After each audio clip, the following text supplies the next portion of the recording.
volume growth.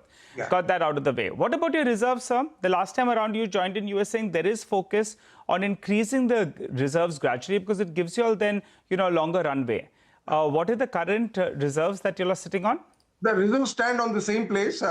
The focus still is on exploration and all that. The figures have not come yet. Okay, but you could tell us what was the last accounted for number and what is the way, by the end of this year, what could it look like? See, last year's figure were 755, but the figures of this current year have not been added to it. I mean to say 24, 25, still they are under finalization. Okay, all right. What about copper prices, sir? How are the demand-supply dynamics working out? If you could help us out on that front, how are the demand-supply dynamics working out? And in terms of a band, what levels should we be working out? See, the copper prices are quite stable, except this little bit volatility in the short-term period. The long-term fundamentals are very robust because you see there is a transition all across the globe for energy, electric vehicles, and you are also aware that in the last few months, say 2 quarters, the consumption, the largest consumer of copper has become AI. The data centers which are being constructed for AI are consuming huge amount of copper. So as far as this thing copper usage is concerned, it's very stable, and I hope that the market prices will remain quite stable in long term. You want to give us a number, sir? Absolute number? No, numbers cannot be given because there's a lot of volatility because of the global issues and all that. So it's very difficult to predict the numbers. So it will hold around current levels is what you're telling us. I hope so. All right. In January 2025, the JSW Group, you all signed an MDO with them. Yes. I think it was a 20-year MDO and there's an extension clause as well out there. Exactly. From Hindustan Copper's perspective, how do you gain? See, that mine is very shortly going to start. We have got the environment clearance also from the government of India. And very soon, within a month or so, we'll be signing the executive lease deed also with state government. And that all the pre-mining activities are in progress. And we should start the mining operations. That is the first mining operation is the dewatering of the mine within, say, 2 to 3 months. Okay, all right. So basically, they are the MDO, and what does Hindustan Copper? I mean, how do you all stand to get? What is the contours of the deal basically between the two parties? That MDO is on a revenue sharing basis. In fact, that is the first MDO mode which Metal Mine has taken on the revenue sharing basis. And how much share do you get? 12.5%. 12.5%. Got it. All right. Final couple of numbers before we let you go, sir. What is the EBITDA margin we should work with? You're currently at more than 40%. That's something that you were looking forward to. And the Capex spend for this year, what is it likely to be? FY 26, 27? Our target for 25-26 Capex is about 350 crores. And we are already on track and we hope to achieve that. And as far as EBITDA margin is concerned, we'll try to maintain that. All right. Final question. You got one critical mining block as well, right? Could you tell us, there was one mineral block that was being talked about that would come to Hindustan Copper. Has that happened? Is there any clarity on that front? Because, critical minerals is something that the street is pondering about and PSUs could stand to gain. Anything you have heard about on that front? No, not at all. We haven't got any critical mineral block as of now. Okay. All right. A pleasure talking to you, sir. Congratulations on a good start to the year. Good growth. Volume growth of 20%, Capex spend of 350 crores, and you're confident of holding on to that 40% plus margins. Wishing you all the best for the remainder of this year, and we'll chat soon. All right, well, that's Hindustan Copper for you. Stocks up about 1% or so. Let's just actually take a pause. Yeah, all right. Let's take a quick question with Prakash Diwan. Prakash, you heard that conversation on Hindustan Copper. The stock has been all over the place, mind you. 400 rupees stock became 200 rupees. Now it's at around 240 rupees. But the management is walking the talk. And this is the only core copper player here in India. So, if you could tell us more.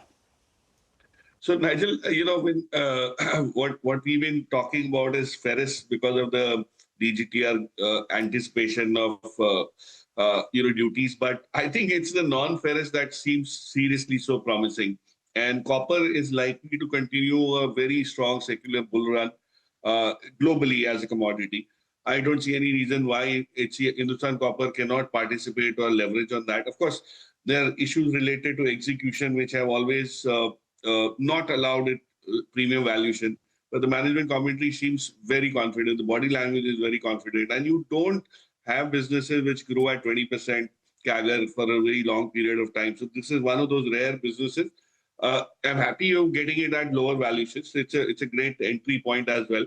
Don't try to kind of bottom fish here because you may not get those levels, but keep adding, laddering up as it goes along. And it's an amazingly great asset that will deliver outperformance on the broader market. So I'm very positive on copper and on Hindustan Copper. I mean, you have to figure out how you want to play it from a entry point or from an FNO perspective. Now it's not even in FNO, so that's also, I guess, another overhang that's gone. Got it. Just want to quickly get you some specific names, right, in the pre-open. How are they opening? If you can have these stocks up, right? Maruti, Tata Motors, Ashok Leyland in the pre-open in terms of how they are starting. So from the auto pack, 6% on Maruti. Look at that. Tata Motors will come up 2%. And there is Ashok Leyland, which will come up as well. Next, look at Mahindra and Mahindra maybe as well. So, Ashok Leyland is up 2.5%. Mahindra and Mahindra is up about 2.5% as well. So that's one clear kind of winner which is coming through. The consumer staple names, which is maybe just look at HUL, Britannia, and HUL is up about 2.5%. Britannia should come up. Maybe Varun Beverages as well. That is a name which has been mentioned. Varun Beverages is actually absolutely flat right now. Durables, right? Look at Voltas, Havells, names like Amber, and Voltas is up 5%. Havells should come up on your screen 3%. And Amber is up about 4.5%. These are all very large moves which are coming through. Look at hotels as another space. Again, all this differentiation, above a certain price point, GST is this and under it, GST is that. Hopefully, all of that kind of goes away, all that complication. Lemon Tree is up on your screen, 3% higher, Indian hotels, etc. And then look at insurers, right? I mean, Max Life, SBI Life, HDFC Life. Again, here, will we see something? The industry, by the way, this is the peculiar case where the industry itself has been asking for a slightly higher GST because of the inverted structure. And we'll explain that more as we kind of sort of go along. But this is what is happening. The footwear and apparel names also should come up. Metro Brands, if you can put that up. Bata, Campus Footwear, Relaxo. Bata is up 3%, 3.5% on Metro Brands. And there is Campus Activewear, which is up about 2% or so. Relaxo is up about 1.6, 1.7%. So that's basically a bunch of range of businesses and stocks which are settling higher, anything between 3% to 5%. Maruti, the last I checked, I think it was up about 5% or so. Prakash, I mentioned 10, 12, 15 names. Anything strikes out to you? I think this is very much on anticipated lines, but remember, till the reduction happens and we start working on the calculation, it's going to be a bit premature. This is just excitement, markets receiving it well and responding. But I would recommend or look at buying into anything today for sure. But as I said, HUL is probably one name which is due for a re-rating of sorts, and this is a good enough trigger. Okay. All right, we'll leave it on that note, Prakash. Thanks very much for joining in. But for what it's worth, it's putting a nice little bounce on the Nifty, 300 points up in the pre-open. Let's see if we can get this kind of a pop at the start. Good time to go back to Sudarshan as well for a 9-10 idea. Sudarshan, which stock will you go with? I would go with Eternal. Consider buying Eternal with a stop under 311. Okay, Eternal is the call. On the Nifty, of course, a lot of the auto stocks are taking it higher, but actually overall everything. There's from the consumer space, Trent, Nestle, there's Lever. Auto, of course, is right off the pack. Even two-wheeler names like Bajaj Auto, for instance, up and about. Eicher, everything's up and about. The bank Nifty, by the way, is absolutely in step with the Nifty. So the bank engine seems to be firing as well. 1% gain for the Bank Nifty at this point in time. But let's revisit the good news that we are getting in from some of the metal names, particularly ferrous stocks. Nigel, the good duty news coming in? Well, that's right. There was a safeguard duty in place of around 12% that was effective, for the last 5 months or so. It was going to expire in the next month. But now the GJTR has come out with their recommendations. They're saying there's going to be protection for the next 3 years. So the street will be happy about that. They're saying in year one it'll be 12%, then it'll gradually decrease to around 11.5% and then around 11%.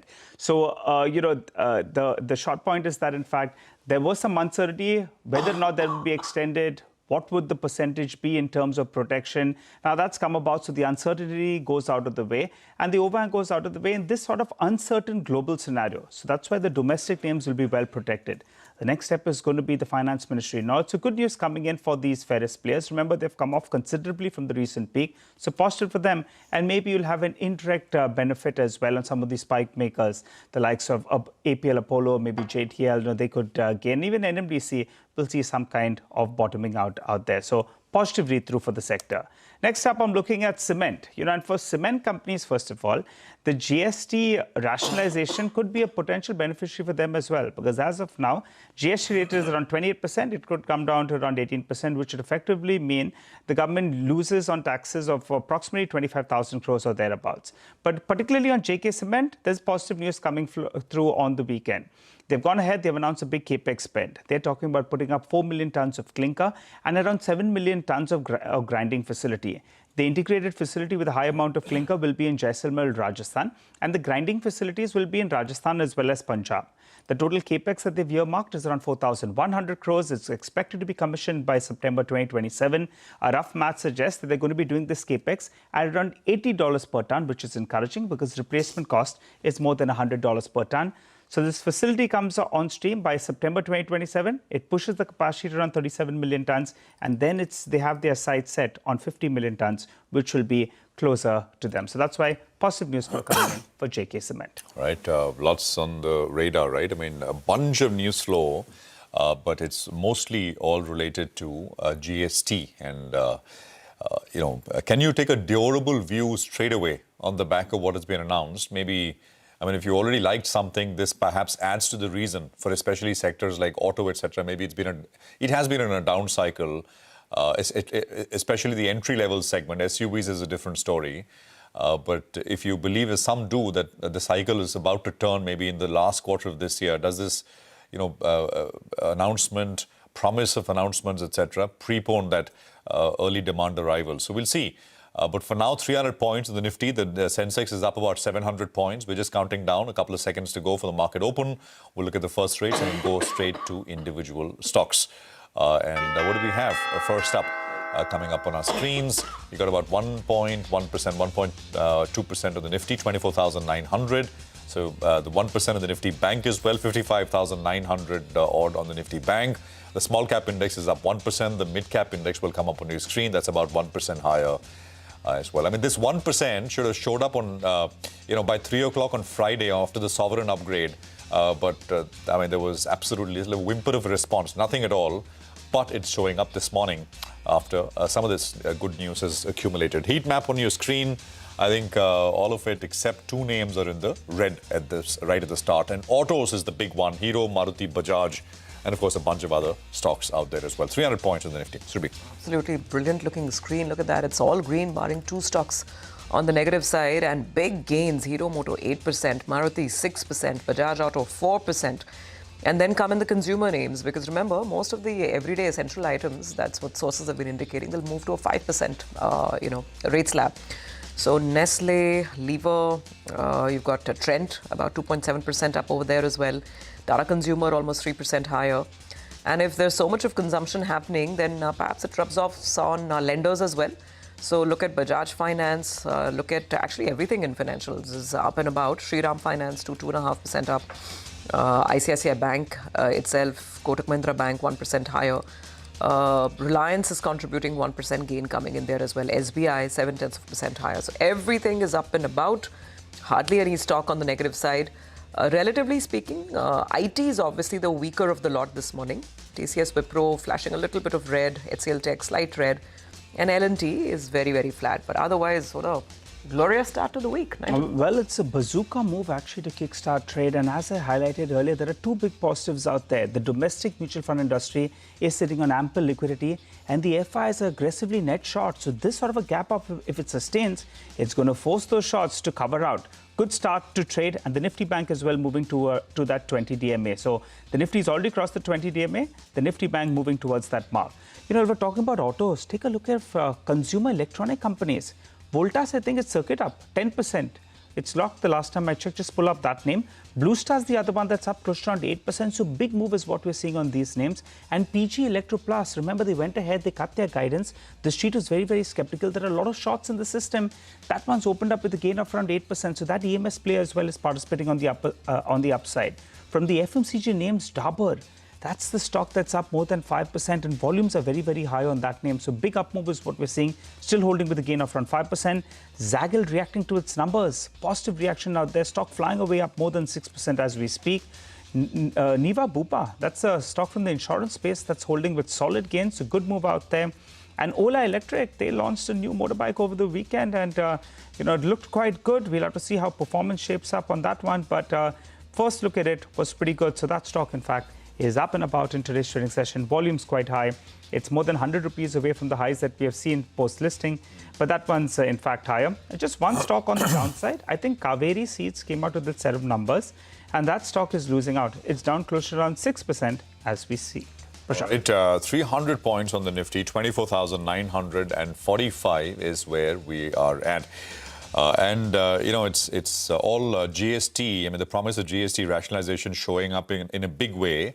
And of course, autos is the big winner. Maruti 6%, Hero 8%, Bajaj 4.5%, TVS 5%, Ashok Leyland 4.5%. So Hyundai is up about 4.5%. So kind of rising tide lifting all boats, right? But there is... the AC names, Amber, Voltas, PG Electroplast, 5 to 8% gains here. 5 to 9% actually. Voltas is up 8.5%, 9% now. So that's the other one. Havells, you can throw in the lot durables, right? Havells is up about 4.5% as well. Dalmia Bharat is coming up with a 4.5% pop. In the durables, AC Pack 6.5% on Blue Star as well. So yeah, I mean, it's... pure staples, which is even the lever, and except Dabur, I can't really spot very much else which is up in a big way. Maybe there are one or two, but Dabur is clearly, which is up about 5% right now. From the pure staples sort of side of things at this stage. 2,000 stocks are higher, and it got about only 400 stocks which are lower at this point. 40% on Syngoods, right?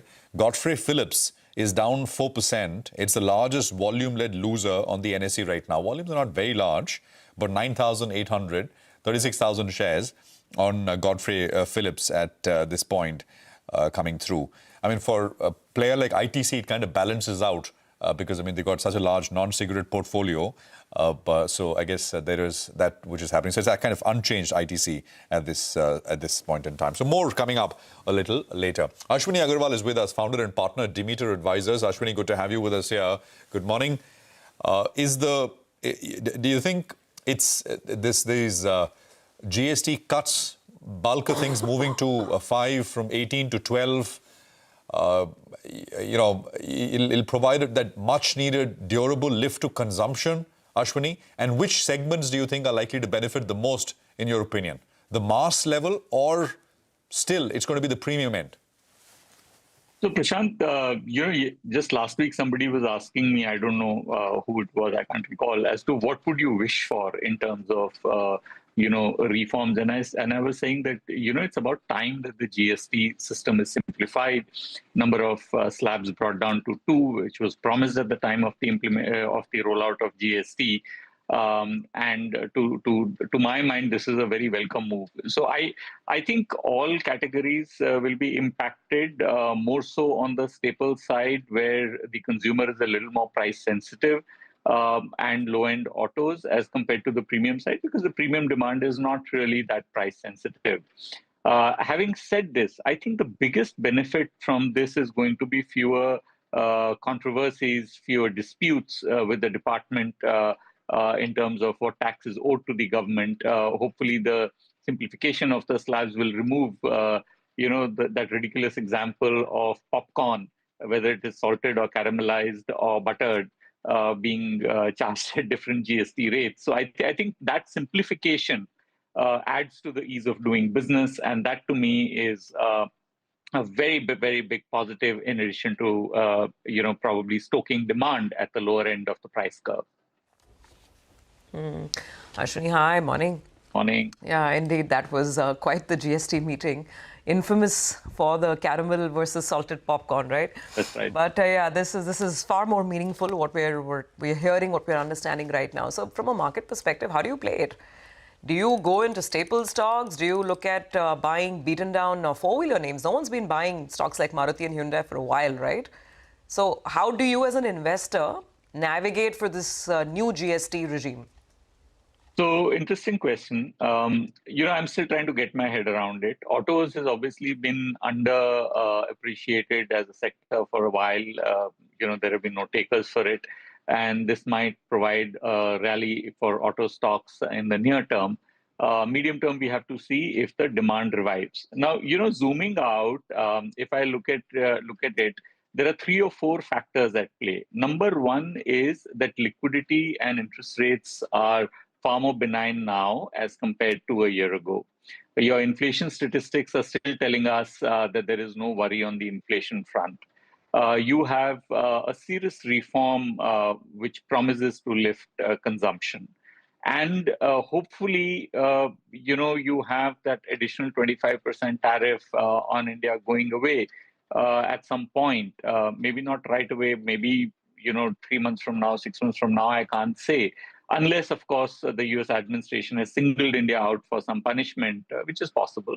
But I think, given how things are going, I would say that at some point in time, that additional 25% tariff is going to go away.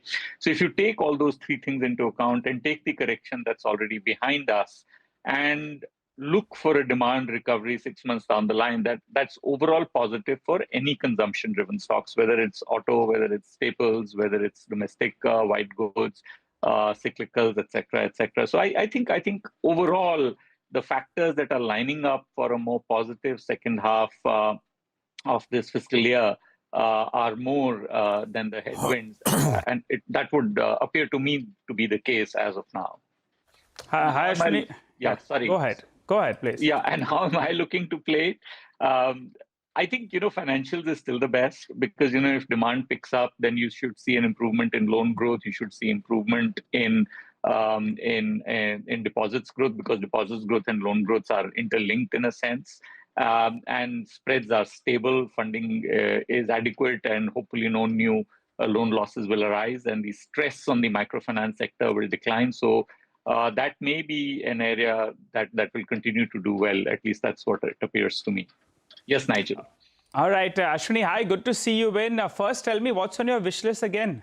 Because it appears your wish lists get ticked off, so that's good. And within the financials, what do you like? Some of these large private sector banks that actually underperformed, case in point being an HDFC Bank, they actually outperformed in the last few months or so after underperforming for the last few years. What is your preference out there, private versus public banks, and also in the NBFCs, what do you like? Gold companies, suddenly, you had a blowout quarter coming in from Muthoot. Do you like that? Do you like the housing finance? What would be on your pecking list?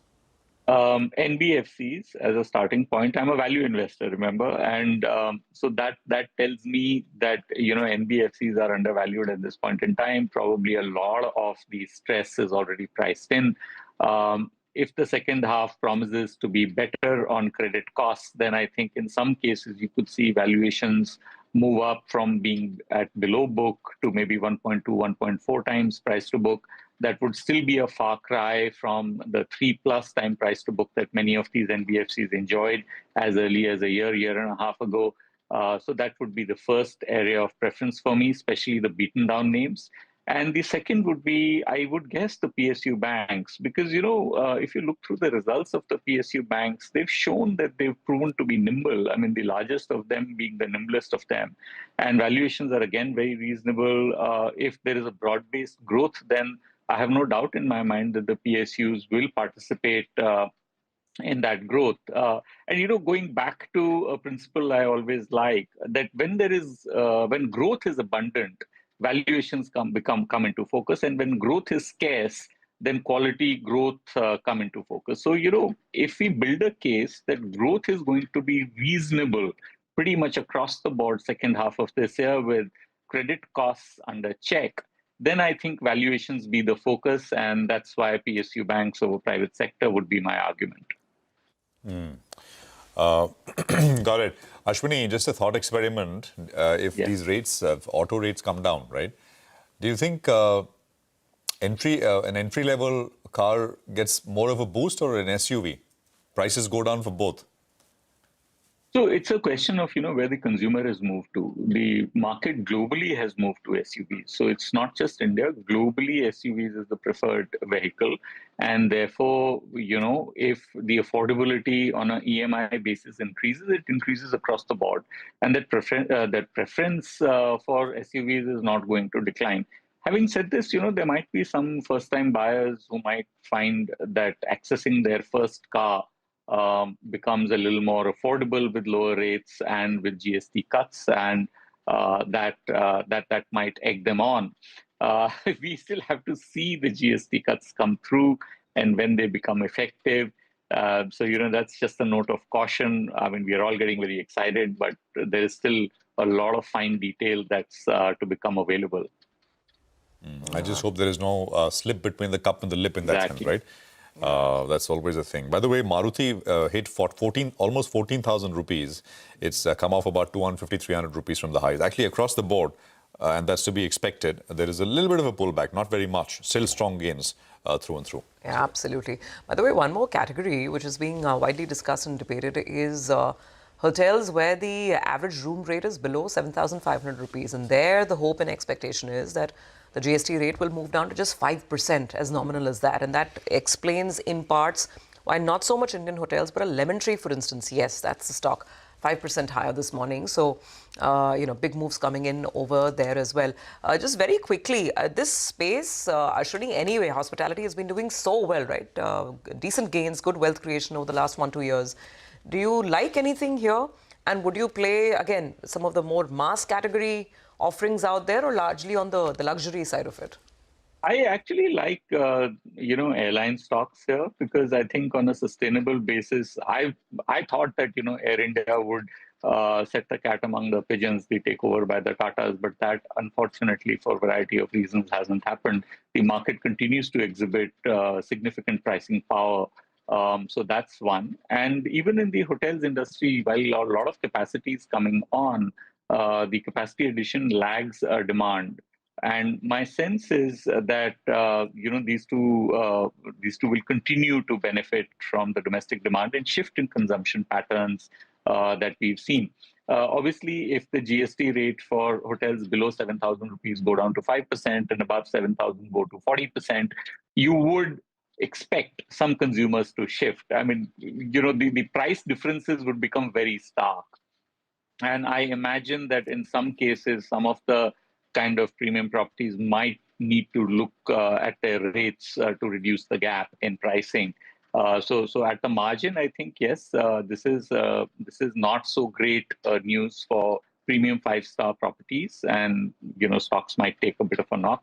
Again, Surabhi, I'm not prepared to pull the to make a call on this right away, because we don't know what the fine print will finally say on GST. Okay, all right. Ashwini, we'll leave it there. Thank you very much for joining us. Good speaking with you, and thank you for taking out the time. Have a good week. The markets, of course, holding with anything between 4 and 7-8% kind of gains across a whole range of auto names, AC names, and to a lesser degree, some pure consumer staple names as well. But that was to be expected. There are these, I spotted Dalmia Bharat earlier, but there is Shree Cements, which has also come up now, 4% gain. So cement is also, 1 or 2 additional names that are showing up with regards to the moves that we have. Auto and consumer durable stocks are surging. And let's just revisit the thesis which the street seems to be making. Let's talk about auto first. So over to you. These auto companies have suddenly come out of the city traffic and moved to expressways, and they are moving in the highest gear. So first, talking about two-wheeler stocks, why they are higher. So all the auto names currently are in the 2 tax bracket. First is 28%, or second, it's higher than 28%. So for the two-wheelers, two-wheelers having the engine capacity up to 350cc or equal to 350cc, for them, tax, that is GST tax rate, can be reduced to 18% from the current rate of 28%. And two of the biggest beneficiaries of those can be first Hero MotoCorp, for which 95% of total domestic sales are in this bracket, that is 28 to 31%. Second, the biggest beneficiary can be Eicher Motors. Many people believe that they have most of the vehicles which have higher than 350cc, but that is wrong. So 86% of their bikes have the engine capacity up to 350cc or less than 350cc. Even Bajaj Auto and TVS Motor will benefit. For Bajaj Auto, 52% of the domestic sales are in this category, and for TVS, almost 70% of the total sales of domestic sales are in this category of 28 to 31%. As far as four-wheelers are concerned, two of the biggest beneficiaries in the passenger vehicle space are Maruti and Mahindra and Mahindra. Mahindra and Mahindra will also benefit from its tractor segment. For tractor, current GST rate stands at 12%, and there is an expectation that that GST tax rate may be reduced to 5%. Amongst commercial vehicles, Ashok Leyland can benefit the most because almost 90% of their vehicles are in this tax bracket of 28 to 31%. There also tax can be reduced. Why Maruti can benefit the most? Because they have so many vehicles below 1200cc for which tax can reduce to 18% from 28% plus cess that they have in the range of 1 to 3%. They also have hybrid vehicles in the petrol. So for petrol hybrid vehicles up to 1200cc, for that also tax can be reduced to 18%. Even hybrid with diesel vehicles having 1500cc, for there also tax can be reduced to 18%. What do brokerages believe? MS says they have taken an example of 2008 when government had announced excise cut, rate cut and sixth pay commission that had led to 20% plus demand for autos in the next 2 years, that is in 2009 and 10. They believe that GST rationalization can have a similar move. In two-wheelers, they believe that Hero and Eicher can gain the most, and in passenger vehicles, Maruti and M&M can benefit the most. Nomura believes that tax cut by 10% can improve the demand in the range of 15 to 20%, but this tax cut can be negative for electric vehicles because price gap between electric vehicles and ICE vehicles will increase further. That can be negative for electric vehicles. For Nomura, M&M, Hero MotoCorp, Ashok Leyland are expected to benefit the most from this GST rationalization that Prime Minister Modi has announced in his Independence Day speech. Okay, all right. So got that, and the stocks are really showing that excitement and that hope that those lower tax rates will indeed come through. Thank you for that. Let's head to Upasna. She's looking at a lot of the the consumer durable stocks. Upasna. Well, lower GST rate proposed by the government is expected to spur the demand for consumer durables, especially for categories like ACs and televisions. Now, analysts believe that this rate cut can mainly lead to a positive impact on AC stocks, which is why they can expect nearly 7 to 10% of price cut in the ACs, which is a key positive, which is why the stocks are surging in trade today likely. Now, if we look at the current tax rate, currently within electronics, ACs and large screen TVs, that is above 32 inches, are at 28% GST slab, while other categories such as smartphones, washing machines, refrigerators, microwave geysers are at 18% GST slab. Now, looking at the brokerages, Jefferies says that the GST rate rationalization is expected around Q4 CY25, and it sees a good chance that the GST on ACs may go down to 18% versus currently 28%. CLSA says that it expects this change to strongly influence the demand for air conditioners, particularly after the recent sign of weakness seen in all these stocks in Q1 FY26. It also believes that this will affect sectors both demand, growth as well as profitability altogether. Kotak believes that the new rates may provide 2.4 trillion boost, benefiting mostly autos and consumer durable sector as a whole. Now, according to the media reports, Harrier Appliances says that any rate rationalization may give significant boost to demand when especially when AC prices are poised to go up next year due to energy rating. And lastly, Blue Star also says that while AC will compete strongly with other categories, it sees a big positive for sales this year time around. Okay, all right, got that, Upasna. Thanks very much. And indeed, 7% to 8-9% on many of these consumer durable names, AC makers especially.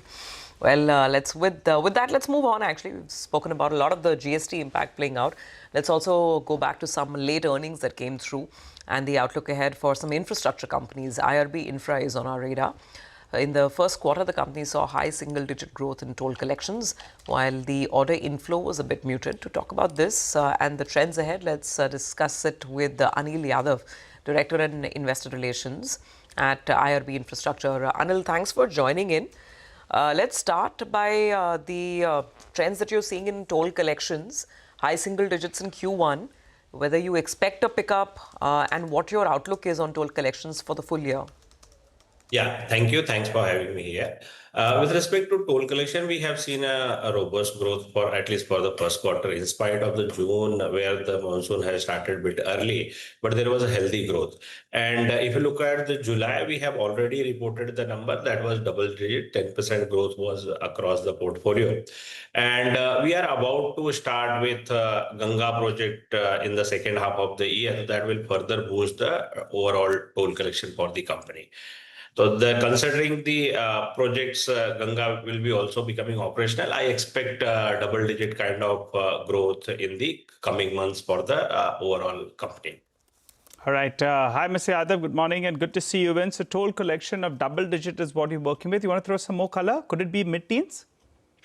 I think as of now, we are guiding only double digit, because if you look at the first quarter, it was around 8%, and we are expecting around 10 to 12% kind of growth in the toll collection on backdrop of the healthy collection what we have seen in the month of the July.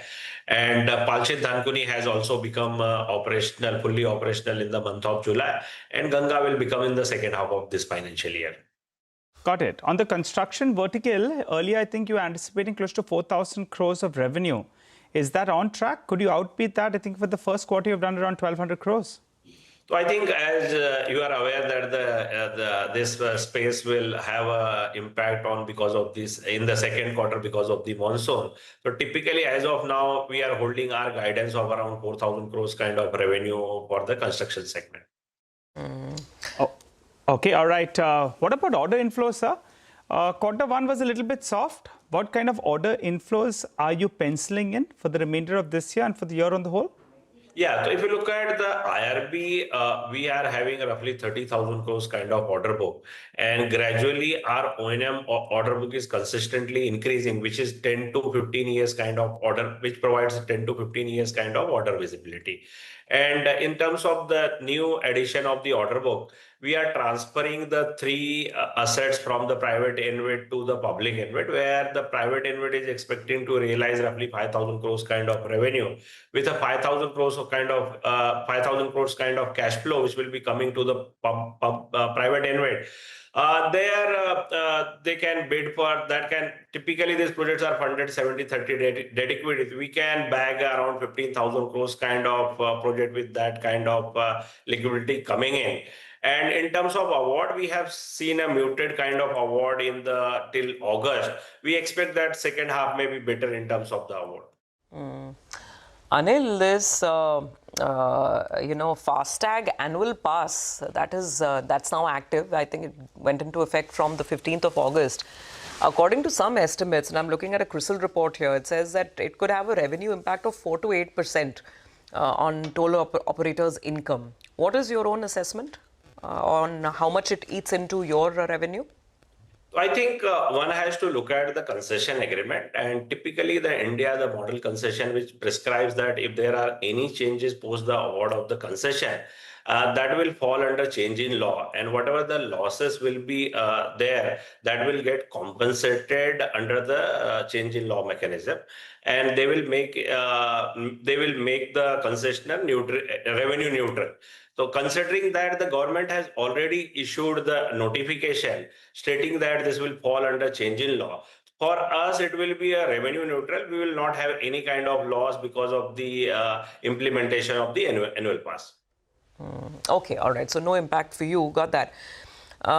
Can you give us a sense of the overall bid pipeline for you?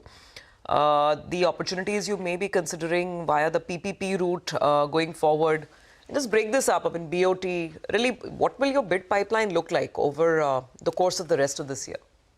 I think in terms of, we'll start with the monetization program, which was scripted in the budget. There was the total monetization for the infra sector was around 10 trillion.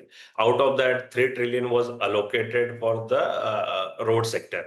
So then that was the 4 to 5 years timeline. So roughly 60 to 70,000 crores kind of monetization one can expect on a per annum basis. We have not seen any kind of monetization happening in till date. We expect that their project may be coming in the second half of the year.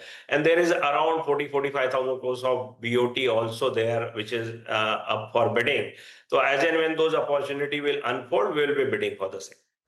Okay, all right, Mr. Yadav, appreciate you joining in. Thanks a lot for giving us your take on how the last quarter panned out and the way ahead. By the way, the Nifty is on its way to 25,000. We just kissed that mark a few minutes ago, and the Nifty Bank is participating as well. So it's green on the screen, things looking very, very good. The Nifty is firing, auto index is firing, and the big boy, the Nifty Bank as well, is just moved to around the 20-day MA. So let's slip into a short break. On the other side, we have the management of Vinati Organics that's waiting to detail their past quarter's numbers. Stay tuned.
Well, as promised, let's discuss the quarter one performance of Vinati Organics. We have with us Vinati Saraf Mutreja, the Managing Director of Vinati Organics, who joins us on the show. Hi, Vinati. Good morning. Good to see you in as always. Well, before you get to your numbers, just wanted to understand what is your exposure to the United States? Exports are roughly around 55% of the mix. But to the United States, what is it at? And this recent Trump's tariff tantrum, so to call it, it'll have some impact on your business, I'm guessing? Okay, good morning. Thanks for having me. So out of the 55% exports of our total company, about 33% out of the 55 is to the United States, of which the bulk of it, 80%, is ATBS and related products. So roughly you can say 25% of my revenue, which is exported to the United States, ATBS and related products, which are under exemption from any sort of tariffs. This has been since the case since the beginning of the year. So as such, the impact of tariffs is very little. Coming back to the remaining 5 to 6% of my sales, which is to the United States, there is no manufacturing in the US for those products. And hence, in most cases, either the customer is absorbing the tariff or they're lobbying with their government to remove the tariff. Thirdly, 2 to 3% of my revenue, which is some of the butyl phenols and the AOs, which are under the tariffs. We are still competitive, and if not sell to the United States, we have many other markets, including India, where we can sell that too. So net, there's almost zero to no effect of tariffs on my company sales. Thanks for explaining that to us, Virati. So you're sounding very, very confident, and you're saying that you're giving us the breakup and not much impact to your business. Take that on board. Let's get back to the numbers then. What led to the margin expansion in this first quarter? And is this sort of a margin performance sustainable? What's the outlook for FY26? We normally ask you for two numbers, margin outlook as well as revenue growth. Sure. See, the margin expansion, and I've always maintained it's because the raw material prices came down in Q1 vis-a-vis Q4, and hence you saw that slight increase in EBITDA margin from 26% to 30%. Since we have a quarterly lag in our pricing, I still maintain on average, on a year-on-year basis, 27% of EBITDA margin is what is sustainable for our product mix. Given that this year revenue growth, I do expect 15% revenue growth. Again, volume growth may be 20%, but because the raw material prices are falling and are fluctuating, hence I'm predicting a revenue growth of 15%. 15%. Okay. Vinati, hi. Morning. Just wanted you to address the news which came out yesterday. The anti-dumping duty which Commerce Ministry said DGTR is recommended anti-dumping duty on PVC. Now, upstream, downstream, is there any implication or anything at all, Vinati, for you as a company? I mean, look, if if PVC imports come down and more domestic PVC is going to be used, then of course the demand for my antioxidants increases in India, which anyways has been increasing steadily over the last 4-5 years, and hence we are very positive and bullish on the demand outlook of domestic consumption of AOs in India, because that is primarily, it goes into plastics. Is there enough? I mean, I think Reliance was setting up a PVC capacity. Adani's were setting up capacities, large capacities. I mean, will this, in terms of pricing for your products, etc., is there any lift at all because of this? Well, for pricing on my products, because in my products, I still compete with China and Singapore. So as such, it is a competitive industry, but the demand is increasing. We are backward integrated. We make our own raw material. We have reached break even in AO. And as the volumes pick up, we will soon see profitability there. Another aspect, Vinati, again, this is slightly global in nature. In China, I mean, I spoke to this JP Morgan analyst end of last week, who said that across a range of chemical industries, especially polluting industries, China is once again curbing supply. For various measures, buying out capacity, 20-year plus capacities shut down, etc., etc. Have you? They're calling it anti-involution. I mean, basically preventing a race to the bottom across a range of these things. And one of the sectors most talked about is chemicals. Anything you can tell us, Vinati?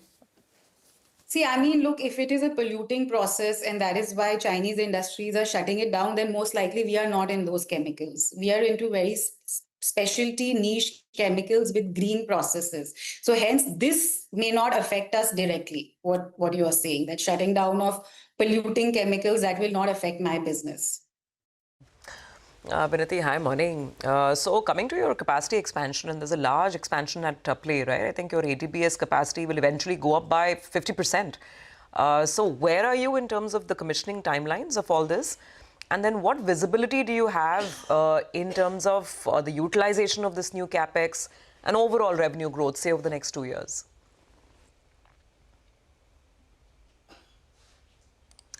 Vinati? Okay. Can you hear me? Yeah, we can hear you now. Yeah, the question on your revenue growth and the utilization of your expanded capacity, because it's such a huge amount of capacity that you're putting on stream now. Sure. So the ATBS capacity expansion is happening in 2 phases. The first phase of 10,000 tons, it's actually completed now in August. We need to take a shutdown to integrate that plant. And since we are oversold on ATBS, it is taking a bit longer. That plant pretty much in the new line over the next 6 months. The second line, the other 10,000 tons will come in at some point next year around April 26. All right, Vinati, we'll leave it there. Thank you very much for joining us. Good speaking with you, and indeed, thank you for that outlook. Nikhil Gupta is now joining us. He's India economist at CLSA. Nikhil, good morning. Great to have you with us here. Thank you very much. I think we're speaking for the first time since, in the new avatar, if it's at CLSA. So good to have you on board. And I hope this is the first of many interactions here. Just Nikhil, how are you thinking about you're somebody who's for years, talked about how demand has been a problem, across, and consumption has been a real problem. we've had those around the budget every year. We've had interactions, etc. Will the GST rationalization, in a durable way, lift mass consumption? Actually, forget mass consumption. Consumption broadly across sectors. How do you think about this, Nikhil? Thank you, Prashant. Good morning. Thank you for having me on the show, and it's nice to connect with you always. Okay, so yes, Prashant, broadly, we have always believed that household finances have been really weak in India, which is going to hurt consumption, and we are seeing consumption growth. We are seeing consumer companies struggling to post volume growth. And if you look at what the government is trying to achieve over the past 2025 year at least. They started the year in the budget, they announced an increase in the income tax exemption limit, a significant increase, which was supposed to give a boost to consumption. Then we saw a decline in interest rates from the RBI. And now Prime Minister Modi has announced that by Diwali, we will see some GST rationalization. So one thing is very clear, that there is an acknowledgement of consumption slowdown, and the government is trying to address it through various ways. Now, the question is, will GST rationalization help to reverse this slowdown in consumption? It's too early to say at this point in time. I mean, we do not know the details. If I just go by the headlines, and if I do a rough calculation wherein we assume that 12% and 28% GST slabs are gone and they respectively move into 5% and 18%, then the calculation suggests that the total loss to the government on an annual basis could be in excess of 1.5 lakh crore, 1.5 trillion rupees, which at this point in time seems too high to believe. We know that the direct taxes has not been very strong, especially personal income taxes. We are going to see the impact of the increase in exemption limit. At the same time, we know that the government is very serious about their fiscal deficit number. So we don't think that fiscal deficit number would be something that would be compromised. Even if there is a shortfall in receipts, it is very likely to be adjusted through lower spending rather than adjusting fiscal deficit. So all in all, broadly, as I said, there is clear acknowledgement that consumption slowdown is there and the government is trying to address it through various ways. But we must understand that this slowdown in private final consumption expenditure or household spending in general has been playing out for almost a decade now. Yeah. Just one thing, you're just sheer numbers. You're saying 1.5. They can't find. If you go by media reports, it basically a little over 1.5 lakh crores. You're saying that can't be found. That money can't be found elsewhere by doing, increasing something. I mean, we don't know how, but you don't think there is any room given the state of finances? No, I'm saying if this is a gross losses, I'm saying the government cannot afford to have these kind of losses at this point in time because we are already seeing shortfall in the direct taxes. So it is very likely if we see these kind of losses to the tune of 1.5 or excess or thereabout, the government will try to make up at least a part of that through some other ways. Now, we don't know what those other ways would be. I mean, all we are doing right now is speculating on the statements made by Prime Minister Modi on the Independence Day speech. And Nikhil, just to clarify, the 1.5 lakh crore rupees of loss that you're talking about, that is total loss, states plus centre, or that is just the centre's component? That's the combined losses. Yeah. So, would you sort of bifurcate that and give a sense of the centre's share, and then therefore we have to see how much they're foregoing through direct taxes because of the income tax cut, and then through the indirect tax route? How much would be the centre's hit? No, again, because we do not have the specifics of this GST rationalization, it is very difficult to put in a number. But broadly speaking, we can say it would be 50-50 between centre and states combined. And we also need to remember that all the decisions related to GST rates are taken by the GST Council. So states also have the equal say, if not more, in making changes to GST rates. So the other thing is to take your point. So 50-50, roughly speaking, centre's hit would be about 75,000 crores and similar for states. The other thing which our colleagues are reporting is that in the new avatar, the compensation cess needs to go. So that, little cushion also is not available anymore. So will the set-off really play out? The government's hope is that overall increase in demand will lead to tax buoyancy and they'll make good most of the 75,000 crores. Do you think that could be a realistic scenario? I would not go by the assumption that whatever the makeup by higher demand would be more than 75,000 crores. That, according to me, would not be my base case at this point in time. But again, I'm repeating again and again, we do not know exact details. We do not know which items would be affected, which segments would be affected, how much price elasticity would be there, what would be the increase in demand. So it's very difficult to answer these questions at this point. Yeah. Nikhil, just since we are talking in hypotheticals, and maybe we'll have you, I would love to have you back on later this week when the GOM, etc. is done. You said they'll have to make up this revenue loss through some measures, right? Since we are talking in hypotheticals, what could those measures be? I would not go into those kind of speculation at this point in time. No, but broadly, with what you're thinking and how the government is sort of behaved on other taxation, etc., what could it be? Where would they go? Which areas would they go to make up for this, in your opinion? Very difficult, because first of all, we need to be very clear that 1.5 lakh crore, what I'm saying, this is a very gross number based on very rough calculations. We do not know exactly what would be the losses, what would be the rationalization look like eventually. And you talked about compensation cess. We know that compensation cess is going to expire in March 2026. Now, again, we do not know if it is going to end in March 26 before that, or if it will be extended, because the decision on that is also pending. So a lot of questions are there. It is very difficult, even speaking hypothetically, to answer your question at this stage. Okay, all right. Hi, Nikhil. Good to see you in. We have discussed a fair bit about the GST cuts. I wanted a couple of numbers. One is with regard to the tariffs that are imposed on India by the United States. What would that be? What impact would it have on our GDP if you could quantify it? Point number one. Point number two is, the RBI has done its share with regard to monetary easing. Do you think we have another rate cut in store in the coming months? Hi, Nigel. Good morning. Okay, to answer your first question, our calculation suggests that the tariff impact could be as much as 60 bips of GDP growth, again on an annual basis, which means that if the new tariff of 50% comes into play and remains so from the end of this month, then FY26 growth could be impacted by as much as 35 bips. Now, again, this is the maximum impact that we're talking about. There are, again, a lot of ifs and buts. We need to see what kind of changes do our producers or exporters do in terms of finding new markets, how soon they can find it, how soon will the US consumers be able to adjust with some things where India holds some bargaining power in terms of diamond jewelries, etc.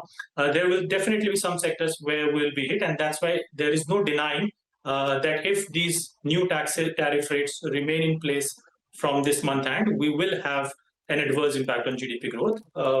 But the total impact, according to us, would not be more than 60 bips on an annual basis. And RBI, yeah. To answer your second question, RBI, again, we have always held since the June 50 bips rate cut by the RBI. We believe that GDP growth forecasts of the RBI in general are still optimistic at this point in time. There is a high probability that GDP growth, actual GDP growth would be on the downside, and inflation would also be lower than what the forecast, even the new revised forecast, we are saying there is a possibility that headline inflation, because of food and vegetables in prices, would be lower than what the forecasts are. And if that is the case, we believe that there could be a rate cut, very likely in December. We are still not putting October as our base case, because we must remember that the CRR cut that the governor announced in June, kind of pre-announced, have still not taken into place. So they will start from October and they will continue till November end for 2 months. Sorry, they will start from, right? So once that happens, we believe if the next rate cut has to happen, it will happen only in December, the first week of December, when we have the next policy. That is what our base case is right now. So December rate cut. Got it. Nikhil, just quick last point on GST again, and we hate to tie you guys up in numbers, but like you gave us that number for tariffs. Tariff impact is roughly 35 basis points of GDP. Now this GST cut, if it materializes in the current form that is being discussed, Is there any estimation? Could it boost GDP growth by, I don't know, 30 bips, 40, 50 bips, or maybe credit offtake by any certain measure? Any such formula that you've been able to work out? Not done right till now. So because see, the impact will be huge. First of all, we need to be very clear about what kind of government losses will be there in terms of the receipts. Then, if the government makes some other adjustments in order to make up for those losses, we know if once we know the items which are moved into what, then we would have to have some impact on inflation as well, which definitely would give some boost to consumption. And that is when we'll be able to do some calculations on consumption and GDP growth. At this stage, I'm sorry, I do not have any specific answer to give you on this. Okay, always cautious and held back with, and that's the way to go, right? I mean, instead of jumping and putting out specific numbers when we don't know. Thank you very much, Nikhil. As I said, hope this is the first of many. Appreciate your time here on CNBC TV18. So that's Nikhil of CLSA with perspective on the GST announcements. Let's talk. Let's get you some insights from Mahindra and Mahindra. My colleague Shivani spoke with Rajesh Jujurikar of the impact of rare earths crisis. Listen in to what he had to say. Yeah, Shivani, we spoke about this a couple of weeks back after our earnings call, and we said at that time, and I have no new update, that we are covered for Q2 and Q3. We have a couple of components, a few components to address in Q4, and we have a reasonable path. And we put in multiple mitigation actions, which I wouldn't go into detail of. Okay, and Mr. Jujurikar also reacted to Prime Minister Modi's announcements of GST reforms coming up around Diwali. Take a look. You know, the thing about gifts is you should accept it with grace. Absolutely. And let it be a nice, pleasant surprise. Yeah. But I would just add to say that, automotive is a very key sector in India. It's a GDP multiplier. It's an employment multiplier. And with the kind of technologies we are developing in India, there's a huge opportunity for Make in India for the world. And a key part of Make in India for the world is about how much you can sell in your own home country. The more you sell in your own home country, the stronger you become. You start getting economies of scale, which allows you to be more competitive. The supply ecosystem builds up. And like I said, it's a huge employment generation as well. Okay, well, those are some comments coming in from Rajesh Jujurikar of Mahindra and Mahindra Group. We'll take a quick break here. Manisha focuses on commodities on the other side. Stay tuned.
Welcome back. By the way, I hope all the Mumbaikars out there are staying safe. Our colleague Santya has just told us that the warning for Mumbai has now been elevated to red. It was orange up till now, but now it's a red alert. I think up till 12 o'clock. That's what the latest is. We'll put out those comments in just a bit. But we have Manisha joining in with the latest from the commodity markets. Manisha, what's hot? The crude is really because, and not because it's boiling hot, but because it's continued to extend declines on the lower side. Well, last 2 weeks actually have seen declines in crude oil prices. And with that, we're down by 10% for the month of August. We are down 13% for 2025 till time. And we are also trading at 2-month lows in the international markets there, with 62 for WTI and 65 for the Brent crude oil prices. So it has been a sharp decline over the last couple of weeks there. Well, interestingly, it is the higher supplies in the global markets. The US production is near record highs. The US inventories have been rising as well. OPEC has increased production until the month of September. So you are looking at enough and more supplies there. Apart from that, it really is about the US and Russia meeting, which has failed to get us a ceasefire. But a peace deal is what markets really seem to be talking about right now. And Russia, in the meanwhile, has asked for Ukraine territories. More conversation on that is expected today as the US president will meet presidents and head of states from NATO, France, European Council as well, and then Ukraine, France, etc. So that meeting is something that the street will keep an eye on. Just to take a step back and give you through the timeline, really, when it comes to the Russia and Ukraine conversations there, we already have had the US, UK, European Union prohibit import of seaborne crude oil in the first year of Russia-Ukraine war itself. And that is the reason much of this crude started to flow into Asian countries like China, Turkey, India, etc. So much so that India was buying 40% of its crude oil from Russia in the last couple of years. Adding to that, you also have the G7 countries imposing price cap on Russian oil at $60 in December in 2022. They have tried to revise it much lower to almost around $47 a barrel as well, but there is no backing from US and we haven't seen that implemented because of that. The other thing really is about sanctions, not just on the crude, but also on Russian companies, individuals, insurance, fleets, etc. There also are secondary sanctions in place, especially with India bearing the brunt of it, where 25% additional would come in from 27th of August. If more negotiations do not go through. Interestingly, when you look at the Chinese data, all of that has come in on the weaker side for the month of July. That seems to be weighing onto the crude oil prices as well. So whether it is about July industrial production, the retail sales data, the new home prices, it is lower on a month-on-month basis. It is also lower on an estimated basis as well, and lower as compared to previous year also. So that doesn't augur well for many of these commodities, which actually have started Asia on a weaker note today. And when you talk about the outlook, well, that seems bearish as well, because most of these banks and brokerages are talking about lower crude oil prices. 60 to 66, as you can see on your screen. Goldman Sachs also has revised its 3-month target for the crude oil prices. It does believe that 66 of an average is what you could see. But apart from that, it really is about 60, 62, 65 is where we could be looking at the crude oil prices going forward. There's HSBC talking about 68, 60 from USIA, and ETO market says that sub-60 kind of levels also could be seen. If there is some patchwork done, if there are some resolutions coming in, things are sorted, you could be looking at sub-$60 as well by the time we end this year. All right. Manisha, thank you very much for that. That's commodities in focus there. We take a break. Special Indianomics segment coming up with Lata talking about the impact of the S&P upgrade, tariff hike, GST cut on the economy and bonds. And she'll be joined by Neeraj Gambhir of Axis Bank, Sonal Verma of Namura, Kanika Parishya of Union Bank, and Sameer Narang of ICICI Bank's Power Pack lineup on the other side.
Hello and welcome to Indianomics. The Independence Day weekend has been momentous for the Indian economy. Eventful, perhaps, is a more correct word.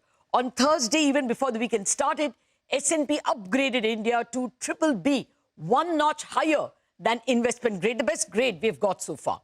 On Friday, the next day, that is, the Prime Minister announced that GST rates would be cut by Diwali. And over Sunday, our reporters were picking up that the US-India trade talks next week are postponed, which means the dreaded 50% US tariffs may happen after all, albeit for a short time.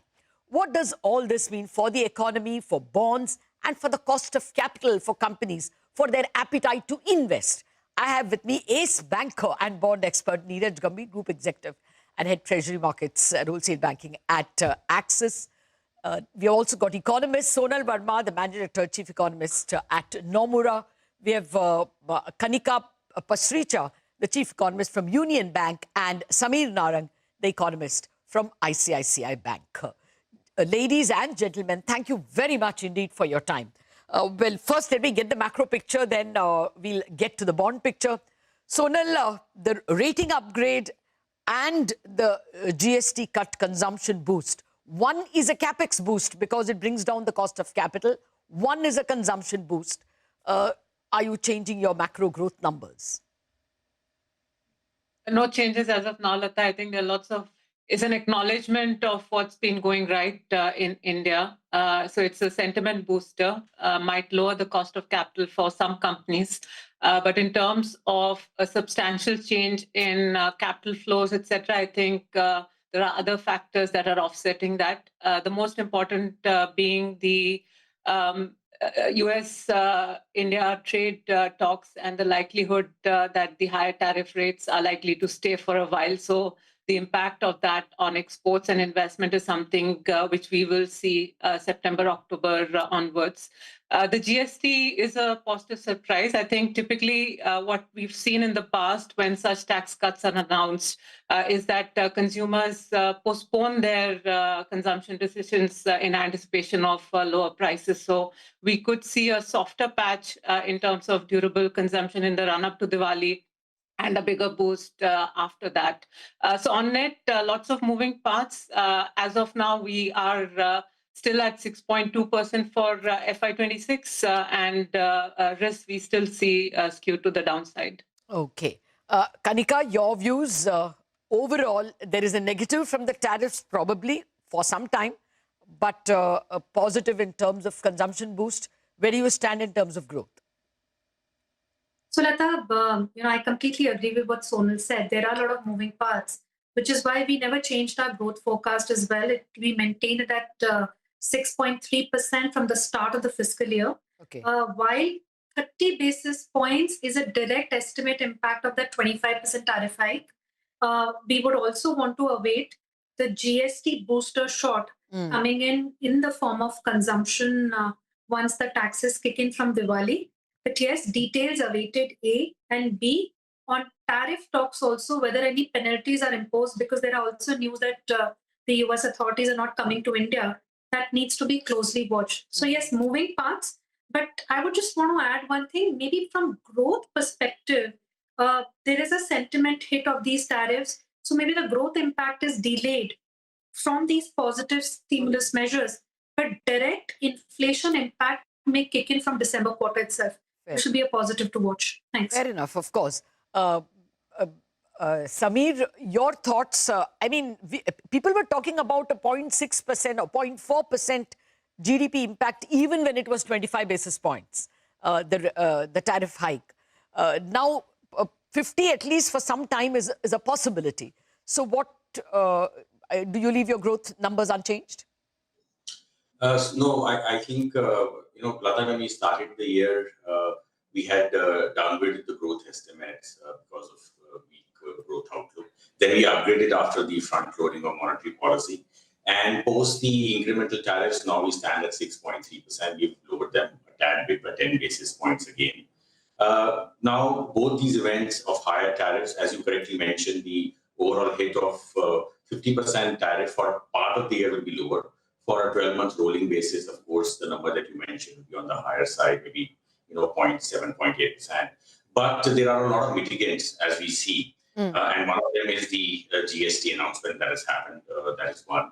And the second thing is that, even in case of China, where tariffs have been very high, re-exports have happened from other geographies. So it is very likely that in India's case, at least for the larger set of producers which are part of the supply chain, be it for gems and jewelry and even for textiles, there could be re-exports happening from other geographies. But for MSMEs, the impact would be larger. So on an overall basis, our sense is that the optical hit looks much higher. The eventual effective hit will be perhaps half of it. So our number is around 0.4% of GDP. Okay. Well, the point is it may not be very growth positive considering so many factors may cancel out one another. But it's certainly a stock market positive because the GST and the income tax cuts are going to be EPS accretive for sure. And most important will be the cost of capital. To you, Neeraj, are you expecting we already saw a steep fall, a good, 7-8 basis points fall in bond yields on Thursday itself because bond markets could still take advantage. But today the yields have gone up from Thursday lows because of a feared fiscal impact. So net, do you think cost of capital goes down for companies? Sentiment-wise, it's very positive. I think the S&P rating upgrade was a bit of a surprise. I don't think anybody in the market was expecting for it to happen now. If anything, there were expectations maybe next year we could see a rating upgrade. But the fact that it has happened now is obviously a positive for the sentiment in all the markets. The impact on flows will be a bit muted at this point in time, given the other, macro variables, particularly on the trade side, has been mentioned earlier, they play out. Bond markets, I think for now, have taken about 5 basis point net gain over yesterday and today, or the previous business day and today. I don't think we materially change from here unless and until some of the other things play out. The tariffs, playing out will have a bearing on the currency, which eventually will have a bearing on the flows. And therefore, I think that market will wait for some of these issues to be sorted out before, changing the direction. Okay. But what about, your own sector, Neeraj, along with the sovereign rating being raised, all financial institutions' ratings are also raised, those that have a global rating, like State Bank, etc. The rating has already been raised. Likewise, we already hear that a lot of NBFCs are beginning to raise global capital since it becomes a tad cheaper. Can we say that the financial sector as a whole is likely to get slightly cheaper capital than we expected, say, up until Wednesday? So not everybody in the financial sector is borrowing externally. Some of the public sector banks borrow externally to fund their offshore locations. And we have seen about 10 to 15 basis point tightening of the spreads in the dollar bond market since the rating news has been announced. As more and more of Indian companies, including the NBFCs, tap the overseas market, given the fact that we now have a BBB rating, will certainly help them raise higher amount of funding at a slightly tighter pricing. So yes, net, to the extent that financial sector is borrowing from external world, there will be some benefit in terms of pricing. Yeah, actually, in our zest, we are forgetting, look at the way the financial stocks have moved today. This morning, Bajaj Finance, Sundaram Finance, Chola, M&M Financial, Shriram Finance, all of them up between 3 and 6%. So clearly they see a cheaper cost of capital coming their way. Will that, PFC, REC, I think will be the biggest beneficiaries because they are always borrowing abroad. You don't see any Capex impact of this, Neeraj? I don't think rating per se impacts Capex. Rating, as I mentioned earlier, that improves the sentiment. Okay. It makes it easier for the financial institutions to lend to the companies in a country, particularly the external world. But I think Capex has several other dimensions to them. And I think at this point in time, the tariff-related uncertainties are the bigger play. And once they are sorted out, only then I think the Capex cycle can have some positive impact. Okay. Let me toss that to the economists. Sonal, what's the sense? There is this expected consumption boost, especially cement. I mean, it's been at 28%, and there is a very good chance it's going to come down to 18%. Likewise, small cars, two-wheelers, very clearly those are... would that trigger a Capex boom as well, considering that the cost of capital is going to fall? Not boom. Boom is a strong word, but it trigger Capex. I mean, I think in the overall scheme of things, Lata, right now, first and foremost, we need to see certainty on demand, both in terms of consumption demand certainty going forward and visibility on external demand before that triggers any Capex boom. What the GST cut does is it will bring down the price of items that are considered more essentials in nature. And so to that extent, there could be some boost at the margin to consumption demand. Although, as I mentioned, most of this will come after Diwali. We could see some moderation ahead of Diwali. The more fundamental drivers of consumption ultimately will be the ones to watch, what's happening on job creation, how are wages and salaries moving. Lowering prices is one of the factors that drives consumption, but of course not the only one. Similarly, on the exports, things look like we are going to see a moderation in our exports to the US. So I think it will take a bit of time for us to basically say that Capex revival is here. Okay. Actually, I forgot to ask you all the other big question, economists. What about the Fiscal? Sonal, would you think that what S&P is giving us in one hand, we may be losing by increasing the fiscal deficit?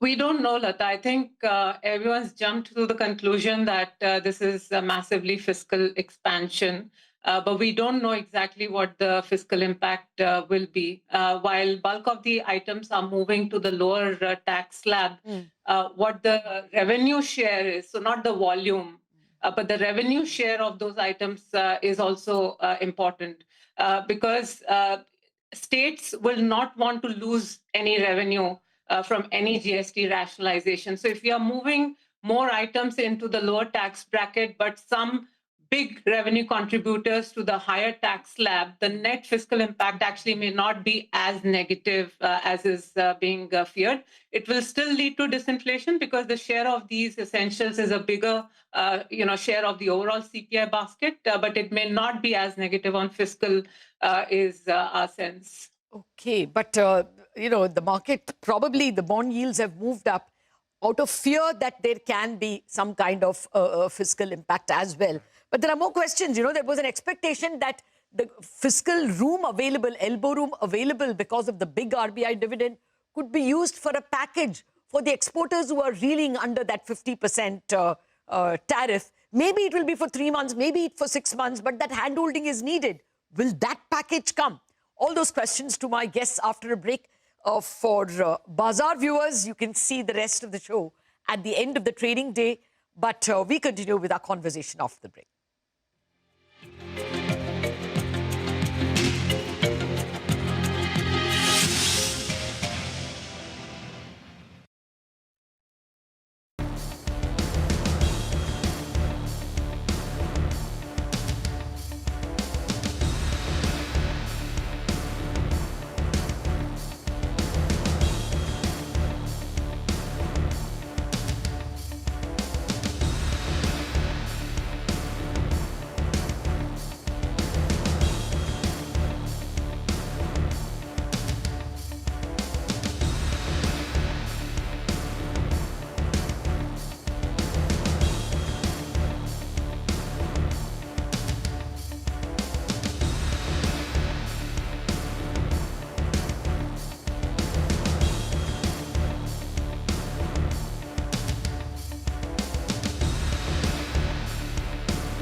Stellar start to the week for the Indian markets as the benchmark indices zoom more than 1%. Auto and consumer durable stocks rise on GST relief news.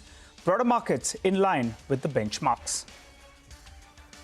Prime Minister Narendra Modi on Friday promised next generational GST reforms by Diwali, which will bring down the tax burden on consumers as well as MSMEs. Autos, ACs, consumer durables, textiles and apparels, as well as insurance stocks see a significant uptick.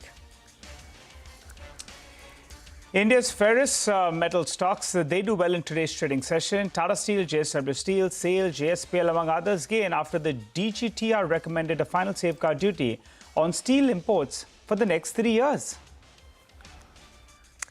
And shares of Knowledge Realty Trust lists at a 4% premium to its issue price. We will be speaking to the management shortly. Stay tuned in for that conversation.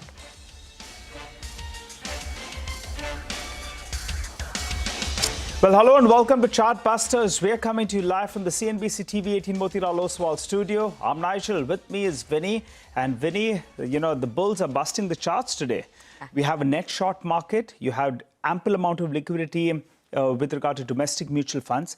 And the bazooka shot that's coming from Prime Minister Narendra Modi, acknowledging there is some softness on ground and giving consumption a bit of a booster shot. I think that's looking good. Absolutely, that's looking very good. And good morning to you, Nigel, as well. So a good day coming in for the markets. And let's not forget, last week also we actually snapped that 6-week losing streak for the markets. So today, surely starting this week on a positive footing, advance decline ratio obviously clearly in favor of advances versus declines today.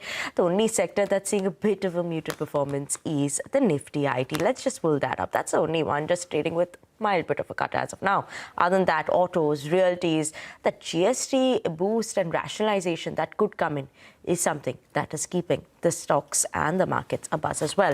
A lot of movers in terms of earnings as well that we have. Zaggle Prepaid, they reported their numbers. Keep an eye out on that one.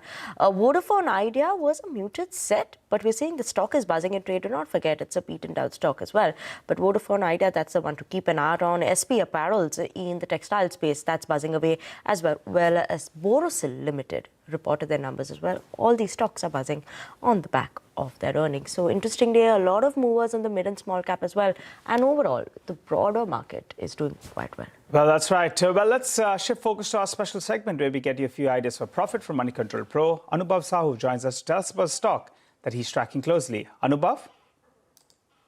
Well, we are looking at the CRDMO player, Sai Life Sciences, which appears to be ahead of its medium-term guidance, given the execution in Q1 results.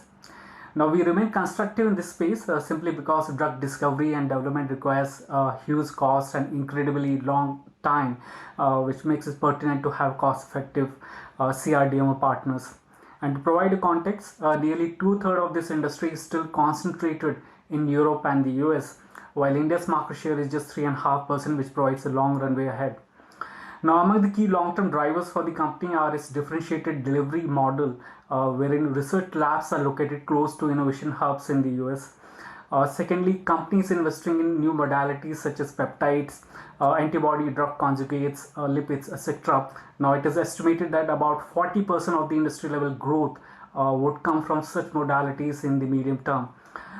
In addition, a healthy balance sheet and operating cash flow provides enough room for the Capex plan and the expansion of scientific talent pool. Now, companies on track to add more than 70% plus capacity by Q3 of fiscal 27.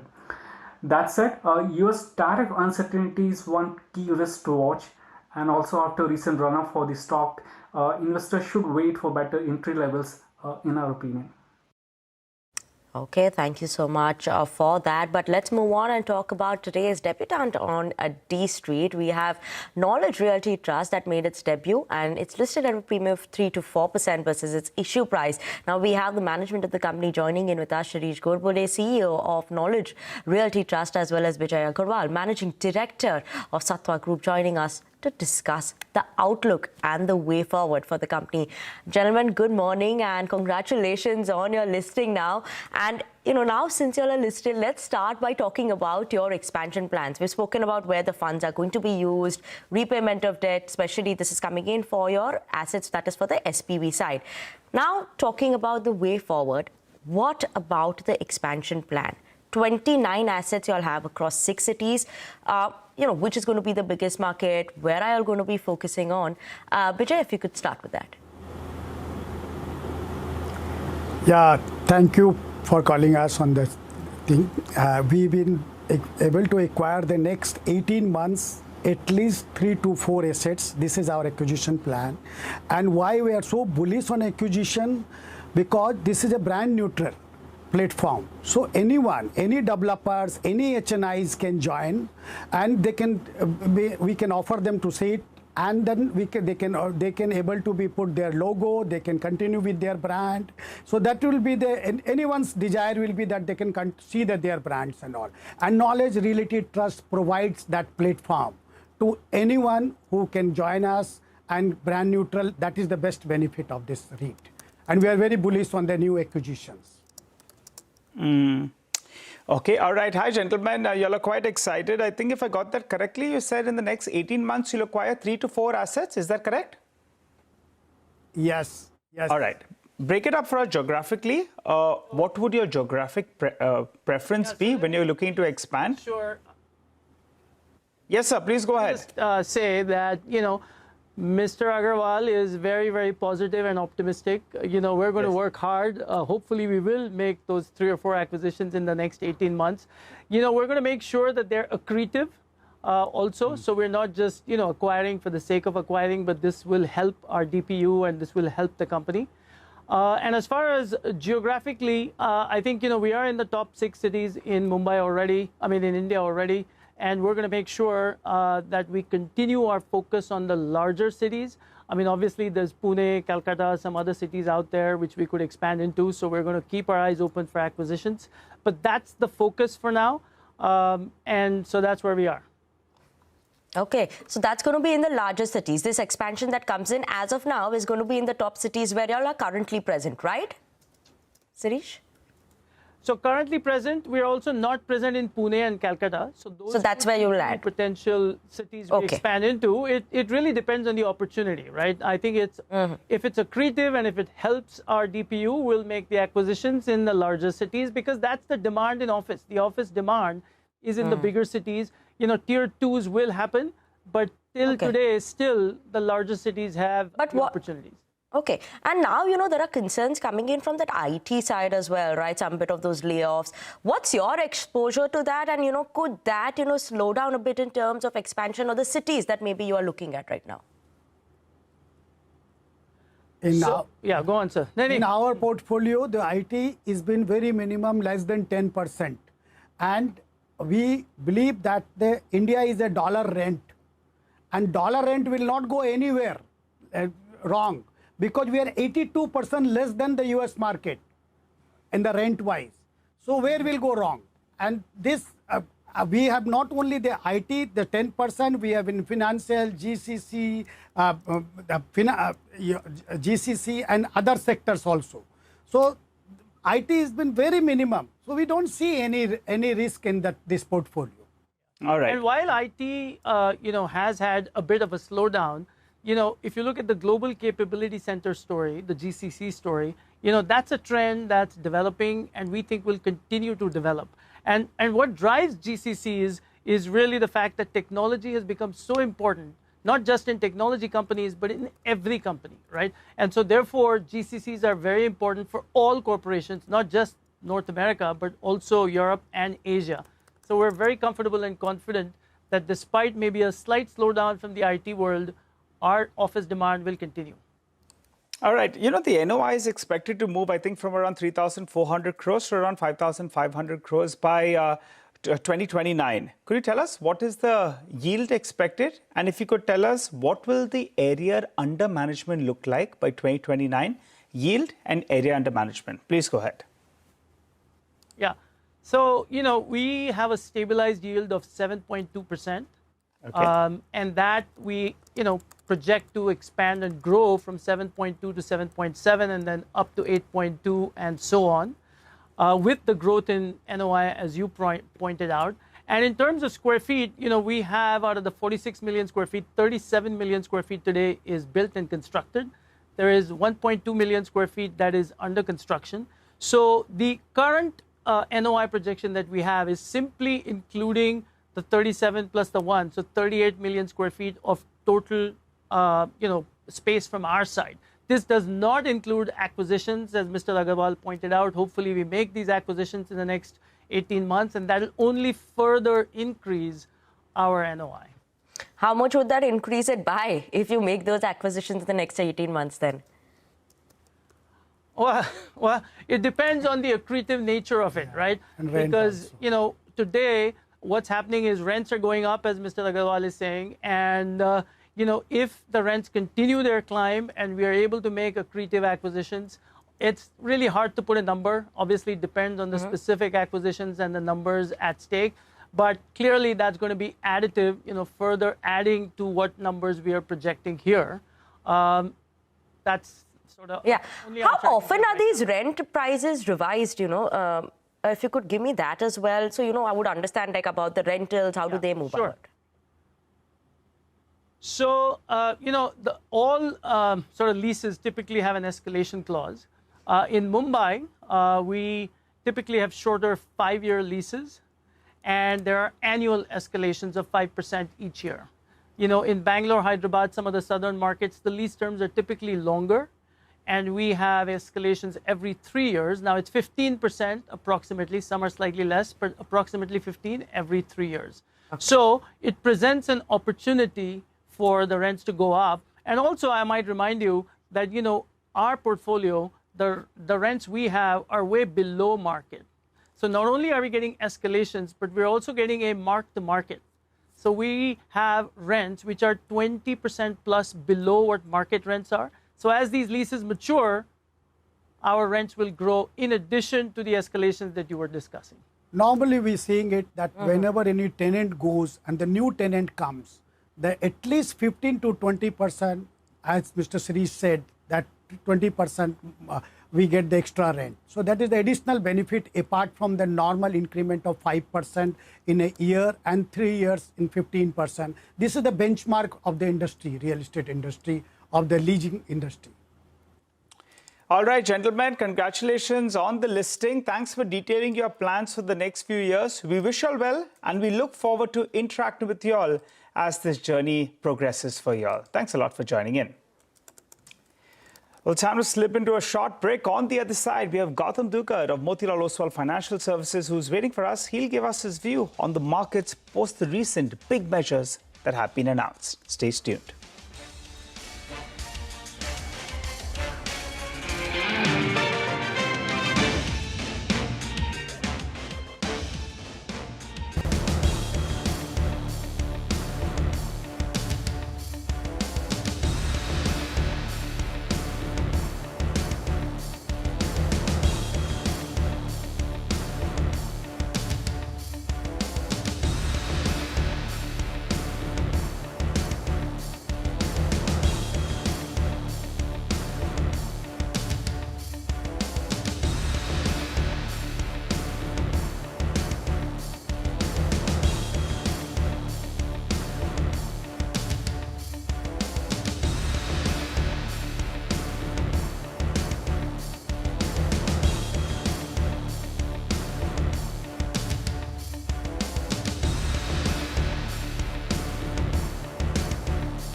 Welcome back, and you're watching Chartbusters on CNBC TV18. Now, sources are saying that GST Council nominated group of ministers on rate rationalization is set to meet on 21st of August. That was the biggest news that we had that came in over this long weekend.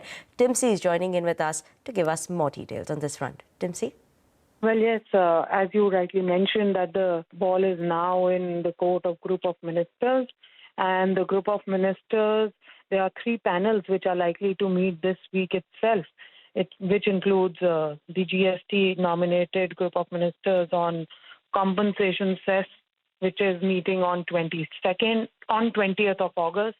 The group of ministers on rate rationalization, the big rate overhaul that we are likely to now see to be discussed by the group of ministers. Only then it can go to the GST Council. That is likely to meet on 21st of August. And the other group of ministers, which is also a very crucial group of ministers on life and health insurance, that is also likely to meet on 20th of August. We'll have to see, because this group of ministers' meetings are so crucial that only based on these recommendations, the proposal will then be deliberated by the GST Council. The rates panel meeting on 21st will discuss reduction of slabs, overhauling of the entire GST rates, whereas the panel on compensation cess is going to discuss what should be the way out, what should be the future of compensation cess, and if compensation cess payouts, that is for the back-to-back loans which were taken during COVID time to compensate the states, if the payout ends early from March 2026 to say by October or November, then what happens to this levy? How soon this levy will end? And what should be the future? And the other one, the big panel on health and life insurance, as to what should be the relief that should be given, what should be the rates that should be charged on premiums of life and health insurance. So 3 crucial panels meeting this week, one on 20th, the other also on 20th, and the third big one on rates on 21st of August. Okay, all right. Thanks a lot for joining in, Timsy, and filling us in with that crucial information with regard to the insurance space. Let's get in Gautam Duga, though, Head of Research Institutional Equities of Motilal Oswal Financial Services, who joins us on the show. Hi, Gautam. Good morning. Good to see you in. It's a rainy day, which may not be so bad because the monsoons have been pretty okay. Earnings are expected to pick up, and now you have a couple of these bazooka shots coming out. The GST rationalization as well as the S&P upgrade came out of nowhere. Tell us, do you think the Indian markets, after a year or so of underperformance, do you think we're bracing for better times? And in terms of earnings growth, what are you projecting now? Hi, Nigel. Good morning. Thanks for having me. Yes, monsoon is picking up, which is a very good news. And as you rightly mentioned, after a long time, we've seen over a long weekend 2-3 very big positive news items coming out, and which has at least lifted the sentiments. For the last 12 months, our markets have gone absolutely nowhere, and for right reasons, because the earnings also went nowhere in FY25. As we discussed a month back when we were publishing our preview, that FY26 will be a far better year on earnings than FY25. And first quarter has already turned out to be slightly better than what we forecasted. So we've got about 10-11% growth for our coverage universe, 8% growth for Nifty, which is slightly better than expectation. And as we've been discussing for last 2-3 months, mid-caps continue to outperform large caps on earnings. So this quarter, again, if you look at our coverage of 311 stocks, the large cap, which is about 92 stocks that we cover, have posted 10% growth. But mid-caps have posted close to 25% growth. Now, even if you exclude one OMC, which has created a very disproportionate influence on the final aggregate number, even then, the earnings growth is about 18% for mid-caps and 10% for large cap. Whereas small caps are still struggling because of the issues in some of the financials pertaining to NBFCs and microfinance. So small caps on a reported basis for 132 companies that we track, their earnings have declined 11%. If you exclude financials, then the small cap universe of about 104 stocks have also posted 14% earnings growth. So clearly, we are looking for a slightly better year on corporate earnings. As it is for the last 6 months, government has taken several actions along with RBI, both on fiscal and monetary side. Government had cut income tax rate, RBI has cut interest rate, CRR, a lot of liquidity infusion has happened. Now this GST rationalization, the monsoon is good, and the festive season is around the corner. So hopefully in the second half, FY26 as we enter there. The cumulative impact of all these actions that have been taken so far will start making their presence felt. Absolutely. Gautam, good morning. This is Vinny joining in the conversation as well. So obviously, given all these positive triggers that have come in, do you think that consumption is something that will be leading the story, especially in FY26 and the rest of the year now? Absolutely. I mean, the focus of government has clearly shifted from capex to consumption. This was very much evident in the budget. And government has put up a lot of efforts on capex in the last 6 years. 6 years back, the total capex budget of government of India used to be 1.9 lakh crore. FY25, they spent about 10.2 lakh crore. So that's almost a jump of 5x. Now, you can't keep growing at 20-30% on capex allocation by government on that kind of pace. So very prudently and wisely, they shifted the leverage lever away from capex towards consumption, which is why the potential 1 lakh crore of benefit through income tax reduction augurs well for consumption. However, what has also happened is consumption has been weak, especially on the low ticket side, especially on the staples, for last 10 years. It's not just last 1-2 years phenomena. As I keep repeating, there's not a single consumer staple company in India which has given 10% top line compounding for last 10 years. We just published a review note on consumption today morning. Again, we've given a lot of details on that. Even if you see that note today, there is not a single company which has given 10% top line compounding for 10 years. So consumption needed a support, especially low ticket, right? And that you've got now from multiple announcements already. However, from our point of view, we've been more bullish on consumer discretionaries for last 4 years. And that call continues from a next 1 to 3 year point of view. Short term, yes, staples should bounce back because the commentary in 1Q was slightly better than what we anticipated. There is some pickup in urban growth, which is happening. Rural has been strong for last 3-4 quarters. So staples should also join the party. But after the initial 5-10% rebound, I think, again, people will start looking at volume growth, how all the announcements are actually translating into numbers. Whereas for discretionary consumption, I think the road is very clear for next 3 to 5 years, which is why in our model portfolio, we are disproportionately overweight on consumer discretionary. Okay, all right. Discretionary over staples. That's Gautam's call. Gautam, give us a few names. Trend is something that you identified early. The stock had a one-way move before pulling back. If discretionary is going to do well, is that one of your top picks? If you could give us, what's the outlook with regard to stocks? How do you play this discretionary basket? And also, there was this EMS place that suddenly got very jittery after PG Electroplus went ahead, and cut their guidance. But clearly, RAC sales will move up. Then these guys as well will benefit. What's your top idea over there? Yeah, so that's why you're seeing EMS companies, rallying today, including PG Electroplus. While we don't have coverage on PG, but we have coverage on 8 other EMS names. Our preferred ideas there are Dixon, Keynes, and Amber. They are also doing well in today's trade if AC sales go up. And even otherwise, outside of this GST announcement also, they were growing at a very fast clip. I mean, EMS as a pack this quarter posted 58% earnings growth. As regards our choice for discretionary consumer companies, in our model portfolio, we have 5 of them. Titan, which has been our long time favorite, obviously remains a favorite idea. They posted very strong set of numbers too. We like Page. We've been a big fan of Indian Hotel for last 4 years. We've been holding Indian Hotels. Then we have introduced Jubilant Foodworks in our model portfolio recently. Page Industries is there. And aside of that, we also have a positive view on Indigo Airlines and Varun Beverages. So there is a whole host of ideas in consumer discretionary, Nigel. You're spoiled for choice there. Unlike in staples, where you have to still shuffle between 7-8 companies. In discretionary, you have 50 potential investable ideas. And my sense is that as we move forward in next 3 to 5 years, as our per capita moves from $2,800 towards $4,000, you will see another 50-100 ideas coming up and listing. Okay, interesting. 50 plus choices, spoiled for choice in the discretionary side of consumption. Gautam, thank you so much for joining us this morning, giving us insights in terms of markets and how this story of consumption is going to start playing out in this year as well. But on that note, we're going to step into a very short break. We'll get you more on the markets and stock-specific action, I beg your pardon, after this break.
Welcome back. Well, markets hold on to those gains. As you can see, all the top indices, well, it's only green on the screen. So the screen is looking good. We've come off a little bit from the top. But by the time we wind up today, you'll want the Nifty to end closer to around that 25,000 odd mark.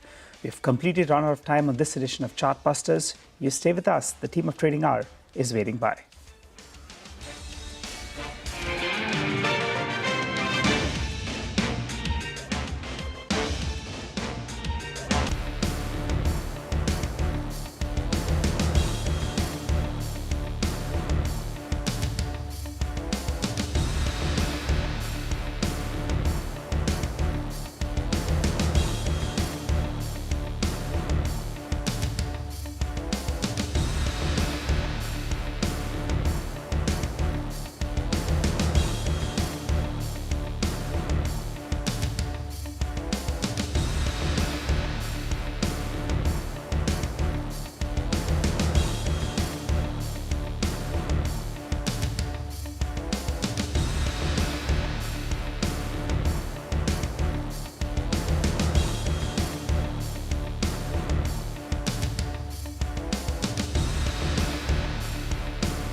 Hello and welcome to Trading Hour live from the CNBC TV18 Motilal Oswal studio. With me, I am Sonal Putra and with me is Hormiz. Good morning, Hormiz. And what a start to the week, right? After that long weekend, it's the flying rally that we are seeing right now. It's a hope rally right now, of course, because of the GST cuts that the Prime Minister announced. That will come by Diwali. But of course, we need that approval coming in from the state governments as well. But the market is happy. It would lead to a consumption boost, something that our economy was lacking for a bit right now.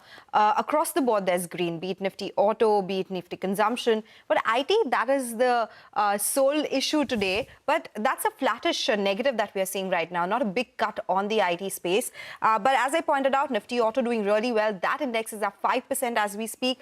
We have the Realty Realty index is doing really well as well. So 2.5% there as well. The next one is Nifty Metals. The safeguard duty that has come by, so 1.7% on that one.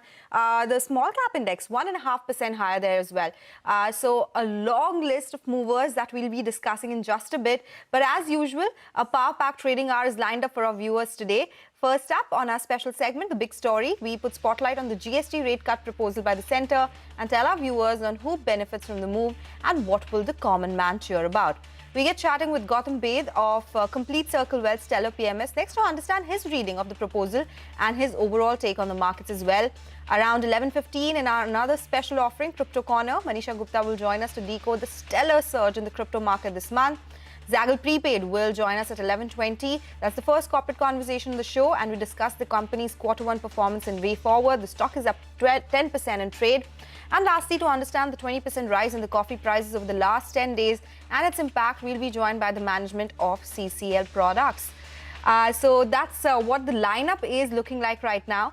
But as we've been highlighting, right, the big story of the day has been the proposed revision of GST rates by the central government. So on the big story today, we put the spotlight on what can change, who benefits and how. All this explained by Hormuz. He's bringing us all the details. Hormuz. Some big bang announcements made by the Prime Minister in his Independence Day address, particularly relating to the GST rate rationalization that can take place by Diwali. And the effect is there to see. You can see stocks like auto and consumer durable names rallying, Maruti Suzuki, Hero MotoCorp within the auto pack, Ashok Leyland gaining up to 8%, Voltas, Blue Star, PG Electroplast, the stocks like these have gained up to 10% today. So very strong rally across the two prime beneficiaries seen from this rate cut or a potential rate cut in the GST rates, and that is the autos and the consumer durables. Now take a look at what the brokerages are saying about this. Now if you take a look at Jefferies, they are expecting this to take place in the fourth quarter of calendar year 2025, which is of course the October to December period, where the rates could be rationalized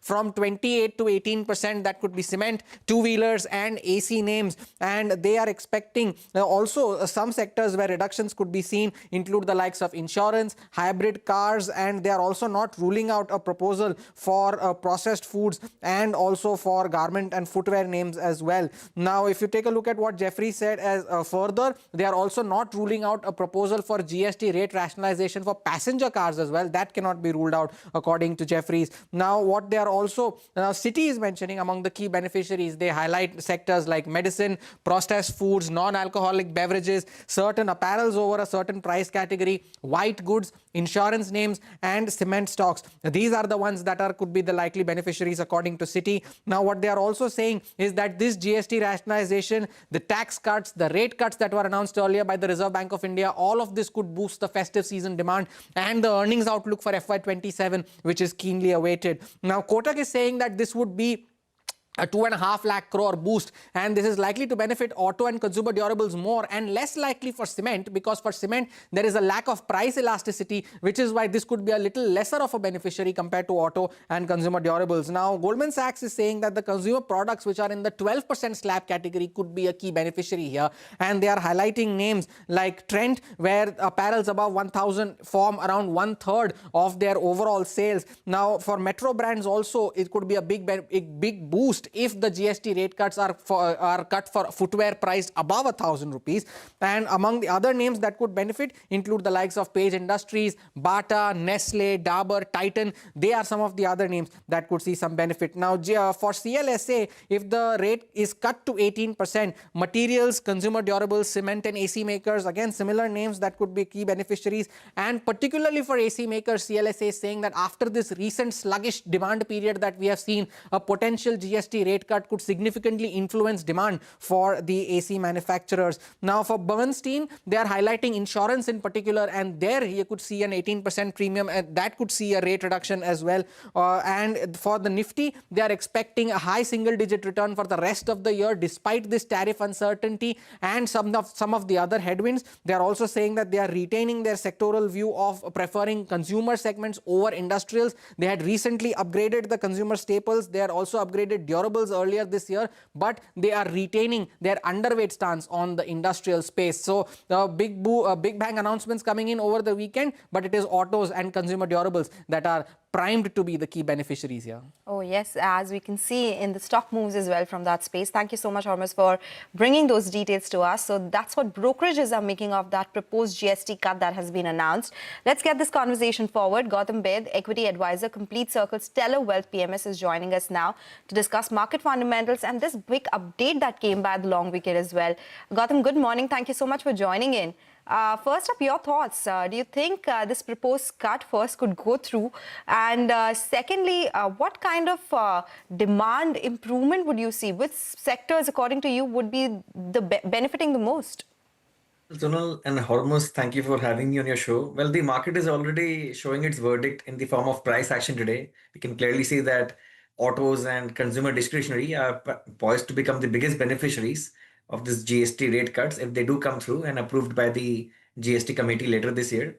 So let's wait and watch for the approvals to come through. But for now, I think the market is pretty excited. This should definitely boost domestic demand.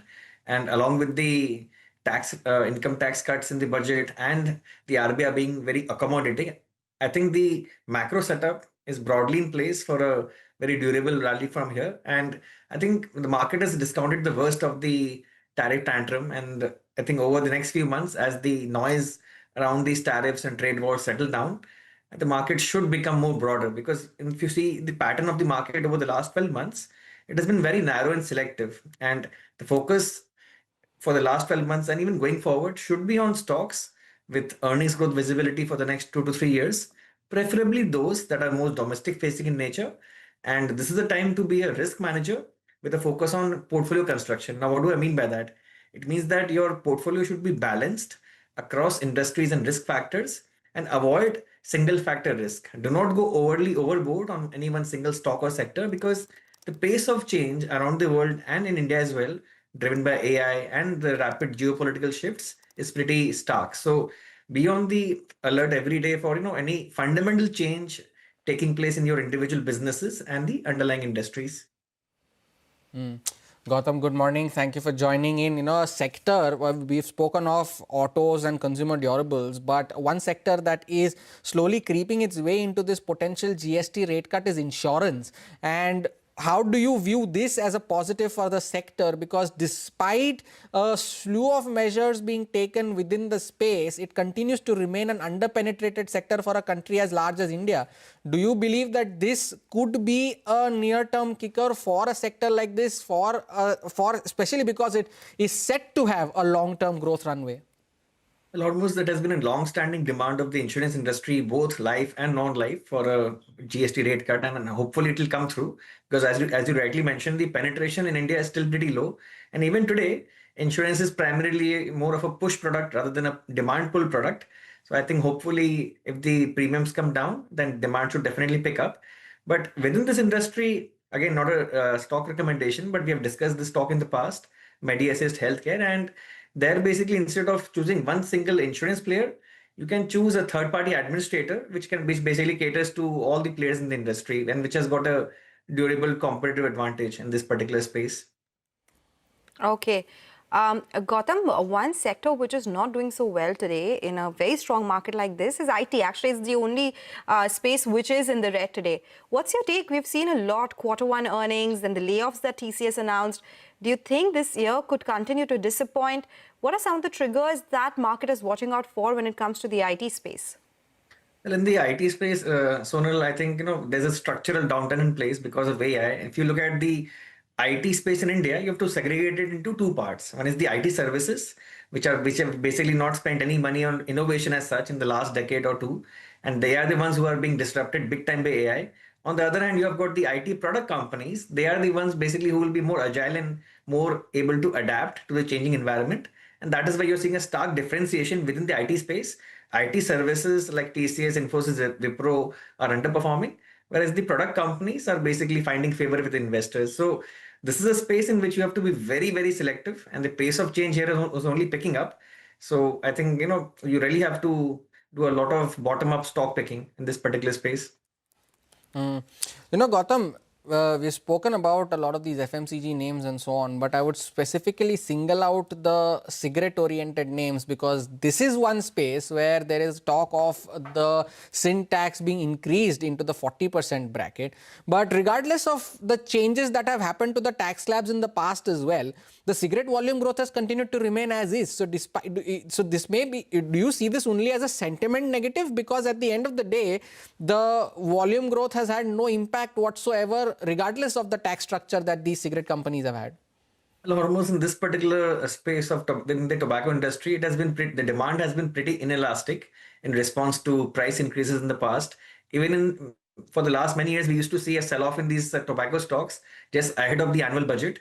But as soon as the budget passed, basically these stocks used to go back to their all-time highs. For example, in the most recent quarter, a few stocks like Godfrey Phillips have reported very strong numbers. And if they sell off because of bad sentiment around the sin stocks category, that could be used as an opportunity to accumulate for long-term investors. We do not have any exposure to the tobacco stocks in our PMS portfolios, but this is just one of the ways to approach this particular industry stocks. Okay. Gautam, I wanted your take generally on the markets overall. We have been seeing these uncertainties around US-India trade tariffs. There's a lot with respect to consumption as well, which the GST proposed cuts would try to address overall. What about earnings as well? What's your take? What happens in FY26, FY27 with respect to market moves? Any specific sector do you think would outperform the majority of other spaces? I think definitely the domestic facing industries and domestic facing sectors will find more favor from investors, both domestic and global from here, until the tariff situation is resolved. However, because of this tariff uncertainty, the export driven sectors, excluding the categories which are exempt, for example, pharmaceuticals is exempt right now, so the stock price impact there has been limited. But in industries like textiles, gems and jewelry, where there is a big sell-off taking place because of this tariff news, if they come down to very attractive valuation levels, be on the lookout to basically evaluate them as and when the tariff overhang gets removed. Because if the tariffs get normalized and come down to a more rational level of suppose 15% or so, then you can see a big re-rating in many of the names right now which are underperforming. So have your watch list ready, do the research and keep the names handy, because as and when the tariffs come back to a low level, if they do, then these names are primed for a comeback. Indeed, Gautam, pleasure having you as always. Thank you so much for sparing time and joining us today. Looking forward to have you more often on the platform. Gautam Baid of Complete Circle Wealth. By the way, the index has cooled off slightly from the highs, around still 325 points higher, so no complaints there whatsoever. Still at 24,960 is where the Nifty stands. Take a short break. On the other side, put the spotlight on the crypto market. Manisha Gupta joins in on the other side.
CNBC TV18 presents Crypto Corner, powered by CoinDCX.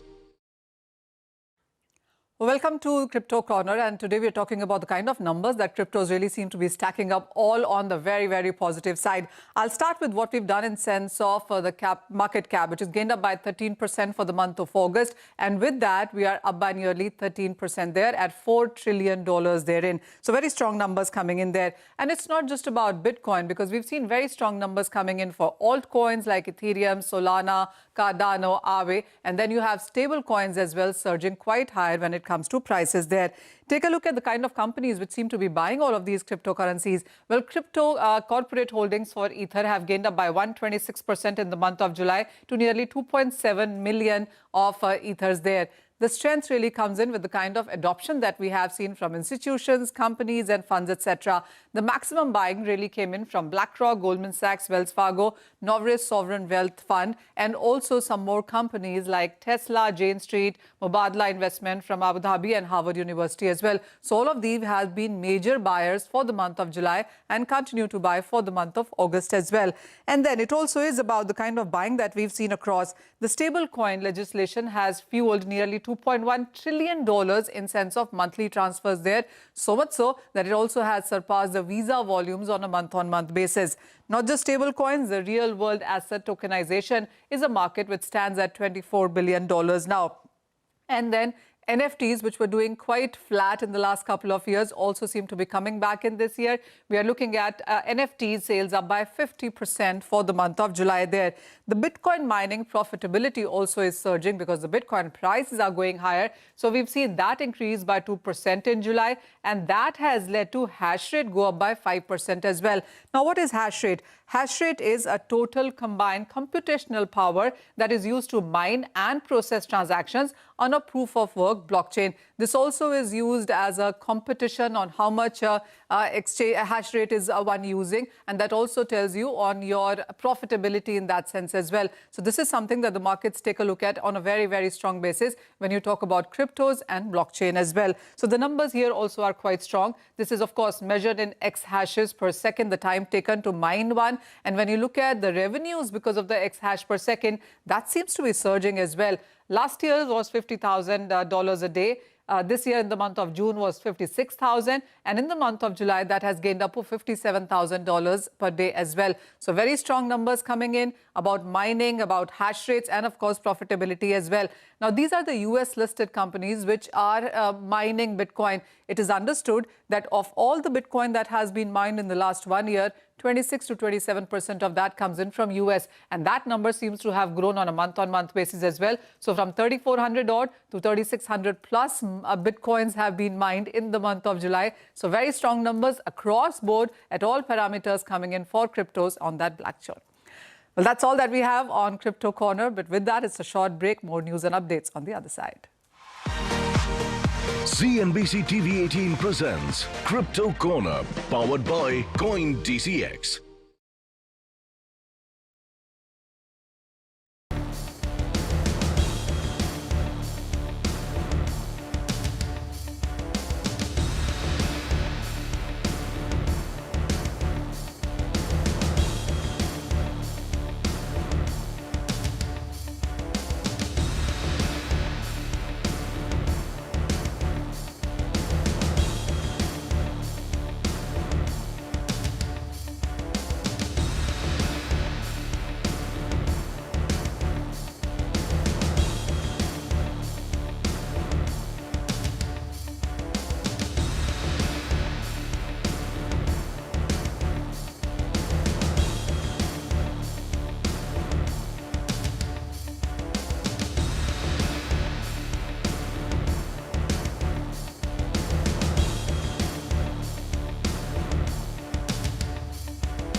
Welcome back. On to the final few conversations from the earnings of the quarter gone by.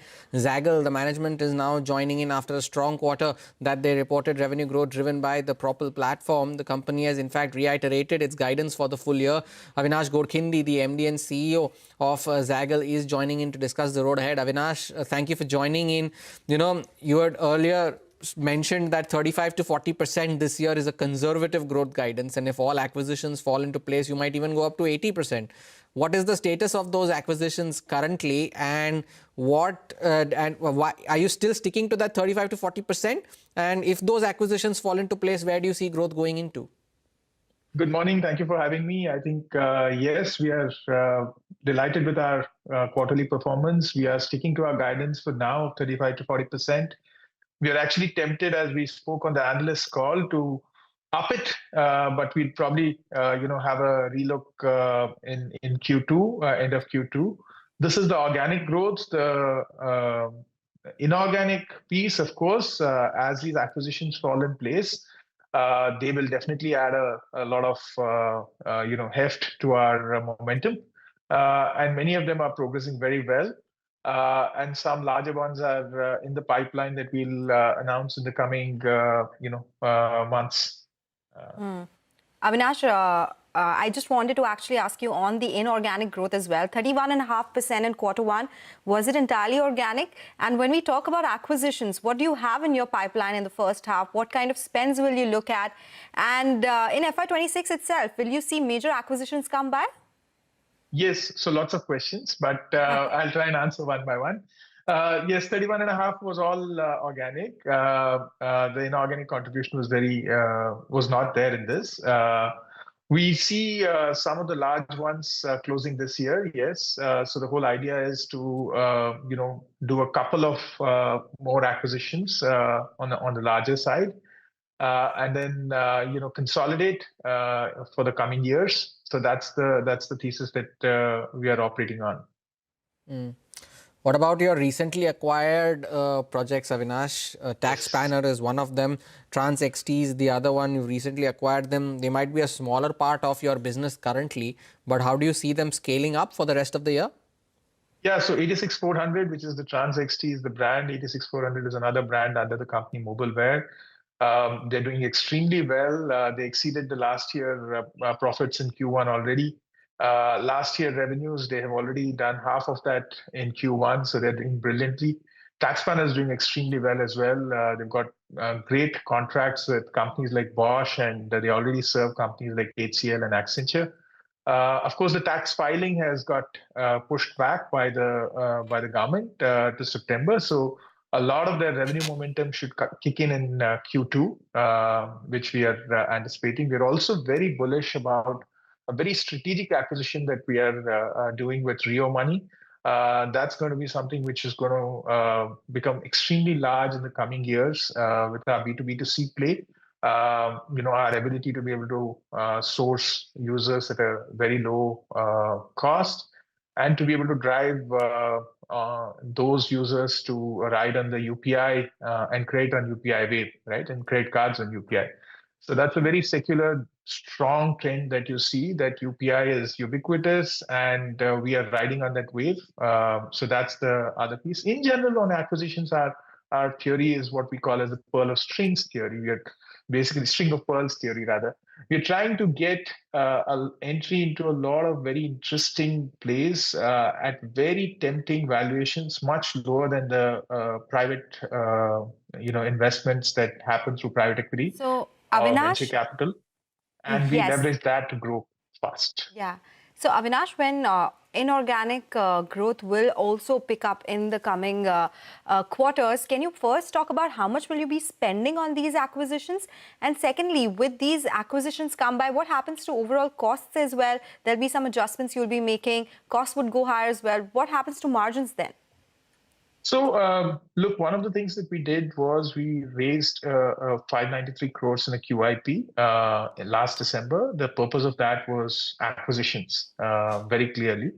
And a large part of that money, about 565, 570 crores, is still in the bank, right? So a lot of these acquisitions are stock plus cash. So we are sitting with a very large, quantum of capital to be able to deploy. The cost, most of these acquisitions are either profitable or their losses that we have on their P&L is very small. A lot of them, for example, DICE and others would be able to help us save about 25 crores in costs. And that's what we spoke of in the call as well. Just in terms of synergies that kick in, and these are initial estimates, we have not gotten deeper. And in the coming years, the overall cost savings would be even higher. Okay, all right. So we'll talk about that in greater detail once those acquisitions kick in and we see results coming into your P&L as well. Avinash, always a pleasure speaking with you. Thank you so much for joining in today and giving us those updates about the company's outlook going forward as well. That's Zaggle Prepaid. The stock is up 9% on the back of good numbers. But let's talk about other stocks which are on our radar. Harmis is back on the big wall. He's talking about all the big movers in trade today. Harmis. He spoke about the more obvious ones. Let's put the spotlight on some non-obvious ones as well, right? IFB Industries is one of them. Of course, part of the consumer durables list that has seen a stellar move today on hopes of a potential GST cut. And this 18% up move with the biggest single day gain that the stock has seen since 2014. And look at the volumes here as well. In the first couple of hours of the trading session, we have already had 12 lakh shares changing hands compared to a 20-day average of just 14,000. But despite this move today, the stock is still down 20% on a year-to-date basis. The stock had doubled last year in 2024. The other big mover today is Pennar Industries, and this is also the biggest single-day gain. This 17% move, the biggest single-day gain since June of last year. We've already had 36 lakh shares change hands compared to a 20-day average of around 4 lakh. And it's been a good, it's delivered decent returns for its shareholders as well. Positive annual returns every single year since 2020.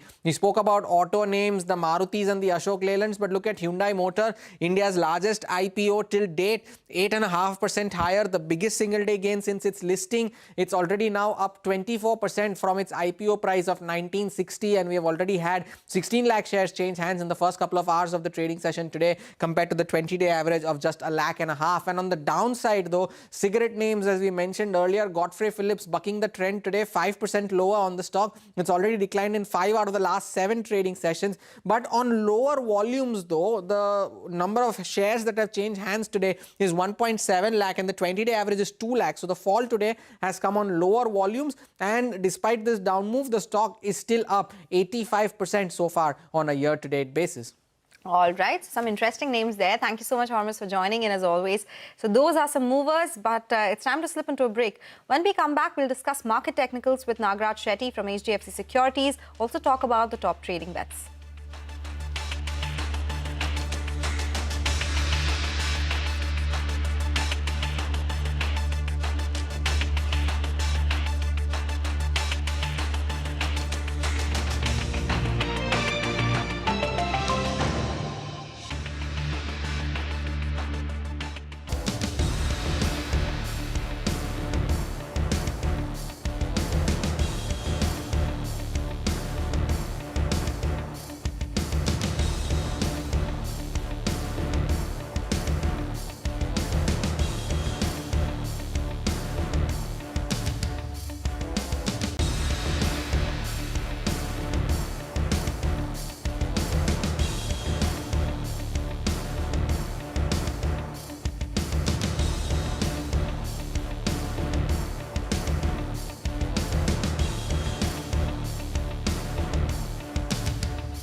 Welcome back. You're still tuned into Trading Hour. It's a good time to talk about the F&O space. Sudarshan is bringing us the latest trends from that and a lot more. Sudarshan. So after a blockbuster start to the week in which we saw Nifty crossing the level of 25,000 for the first time since July 25, now we have moved to a range where Nifty is trying to hold on to the levels about 24,950, and on the upside, crucial support remains around 25,020. That is the very important support, and that is a range-bound trade is now reflecting in the both PCR as well as the volatility index. And if you look at the options data, now the range has moved higher on the both side put as well as the call side. So in the put side, if you see both 25,000 and 24,900 strike rates are very active, seeing healthy additions. And on the call side, 25,000 is healthy. And more than that, 25,100 has become very active, which is saying very healthy additions. So support for Nifty is now around 24,760. That is the 20-day moving average. And resistance is 25,020. That is the first resistance. In the intraday, we saw Nifty crossing that level. But again, it's very important level because that is the 50-day moving average. If we manage to cross that level comfortably, next support comes the recent high of that is 25,250. I have taken two stocks. One, because we are seeing a big up move in stock, the gold financials have seen a down move, and that's the reason Muthoot Finance is seeing long unwinding. And one positive stock on the positive side that I have taken is the Maruti, which is the top Nifty gainer, and it's seeing fresh addition of longs. Boy, what a move in Maruti today, and in fact, across all of the auto pack, 8.5% higher now on the stock is Maruti, now above the 4,000 mark. Sudarshan, thank you for that update. Of course, 25,000 proving to be a bit of a barrier for the index, despite this 300-point up move that we are seeing. Nagraj Shetty of HDFC Securities is joining in for a quick chart check. Nagraj, thank you for joining in. Well, do you see this as an opportunity to trim down your long positions considering this massive gap up that we've seen? And what are the key levels that you're watching on the index and your stock moves, stock recommendations as well? Good morning, Hormans. The way Nifty has moved up today is indicating definitely a change the sentiment of the last 4, 5, 6 weeks downtrend in the market. The opening upside gap remains open as of now. I think this gap would be considered as a bullish breakaway gap, and normally technically we believe that breakaway gaps are formed near the important bottom reversal point. So here the 24,300, the recent swing low of the Nifty is going to be the important bottom. 1 or 2 days of consolidation, I'm expecting further upside from here onwards, and next upside target to be watched for Nifty is around 25,300. Okay, all right. And Nagraj, what would your individual technical picks be? Yeah, I have two stocks. One is SBI Life. Chartically, SBI Life has been in a longer consolidation. Recently, in today's session, seen some signs of a breakout, and today we have seen some sharp breakout of around 3.5%.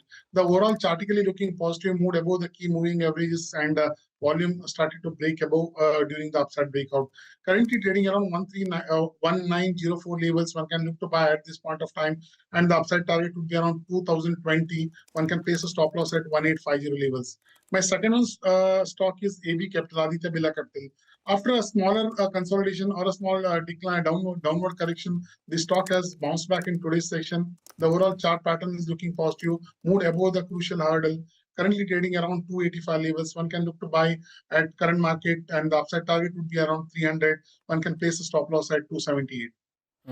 AB Capital and SBI Life. Some interesting recommendations from Nagraj. Thank you for sparing time and joining in today with your views on the index and for your stock recommendations as well. Just before we take that break, pull up PG Electroplast, and after that 35% down move that we had seen the week before last, the stock is now up 12% at the highest point of the day. Mind you, the stock is in the F&O band, so it's 13% higher. So no new positions, of course, that can be made on the stock. So keep PG Electroplast on your radar, 13% higher at the highest point of the day. Take a short break. The management of CCL Products joins in on the other side to discuss the surge in coffee prices. Stay tuned. We'll be right back.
Welcome back. It's a rainy Monday morning, so we have to talk about coffee. Let's get in CCL Products. Challa Srishant, the Managing Director, is joining us now. Robusta prices, they're up 20% in the last 10 days. The price declining trend has reversed from August 7th. The effective tariffs of Brazil, 50%, would come in effect very soon. So let's talk all about that and the results as well. Srishant, always a pleasure speaking with you. Let's talk about what's happening when it comes to coffee prices globally. There's so much happening with respect to tariffs, which would impact coffee prices globally. Can you give us a sense of what's happening and what's the outlook considering so much uncertainty around tariffs? Yeah, so one with Brazil is the largest producer of coffee in the world, and there's a 50% tariff that was imposed on Brazil. So that was actually one of the reasons why there was a sharp fluctuation in prices as well.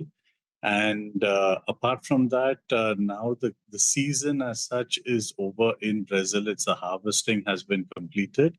The next crop cycle that's going to come is coming from Vietnam in November. So between now and then, we are expecting the prices to be a little volatile and then correct downwards again from November, December onwards again. Okay. So is, since pricing will continue to be volatile from November onwards, it will come down. Can you give us a sense of what happens for companies like yourself? In Q1, while revenue growth was really strong, what Street was a little disappointed with was gross margins. That came in lower on a YY basis. What does it do to your margins? So actually, our margins are exactly the same. In fact, if you see our EBITDA actually grew. The reason why there was a PAT degrowth is because of the MAT credit that we have.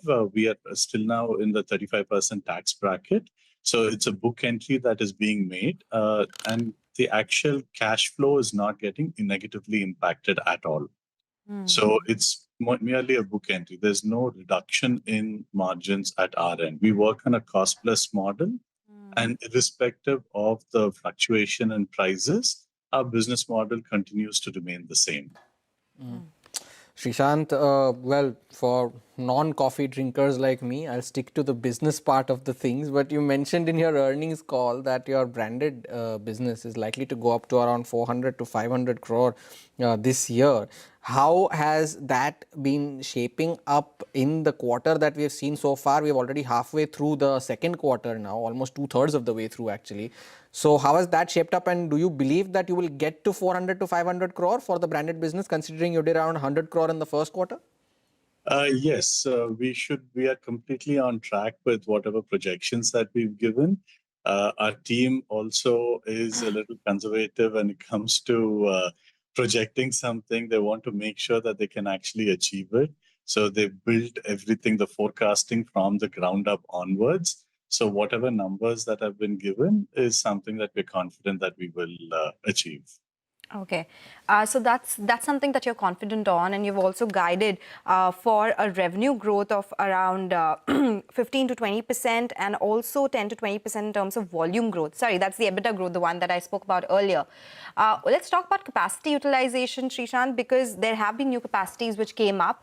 What is the overall capacity and the capacity from new facility? Yeah, so we've actually doubled the capacities a couple of months ago. So now the new capacities have come online, and the new capacity is operating at around 30% utilization. And overall, we're looking at ramping up to 70-80% utilization within the next 2 to 3 years. And we're on track with that as well. Any further Capex plans, Srishant? And if so, what does that do to your debt picture? Currently, correct me if I'm wrong, it's around 1,700 crores, if I read that correctly. And what's your plan to bring that figure down, say by the end of the year and for next year as well? Yeah, so there's no Capex plans at this point in time. In fact, our long-term debt is only about 750 to 800 crores. And the balance is only working capital debt, which is there. And considering the improvement in cash flows and all that, we are looking at reducing our debt levels towards the end of this year to maybe about 1,500 to 1,600 levels. All right. Srishant, the freeze-dried coffee margins are higher than spray-dried coffee. Can you give us a sense of what the split is currently? How would it be somewhere down the line by FY27? Because there's been a lot of shift that's happening in your overall portfolio as well. So if you can give us a sense of what EBITDA per kg would look like if there's a bigger shift that would happen to higher margin products. Yeah, so our freeze-dried coffee typically commands around a 10% extra margin compared to spray-dried. What we have done at our end is we've expanded both spray and freeze. The original plan was to actually focus only on the spray-dried expansion, but then due to the demand that we were seeing coming from the market for freeze-dried as well, we went in for our expansion for freeze as well. So our blended margins, our EBITDA is likely to remain more or less constant. All right, Srishant, thank you for sparing time and joining us today. Wish you good luck for the rest of the year as well, and as you move forward to achieving your predetermined targets. The Nifty still at 24,950 as we speak, 313 points higher. Endurance Technologies has moved to the highest point of the day, or has been at the highest point of the day, 10% higher on that stock. What has actually moved to the highest point of the day now is Maruti, 9% higher now on that stock. The top gainer on the Nifty, the biggest single day gain that the stock has seen in the last 5 years now since 2020, a 9% move now on Maruti Suzuki, 14,100 on the stock. And in line with that, Hyundai too has moved to the highs of the day, 9% higher there as well. Ashok Leyland is up 8.5%. So all of these auto names are in top gear currently. And what is also providing some bit of heat to shareholders are these AC names as well. Voltas is up 8%, Blue Star is up 7.5%. And a lot of these the tractor makers are doing very well today. Escorts Kubota is up 7%, and Hero MotoCorp too, 7% move on that stock as well. Whirlpool is up 6%, but on the downside, well, of course, not many, but there are a couple of earnings reactions. Glenmark is one of them, 3.5% lower on that stock. At the lowest point of the day now is Glenmark. Godfrey Phillips too has extended its losses. That too is down around 5% now as we speak. Take a short break. More on the markets on the other side. Stay tuned.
Welcome back. You're still tuned into Trading Hour. Well, a lot of stocks in the broader markets which are seeing big surge. PG Electroplast, that's one stock. This was a casualty last week on the guidance cut. Today, that stock has seen a comeback, 12.5% higher on that one. Ashok Leyland is the other one, 8.5% higher on that stock. Reported numbers last week.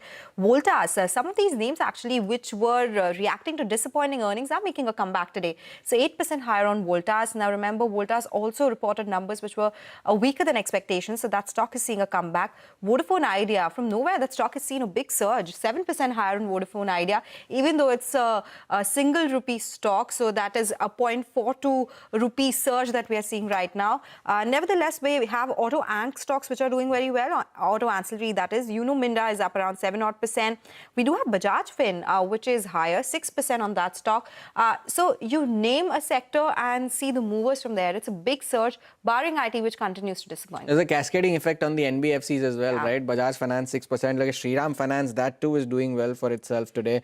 And some of the others, the insurance names as well. Niva Bupa is up 7.5%. New India Assurance is up 6%. So the insurance names too on a potential GST rate cut hopes are also rallying in today's trading session. Just before we wrap, some updates coming in from SkyMet, where they're saying that Mumbai is likely to see heavy rains for another 4 days. And the rains in August are almost 600 millimeters. In the last 4 days, we've already seen 450 millimeters of that. So we request the Mumbaikars to stay safe as well as the rain continues to pour. With that, we take your leave on this edition of Trading Hour. From Sonal and me, thank you for watching. Halftime report on the other side.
Stocks get off to a flying start for the week after PM Modi promises a Diwali gift in GST reforms to benefit local vendors and consumers. Auto, realty, consumer durable, cement and insurance stocks rally, but IT drags. India's Director General of Trade Remedies has actually extended the safeguard duty on flat steel set to expire in September by 3 years, with a graded rate structure moving down from 12% to 11% over the period. The move is a big relief for steelmakers. Talks between India and US on trade slated for August 25th have been pushed back, upping the likelihood of the additional 25% tariff on US imports from India coming into effect from the 27th of August. Prospects of some resolution on the Ukraine war and Trump's positive commentary following his meet with Putin leads to oil cooling further as hopes of Russian crude supplies continuing to flow rise.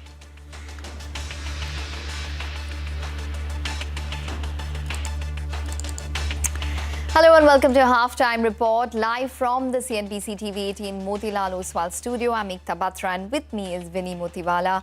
Well, it is turning out to be a session where we are seeing a lot of green. It's raining outside in Mumbai, but it's raining green on the market, so that's definitely a positive. The proposed GST review has definitely boosted sentiment, and that's the big reason why you're seeing these kind of gains come through. The broader markets are outperforming this afternoon, and we have a positive advance decline ratio on our hands as well. Stocks, a lot of stocks continue to be in focus. It's the end of the earnings season, so we have had some result reactions. Zaggle, Vodafone Idea, Glenmark, all of these stocks up and about in today's trading session. But overall, good start to the week. Let's see how it continues. But nonetheless, sentiment is on the positive. The meeting with regards to the Ukrainian government as well will be in focus. Absolutely, that'll be in focus. And also this week we do have the Jackson Hole Symposium as well. So some commentary that could come in on that front. Let's keep an eye out on that as well. But today, a green day coming in on the screen as well. The only sector that's managing to not hold on to gains or, flip-flopping between the red and the green is Nifty IT today. So keep an eye out on that one. A bit subdued in today's trading session. But apart from that, autos doing well. We have even Realty doing well. So all sectors holding on to very, very strong gains. And a lot of move that is happening today is because of those announcements that came in on 15th of August as well. That was the GST move. So a lot of stocks buzzing on the back of that as well. So keep an eye out on all those stocks as well. But on that note, we do have DGTR that has recommended the final safeguard duty on steel imports for 3 years. Nigel is joining in with us to give us details on this one. Nigel, good afternoon. And, what does this mean for steel companies? Now, what are we watching out for here?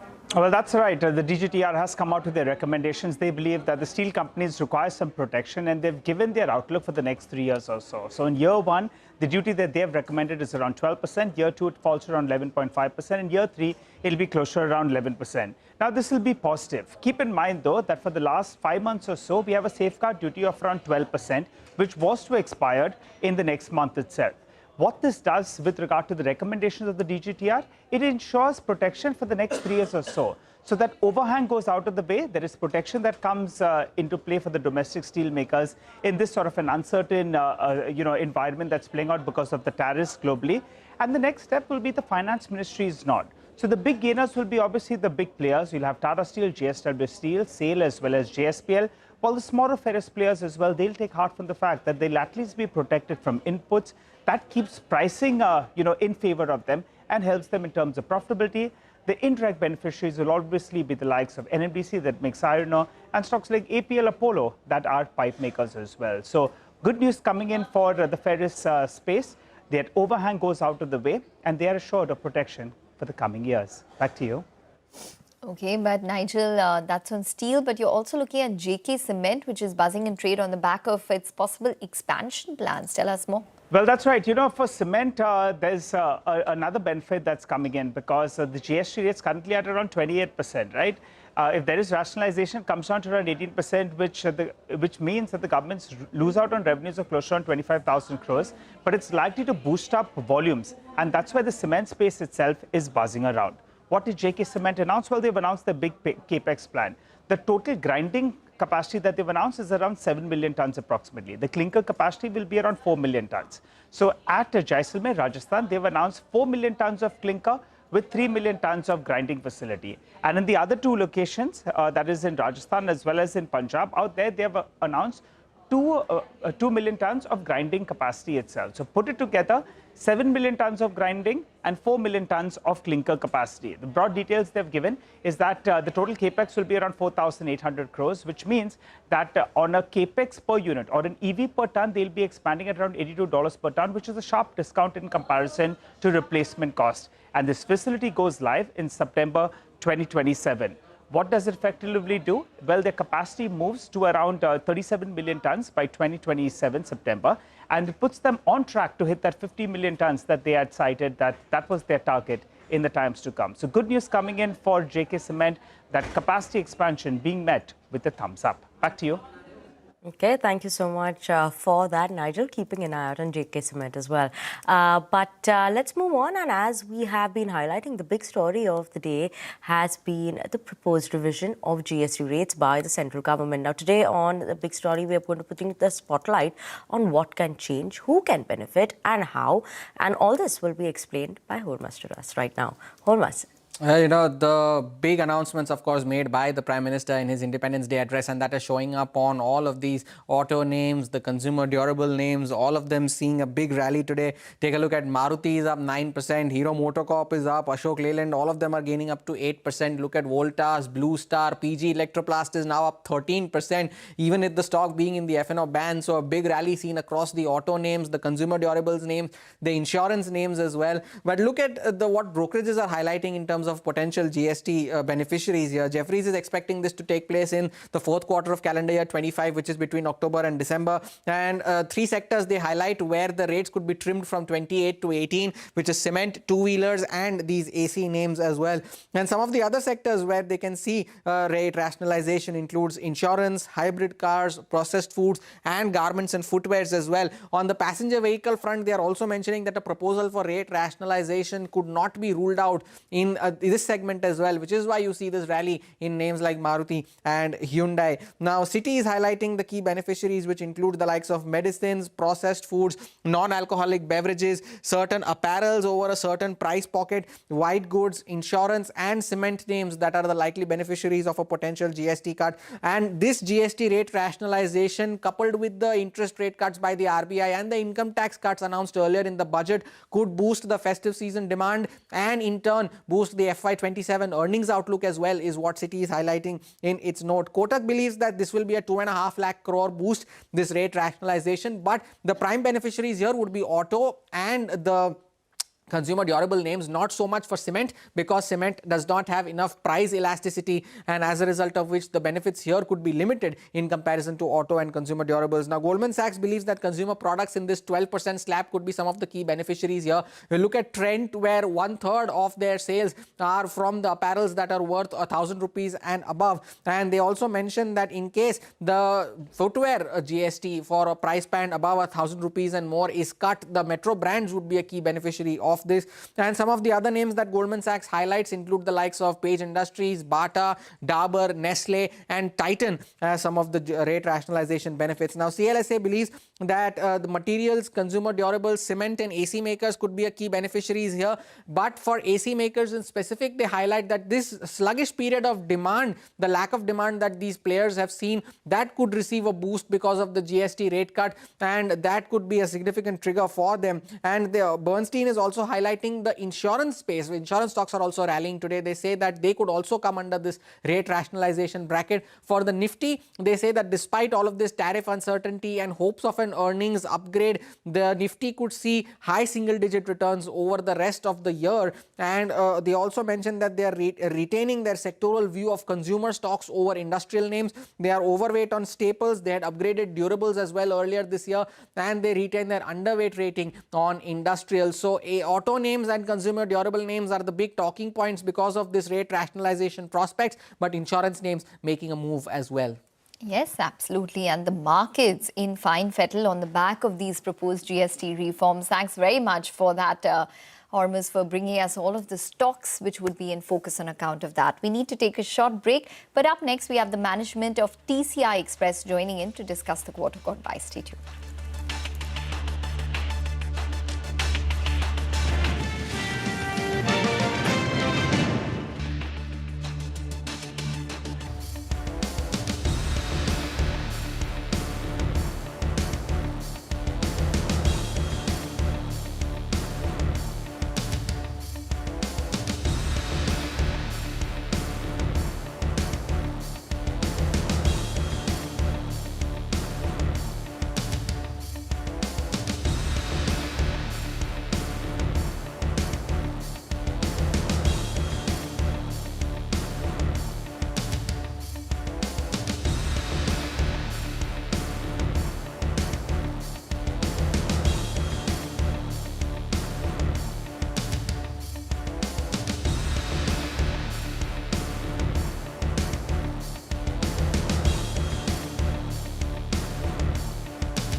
Welcome back to Halftime Report on CNBC TV18. Now, TCI Express, that reported its Q1 numbers, a muted set that came in from the company, and the revenue declined for the 7th consecutive quarter. Now, what does it mean for the company going forward? What are we watching out for, especially in terms of this GST rationalization that's come in as well, plus the outlook of the company going forward? We do have Mukti Lal, CFO at TCI Express, joining in with us to give us those details.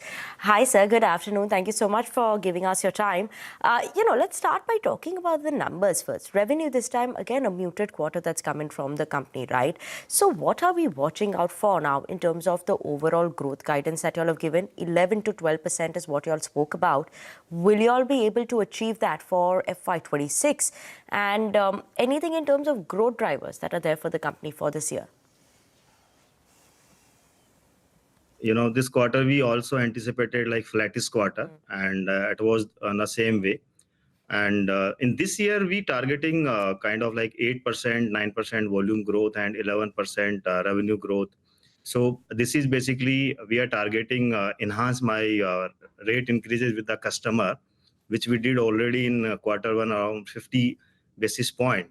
And this way, as also we have strategized to be enhancing our multimodal businesses also, which includes Rail Express, C2C, air, domestic and international. So these will also help us to be grow faster than our, business. A major chunk is coming from surface business. So we also enhancing this businesses on a fast growth. So ultimately, interestingly, one thing happened where we're seeing more stability in comparison to last year. We have more predictability, like we have seen in last year. We predicted something else, and then volumes has not come on that way. But in this year, economies is macros of economies are, I think, really in a well position, and like inflation is under control and people now buying the more things. Right. So then that 11 to 12% will be sustainable in terms of revenue growth. Yes. Your guidance for the full year. And volume growth also, you will be able to manage it at 8 to 9% that you've spoken about, right? So expecting a recovery now coming in Q2 and onwards, you're expecting much better growth. Yes, that's absolutely. Okay. Well, Mr. Lal, just while you are quite bullish in terms of the guidance, what is the demand scenario looking like, considering that your revenue was down for the 7th consecutive quarter in terms of sales? Yeah, so if you see, like our revenue is down almost like in a range of 2-3%. So there is no structural kind of thing. It is like matter of economies is not growing well where we operate in. So segments like continuously engineering segment, lifestyle products, they still are like under flattish kind of growth. This is not improving due to private capex has not taken up yet. So these are the basic scenario where we not improve that. That's why one of risk is there. We have only one line of business in our company, and that's we want to be de-risk this line of businesses. That's why we added similar kind of other express services as a multimodal. So these will also be help wherever supposing one business is not doing well or one's line of service is not doing well, then other has to be support. So that's why with this strategy we going to be improved in time to come, and certainly we create a network for these services also. We also added the branches. So I think we will be in a better position in this year. Okay. So I just wanted to narrow down on the margin picture, because you've done sub 10% margins for the past 3 quarters. You are targeting 15 to 16% for FY26, FY27. Is that correct? So we targeting, in the range of 14 to 15%. So basically why I am so bullish on this margin improvement, because our margin has declined in last year due to we created a network for our multimodal products. And there is some issues in, like we face the inflationary challenges in toll and labor costs. That has a very good news here. We already stabilized the cost, which you seen in a Q1 results also. So this will be help us to be improve our margin, because once we get the volume, it is directly add to our capacity utilization, which is hovering around 82%.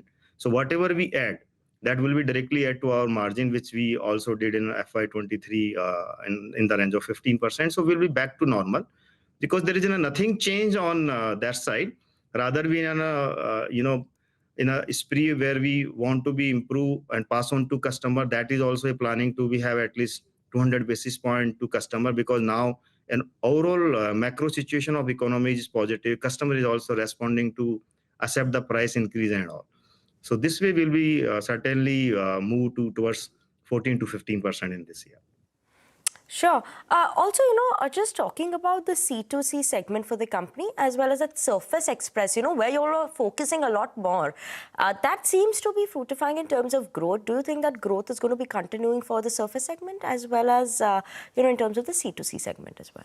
Yeah, so, Surface is our key segment where we generating almost 83% revenue on overall basis. So that is also always in our key strategies to improve that. And now, again, as I said, to de-risk of that, that's why we want to be added these other services.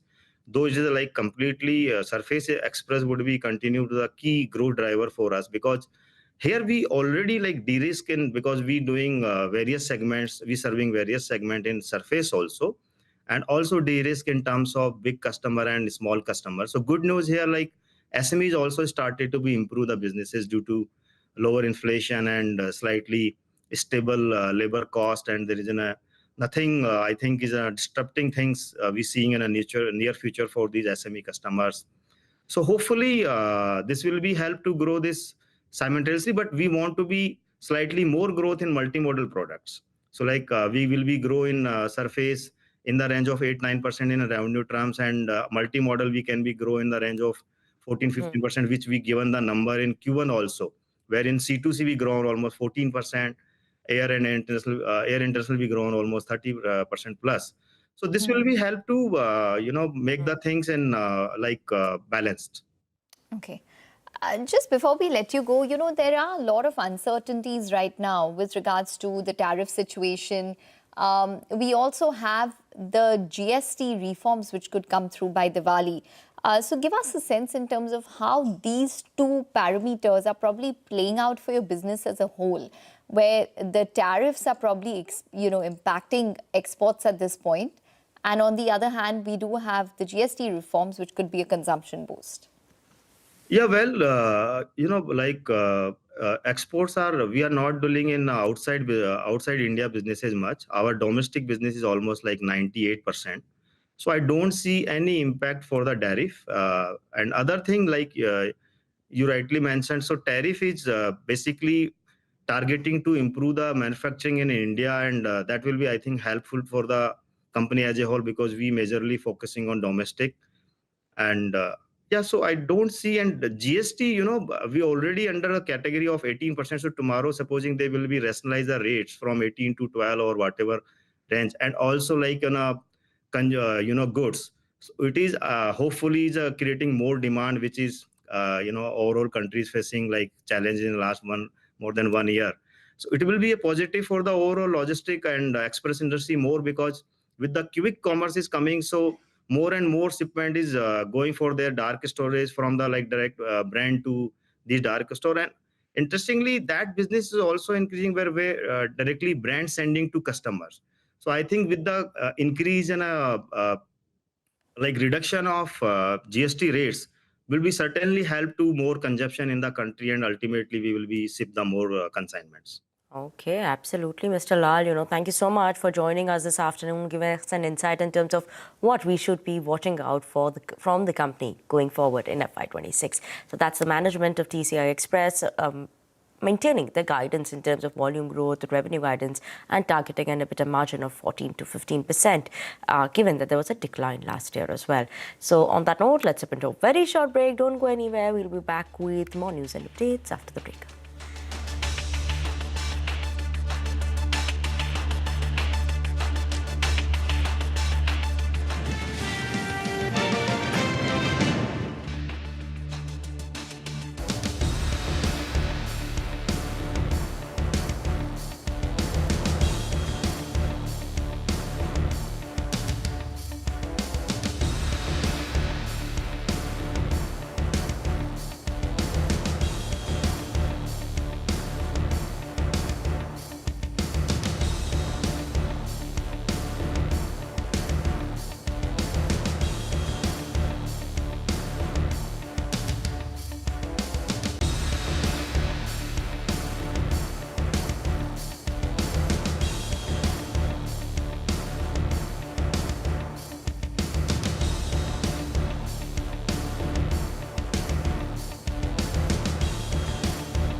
Welcome back. Well, the markets have come off from the day's high, so just watch out for it. It's an over 300-point correction for the Bank Nifty from the top. We also have the Sensex, which is, shaved off from the top at this point in time, but it's still holding on with a gain of around 1% along with the Nifty, which is up around 261 odd points. So yes, there's some amount of profit booking which is taking place at higher levels, but nonetheless, the sentiment seems to be intact. Just watch out for Marksons because that stock is in focus.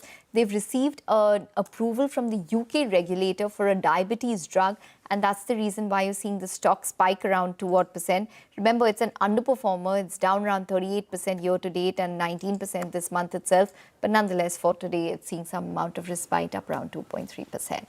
But Vivek now joins in. He has a more comprehensive list of all of the buzzing stocks you should be tracking. Vivek, over to you. Well, thank you so much for that. Despite the bit of a knock we've taken in the last half hour or so, the market breadth continues to remain very, very strong. We have to start off with the names, that are clearly benefiting from the likely GST cuts that could come about. And the one pack in focus clearly is the auto pack. Especially look at some of the names like Maruti, Hyundai, companies that make cars in the slightly more affordable range compared to some of the larger peers. Also, the two-wheeler names, look at Hero, Bajaj Auto, Eicher Motor, all of these names amongst the top gainers in the session today. The other set of stocks that are doing very well is the entire consumer durable pack. So again, especially in Q1, you did see the impact of what's essentially been a weak summer in all of these names. Stocks were significant underperformer. All of that, almost in a single session is recovering very sharply. So look at names like Voltas, Havells, even a PG Electroplast. Remember that stock took a knock of close to 30%. That stock's recovered very sharply. Blue Star and even an EMS name like Amber is doing very well in the session today.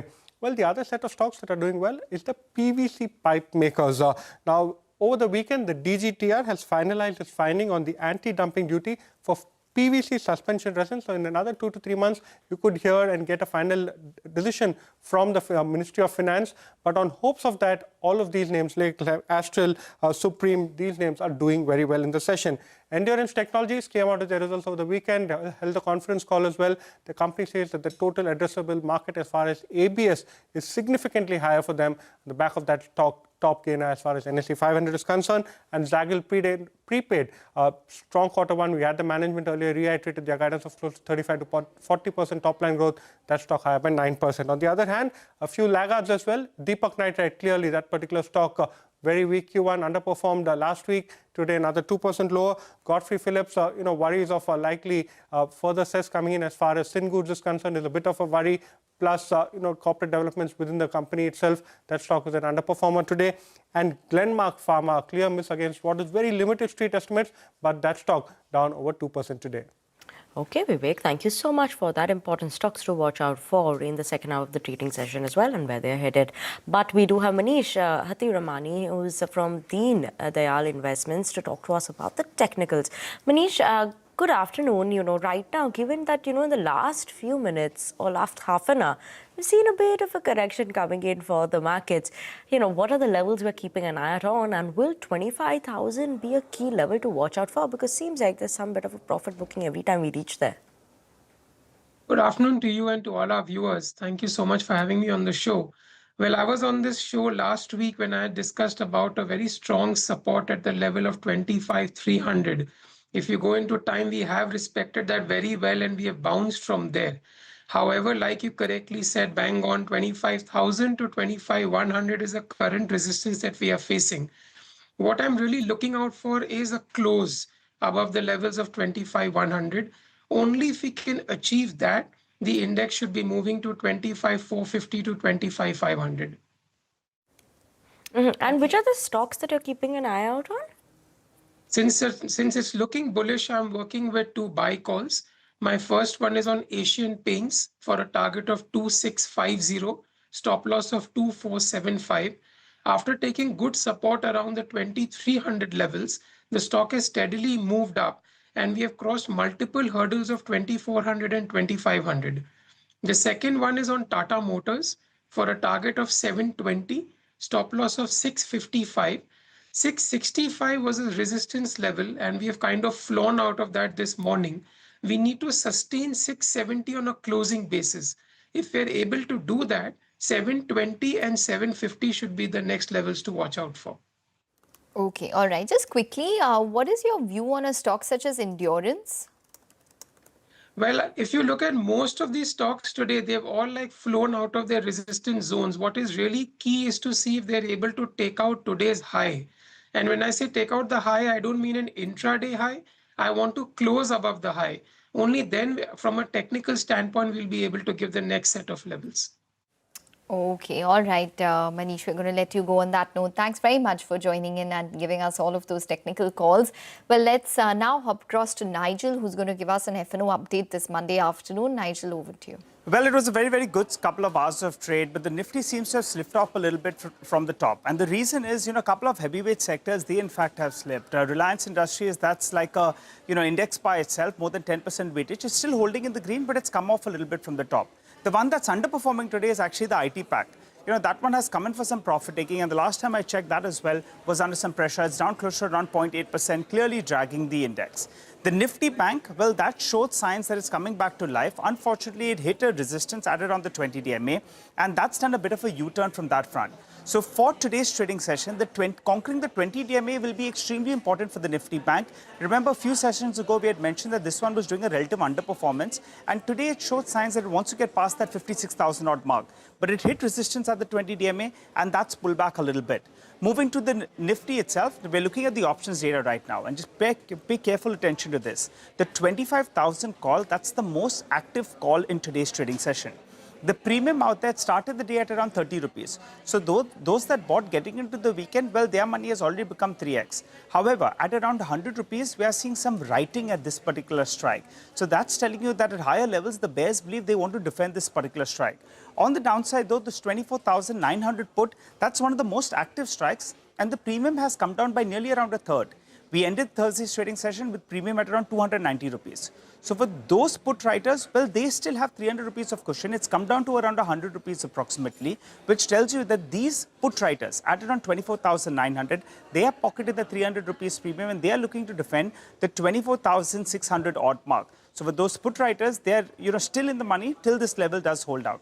However, on the upside, the 25,100 level, that's an important resistance mark, because there's massive open interest built up at this particular call, and with the premium at around 100 rupees, it looks like the writers actually are in force. In Thursday's trading session, there was some out of the money call buying, but today there appears there is writing at that level. Moving to individual stocks then, Maruti Suzuki. That one's actually seeing fresh buying in terms of open interest, because the stock has gone up by close to around 4.5%, and open interest has surged up more than 15%. So fresh long build-up is what we're seeing on that one. From the auto ancillary pack, giving Maruti company on the upside is Uno Minda. That as well was up more than 5%, and open interest has moved up. So there is fresh buying being seen on both these two counters. The stock that was shorted very aggressively around 10 sessions ago is PG Electroplast. Take a look at the shorts. They are running for cover. Open interest is down by close to 7 to around 8%, and the stock is flying away. That's more a function of short covering that we're seeing out there. And Voltas as well. The stock is up, no big open interest built up, telling you there's a bit of a squeeze taking place even on this particular name. So keep an eye out on these names. And finally, PNB Housing Finance, the total open interest needs to go down by around 0.5%. If that's the case, it comes out of the F&O band. There is some shedding, around 0.5% shedding of total open interest. It needs to come down by another 0.5%. Then it breaches that 80% odd mark, which makes it eligible to come out of the F&O band. So good start, some kind of profit taking. The bulls will want to fight back towards the end of today. Back to you. Absolutely, Nigel. Thank you so much for that. So keep an eye out on that update coming in on the F&O front. On that note, we're going to slip into a very short break. On the other side, we'll be joined by Manisha Gupta, as well as who's going to be having a conversation with MCX. So stay tuned in for that.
Welcome back. Joining us now is Chitranjan Rege. He's head of base metals at MCX. Chitranjan, hi. Thank you so much for joining in. And I understand the last 3 years have been kind of a lull when you look at nickel as a commodity after what we saw in 2022 on LME after that Russia-Ukraine war escalated and the way the nickel prices moved in that 24 hours. Since then, LME hasn't been able to pick up, and we've seen that impact happen on nickel futures on MCX as well.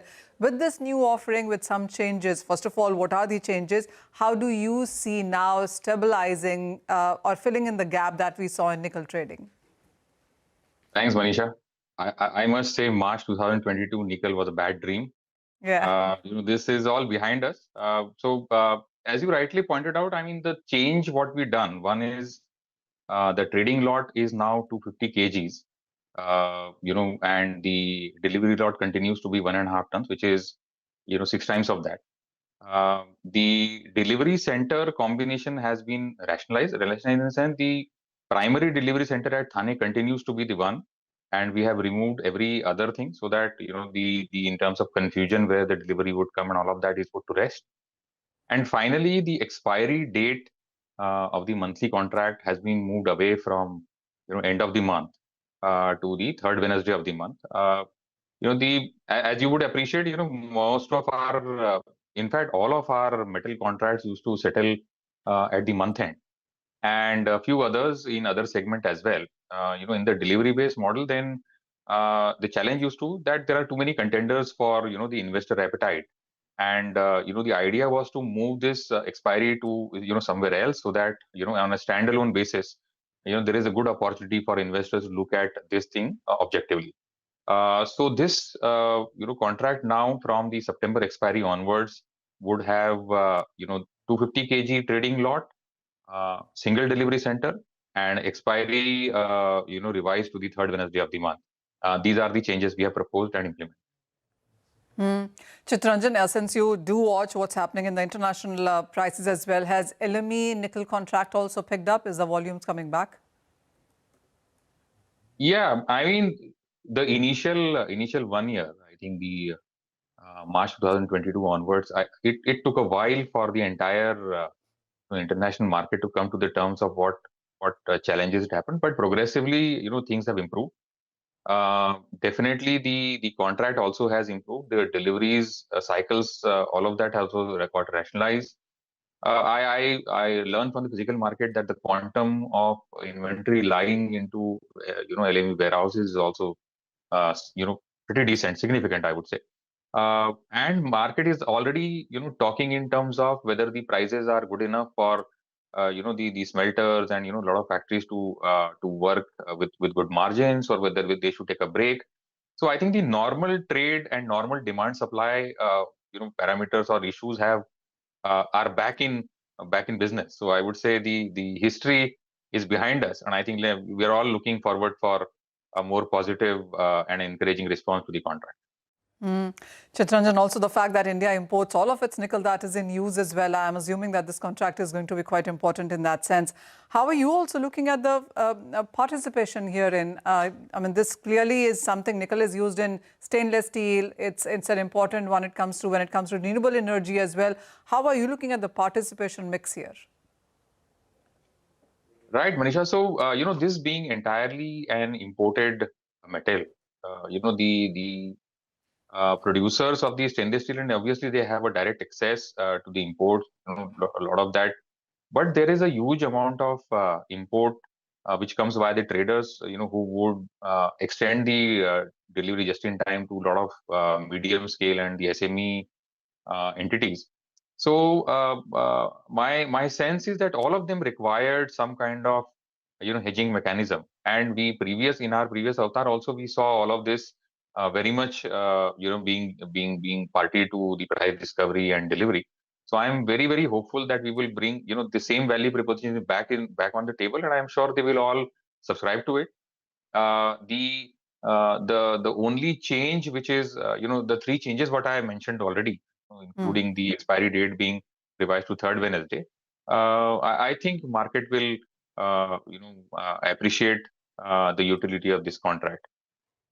All right, that point is well taken, Chitanjan. Thank you so much for joining us. So that's MCX yet again launching a new contract, and this time it's nickel. There have been changes in the contract that was traded 3 years ago. So delivery center, delivery quotation, and of course the timing as well in sense of expiry. All those 3 changes coming in the new contract there. But with that, let's go for a very short break yet again. When we come back, we'll put focus more towards news and updates.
Welcome back to Halftime Report on CNBC TV18. As of now, the Nifty is back about the 24,900 level, managing to hold on to gains of almost 1% and more than that in today's trading session. But let's talk about Ola Electric. Their gigafactory in Krishnagiri is now fully functional, and that's the word coming in from the company's founder, Bajaj Finance. He tells my colleague Rachna that their top-end bike and scooter will be powered by them, and upcoming festive season looks promising. Listen in. As you know, 15th August is our annual event where we make technology and product announcements. So there are 3 or 4 key highlights that I want to share with your viewers. Firstly, 4680. We are hosting this cell in India's first gigafactory. And you can see the gigafactory is fully functional, the 4680 cell is ready. And the first announcement was that our 4680 cells will be in our products this quarter. I had shared that with the street in our quarterly earnings also. So by Navratri this quarter, we can expect both our bike at the top end and our scooter at the top end to have our 4680 cells in there. We've been working on rare earth-free technology for a couple of years now, and in this current context, it becomes even more important. And next quarter, our first vehicles with our ferrite motor will be coming out in the market. And we have a roadmap from ferrite to magnetless motors also. I start by speaking about market share, what we've been seeing in month-on-month registrations. Yes, very important. The numbers have been quite stagnant and in fact at the losing end as well. With these announcements, what's the hope going forward? How do you plan to regain what has been lost? See, I want to start from 1 year ago. It's a 4-year-old company. We spent the last couple of years building our product portfolio and expanding our distribution. And in the last 1 year, our competition has expanded their distribution. We have changed our strategy in the last 2 quarters to go from pure penetration to profitable growth, a balance of scale as well as profitability. And that's what our Q1 results showed. Q1 results were much improvement on margins as well as on bottom line, while also starting to recover some market share on a sequential basis. Still very tough a tightrope to tread because like you said, while profitability has been a focus, at the same time the competition is picking up. So how do you manage that? That's what I'm coming to. We have built both the scale as well as the profitability. Our competition is now doing what we did 2 years ago. So if you ask them their gross margins, they will be too shy to share.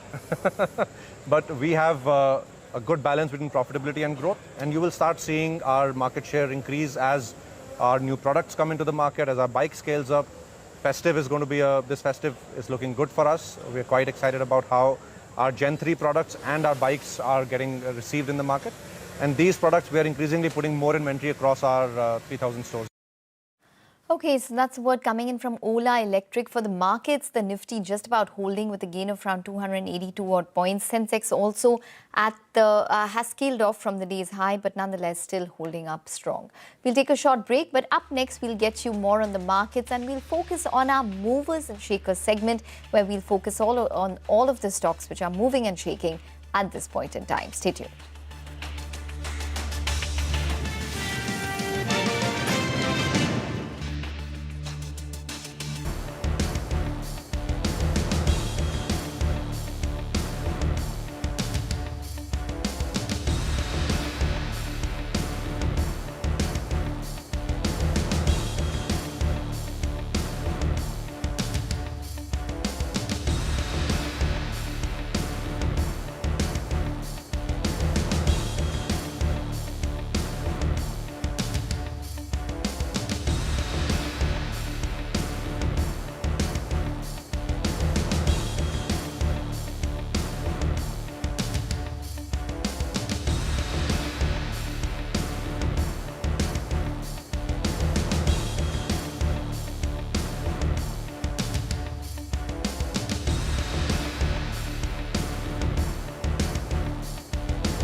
Welcome back. Well, on to our movers and shakers segment where we track a whole host of stocks that are buzzing in trade. First up, we are starting with Vodafone Idea, which is reacting to what was a mixed set of Q1 FY26 numbers. Vinny, tell us more. Hi, Ekta. So yes, Q1 FY26 not that great. When you look at it, net losses surely have narrowed down versus what we saw in the last quarter, but still at 6,608 crores versus 7,166 crores. Also, the net loss figure is much higher than what the street was expecting. Revenue 0.1% growth sequentially. Nothing exciting there. Margins have seen a contraction as well. ARPU 165 versus 164, so 0.6% improvement that's coming over there. Now, company continues to report a loss, and this is the 30th quarter that the company is reporting a loss consecutively. Total subscribers also a bit muted, 19.77 crores versus 19.82 crores. So keep an eye out on that. Not a great number, but yes, today the markets are chirped up in trade, and that is what is keeping the stock abuzz as well. But Ekta, we're also looking at Glenmark Pharma. That seems to be a bit under pressure today. Well, yes, Glenmark is under pressure because it was a subdued set of numbers. We had the revenue, which was flat, the margins, which were lower than expectations, and the profit, which was lower than estimates as well. India was up only 4% year on year. North America did see a sequential rise, but it was flat year on year, and Europe declined year on year as well as Q on Q. The company has said that they have debt of around 1,500 crores on their books. The proceeds from the ISB 2001 deal that they struck with AbbVie is expected in September this month, or rather next month. Glenmark is targeting 23% EBITDA margins Q3 FY26 onwards, so that will be important to watch. They are going to be focusing on high margin products in the domestic market. They're looking to launch around 10 to 12 products in the US, and they've largely completed remediation work in Monroe, one of the facilities under the US FDA scanner, and will be starting commercial production soon, and possibly hopes to get the remediation done soon, and they're looking to grow in double digits in FY26 in the European markets. That's on Glenmark, but Astral and Supreme Industries are in focus on the news, on the back of news of anti-dumping duty on imports of PVC resin. Ria's here to tell us more. Well, yes, today Astral and Supreme and in fact some other pipe players have also been trading higher, and this is after the DGTR has recommended the imposition of anti-dumping duties on the imports of PVC resin from a whole host of countries, and this is for a period of 5 years. Now, the reason that this is positive for plastic pipe players is that this imposition of ADD is going to lead to stabilization of PVC resin prices, which is the key raw material for the company. And this is also going to lead to some normalization of channel inventory for these companies. Remember, the recent price volatility for PVC resin has impacted plastic pipe companies and has resulted in channel destocking, and it has impacted the primary sales volumes for all of these companies. In fact, on the back of this, PL has also said that they expect Astral, Finolex Industries and Supreme Industries to be the key beneficiaries of the likely imposition of the anti-dumping duties on PVC resin, which is going to curb volatility and bring price stability. On the back of this, even some PVC resin manufacturers, the likes of DCW and Chemplast, are also trading with gains of around 4 to 5%. Okay, and thanks so much for that. But last, we also have Zaggle Prepaid that's buzzing in trade as well on the back of some commentary that's coming from the management. Gaurav, take us through that.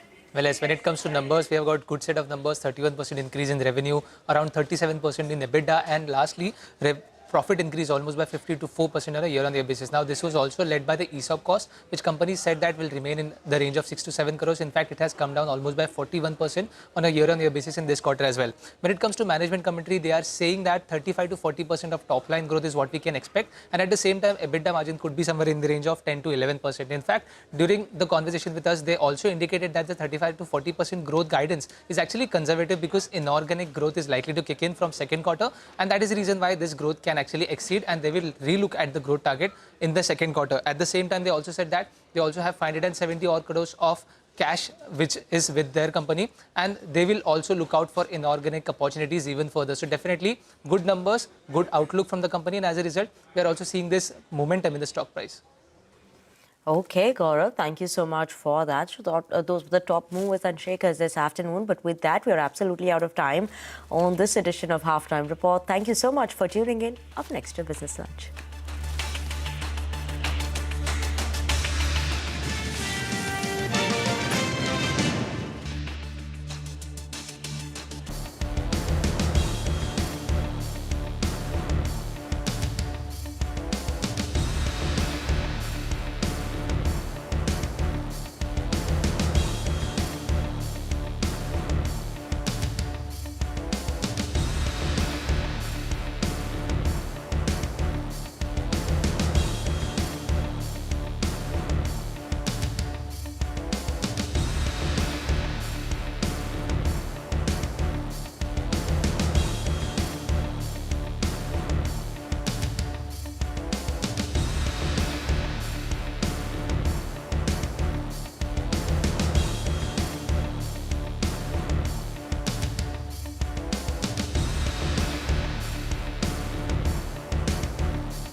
Stocks get off to a flying start for the week after PM Modi promises a Diwali gift in GST reforms to benefit local vendors and consumers.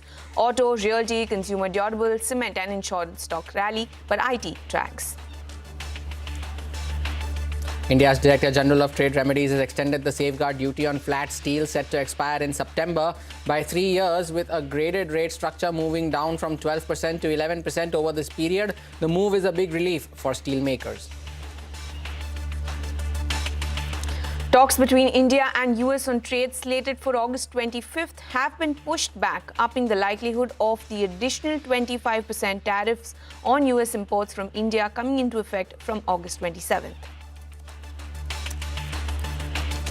Prospects of some resolution on the Ukraine war and Trump's positive commentary following his meeting with Vladimir Putin leads to oil cooling off further as hopes of Russian crude supplies continuing to flow rise.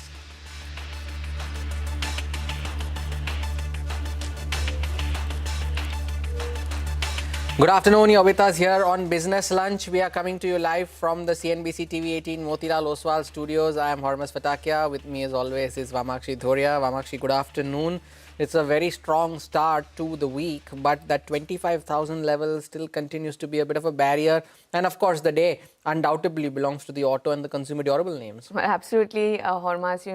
Very good afternoon to you. And it's been a very strong start to the trading session this week, especially given the kind of weeks that we've had in the past. So, nothing to complain. No Monday morning blues for the market. Take a look at, the mid-cap as well as the small-cap index as well. They're doing quite well. They're outperforming the benchmark index. The mid-cap index is up almost 1.26%, and the small-cap index will also come up for you on the screen. It's up almost 1.2% as well, and the advance decline ratio largely in favor of the advances. Apart from that, lots of stocks reacting to their numbers as well. Zaggle, the overall growth remained very strong. They maintained their FY26 guidance for growth, and therefore big moves on Zaggle as well, up almost 11%. Apart from that, Vodafone Idea as well doing quite well on the back of its numbers, and of course we have a whole host of counters and focus on the back of the GST rationalization. But add to that list, take a look at Astral as well as Supreme. The DGTR has recommended imposition of ADD on imports of PVC resin, and therefore Astral as well as Supreme both are flying in trade. Astral is up almost 3.5%, trading close to the day's highest point, while Supreme also is trading with a gain of almost 3%, Hormaz. Indeed, a lot of these movers with regards to the GST rate rationalization bit, but there are some on the downside as well. Godfrey Phillips, now the cigarette names, the prospects of that sin tax going up has had a negative impact on Godfrey Phillips. That stock is down 6% now at the lowest point of the day. And the other one not related to GST, but Suzlon continues to grind lower after the resignation of its CFO, despite some strong numbers that it reported during the quarter. 4% down on Suzlon as well. Some other earnings reactions in the downside include the likes of Glenmark, that is down 3%. Craftsman Automation, not an earnings reaction, but still down 3.5% in a very strong market at a time when most of the other auto and auto anchs are doing really well. In today's trading session, what has moved to the highs of the day, though, is KEC International. That stock is up 10% now as we speak. Not a GST-related move, but of course, it won orders over the long weekend, over 1,400 crore rupees. That stock has surged to the day's high, 10% higher on KEC International. But Prime Minister Narendra Modi, the big talking point, of course, being the GST rate rationalization bit. In his address to the nation on Independence Day, Prime Minister announced the introduction of the next generation GST reforms. The centre proposed a simpler GST system with two main rates, 5% for essential goods and 18% for most others. Now, sources are saying that the GST Council nominated group of ministers on rate rationalization is set to meet soon. Timsy is joining in with more details on this. Timsy. Well, as you said, Prime Minister has made the announcement. Now the effort is to make this announcement a reality. And there's a process to it, to be precise. The first leg of the process, there are 3 group of ministers, panels, which will meet, discuss on what centre has proposed. And only then their recommendations can be taken forward in the GST Council. Remember, any decision on GST happens with consensus in the GST Council, where all states are members to the council along with centre's representation. So there is a full detailed mammoth exercise left when it comes to discussions, deliberations. First leg, as I said, meeting of group of ministers, which is happening this week itself. The biggest one, the group of ministers on rate rationalization headed by Bihar's Deputy CM Samrat Chaudhary on August 21st. The scope of group of ministers, not just to examine reduction of slabs, but also to see how overall rates can be realigned to give benefit to the consumers as well as safeguarding the interest of the council, which includes the interest of states and centre. Secondly, compensation cess group of ministers, because with the end of compensation cess, that is as soon as the payments of back-to-back loans taken during the COVID time to assist the states on the potential revenue loss that happened during COVID, it has been extended. The deadline is March 26, and there is a possibility, what sources indicate, that compensation cess payouts for these back-to-back loans could end even early as October or November. And as per law, once the repayment is done, the cess cannot be collected even for a day more. So what happens to that? What happens to the cess? How will that be absorbed for the council? So that meeting, that panel is headed by MOS Finance Pankaj Chaudhary. That group of ministers is also meeting on August 20th. The third, another big one in the entire discussion, that is the group of ministers on insurance, which includes both health insurance premia and life insurance premia. Over there, again, there has been a long-standing demand from states, from various stakeholders, even from Central Minister Nitin Gadkari. He had also written saying that we need to reduce premium on these two. There is a government's program also, Insurance for All by 2047. Short term. So how can they be given a relief over there? That panel under, again, Deputy CM Bihar, Samrat Chaudhary is meeting on August 20th.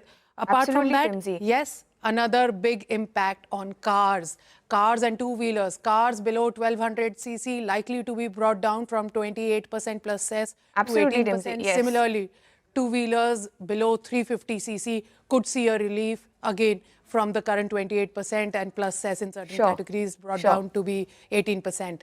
Overall relief, something that we'll have to wait and watch for. All right, big relief then. Thank you so much for that, Timsy. But as we've been highlighting, the big story of the day has been the proposed revision of GST rates by the central government. What sectors benefit and how? All this explained as Orma has been just all the details. Ormas. Well, you can see the effect of the Prime Minister's announcements on autos, on consumer durables, on insurance names, all of them seeing a very stellar move today. Auto names, Maruti, Ashok Leyland, Hyundai, all of them gaining up to 9%. Consumer durables like Voltas, PG, Electroplast have gained up to 13% today. And it's showing up on this proposed GST rate rationalization hope. But what are brokerages making of this move? Now, Jefferies believes that this could take place in the fourth quarter of calendar year 25, which is between the October to December period. They've highlighted three sectors where the rate of GST could be reduced from 28 to 18. That includes cement, two-wheelers, AC makers. You can see action in all of these names today. They're also highlighting some other sectors like insurance, hybrid cars, processed foods, garment and footwear. That's where some rationalization could take place as well. And on the front of passenger cars also say that such a proposal cannot be ruled out for this segment as well, as you can see on the reactions that you see in Maruti and Hyundai today. Now, for Citi, they have highlighted some key beneficiaries as well. They include the likes of medicine, processed foods, non-alcoholic beverages, certain apparels over a particular price band, white goods, insurance names and cement stocks could be potential beneficiaries here. And Citi believes that this GST rate rationalization coupled with the rate cuts from the RBI and the income tax cuts announced earlier in the budget could boost the festive season demand and in turn have a fillip to the FY27 earnings outlook as well. Now, Kotak believes that this could be a 2.5 lakh crore booster shot, but the benefits could be restricted to auto and consumer durable names in particular, not so much for cement because the sector does not have enough price elasticity at this moment, and as a result of which the benefits here could be limited. Now, Goldman Sachs believes that consumer products in this 12% category slab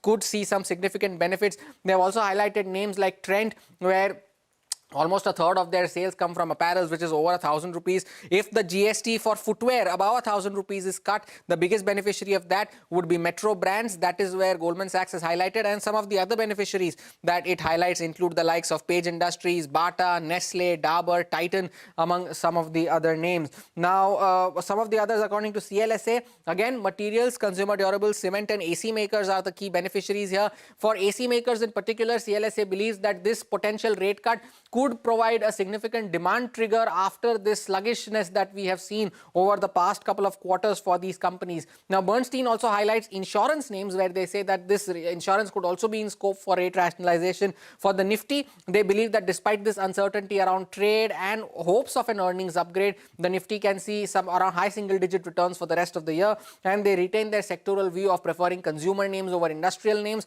They had upgraded, they are overweight on staples, they had upgraded durables earlier, and they remain underweight on the industrial names. So the day definitely belongs to auto and consumer durable names, but the insurance names are making a move as well today. Well, thank you so much for that comprehensive list, Hormaz. You know, all of these counters are flying high in trade today. Meanwhile, we also spoke to Maruti Suzuki chairman R.C. Bhargava. The Prime Minister's announcement on GST rate rationalization is an excellent move, he says. He also adds the people have wanted this for a long time and will now wait for the decisions taken by the GST Council. Well, M&M's Rajesh Jejurikar also reacted to PM Modi's announcement of GST reforms. Let's also listen into that. You know, the thing about gifts is you should accept it with grace. Absolutely. And let it be a nice, pleasant surprise. Yeah. But I would just add to say that, you know, automotive is a very key sector in India. It's a GDP multiplier. It's an employment multiplier. And with the kind of technologies we are developing in India, there's a huge opportunity for Make in India for the world. And a key part of Make in India for the world is about how much you can sell in your own home country. You know, the more you sell in your own home country, the stronger you become. You start getting economies of scale, which allows you to be more competitive. The supply ecosystem builds up. And like I said, it's a huge employment generation as well. Take a short break. On the other side, the 6th round of the India-US trade talks have been postponed. More details when we return. Stay tuned.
Welcome back. You're watching Business Lunch on CNBC TV18. The United States is expected to proceed with imposition of additional 25% tariffs on Indian goods from August 27th, as the sixth round of trade talks, originally scheduled for August 25th, have now been postponed, with the United States, Russia and Ukraine yet to strike a peace deal.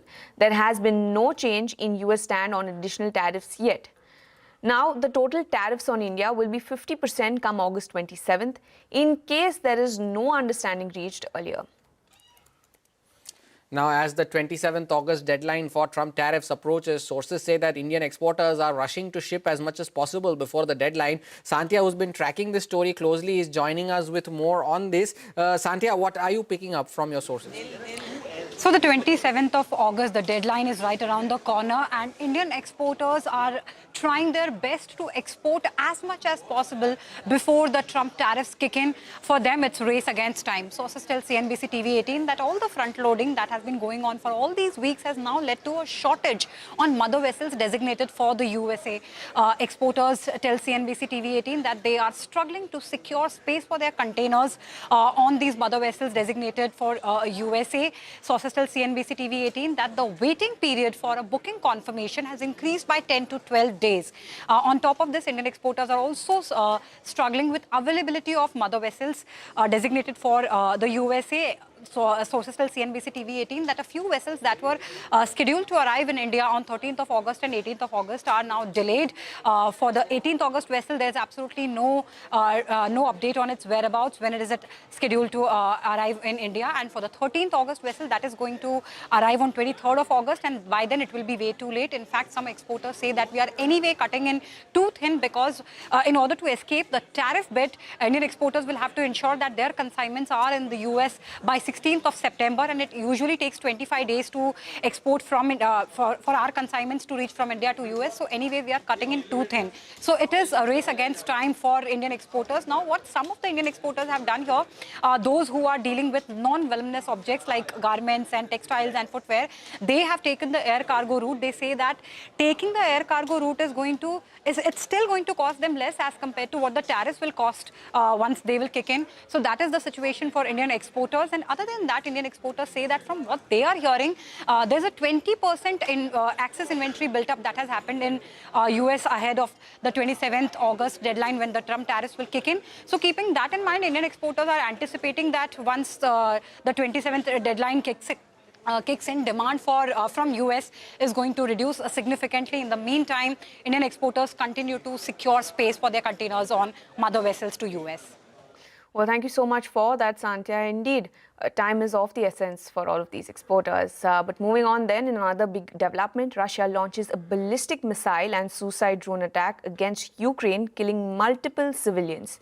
This comes after US President Trump and Russian leader Putin held talks on Friday on a possible truce deal between the warring countries, where Trump had noted there is no deal. This also comes ahead of the Ukrainian President Zelensky's meeting with US President at the White House, which will be attended by leaders from Britain, France, Germany, Italy and Finland to present a united front in talks on ending Russia's war in Ukraine. US Special Envoy Steve Witkoff said on Sunday that Russian President Vladimir Putin agreed to allow the United States and European nations to give Ukraine Article 5-like protection as a security guarantee to bring an end to the war. He said, "We were able to win the following concession, that the United States could offer Article 5-like protection, which is one of the real reasons why Ukraine wants to be in the NATO." Trump, in the lead-up to his meeting with Putin, repeatedly stressed the need for an urgent, long-lasting ceasefire in the war. My colleague Sanjay Suri joins us with more details on this.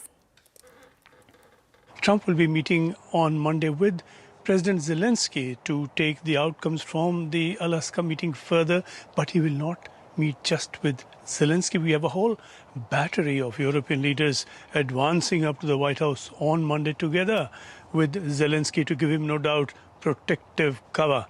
German Chancellor Friedrich Merz, French President Emmanuel Macron, British Prime Minister Keir Starmer, Italian Prime Minister Giorgia Meloni, and all of these major European leaders together with EU President Ursula von der Leyen and NATO head Mark Rutte. Trump has teased a big announcement coming up on Russia, and U.S. Special Envoy Steve Witkoff has indicated that Putin is prepared now to accept a security cover for Ukraine from the U.S. and Europe that would mimic Article 5 of NATO, where an attack on one member is considered an attack on all members. The compromise would be that Ukraine would get such a cover without actually getting NATO membership, which is something that Putin has long opposed vehemently. But Putin has named a price. He wants more territory in Donetsk. That is something Zelensky is not prepared to grant, and he says in any case that is not for him to grant. It would need a referendum in Ukraine for that kind of decision to be taken, if at all. Further steps on Ukraine clearly are coming up imminently, and European leaders are demanding almost aggressively now that these should be steps for Ukraine and not against it. Sanjay Suri, thank you for that update. Take a short break. More news updates on the other side. Stay tuned.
Welcome back. On to the latest from the weather. Mumbai is continuing to experience heavy rainfall with several areas recording triple-digit figures over the last 24 hours. Shilpa, our colleague who is stationed at the Worli Naka, is joining in with the latest updates. Now, Shilpa, what is the situation on ground currently? What's lined up for the next couple of days?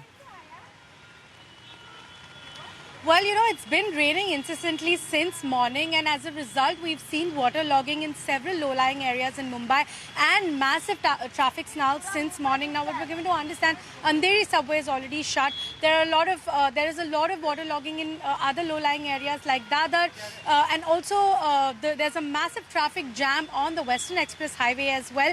And there is, traffic jams in all several other parts of the city as well. Now, if you can see, behind me also, we're at Vali Naka. Here also there is some water logging that has happened, and there is a lot of traffic jam. We are seeing BMC officials also coming in and trying to clear all of that out. Now, the IMD has declared a red alert for the rest of the day for Mumbai and Mumbai suburbs. There is also a red alert for other areas like Raigad, which is your Navi Mumbai. There's also for Ratnagiri, Ghats of Pune, and a few Satara and a few other areas. Now, as a result, BMC has also declared a holiday today for schools and colleges in the second half. Now, remember, the IMD red alert came a little late, so as a result of which the schools were open in the first half, but the second shift has been declared a holiday for today. Mumbai police has also urged all citizens to stay indoors and avoid all non-essential travel because there is low visibility and water logging in several parts of the city. Now, local trains also were given to understand the Western Express Highway, the Western line is running smoothly so far, but there are delays on the Central and the Harbour line as well.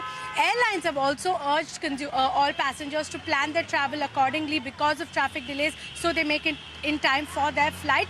And remember, for the next 4 days, we're also given to understand that this heavy rain-like situation will continue. You will see very heavy rains, and to give you some context, usually Mumbai sees about 585 mm of rain in August, and in just the past 4 days we've already seen 430 mm of rain already that Mumbai and suburbs have received. So urging everyone to stay indoors and avoid non-essential travel. That's what the BMC and the Mumbai police are saying, but heavy rains will continue for the next 3 to 4 days. Back to you.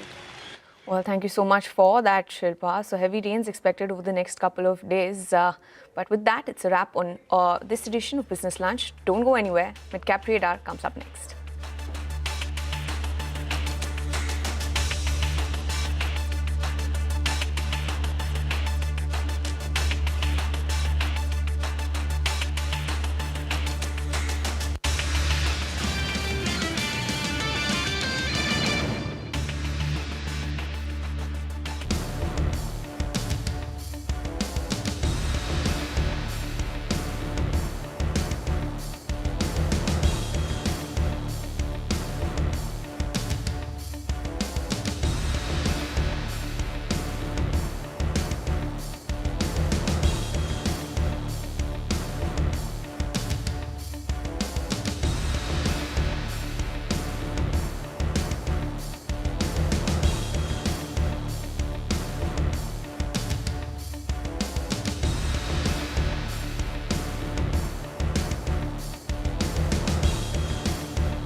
Good afternoon. Welcome to Midcap Radar, live from the CNBC TV18 Motilal Oswal studio. I'm Sonam Bhutra. With me, as always, is Vivek Iyer. A big uptick on the markets right now. It's not a Monday blues for the bulls yet. But yes, markets have come up from the highs slightly. But no one will really complain. Nifty is still above the 24,900 mark. We have the mid-caps which are doing well. Bank Nifty slightly underperforming the benchmarks, but there's nothing really to complain. All the sectoral indices in the green, barring IT, which has been underperforming for a larger part of the week as well. That's right. Good afternoon to you. Like you mentioned, it's a green-looking screen. Only the differences are seeing a little bit of profit booking. So IT and Pharma, like you mentioned, seeing a bit of profit booking, but otherwise the screen, especially the advanced decline ratio, very, very strong in the broader end of the markets. We have a lot lined up on the show. Let's start off with the top headlines. Stocks get off to a flying start for the week after PM Modi promises a Diwali gift in GST reforms to benefit local vendors and consumers. Auto, financial services, consumer durables and metal stocks rally. IT and Pharma drag. Mid-caps gain. Prime Minister Narendra Modi promises next generation GST reforms by Diwali, which would bring down the tax burden on consumers as well as MSMEs. Autos, ACs, consumer durables, textiles and apparels as well as insurance stocks see significant uptick. Zaggle prepaid surges after posting a strong set of Q1 numbers. The company maintains a 35 to 40% revenue growth guidance for FY26. The management tells CNBC TV18 that they will relook at their growth guidance at the end of Q2 FY26. Plastic pipe players like Astral Supreme Industries gain after DGTR recommends imposition of anti-dumping duty on imports of PVC resin for a period of 5 years. This move is expected to stabilize PVC resin prices, which is a key raw material. Okay, all right, those are the top headlines that we are tracking. The big story, of course, is that proposed GST cut, which is leading to the rally that we're seeing across the board. In terms of sectoral movers, Nifty Auto is the clear biggest winner. Consumption doing well, so is the realty space. And we are done with the earnings season now, just few and far to talk about, and those are the stocks which are reacting. That's right. Not too many. Just over the weekend, we had a company like Endurance Technologies come out with a very strong set of Q1 numbers. They spoke about the total addressable market as far as the new ABS norms are concerned. Street clearly likes Endurance Technologies on the back of that. Remember, Bosch too is in that particular space, and that stock too is doing quite well. But these are just two stocks that we mentioned. Hormaz and the whole host of other stocks on his radar. He's standing by the wall to take us through the mid-caps that are moving around in the session.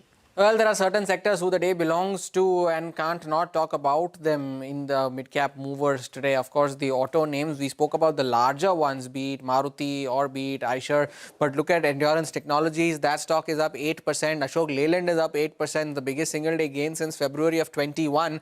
And Hyundai Motor, of course, the new post-listing high that the stock has seen in today's trading session. Now, look at the consumer durables as well. Almost every stock that you pick here is on a roll today. Look at IRB Industries up 18%. PG Electroplast is off the highs of the day. At one point was up 14%. The stock still in the F&O ban, mind you. Blue Star and Voltas too seeing gains, although both of them too have come off the highs of the day. Now FMCG names other than the consumer durable ones are doing well today. Be it Dabur, Colgate, GCPL, even HUL and the likes are seeing some healthy moves today, as is Nestle, which is up 7% now as we speak. On the volumes front, there are names like Escorts Kubota that are doing very well on a very strong volume, 7% higher. Niva Bupa among the few insurance names doing well today, and KC International at the highs of the day, 10% higher on very strong volumes. And lastly, stocks that are bucking the trend, of course Glenmark is one of them, not doing very well for itself today. But look at Godfrey Phillips are down 6% now. Suzlon continues to grind lower, as does Craftsman Automation, bucking the trend in what is otherwise a very strong market for the auto and auto ancillary names. All right, yes, there are some stocks which are not going with the flow today. So those are some names that should be up for you on the screen. Let's now welcome Ruchit Jain from Motilal Oswal Financial Services for a quick technical check on the markets. Ruchit, good afternoon. Do you think we'll build on to this rally, or this is just a pop on the back of those proposed cuts? What are the charts suggesting now? Yeah, hi, very good afternoon. Markets needed some trigger for this kind of pullback move, because the kind of correction that we had already seen in last 1.5 months the index was trading just above its 200 DMA support since last 3-4 days. The FIS long short ratio was below 10%, with ideally, is very short heavy positions. The momentum readings were oversold. So I think all the conditions were there, but just needed a trigger, and this trigger in the weekend came out to give this pullback move. So overall, we believe that price-wise downside, the corrective phase has been done for now. And on pullback moves, 25,200 to 25,250, which were the July swing highs, should be seen in the short term.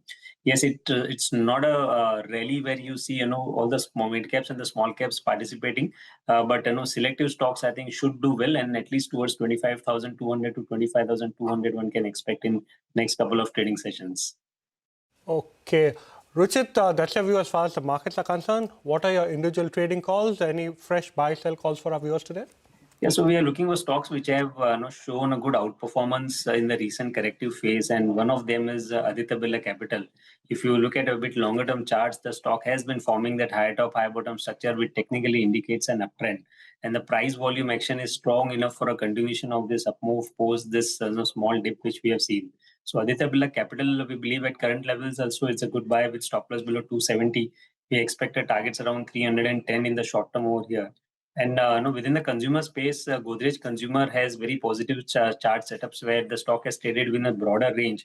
And just from the support end of the range, we are witnessing a good price volume action where the buying is supported by good volumes.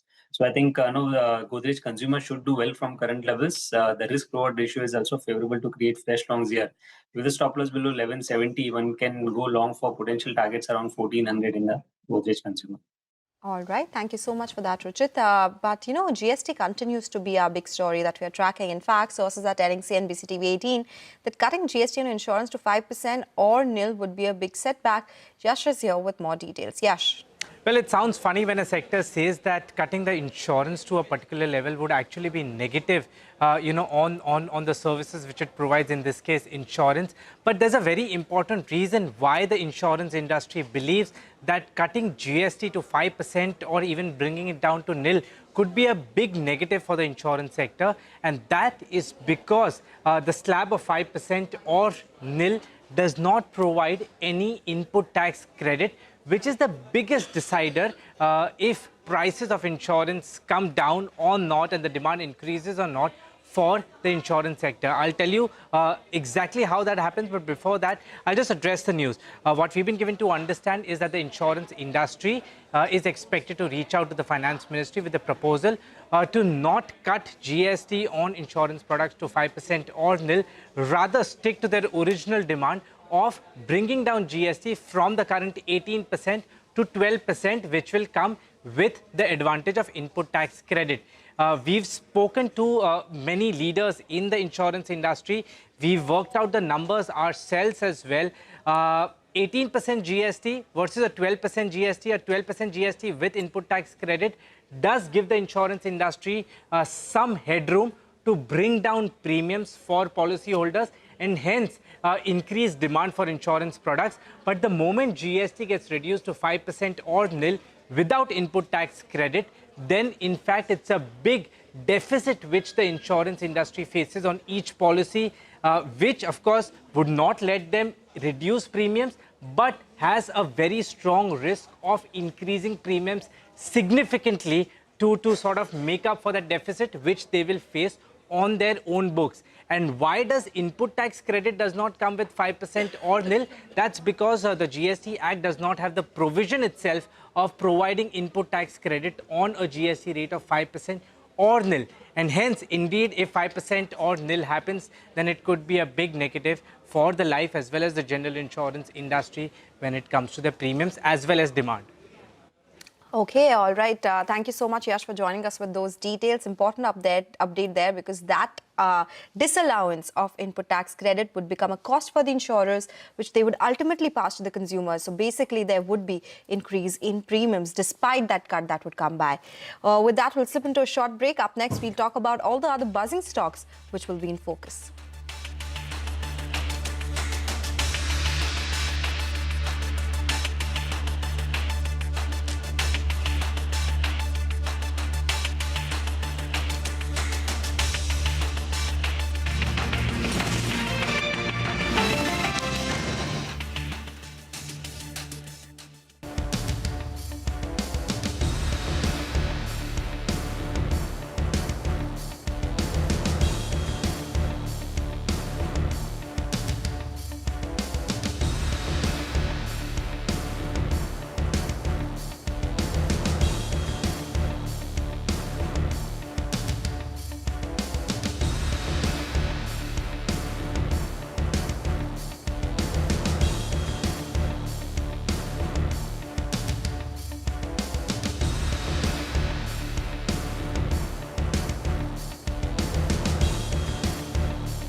Welcome back. Let's talk about some movers and shakers. This is our segment, Movers and Shakers, where we track a whole host of stocks that are buzzing in trade. First up, let's talk about Vodafone Idea. The earnings were mixed, Vinny. Why is the stock higher in trade today? It's just one of the days because the overall trading session is positive. We're seeing a bit of an up move coming in, but weak numbers that have come in from the company. Net losses, yes, have come down and narrowed down a bit. So 6,608 crores is what the net loss came in at versus the loss overall last quarter was 7,166 crores. Though analysts were expecting a much lower loss. So versus analyst expectations, the net loss is still higher, though sequentially we are seeing a decline coming in terms of the net losses. And now revenue is quite muted, not much of a growth on that front. At 11,000 crores approximately is what the revenue stands at for the quarter. In terms of the margins, 41.8% versus last quarter the margins were at 42.3%. So contraction in terms of the margins as well. ARPU, that's some bit of an improvement that we're seeing coming in there on a sequential basis, 165 versus 164 crores. Total subscribers have remained largely flattish, slight bit of a decline there. 19.77 crores is what the total subscriber base was in Q1 FY26 versus last quarter was around 19.82 crores. Now, obviously, do not forget, this loss has continued for the company since 30 quarters, and that continues even as of now. Debt for the company, that's seen a reduction, but with that, even cash on the books, that's reduced as well. So when they've paid off some of it, but yes, reduction in terms of debt is what we're seeing coming in during the quarter. Reduction in cash balance also, obviously, because the payment of the debt. But all in all, not a great set of numbers, though today the stock is buzzing in trade.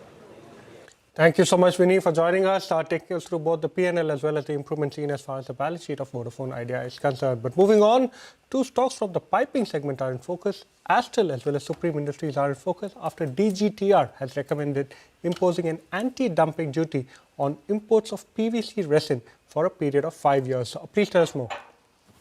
Well, yes, both Supreme and Astral are trading with gains of anywhere between 3 to 6%. Even some other plastic pipe companies like Finolex and Prince Pipes are trading higher. And this after you said, as you said, after the DGTR has recommended the imposition of anti-dumping duties on the imposition of PVC resin for a period of 5 years.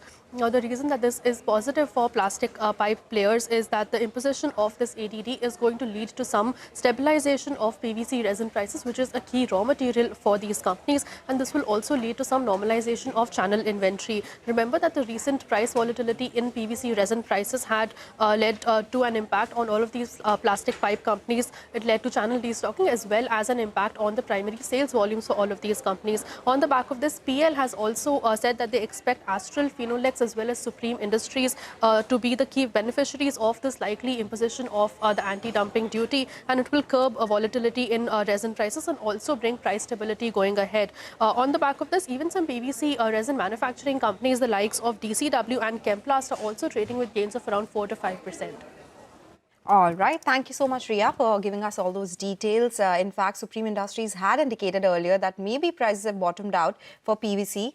This could, of course, act as something which would aid those pricing improvement as well. But Zaggle Prepaid, the other one on our radar, on the back of positive management commentary, Gaurav is here with the details. Gaurav. Well, yes, when it comes to numbers, we have already seen good set of numbers. Revenue increased almost by 32%, EBITDA increased almost by 38%, and profit that increased almost by 55% on a year-on-year basis. In fact, when we look at EBITDA margin, we have seen an improvement. Now it is above 9%. And at the same time, in this quarter, we saw ESOP is something which was lower. And management is also saying that in FY26, the ESOP is going to be somewhere in the range of 6 to 7 crores versus what we have seen in around 9 odd crores in FY25. What we talk about when we look at the management guidance, that was something positive, because now management has reiterated the guidance of around 35 to 40% top line growth, but at the same time they also indicated that this is conservative guidance. When we look at the EBITDA margin, there also we saw the guidance was maintained at around 10 to 11%. So it looks like there is another room for expansion in terms of EBITDA margin. In fact, while talking to us, they also indicated that this conservative guidance of 35 to 40% will be revisited in second quarter, because the growth in Q1 was led by the organic growth, and there will be some inorganic elements which will kick in from Q2 onwards. In fact, they also said that they have around 550 crores, more than 550 crores of cash, which they will deploy for inorganic growth, and that is the reason why they are very optimistic in terms of growth. So definitely a very positive set of commentary also came in from the management, good set of number in this quarter, and as a result, we are seeing the same reflecting in the stock price today. Well, thank you so much, Gaurav, taking us through the numbers, what the management said, and the conservative guidance is what you've indicated. But thank you so much for all three members of our research team, Vinny, Ria, as well as Gaurav, for taking us through the internals of some key results that came by over the weekend gone by. We'll now slip into a short break. We'll get you more on the markets and stock-specific action on the other side. Stay tuned.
Welcome back to Midcap Radar. Well, as our colleague Yash highlighted, the reduction of GST may not have the desired positive impact as far as insurance companies are concerned, with input costs rising with no recourse to ITC credit. On the back of that, a whole host of the stocks, that were trading almost 3.5% higher, all of them have cooled off from the day's highest point. But moving on, as we've been highlighting throughout the day, the big story of the day has been the proposed revision of GST rates by the central government. Today, on the big story, we put the spotlight on what can change, who benefits and how. All this explained as Hormaz brings us the fine print. Well, you can see the effect of the Prime Minister's announcements on autos, on consumer durables, on insurance names, all of them seeing a very stellar move today. Auto names, Maruti, Ashok Leyland, Hyundai, all of them gaining up to 9%. Consumer durables like Voltas, PG, Electroplast have gained up to 13% today. And it's showing up on this proposed GST rate rationalization hope. But what are brokerages making of this move? Now, Jefferies believes that this could take place in the fourth quarter of calendar year 25, which is between the October to December period. They've highlighted three sectors where the rate of GST could be reduced from 28 to 18. That includes cement, two-wheelers, AC makers. You can see action in all of these names today. They're also highlighting some other sectors like insurance, hybrid cars, processed foods, garment and footwear.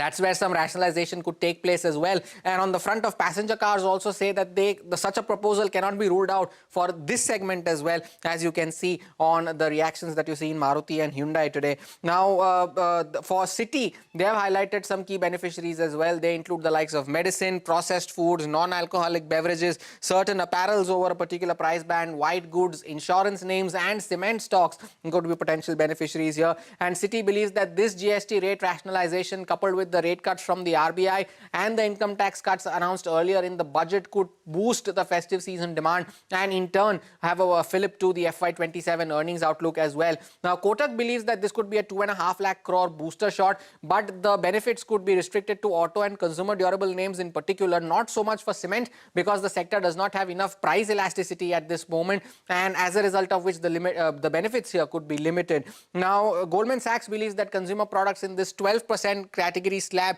could see some significant benefits. They have also highlighted names like Trent, where almost a third of their sales come from apparels, which is over 1,000 rupees. If the GST for footwear above 1,000 rupees is cut, the biggest beneficiary of that would be Metro Brands. That is where Goldman Sachs has highlighted, and some of the other beneficiaries that it highlights include the likes of Page Industries, Bata, Nestle, Dabur, Titan, among some of the other names. Now, some of the others, according to CLSA, again, materials, consumer durables, cement and AC makers are the key beneficiaries here. For AC makers in particular, CLSA believes that this potential rate cut could provide a significant demand trigger after this sluggishness that we have seen over the past couple of quarters for these companies. Now, Bernstein also highlights insurance names where they say that this insurance could also be in scope for rate rationalization. For the Nifty, they believe that despite this uncertainty around trade and hopes of an earnings upgrade, the Nifty can see some around high single-digit returns for the rest of the year, and they retain their sectoral view of preferring consumer names over industrial names.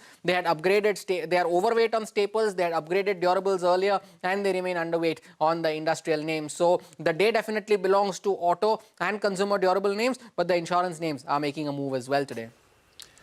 Thank you so much for that, Hormaz. A clear thumbs up from all brokerages as far as the proposed cuts in GST is concerned. With that, it's all the time we have on this edition of Midcap Radar. Your stocks when we return.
Hello, good afternoon and welcome to Your Stocks, coming live from the CNBC TV18 Motilal Oswal studios. I'm Vinny Motiwala. Thank you so much as always for tuning in.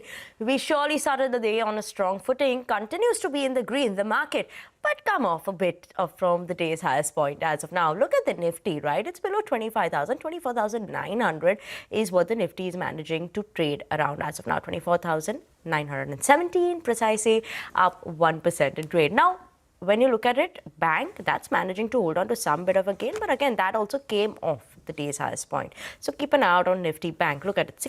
Significant decline from the day's highest point is what we're seeing for the Nifty Bank. And then it's stabilized around that mark again at 55,700 levels. Now, mid and small cap continues to do well. Look at the advance decline ratio clearly in the favor of advances versus declines today. So no complaining on that front for the broader end of the market. Sector specific, let's talk about that. We had Nifty IT, that was only one sector that was trading in the red in the morning. That was down almost, 1/10 to 2/10%. But now that has also seen a further decline coming in. And Nifty IT is down almost 5/10 to 6/10%. Pharma pulled that up. Nifty Pharma has also slipped in the red now. So that is important to watch out for. Key to watch out for where these sectors are going to be headed. And on that, Nifty Media, that's also moved into the red now from the green. So we have three sectors now that are trading in the red versus the other sectors managing to hold on to some bit of a green. But yes, that's how the market setup is looking like. Whether we'll sustain the levels, which side are we going to be headed in the next couple of hours will be key to watch out for. But on that note, let's get started with the show. And this is the show where we solve all your stock related queries. To do that, we have Ashish Kyal, Chartered Market Technician, author at Wave Strategy Advisors, and Gaurang Shah of Geojit Financial Services joining in with us this afternoon. Ashish as well as Gaurang, good afternoon. Thank you so much for giving us your time as always. Ashish, would you want to comment in terms of levels that we should be keeping an eye out on today? Because after 25,000, we've seen some bit of that profit booking, maybe is what you could say, coming in for the market. Hi, Vinny. Afternoon to you and Gaurangji as well, and all the viewers. If you look at markets, I think we had a stellar start with more than 250 points gap up, and we are still sustaining there. So I think it's just consolidating at these levels, and it's a very positive sign. We can see that on the upside, Nifty found some kind of a hurdle near 25,020, but I think that's going to be broken out soon. We should be headed towards 25,300 levels. On the downside, the support is going to be around 24,730, 24,740. So use any kind of dip as a buying opportunity, aiming for the target of 25,300. And Bank Nifty should also continue to outperform. We have seen some profit booking in Bank Nifty from the higher levels. But as long as the gap is intact, I think Bank Nifty should also continue to move higher eventually. On the downside, the gap area around 55,470 is an important support for Bank Nifty, and we should be moving towards 56,500 even on Bank Nifty. Okay, on that note, let's get started. The first query for today, we have Vishal, who's writing to us from Noida. He's holding 80 shares of Honasa Consumer. The price is 240 rupees per share. He wants to know if he can look to add more of Honasa Consumers now. As of now, stock is trading at 286. Gaurang, good afternoon. Honasa Consumers, Q1 numbers, good set of numbers that came in from the company, better than what the street was expecting. But does it merit buying at these levels some more? Thank you so much, Vinny, for having me on the show. Good afternoon to all the viewers of CNBC TV18, to you and to my good friend Ashish Kyal. A small disclosure, all recommendations are a part of our research team. Our company, Geojit or I, we do not have any personal investments in the recommendations given across, nor do we have any financial interest. There is no conflict of interest either, but we give recommendations to our clients on similar lines. They might hold their position.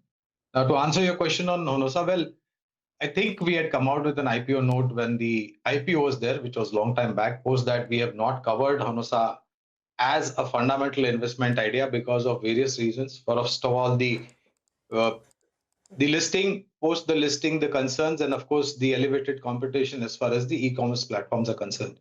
So I think there are better alternatives to look at from a long-term point of view. If you ask me, if you're looking at e-commerce or quick commerce, then my sense is that Zomato stroke now Eternal will be a good long-term investment idea. No specific comments on Honasa because we don't have coverage now. Okay, sure. That's the view coming in there. Better bets. That is what Gaurang is highlighting. Ashish, on the charts and technicals, currently at 286, does it merit the viewer adding more? Yes, if you look at Honasa, we can see that about 3 days back, the stock had a good gap up opening and post that it is consolidating. As of now, one can continue to add positions here, but maintain a stop loss of around 273 levels on the downside. We can expect the stock to move towards the level of 310 over near term. Okay, keep an eye on those levels over there for Honasa Consumer.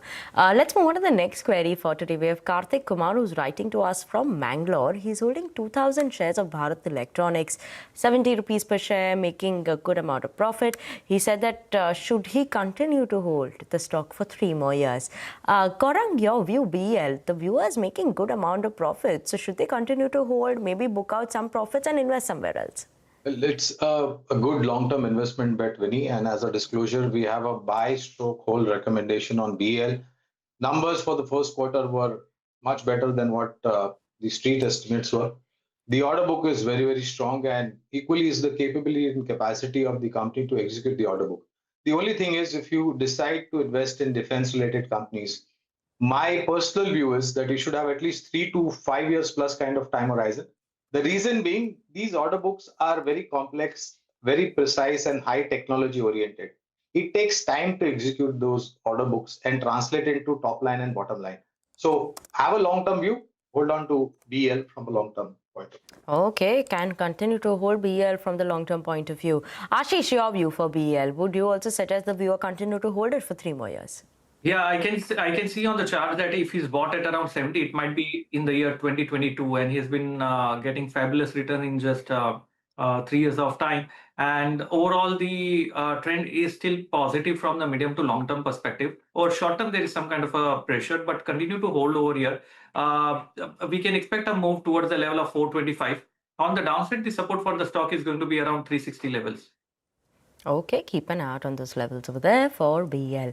Next query for today, it's an investment query. We have Sundar, who's writing to us from New Delhi.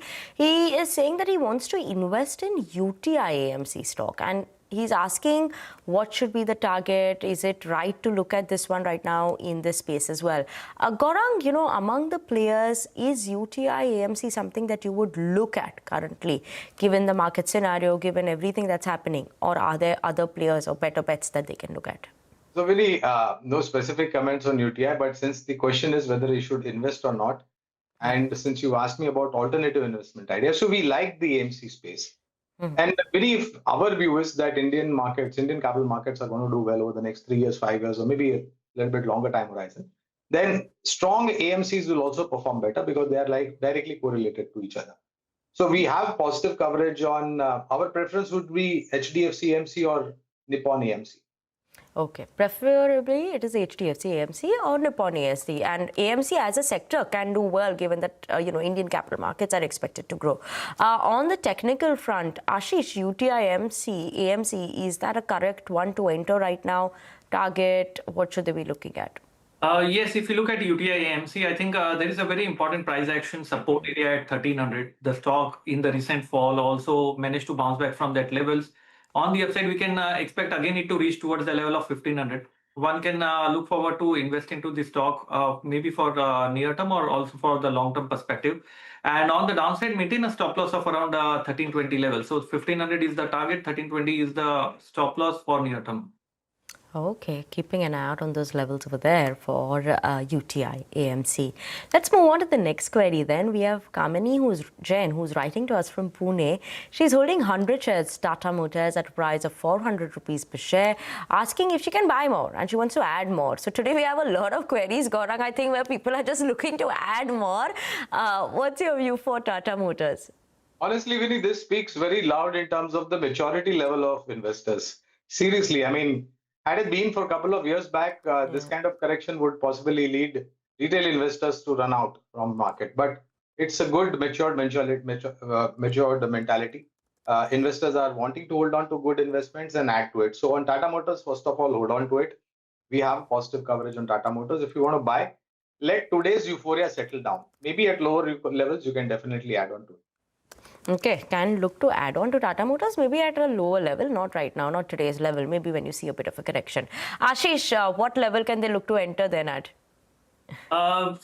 We have personal holdings as well in Tata Motors, just as a disclosure. And any dip from here towards the level of around 667, 670, which is the gap area, use that as an opportunity to buy the stock. I think it will consolidate for a few weeks or months, and we can expect a very good run up in this stock as well. We can clearly see the peers like Maruti and others have started performing well. Tata Motors should eventually catch up. On the upside, 750 is the target that is what we can expect, and use any dips as a buying opportunity. Okay, look at tips as a buying opportunity for Tata Motors. That's how we're coming in on the fundamental and the technical front.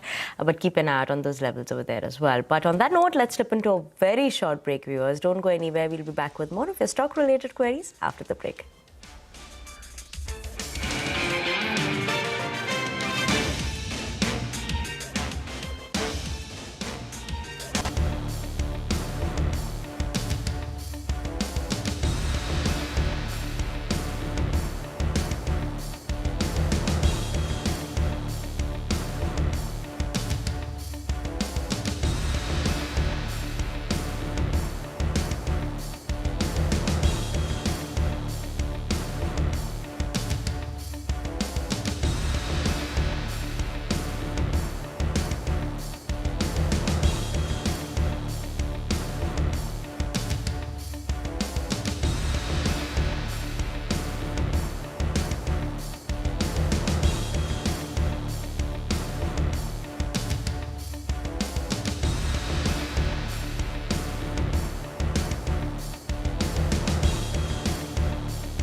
Welcome back to Your Stocks on CNBC TV18. We still have with us Ashish Kyal as well as Gaurang Shah to solve all those stock-related queries that you all have sent us.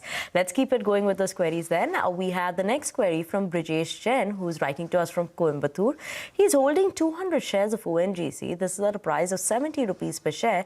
Gaurang, he wants to know whether it merits staying invested currently. He's making a profit on this one.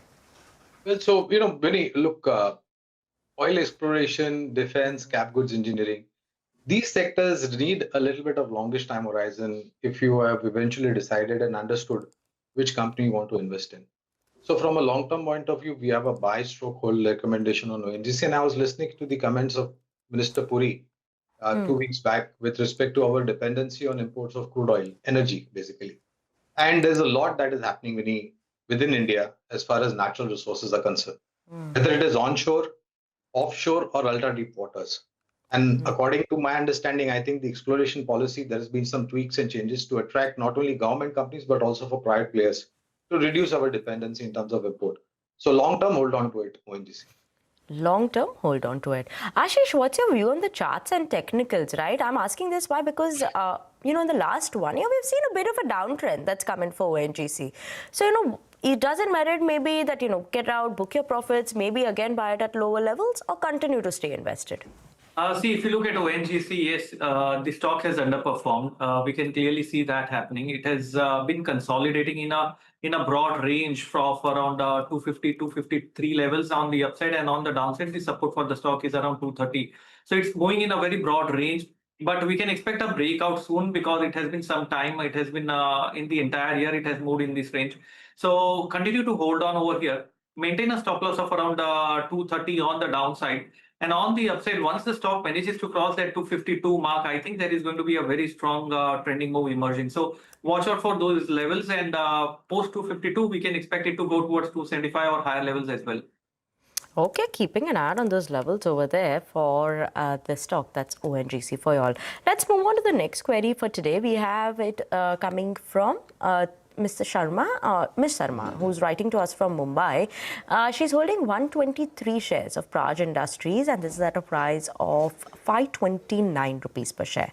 Now, a long-term investor wants to know the outlook coming in for the stock as well. In terms of Q1, also numbers, revenues had seen a decline, profits were also down by 94%, but obviously there was an exceptional gain in the last quarter. That's why this time we saw that a bit of a decline that came in terms from a year-on-year basis in terms of profits. But on the technical front, Praj Industries, nothing exciting that's happened. Last 14 days, I'm seeing that is also seeing a decline. Last 12 months, 42% decline as well. 14 days, around 12% decline is what we're seeing. Ashish, on the charts and technicals, what's the word for Praj Industries? The Praj Industries about just 3-4 days back gave a very big gap down, and it's still moving on the downside. My advice will be better to be out from an underperforming stock, which has moved from nearly 850 levels and now towards 400, and still there are no signs of reversal. We are still not seeing any kind of accumulation in the stock. It's better to be out from here, invest into something like an outperformer, where I think two-wheeler auto segment can be a very classic bet at the current levels. Also, Hero MotoCorp is one of the stock that one can look forward to add. So switch out from here into an auto space. Okay, switch out of the stock. That's a word coming in on the technical front as well, and maybe look at something in the auto space. Next query we have is from Chennai. We have Vijaya Kirti, who's writing to us from there. He's holding 550 shares of REC. This is at a price of 600 rupees per share. Wants to know the future prospects of his investments in REC. Gaurang, your view for REC? Obviously they give dividends. You do have that payout that comes in as well. But as a stock, also seen a good run up. Does it merit continuing to hold it? So, again, Vinny won't give specific comments in terms of Bison, but it's a good company in terms of power transmission, distribution, and the entire change of policy that the government has put in place for power generation, power transmission, distribution, and power equipment manufacturing companies. This stock from 2023 to 2024 and maybe early part of 2025 saw a fantastic run up. Now I think it has gone into a consolidation zone. But the outlook for the company in terms of performance, pure performance, looks very, very strong, given the fact that we are going to add huge amount of new power generating capacity. And with that, you are going to need services which is provided by companies like REC, PFC, or Power Grid, as a matter of fact. It's a good company, no specific comments. Okay, good company, no specific comment as of now. But Ashish, like Gaurang was also mentioning, in this last 1 year, after that sharp run-up that we saw for REC, now that consolidation has come in. Is it a bit of a worry, or should they look at maybe averaging at these levels as well? Is that an option? I would not recommend to average it out because we are not seeing any kind of a positive price action on the charts as of now. It looks to be forming a triangle pattern, consolidating in a range. I think maintain a stop loss of 366. The risk is less at these levels to get out from. 366 is a good stop loss. And if the stock reverses, there can be a good potential on the upside at 450 or higher level. So hold on, maintain stop loss of 366. Okay, hold on, maintain a stop loss over there is what Gaurang is saying as well. I beg your pardon, Ashish is saying as well. Let's move on to the next query for today. We have Himanshu Dhar, who's writing to us from New Delhi.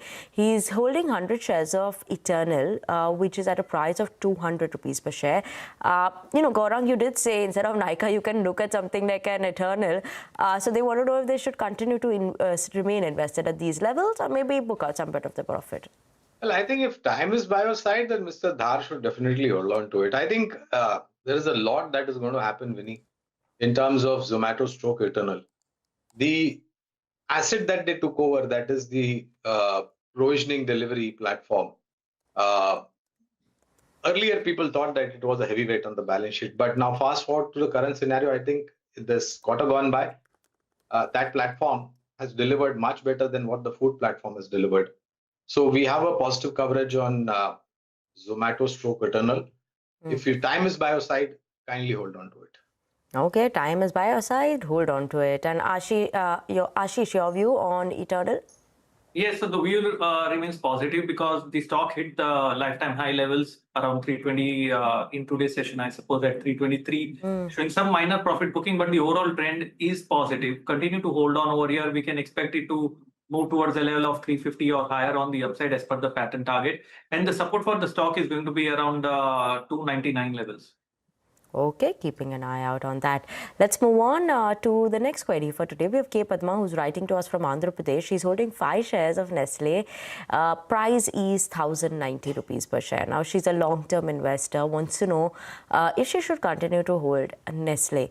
Gaurang, Nestle, obviously, it's nothing wrong with the company. It's a good company, big company. But in terms of returns, long-term investment, should they continue to hold this? I think things are getting to change for better for the entire FMCG pack, Vinny. And after the announcement from the Red Fort on 15th of August by the Honorable Prime Minister in terms of changing the GST or introducing the new avatar 2.0 of GST, I think this is one sector that will get benefited to a great extent. Along with that, you have positive tailwind in the announcement in the budget by the Honorable Finance Minister. Good monsoon, spendable income from semi-urban rural India is going to go up. That will give traction to the volume growth number, and that will give positivity in terms of sales as well as bottom line. We have a positive coverage on Nestle. Hold on to it. Continue to hold on to Nestle on the fundamentals. On the technicals, Ashish, Nestle, continue to hold on to this one? Yes, it's up by nearly 5.5% today. We can clearly see it is outperforming the broader market right now. And we can expect some kind of consolidation. But hold on, because the low which it formed around 1,080 has been a very, very important low. Multiple support levels can be seen over the past 1 year, and it has rebounded from there. So hold on, we can expect on the short term, we can expect it to move towards the level of around 1240, 1250 on the upside. Okay, continue to hold Nestle on the technical front as well as on the fundamentals. But that was the last query for today, gentlemen. Thank you so much for joining us and, as always, helping our viewers solve all those stock-related queries. Quick check in terms of the market is what is it that doing right now? So market as of now is managing to hold on to what it was, 24,900, about that mark. The Nifty is continuing to trade at. Up 1% in today's trading session, 290 points uptick. We've seen that gap up and it's managing to hold on to that. So not anything that we'll be complaining about in today's trading session. Broader end of the market continues to do well. Advance decline ratio in the favor of advances, continuing to be that, right? Because at one point of time, we had 2,000 stocks which were on the positive side. Now it's around 1,800 stocks. Slight bit of a decline there from the day's highest point for the market, but advance decline ratio still clearly in the favor of advances versus a decline that we were seeing coming in. And, some bit of the decline furthermore has accentuated, especially coming in for those Nifty IT as well as a bit in terms of the media space as well. But all in all, a good day otherwise is what we're seeing as of now for the benchmark indices as well as the broader end of the market. But with that, we're absolutely out of time on this edition of Your Stocks on CNBC TV18. Thank you so much for tuning in. Remember, you can always email us your queries, and that email address will be flashing at the top of the screens for you all. So do send us your queries and we'll get them solved with our experts on Monday, Wednesdays and Fridays. But last hour of trade is still left. Don't go anywhere. You have closing bell up next for that.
Go beyond market headlines to understand the reasons for the day's movers and shakers. And get your portfolio ready for tomorrow. Beaming live from the CNBC TV18 Motilal Oswal studio.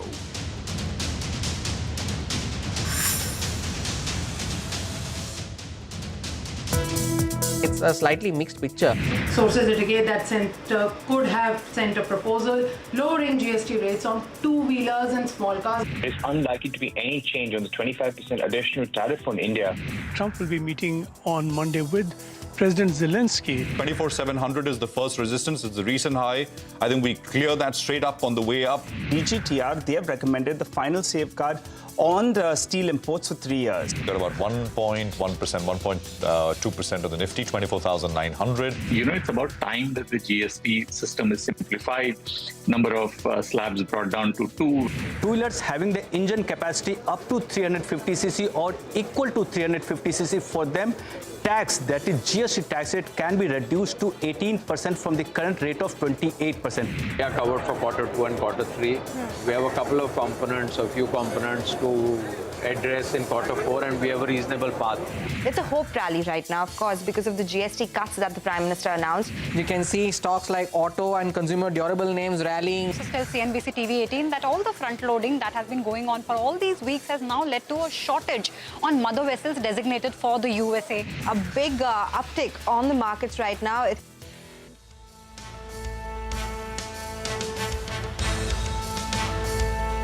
Okay, markets holding on to the triple-digit gains, 300 points on the Nifty, and it's looked pretty good. GST, of course, is the dominant theme. We're coming to you from the CNBC TV18 Motilal Oswal studios last hour with me, Prashant, and my colleagues Nigel and Survi. Guys, afternoon. Hi, good afternoon, folks. Absolutely a green day thanks to those GST hopes. And what a gain on many of these stocks. I mean, Maruti, Hyundai, I don't remember the last time I saw them up 6, 7, 8%. Bumper of a move on autos. Well, that's right. And I think the last 60 minutes is going to be crucial, which could be a make or break in case, investors want to take some money home, or in fact will be end at the high point of the day. Because, intraday we lost our way a little bit, but that dip got bought into. So it's still a very good looking screen. Absolutely. And I think the data today, Nigel, should be interesting as well. How much of this is short covering? Yeah. Right? Because there was a lot of shorts in the system. So maybe across sectors where this has happened, GST potentially perhaps is going to be lower. There is that element of short covering action. Otherwise, and look at autos, for example, the Marutis of the world, and or for example, the consumer durable sectors, for example.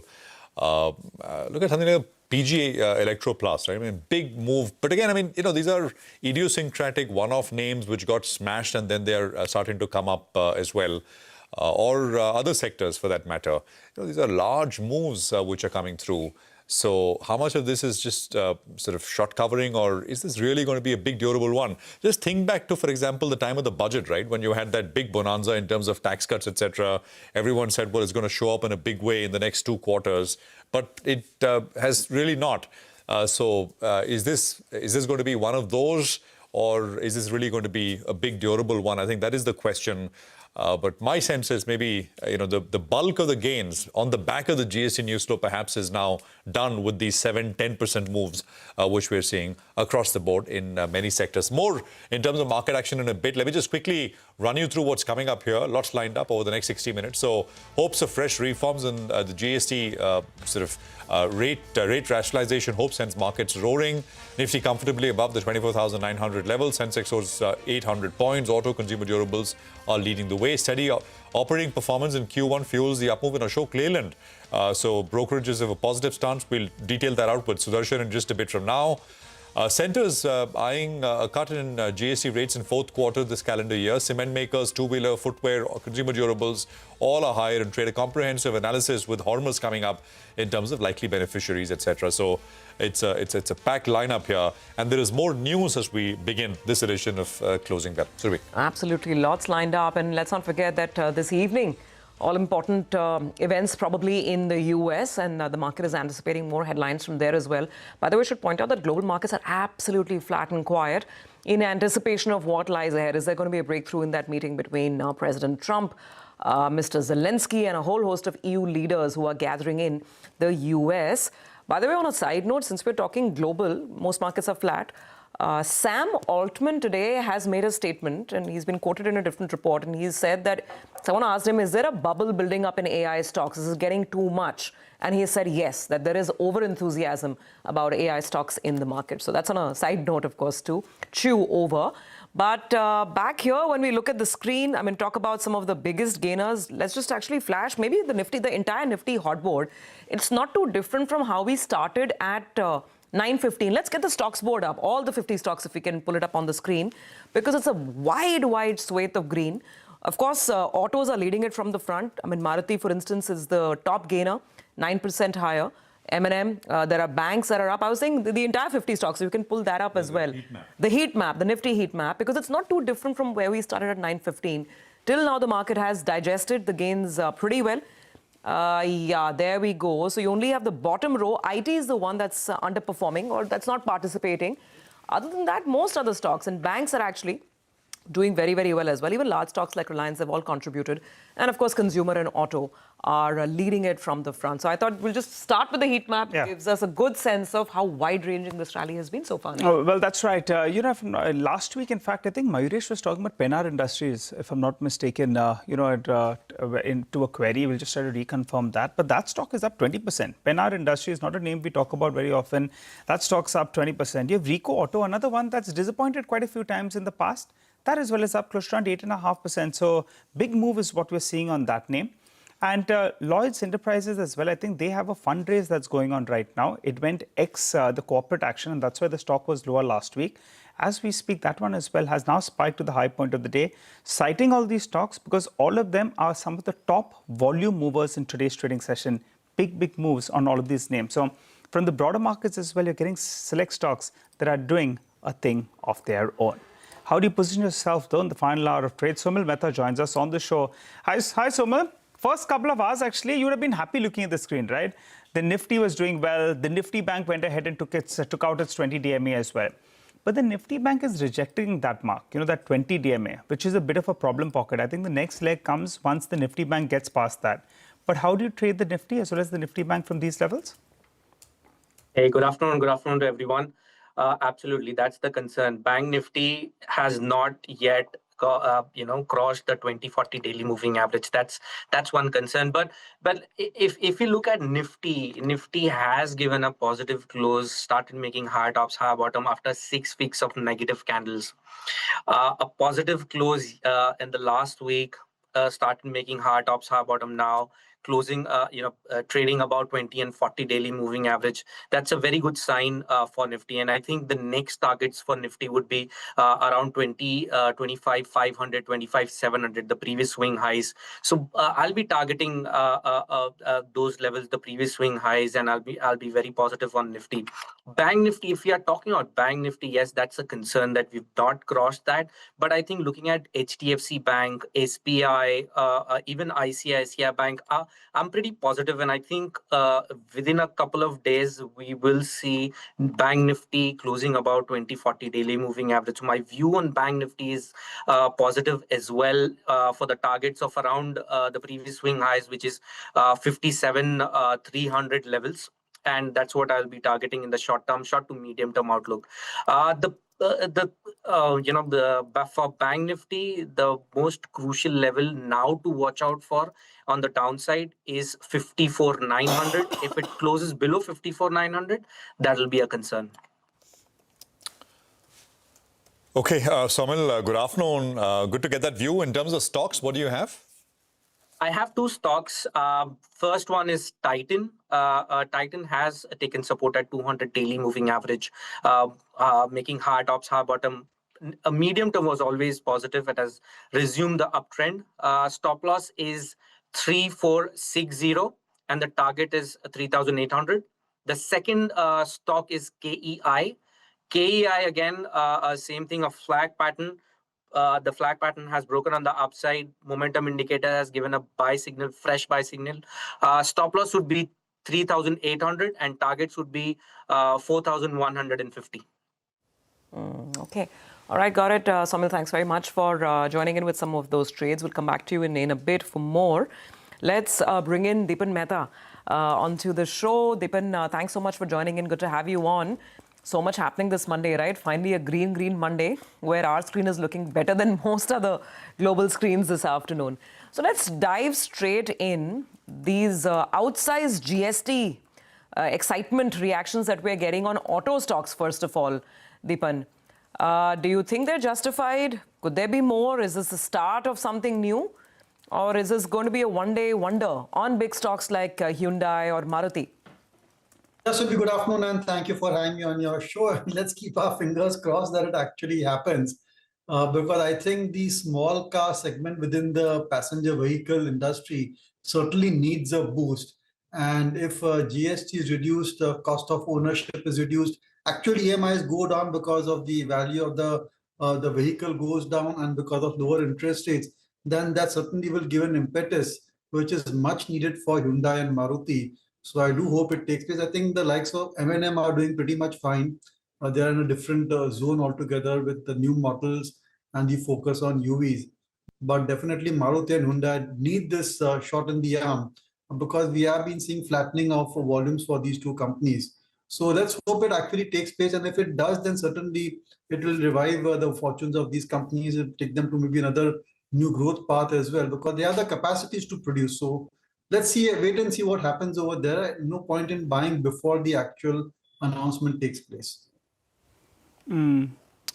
Okay. All right. Hi, Deepan. Good afternoon. Good to see you, Vin. Deepan, you showed the cement sector some love, I think, after very, very long. I recall when you did a bit of a pivot over there. I was happy to hear because for the last many years, I was asking Deepan, what about metals? Don't like. What about cement? Don't like. Now, not only you like cement, they've gone ahead and they're going to possibly be some rationalization on GST rates for them. Now, effectively, the EBITDA per ton may not shift too much. But what will happen is volume pushes like to come about. It gets cheaper. What's your reading of the same and what do you like? See, Nigel, I don't think that reduction in GST is that much important for cement because cement is such a basic material that if you need it, and certainly it goes a long way towards reducing construction costs, be it infra side or real estate side. And to that extent, I think the benefit will go to the real estate companies more than the cement companies. So I'm not certain that just a cut in GST will really change the fortunes of a cement company the way it may do for automobile companies or other consumer-oriented businesses. But nonetheless, I think cement has been doing well. It's a cyclical industry and we are seeing improvements in the cycle over there. Prices are steady. The earlier level of overcapacity coming in, those kind of risks have gradually reduced. Cost of manufacturing has come down because of commodity prices being lower, especially fuel, transportation, etc. So I think they're in a good space at this point of time. Valuations are reasonable. I think I would still go with ACC and Ambuja within that particular group. But I think all the other companies, including Ultratech, Shree Cement, JK, all did pretty well. So, I mean, it's a very, I would say, industry which has got similar type of prospects. So any company you pick over there will tend to do pretty much well. But generally, yes, still positive on cement and definitely expect them to have a great quarter once this monsoon is over and done with. Okay, coming to you for more questions. Let me just quickly, Deepan, address one stock, right? Ashok Leyland, record high. Sudarshan is here. Numbers came out, I think, on Friday. Why is the street excited? So take it away.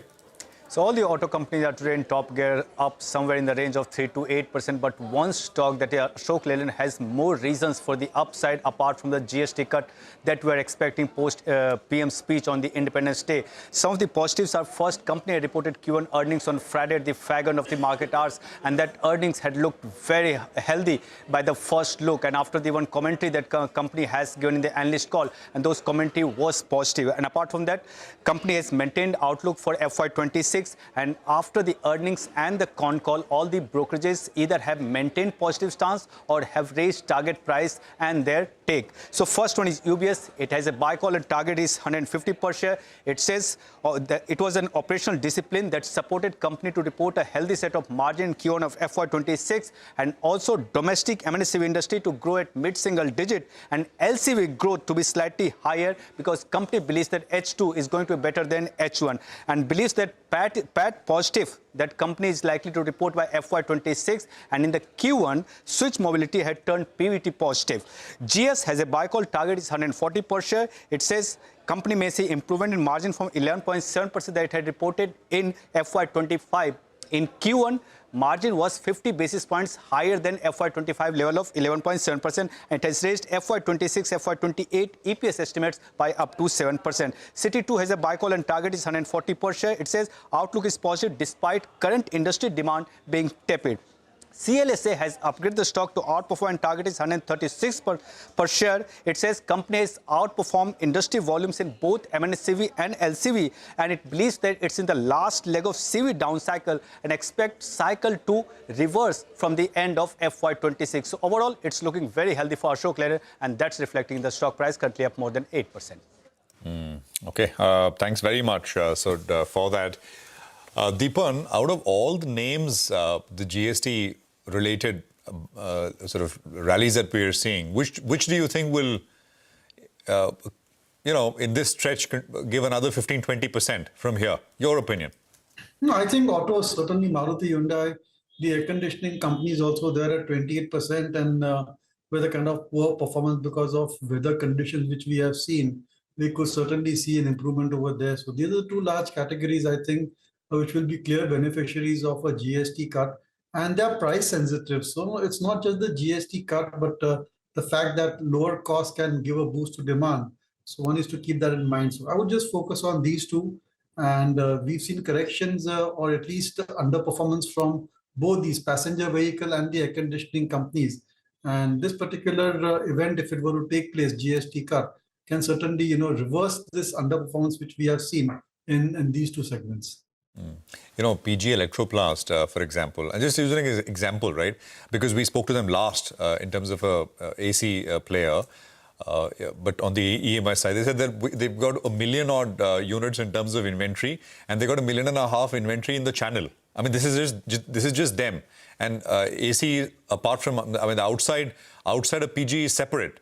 So, Deepan, you think if say for example there is a cut, and this inventory was supposed to run down by the end of the year, according to them, there is a bit of a pricing issue as well? I mean, prices go down because of GST cuts. You're sitting on all this inventory. I get your point. I didn't think of it that way, that you may have actual inventory losses over there. But the street will see beyond that, and they will quantify it and say this is like a one-time event because of the inventory which is there. And that is true for a lot of other AC companies as well. So it's a one-time thing, and we'll kind of remove it, strip it off from the core earnings and move on. I think that will be the plan. But end of the day, I think, if these companies get a boost like this and with lower interest rates, because I believe a lot of consumer appliances, air conditioners are being bought on EMI as well. So all of that can, rejuvenate the industry, and it can, take them to the next level. In any case, these companies are focusing very heavily on reducing their costs also. So benign commodity prices also will improve their operating profit margins. Then operating leverages also come into play. So let's see if this actual cut comes. And mind you, 28 to 18 is a big cut, So it may have a material impact on the value of the ACs. I just want to pull up a 1-year PG Electroplast chart. Now, one-time correction, and we don't know. I mean, already Q1 became such a huge one-time issue. Hopefully, it's a one-time issue. The stock's halved. I mean, from a 1,000 rupee stock, it's a 500 rupee stock today. And Deepan, now, if there is an inventory correction, then it'll have to be another one-time adjustment, right? So, short point specifically on PG, would you be, if you're not in the stock, then fine, then it's a separate question. I mean, would you think that these are great levels to get into a name like PG Electroplast? And if you're someone who's holding and nursing those losses, say you bought it in higher levels, 700, 800, what would your advice be looking at everything that's happening around? So I think the time to sell is gone. So you just need to hang in there. 3, 5, 10-year prospects of PG Electroplast, other AC companies is very good. Our preference remains companies like, say, Voltas, Blue Star, or Amber. Amber especially because I think the track record have been phenomenal. They're diversifying their production and product base as well. So that's also great. And it's a much bigger company and has got a lot many relationships. They're focusing even on railway air conditioning, which is like a good growth engine for them. So that's our top pick. Usual disclosure, we and our clients are invested. But mind you, in the room AC segment, Blue Star has done great work. They've gradually increased their market share as well. It's an expensive stock. So if it's available at reasonable valuation for some reason or the other, based on future earnings, then investors could consider it. I would rate Blue Star better than Voltas also, given their track record. Okay, so Blue Star would be getting your top preference in this whole AC space. Autos you're staying away from, in the sense you want to just see the proof of the pudding before deciding whether to jump onto autos. No. So you have to see the proof of the pudding for both ACs as well as auto. Okay. He's having the pudding. Eventually, he's going to have the pudding. To bite. Surabhi, on autos, this was it was just food for thought, right? Interesting point. Somebody sent this. He said that they calculated basically Alto Maruti, right, entry level car price drops from 3.5 lakhs to 3.25 odd lakh rupees, right? So the question, and it's an interesting way to ask the question, for those who were unable to afford an EMI of $64. I mean, in dollar terms, I don't know why they converted, to buy an Alto to begin with, the reduction results in a $5 saving. Would a $5 saving, for somebody who can't afford a $64 EMI, would a $5 saving be a game changer? I mean, I thought it was interesting. But again, I think we'll have to look at if the market itself has moved away from entry level to SUVs, etc. Yeah, exactly. If there's no, so that's another point. But Mr. Bhargava has been making that point. At least he, from his vantage point, being the doyen of the small car industry, so to speak, he's always said that cars are just too unaffordable, and that's why their smaller cars are not selling. But that's a debate that continues. But Deepan, before we let you go, GST, the excitement is playing out in all kinds of stocks. Look at what's happening to hotel names like Lemon Tree, where there's a hope that for room rates which are less than 7,500, the rate will come down. Look at Bata, look at some other shoe stocks as well. Maybe some relief for footwear, which is below 1,000 rupees, where again the GST could come down to 5%. Anything else which you think in general consumption will improve, so it's time to load up in the shopping cart? See, Zubi, I'm not in favor of just buying based on the expectation. Let the actual GST cuts come through. What are the caveats over there? And then look at maybe buying these companies, even if they're 5-10% more expensive. At least the risk return will certainly favor you. And nonetheless, I think the consumption space has always been a very important investment theme. And within that space, I think hotels, hospitality, healthcare, that should be where the focus is for a lot of investors. And I particularly like the results from some retail companies like, we discussed earlier also, Vishal Mega Mart, V2, I think they did exceptionally well, better than Trent also. So I would see a revival in the retail side as well. And some of the other specialty retail companies like, I think Metro Brands also you highlighted. That's an interesting company. This Campus Activewear, and another company, small one called Ethos. The numbers weren't impressive because they're investing in new stores. So like the specialty retail, general merchandise retail, I think those stocks will significantly benefit not only from GST cut, but overall improvement in urban and rural consumption. All right, Deepan, we'll leave it there. Thank you very much. Good conversation as always. Appreciate your time here on CNBC TV18. We'll take a break here. Markets are up about 280 points. So holding on to gains. Jigar Mistry joins us on the other side. Hormuz, of course, sets us up with the unusual big movers, which are outside of this entire GST-related move. Stay tuned. Coming up.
Welcome back. 280 points up on the Nifty. The green continues to be, all around on the screen. Let's go across to Hormaz. As always, he's got plenty of buzzers for us. Hormaz, usually we have nothing to toss to you with because the market's flat. Today the market's buzzing, but I know you must have gone beyond the obvious names, so tell us more. Oh yes, there are beyond the obvious names and a lot of movers around about in today's session in the broader markets, both on the up and the downside as well. We start out with Bikaji Foods, and the 7 to 8% up move that we are seeing today is the biggest single day gain that the stock has seen since February of this year.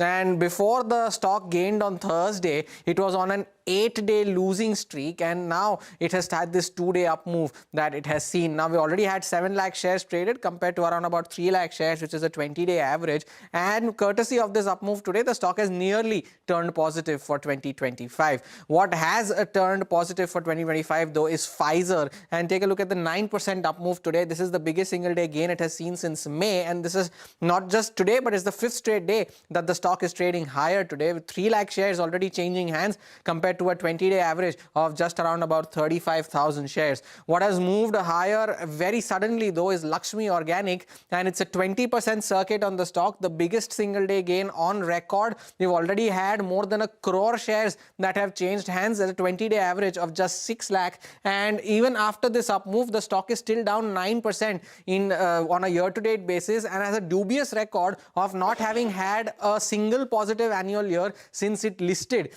back in 2020. Now, the other mover on the upside is Supreme Petrochem today, and that 12 to 13% up move is the biggest single day gain that the stock has seen since April of 2020. And before this up move, the stock has declined in 6 out of the last 8 trading sessions. And today's volumes though, 4.5 lakh shares changing hands compared to a 20-day average of just 40,000. And it's been a good up move. The stock has seen positive annual returns every year since the end of 2019. And lastly, on the downside though, a stock that is bucking the trend today is Datamatics. Is down 10% in today's session, the 3rd straight day of losses. In the last 3 sessions, the stock is down almost 20%. But this fall has come on lower volumes. While the stocks moving higher are going higher on strong volumes, this one has declined on lower volumes. Look at 6 lakh shares, a 20-day average of over 10 lakh shares. And despite this 20% fall in the last 3 sessions, the stock is still higher by 35% year to date and continues to trade above all of its key moving averages. Back to you guys. Right, interesting list as always, Hormaz. Thank you very much for that.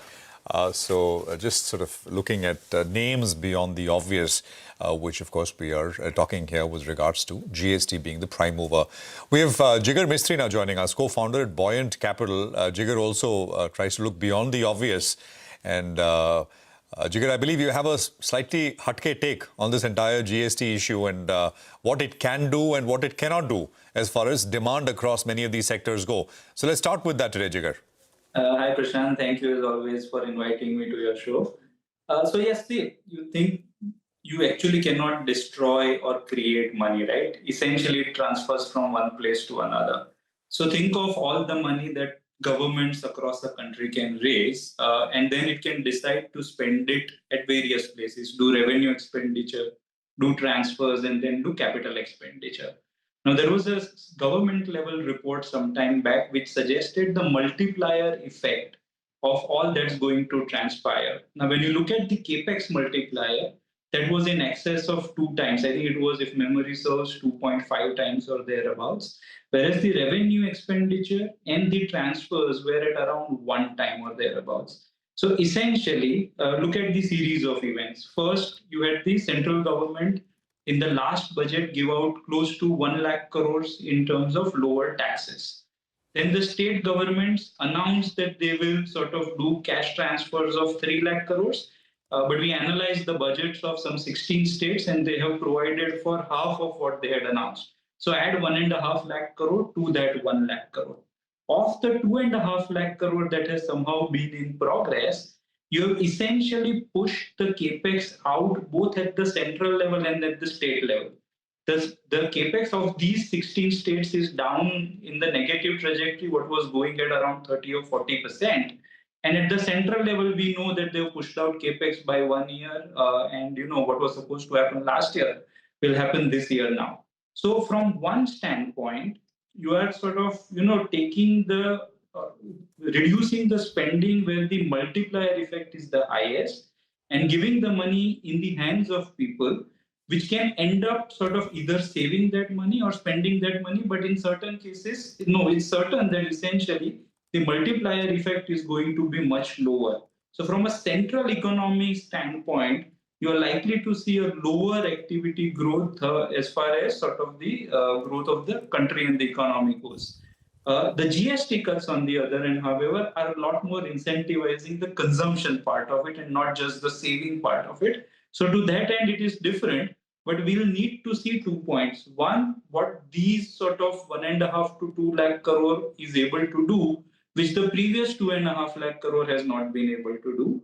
And secondly, also with regards to some bit of timing. Now, I'm sure this point has been raised, that if sort of you're pushing the festive demand out by 2 or 3 months, the market will most certainly look through this.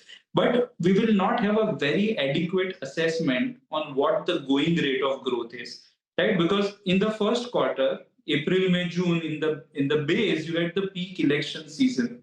And the results that have been out so far is showing single-digit growth. And then next quarter, we'll still not know what the extent of the slowdown in growth is. So we'll have to wait for the third quarter to essentially see how this thing plays out. So in and of itself, it's a good move, but essentially we have to look at it from a trade-off standpoint and not just a singular reduction. It's just changing of pockets from one end to the other is the way we see this, Prashant. Okay, Jigar, interesting thoughts. So, I mean, would you look at playing a big revival in consumption at all towards the end of the year as we get to the festive season? Or do you think that's been the market's big hope, right? That come festive season and everything will start looking, or most things at least will start looking better. Are you in the camp who believes that? And if yes, and how are you positioning for it? Right, Survi. So both from an earnings standpoint and valuation standpoint, right now, oftentimes we forget there are two different aspects. If sort of the earnings growth is going to play out, but if it's already in the price, then you are essentially not too keen to play that as a theme. Like, for example, defense or Capex, until say 6 months back, a large part of it was in the price. And even though you expected the growth to be reasonably okay, it was maybe a set of good companies, but not set of great investments. Consumption from that standpoint at the margin is interesting from an earnings recovery standpoint. Where sort of it plays out is different. You may not have staples do all that well, at least in our opinion. We think the discretionary part of it will likely be a lot better. And therefore, I think those are the places where you are likely to see a decent growth in earnings. When you look at it from a valuation standpoint, they are increasingly more attractive compared to the rest of the market, because I don't think a lot of the market is sort of geared towards building a recovery trade there. So we had sort of starting the budget of the central government, I think in that day when we had the discussion, we were of the opinion that this was the start of a pivot. We see GST as sort of, the sort of pivot in the final cadence. And therefore, this will play out over the next sort of few quarters and years is the way we see this. All right, Jigar, hi, good to see you in. What about the bit of a fillip that we have got for the steel sector? Chinese steel prices have recovered over here because of monsoon prices have moved down, so that there is that bit of a gap. So post-monsoon, hopefully there's a catch-up on the domestic front. But the bigger news came yesterday where there is going to be some duties in place that protects the domestic steel industry for the next 3 years, 11 to around 12%. Do you think reason enough to get into some of these names? Not so much, Nigel, because see, essentially, unless when you are out of these super cycle periods, then it's pretty much sort of demand supply that will take over. And if you are keen on commodities per se, you are keen because of two reasons. One, there is an excessive sort of consolidation of capacities, which we are not seeing in steel, or they become a viable alternatives to the fiat currency. Again, in that case, you have non-ferrous metals as a much better viable alternative for speculative money to get positioned. So net steel, given sort of you don't really have an exchange to talk about, you don't really get positioned there.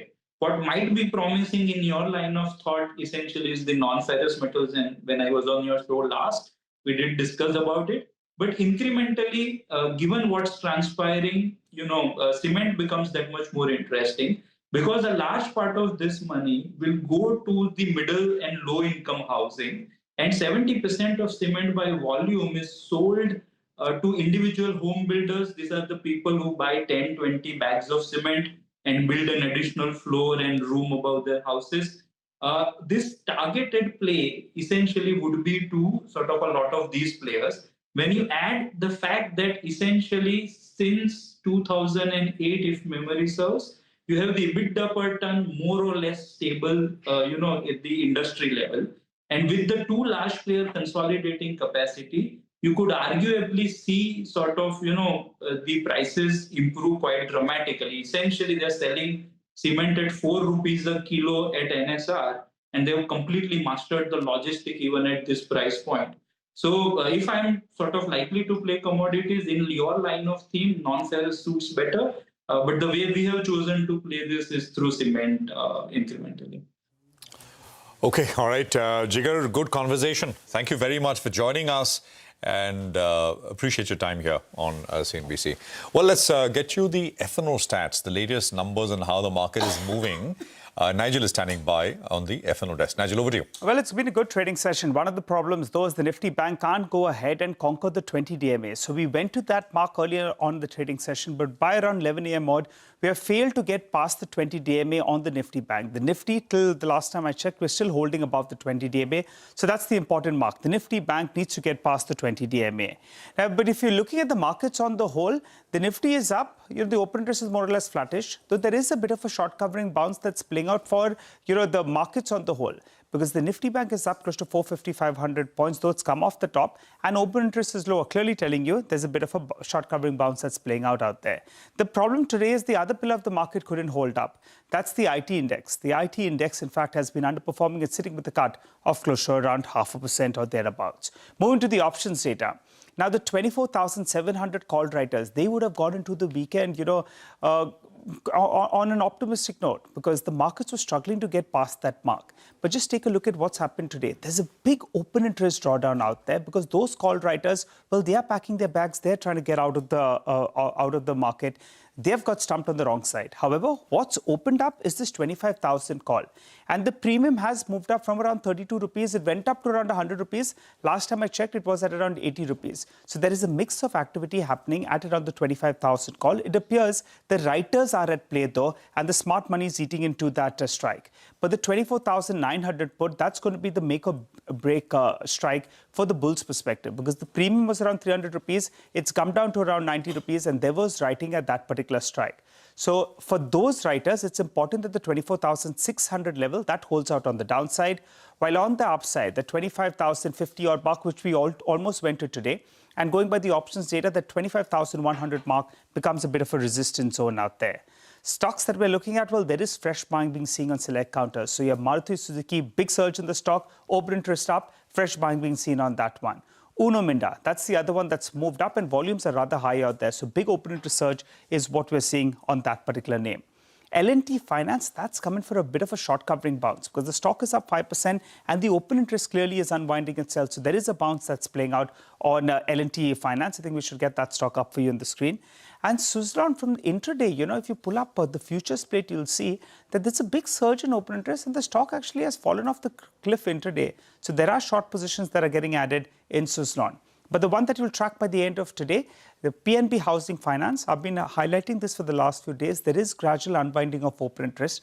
And it appears today there's enough that's been done such that the stock could possibly come out of the F&O band when we get the file later today. Because, as a percentage of the market-wide position limit, it came down to around 78%, which effectively means sub 80%. It moves out of the F&O band. So we'll keep an eye out on that one. Back to you guys. All right, Nigel, thanks very much for that. So keep an eye out on those specific names with regards to, their movement out of the ban list. We'll take a quick commercial break here. D Street Chatter with Nimesh lined up.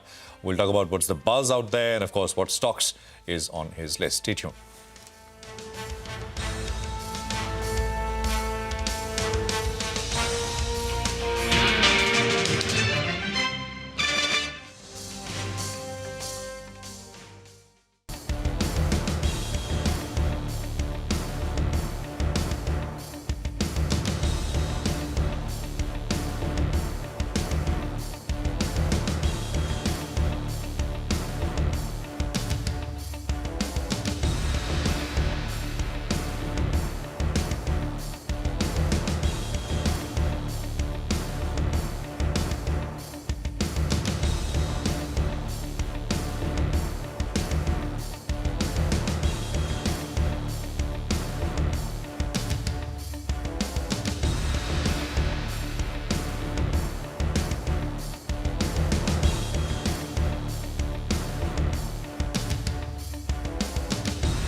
Welcome back. Well, we've come off a little bit from the top as we speak. You'll want actually the Nifty to at least hold on to these gains. Otherwise, it could go down as a bit of a disappointing finish to trade.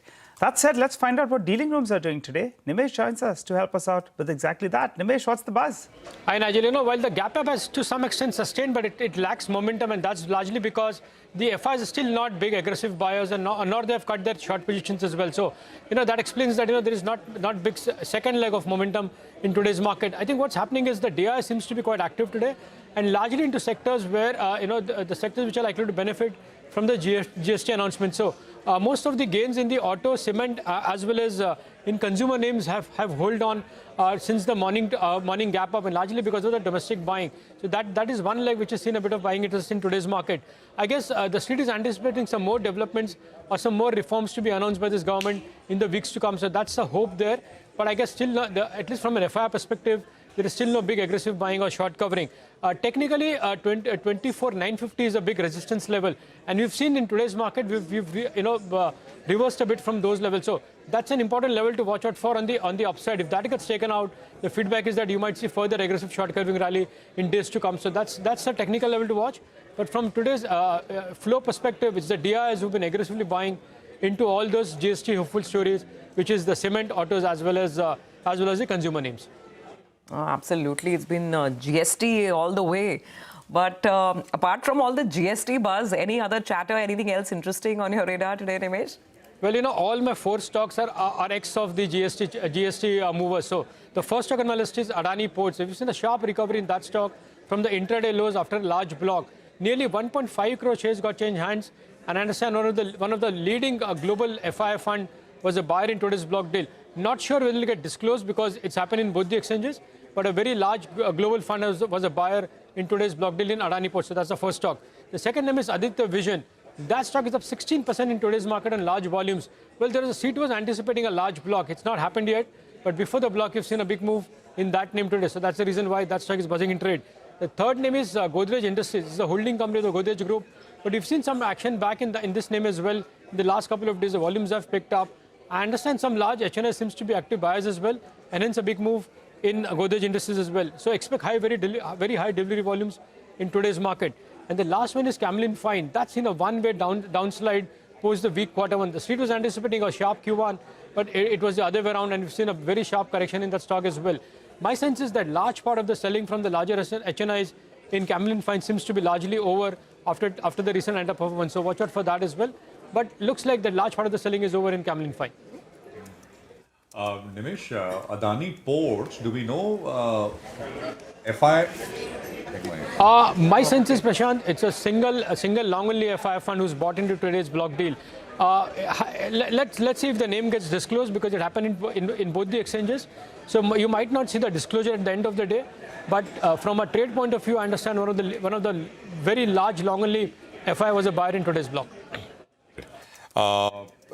We'll wait for the name. I mean, actually, both sides. The other one is SPML Infra, Nimesh, right? I mean, I think you had this on your list last week, and that order is there was a buzz of a large order.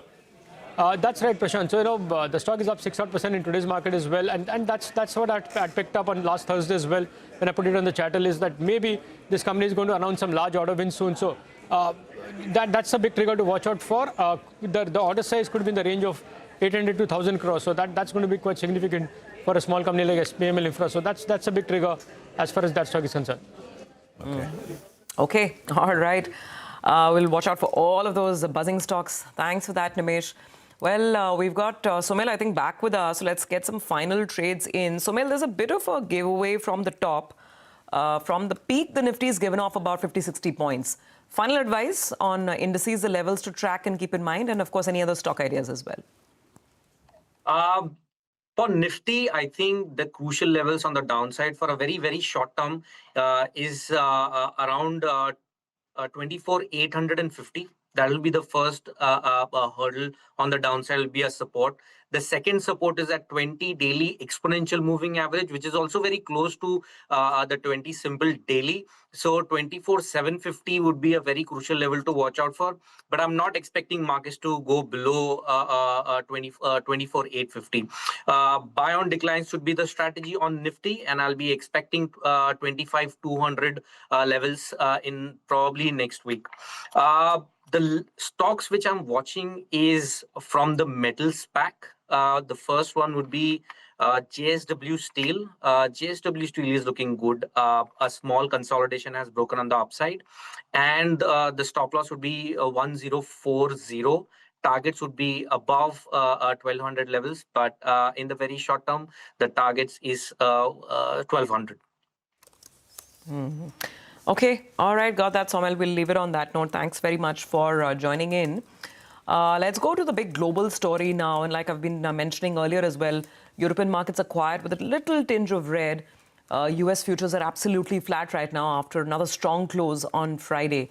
And center stage, obviously, is this big geopolitical event, this big meeting that's happening.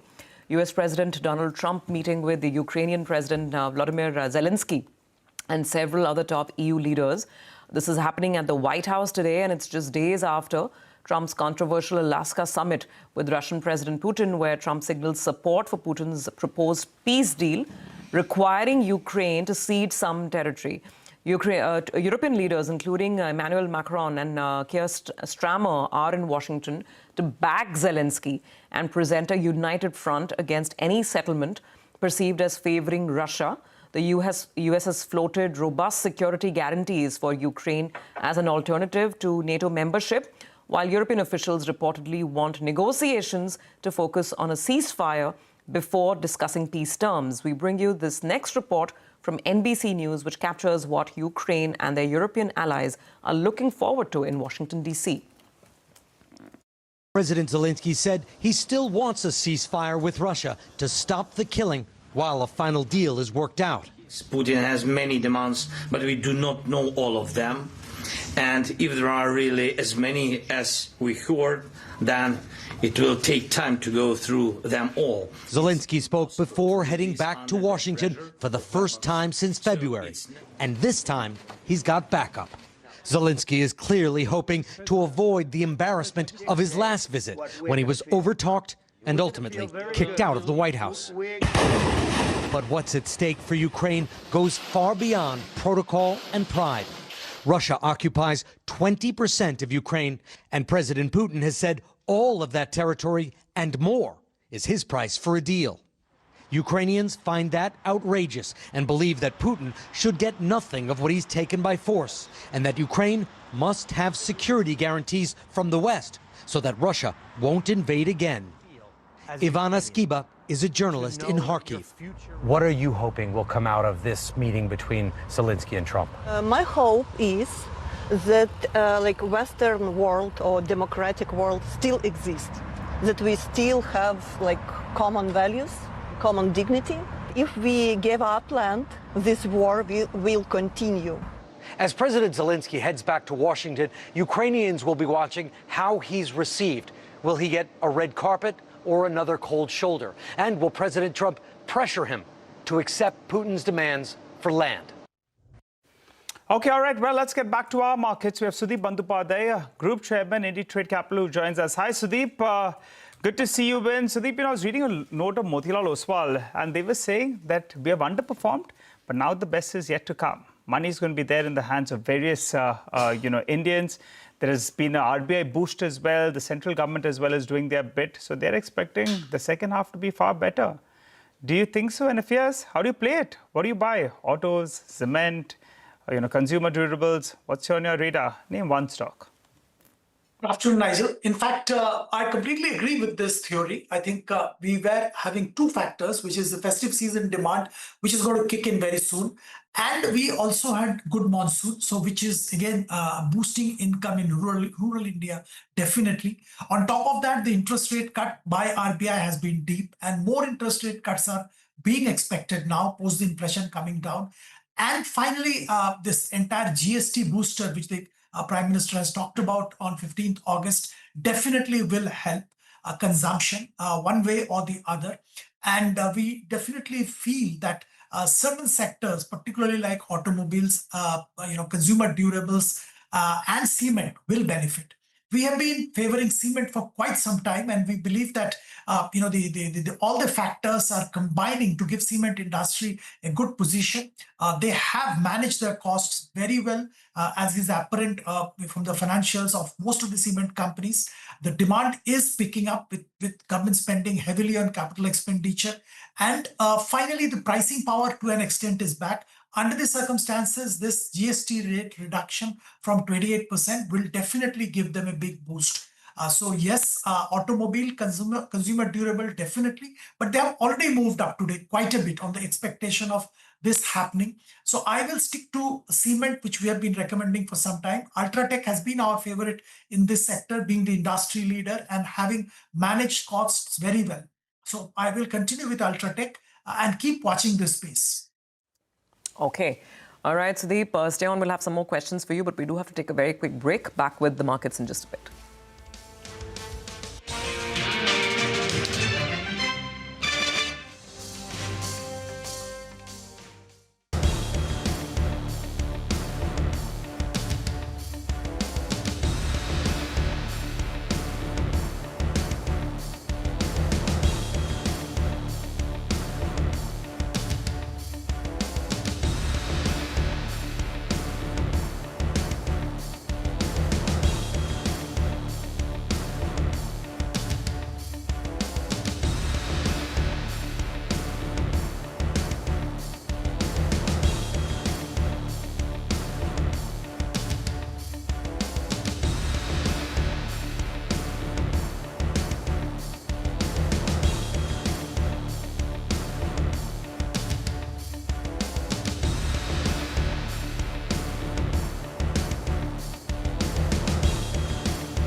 Welcome back. 5 minutes to go before the day closes out. And it's the same story. You've got big, solid gains in a lot of the auto stocks. Beyond that, let's see what else really stands out today.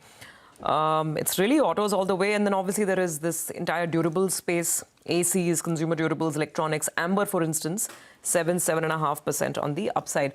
On consumer durables, I mean, AC stocks and beyond ACs as well. Sudeep, anything that you would look at buying? I think, Survi, what has happened is today the prices have moved up quite a bit. Look at Voltas, look at Blue Star. All these stocks have moved up really sharply today, and probably this entire GST gain is already getting factored in, though it's not been announced specifically. So I'll be a little careful. If I have to buy one stock in this consumer durable space, probably I'd go for Blue Star. I think that does look good at current levels as well. If I have to buy one of these third-party contract manufacturing EMS kind of businesses, I will go for Amber. Okay, Amber and Blue Star, two names. Anything else? Any GST pick? I know it's a bit, maybe a bit premature, you would say, but the market's already moved and it's giving you its verdict, right? Any other GST stock, hotels, footwear, cars, two-wheelers? Yeah, I'd rather go and play the footwear bit because festive season is coming. So Metro brands can be an interesting pick, knowing that 1,000 rupee below and above and the GST kind of relief which we can expect there. So I think it will be a good idea to look at Metro brands. Okay. Okay, all right. Any view on Ola Electric? Well, Nigel, I'm a little careful on Ola. I think it had promised quite a bit, but unfortunately, it's been a story where the investors have continuously suffered and lost money. It went up to about 140 levels, if I remember rightly. And from there, it has been a one-way journey. The management is talking about a lot of interesting things. I did see the interview in your channel, but I'll wait and watch. I think they have lost the leadership.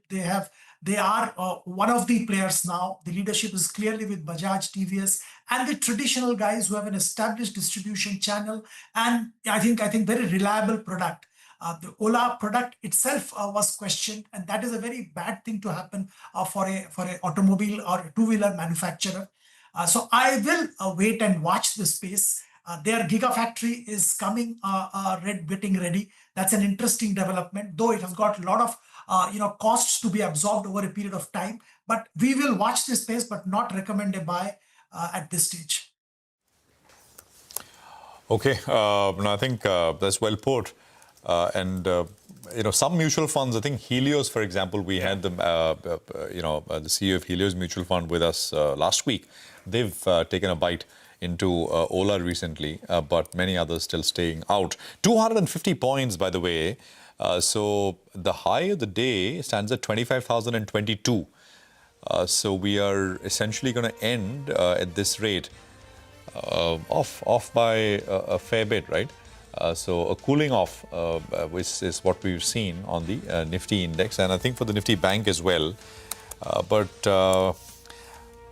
Not surprising really, because many of these moves significant. And still significant, by the way. Maruti will end up with a 9% gain, right? And across, autos, four-wheelers, two-wheelers, AC stocks, cement stocks. In some ways reminds me of that, 2019? The corporate tax rate cut, which happened late into the year. Stocks all opened up 10% higher. But of course, the index was up 10%, I think, that day. The next day, not like that, but these are still on the back of what is likely to be announced, and hopefully it'll, what's done will match up to what the promise is and what the hopes are, what the expectations are. But we've seen significant moves in some of the areas, some of the sectors, which are going to be hopefully meaningfully benefited. So we'll see. 250, 24,883. I think the bell's gone off. The Nifty ends up 1% higher, 3/4 for the Nifty Bank. Midcap index 1.25%. And I think you've got the small cap index, which will come up on your screen, which also ends up about 1.5% higher. 2,000 stocks are up, 1,000 stocks are down. So it's a clean 2:1 advances to decline ratio. This is all NSC that I'm talking about. And when we come to individual movers and shakers, it's autos, it's consumer durables, it's AC companies. So some examples, look at autos. Maruti, Nifty winner 9%, and it has good company in the form of Hyundai. Another 9% on this stock. I mean, huge intraday moves. Haven't seen this in a long, long time. Ashok Leyland, 8%. Endurance from the auto component space, 7%. Car trade, 7%. So it's not just, the OEMs, but the entire ecosystem seems to be moving higher. And then if we talk about some of the consumer durables or electronics players, then obviously there's Blue Star, there is Amber, there's PG Electroplast, 7-8% kind of gains on many of these stocks as well. So overall, a big day of GST moves. And throw in stocks like Metro Brands, Bata, really all about GST today. All right, all about GST. And, good thing is there's, of course, tomorrow morning going to be headlines and visuals out of that sort of White House meeting, and we'll see. So we remember what happened, the punchline from last time, J.D. Vance asking... you almost threw him Zelensky. No, that famous one line. Did you say thank you once? That was that went viral. So we'll see. But of course, this time... That was epic White House television. I don't think that can be repeated in any stretch. No. That is peak television. That's peak television, yeah. But he's coming with a whole entourage of people to in support we stand, right? The entire EU delegation. Yes, absolutely. Not one, but it's going to be equal on both sides, right? So we'll see. But that's going to be the big one tomorrow morning as we come back. It's a wrap on this edition of Closing Bell. From all of us here, goodbye. Thanks for staying with us. More coming up on the other side.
Markets get GST rationalization boost. It sees all-round gains. Frontline indices record gains of 1% each. Auto, FMCG, cement stocks charge ahead, while pharma, healthcare and IT skid in a good market. India's Director General of Trade Remedies has extended the safeguard duty on flat steel by 3 years. It was set to expire in September. Steel stocks perked up in trade after this move. Astral and Supreme Industries shares jumped after the DGTR recommends imposing an anti-dumping duty on imports of PVC resin for a period of 5 years.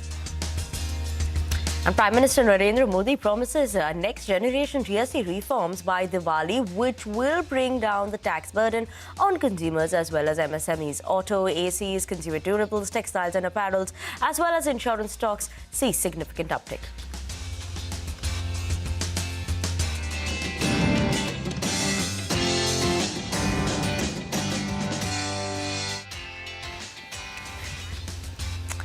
Hello and welcome to Markets Forward, your go-to show where we aim to get you all the key data points to gear you up for the next trading day. I'm Ekta Batra and with me is my colleague Vinny Motiwala. Well, Vinny, it turned out to be a session which was definitely a good start to the week today. Absolutely a good start to the week, and do not forget that, Friday we snapped that 6-week losing streak and closed that week on a positive note.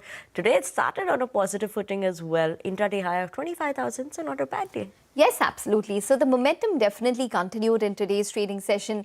That proposed GST review really boosted sentiment, and that was, post the Prime Minister's Independence Day speech. So the Nifty did hit 25,000 on an intraday basis. What you really did see was the Nifty Auto Index, which was up 4%, the BSE Consumer Durable Index, which was up around 3.14%, which are expected to be beneficiaries of any kind of GST reform that we might see. Advanced decline ratio also was positive in today's trading session, so that indicated that there were more stocks on the greener side as compared to the stocks that we were seeing selling in. The Midcap Index was up 1% and the BSE Small Cap Index also rallied around 1.5%, giving you a sense that there is some amount of risk on which sentiment which was there in the markets. But that's exactly what it looked like in today's trade. Absolutely, an interesting day that shaped up. Not a bad day like you're talking about as well. But, well, here's a lineup for you all that we have in store for you all in today's show. We'll start with the top movers and shakers of the day with Hormaz Fatakia. Then we'll move on, talk about individual stocks as well. Steel stocks which gained in trade. And this came in after DGTR cleared the overhang of the steel safeguard duty that was there. Also, JK Cement soared after announcing a greenfield expansion. That's not all. We'll also get you highlights from Glenmark Pharma's Q1 numbers. And last but not the least, we'll delve into the key market events to watch out for in tomorrow's trading session. Okay, on that note, let's go across to Hormaz and get started with the first segment of the day. Hormaz is joining us from the big wall for the top movers and shakers. Hormaz, over to you.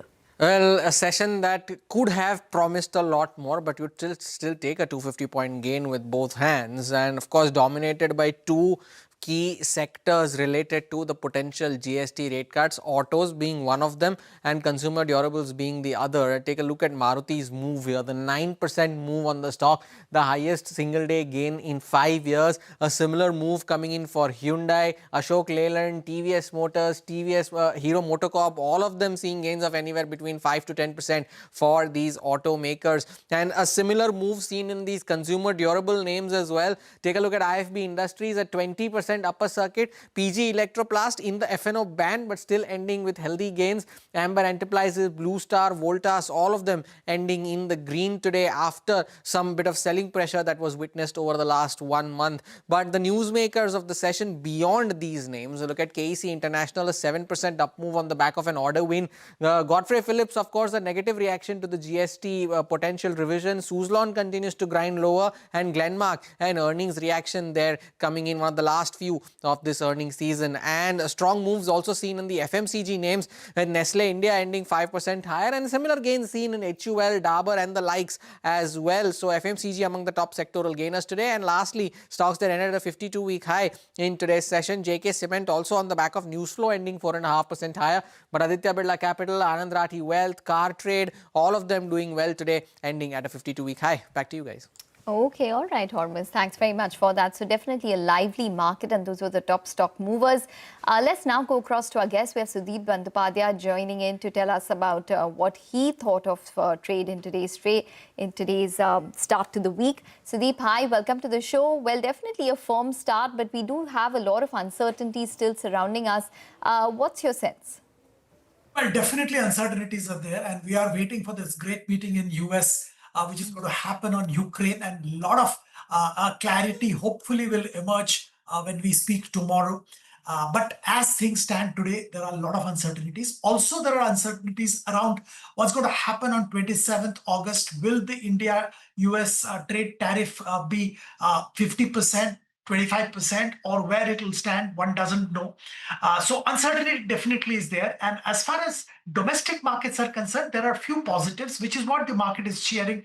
We already had, the interest rates which are coming down, inflation which is down. We have a good monsoon, which I'm sure will, enthuse rural consumption. We are at the onset of the festive season, and on top of that, now we have this announcement of GST rationalization, which definitely will help consumption going forward. So there is confluence of positive factors on the domestic front. However, the international news flow is not good yet, and we'll have to wait and watch carefully what happens over the next few days. Absolutely. We'll have to wait and watch what happens over the next few days. And tomorrow, at least, we'll get some bit of clarity, like you're mentioning, right? Ukraine as well as, US president, they're meeting. So that'll give us some highlight in terms of that. But today, we did have these steel stocks that were in focus, right? Whether you look at Tata Steel, JSW Steel, SAIL, all these shares gained. And this came in after the DGTR announced an extension in safeguard duty, a move that is seen as a positive development for steel stocks and largely anticipated by the street. Nigel is here to give us more details on this one. Nigel? Well, that's right. Good news coming in for ferrous players here in India, because the DGTR has gone ahead and recommended duties to protect them from the steel imports. The duties that they have recommended are for year 1 will be roughly around 12%, year 2 it falls to around 11.5%, and year 3 at around 11%.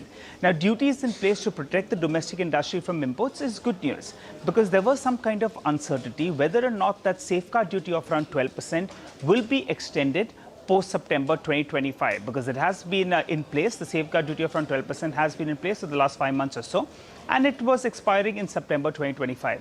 So with this announcement coming in, it clears that overhang, and the ferrous players can be assured that they'll have some protection that will come into place. The next step is it goes to the Finance Ministry, which ultimately is likely to give its green signal to this particular proposal.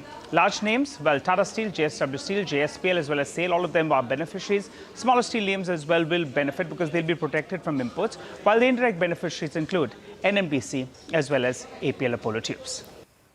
Okay, well, Nigel, you're also watching JK Cement. Tell us more about that.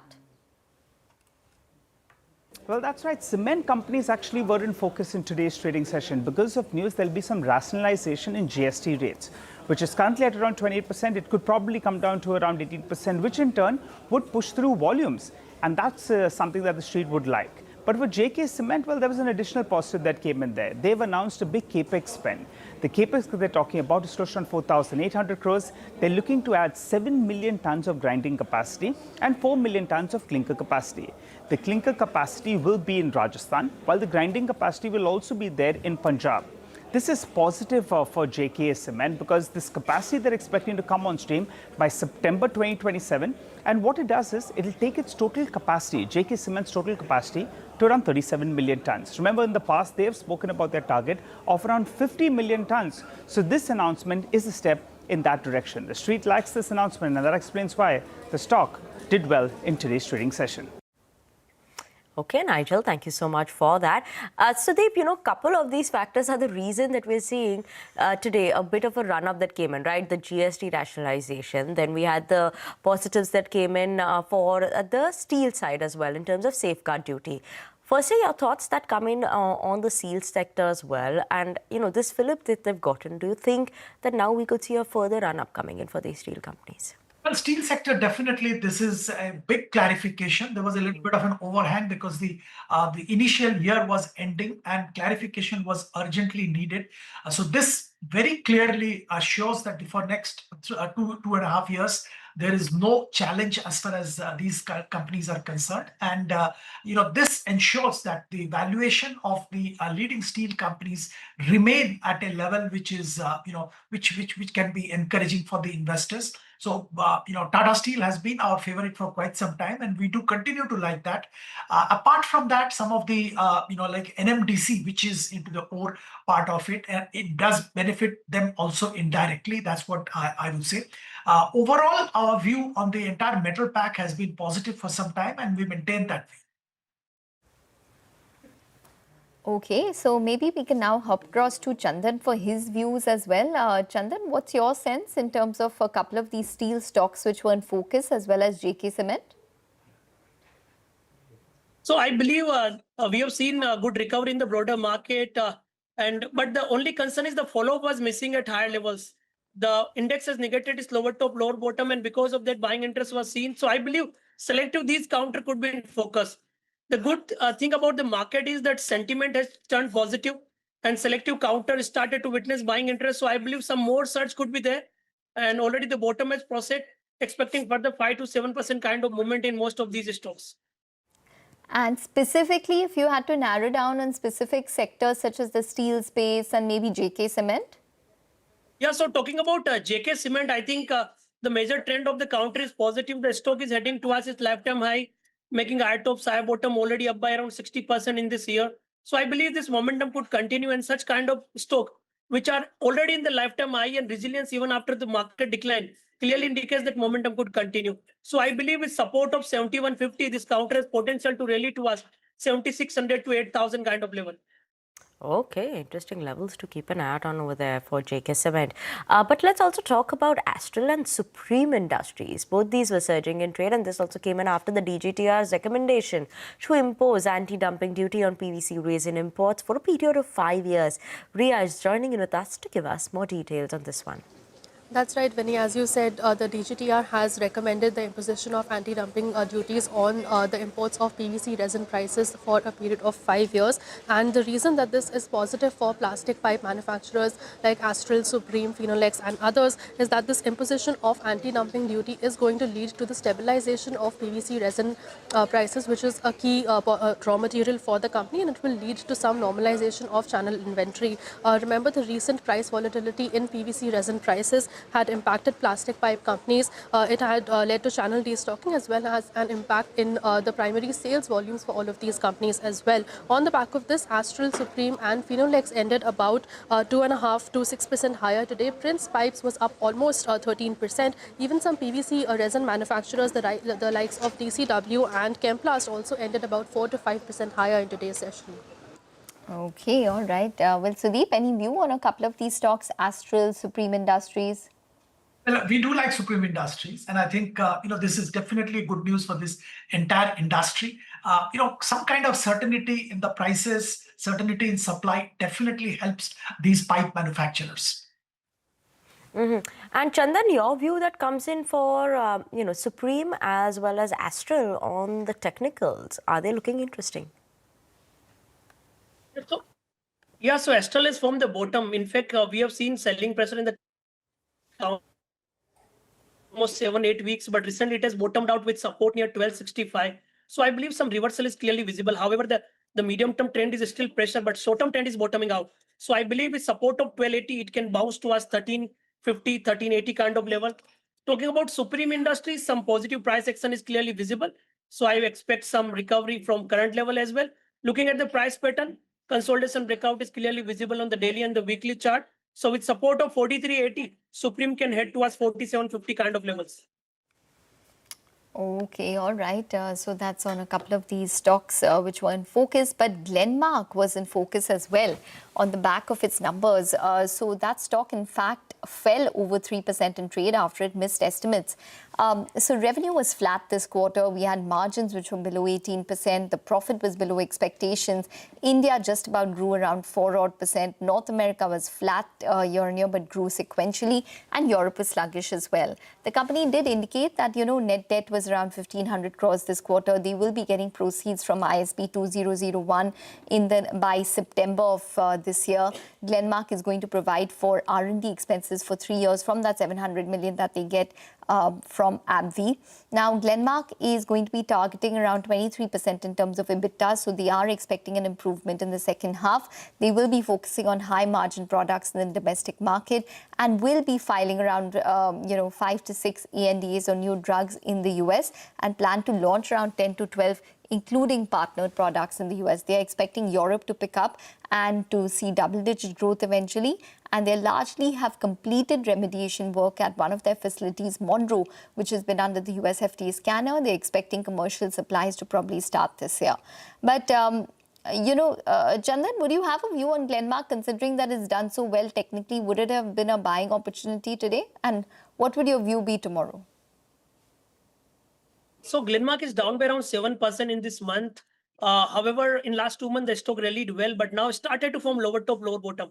But the good part is it has taken support at 50 exponential moving average. So because of that, some recovery could be there. However, it needs to hold about 2100 levels for a decisive move. But as of now, with support of 1900, we can go for bargain buy for an upside targets towards 2100, and about 2100, it can start the next leg of rally towards 2250. Okay, surely keeping an eye on those levels for Glenmark Pharma. But Sudeep, do you have a view on Glenmark Pharma, or in general any other pharma stock? Is that something that you're looking at right now? So we do like Glenmark Pharma. I think the deal which they did with AbbVie was a landmark deal for the entire pharma industry in India. And I think this is one company which is focusing on research for quite some time. And out of the proceeds, they're going to earmark money for future research as well, which is all good trend. Of course, this quarter results were subdued. And of course, they are talking about better second half, and we'll wait and watch. So if somebody has a slightly long-term view and a little bit of patience, I think buying Glenmark at current level does look good. Apart from Glenmark, we are looking at companies which are focused on domestic market because of the uncertainties in US. We are focusing on domestic pharma names, and Mankind Pharma has been on our radar for a very long time. Okay, all right. So that's on Glenmark. But Sudeep and Chandan, thank you very much for joining in and taking us through all of those queries that we had. With that, it's time for a short break, but we'll get you all of the top corporate voices along with key market events to watch out for on the other side. Stay tuned.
Welcome back. Well, now let's go across to the key corporate voices that we got. First up is Vinati Organics. The management says that the company's ATBS capacity expansion is well on track and is taking place in 2 phases. The first phase of expansion is expected to be completed in August, and remaining 10,000 tons will come on stream in April 2026.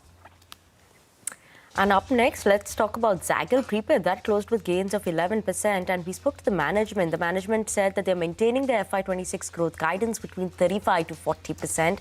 They also said that it will reassess it by the end of the second quarter. But as of now, they're maintaining it. Also, they said that it expects inorganic acquisition to drive momentum, with some large acquisitions expected this year. As most of the acquisitions are already profitable with minimal losses, while overall synergies are expected to deliver significant cost savings. But that's the top corporate voices that we had for you all this morning. Let's go across to Ria now before we wrap up this edition of Markets Forward to give us the key events that we should be keeping an eye out on for tomorrow's trading session. Ria, over to you. Well, yes, let's take a look at the key events to watch out for tomorrow. First up, we have the Q1 earnings of Aditya Infotech as well as G&G Electronics coming out tomorrow. There's also the IPO of Vikram Solar that will open for subscription tomorrow. 2 other events to watch out for. EAM Dr. S. Jaishankar is going to travel to Russia between the 18th and the 21st of August. And lastly, former CJI Sanjeev Khanna is scheduled to interact with the Joint Committee of Parliament on the One Asia One Nation, One Election bill on the 19th of August. So keep your eye out on all of these events. Okay, all right, Ria, thanks for that. And with that, it's a wrap on this edition of Markets Forward. We'll be back with more news and updates on the other side. Stay tuned.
Good evening. Thanks very much for joining us on Business 360. I'm Shireen Bhan. The headlines that we're tracking for you this Monday evening. A setback for Ukraine just hours before the scheduled summit between President Trump and President Zelensky in the White House. Trump rules out Ukraine reclaiming Crimea or potentially joining the NATO if it wants to end the war with Russia. Europe's top leaders will flank Zelensky at today's summit. The Indian government braces for 50% U.S. tariff starting the 27th of August. Sources say trade talks with the U.S. scheduled for the 25th of August have now been postponed. Exporters rush to beat the deadline, leading to increased freight costs and longer wait for customs clearance. Shares of automobile companies and consumer durable goods rally in trade after the Prime Minister promises a major shake-up to the goods and services tax. Brokerages say any potential tax cut will bolster demand this festive season. Kotak predicts a demand boost of 2.4 lakh crore rupees. Hopes of GST reforms lift the Lal Street. The Sensex reclaims 81,000. The Nifty gains nearly 250 points. Midcap and small caps also gain in a broad-based rally. Relief for steel manufacturers. Commerce Ministry proposes to extend the safeguard duty on steel imports for 3 years, citing a sharp surge in Chinese shipments. The opposition is likely to move an impeachment motion against Chief Election Commissioner Gyanesh Kumar. This comes a day after CEC held a press conference dismissing the opposition's allegations of voter fraud. The impeachment motion will need two-thirds majority in both houses. Heavy rains lash Mumbai for the third straight day. Waterlogging across several low-lying areas disrupts traffic. Authorities ask residents to avoid unnecessary travel. Well, let's go straight to the day's market action. Hopes of GST reforms lifting sentiment on the Lal Street, with all-around gains being seen. Frontline indices recorded gains of 1% each. The Sensex reclaiming 81,000, up 676 points. The Nifty up 245 points. The Nifty Bank almost a 400-point jump and a 600-point jump there for the Midcap Index. Prashant is standing by to wrap up the day's market action for us. A good start to the week, Prashant. Markets opened higher and stayed up for most of the session, although we didn't really build on it in a very large way. If anything, towards the end of the session, last 20-odd minutes, we gave up some gains. But 240, 250-odd points on the Nifty. We did sort of clear the short-term moving averages. The 20-day got to the 40-day exponential moving average as well. For the Nifty Bank also, we sort of cleared the 20-day as a Friday's close. We'll have to see if there is more here, because remember, the market was significantly short across the index level and even perhaps as far as some sectors are concerned. And a lot of that short covering would have happened as data perhaps, which we will pass through, will show. The Nifty Bank, the Nifty Midcap Index, Small Cap Index, Market Breadth all look pretty good. But the bulk of the move, of course, was concentrated because of the GST-related names. I'll just go sector by sector, and I think that'll cover bulk of what happened. I'll start with autos, right? A lower GST hopes, Maruti, Hyundai, Escorts, Ashok Leyland, big moves across. Two-wheelers, Hero, Bajaj, TVS Motors coming through. Durables is another area, and AC specifically, PG Electroplast, Amber, Blue Star, IFB, Voltas, Havells, Whirlpool. I could go on with more. Footwear, another space, Bata, Metro Brands, Relaxo. Apparel as a space, Trent, V2 Retail, V-Mart. And of course, there was cement as well. Sagar Cements, JK, Ultratech, ACC in the range of between 3 and 4.5% or so. I think, in some ways, bulk of the GST-related moves, maybe except one or two sectors, perhaps is in the price now. We'll have to see what the government actually does, and then perhaps the markets will respond more. And the other thing which is more challenging for India, of course, is the tariff-related news flow. And there, I think Trump's White House meeting with the Ukrainian president and EU leaders, and what comes out of that will be very closely watched. 27th of August, the deadline for that additional 25% tariffs is not very far away. Back to you. All right, Prashant. Yes, we'll be tracking all of those developments closely, but a good start there to the markets for the week. But the big story that's moving the markets worldwide, President Trump set to meet Ukraine's President Zelensky, and in a show of support, other European leaders will be in Washington to reach a peace agreement with Russia. The leaders of Britain, Germany, France, Italy, Finland will be present at that meeting as well in a show of strength. This comes nearly 6 months after President Trump and Vice President J.D. Vance accused Zelensky of not being respectful to the U.S. when they last met in the White House, making the televised gathering between the leaders a diplomatic disaster. Discussions between Ukraine and U.S. have become crucial as Russian President Vladimir Putin met the U.S. president in Alaska over the weekend. However, the highly anticipated meeting has not reached a breakthrough in ending the Russia-Ukraine war. Interestingly, President Trump dropped his previous demand of a ceasefire and said the best way to end the war is to directly go to a peace agreement. This bolsters Russia's position that allows fighting to continue until a deal is reached. Meanwhile, Russian attacks continued on Ukraine including cities like Kharkiv. Officials from Ukrainian military claim nearly 17 civilians have been injured and 5 have been killed. Ukrainian Air Force has also claimed that Russia launched 4 missiles and 140 drones in the attacks overnight. Sanjay Suri joins us now from Washington with what we can expect from the summit later today. Sanjay. Trump will be meeting on Monday with President Zelensky to take the outcomes from the Alaska meeting further, but he will not meet just with Zelensky. We have a whole battery of European leaders advancing up to the White House on Monday together with Zelensky to give him, no doubt, protective cover.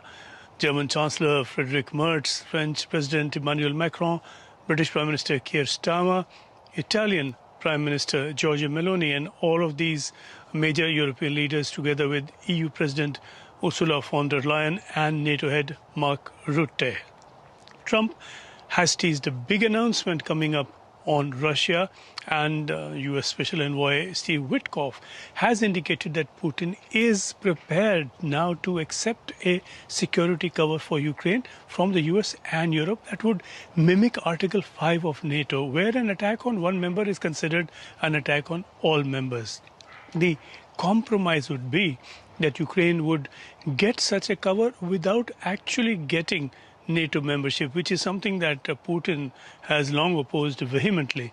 But Putin has named a price. He wants more territory in Donetsk. That is something Zelensky is not prepared to grant, and he says in any case that is not for him to grant. It would need a referendum in Ukraine for that kind of decision to be taken, if at all. Further steps on Ukraine clearly are coming up imminently, and European leaders are demanding almost aggressively now that these should be steps for Ukraine and not against it. Sanjay Suri, many thanks. And the Oval Office is all set for that mega roundtable. Do tune into CNBC TV18 for our exclusive coverage.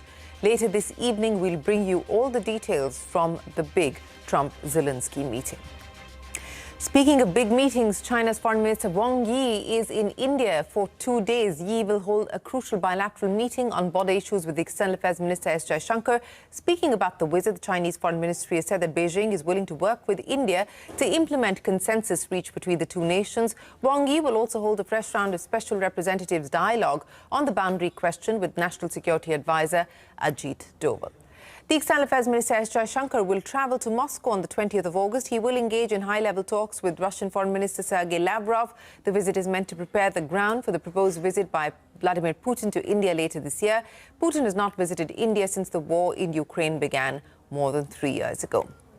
Now, Indian exporters are rushing to beat the 27th August deadline. That is when the 50% tariffs kick in. Sources tell us that this move has led to higher freight costs and longer wait for customs clearance. Santhya joins us now with the details. Santhya, exporters are trying very hard to be able to send out shipments ahead of that deadline. Take us through what's going on. Absolutely, as you rightly mentioned, that the 27th of August, the deadline is right around the corner, and Indian exporters are doing their best to ship as much as possible before the tariffs kick in. This front-loading has led to a shortage of space on mother vessels, with exporters having to pay more to secure space, and the customs clearance period has also increased. Sources tell CNBC TV18 that exporters are struggling to secure container space on these mother vessels. The waiting time for booking confirmations has risen by 10 to 12 days. Adding to the problem, the availability of mother vessels has also become an issue, with some scheduled arrivals in India delayed by several days. As a result, exporters, depending on how voluminous their products are paying up to 20% more for space. Indian exporters are racing against time, with exports warning that many are actually cutting it too close. To skip tariffs on their current consignments, exporters must ensure that their shipments reach the US by 17th of September. Normally, it takes about 25 days for a vessel to travel from India to the US, which means Indian exporters have only 3 to 4 days left to ship their consignments before the deadline. Sources also tell CNBC TV18 that front-loading has nearly doubled the customs clearance period from about 2 days to 4 days. Many exporters dealing with non-voluminous products such as footwear, garments and textiles are now opting for the air route as it will still cost them less than the tariffs. All right, Santhya, many thanks for joining us. That is the latest there as far as the race towards the 27th August deadline is concerned. We will head into a quick break and return with a lot more. Stay tuned. We're back in a moment.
The big story, Prime Minister Modi has proposed a major shake-up to the current GST regime. The proposal is to end the current 4-slab structure and introduce a 2-slab structure with 5% and 18% as the tax rates. Now, during his address on Independence Day, the Prime Minister made these proposals, urging state governments to cooperate and ensure the reforms are undertaken ahead of Diwali. The group of ministers on GST rate rationalization are scheduled to meet on the 21st of August. Here's Prime Minister Modi on the proposed GST reforms. अब GST में next generation reform होने जा रहा है। इस Diwali GST reform से double bonus देशवासियों को मिलने वाला है। हमने इसका पूरा प्रारूप राज्यों को भेज दिया है। मैं आशा करता हूं कि सभी राज्य भारत सरकार के इस इनिशिएटिव को सहयोग करेंगे। Well, that is the Prime Minister and Timsy standing by now with the details. Timsy, take us through the proposed changes. The central government has put these proposals forward, and it is now, of course, the GST Council that will deliberate. But take us through what the centre has put on the table. Well, the centre has circulated a blueprint for next generation GST reforms, a move that could change how India consumes and pays taxes. The key proposal, a 2 simplified rate structure, 5% and 18%, and a brand new 40% slab for sin goods. So let's break it down for you. According to government sources, the centre has proposed to collapse the current 4-slab structure into 2 rates, 5% that is the standard rate for essentials and daily use goods, 18% the merit rate for most of the other goods and services. The 28% slab will also be done away with, and a new 40% slab will apply only on sin and luxury goods.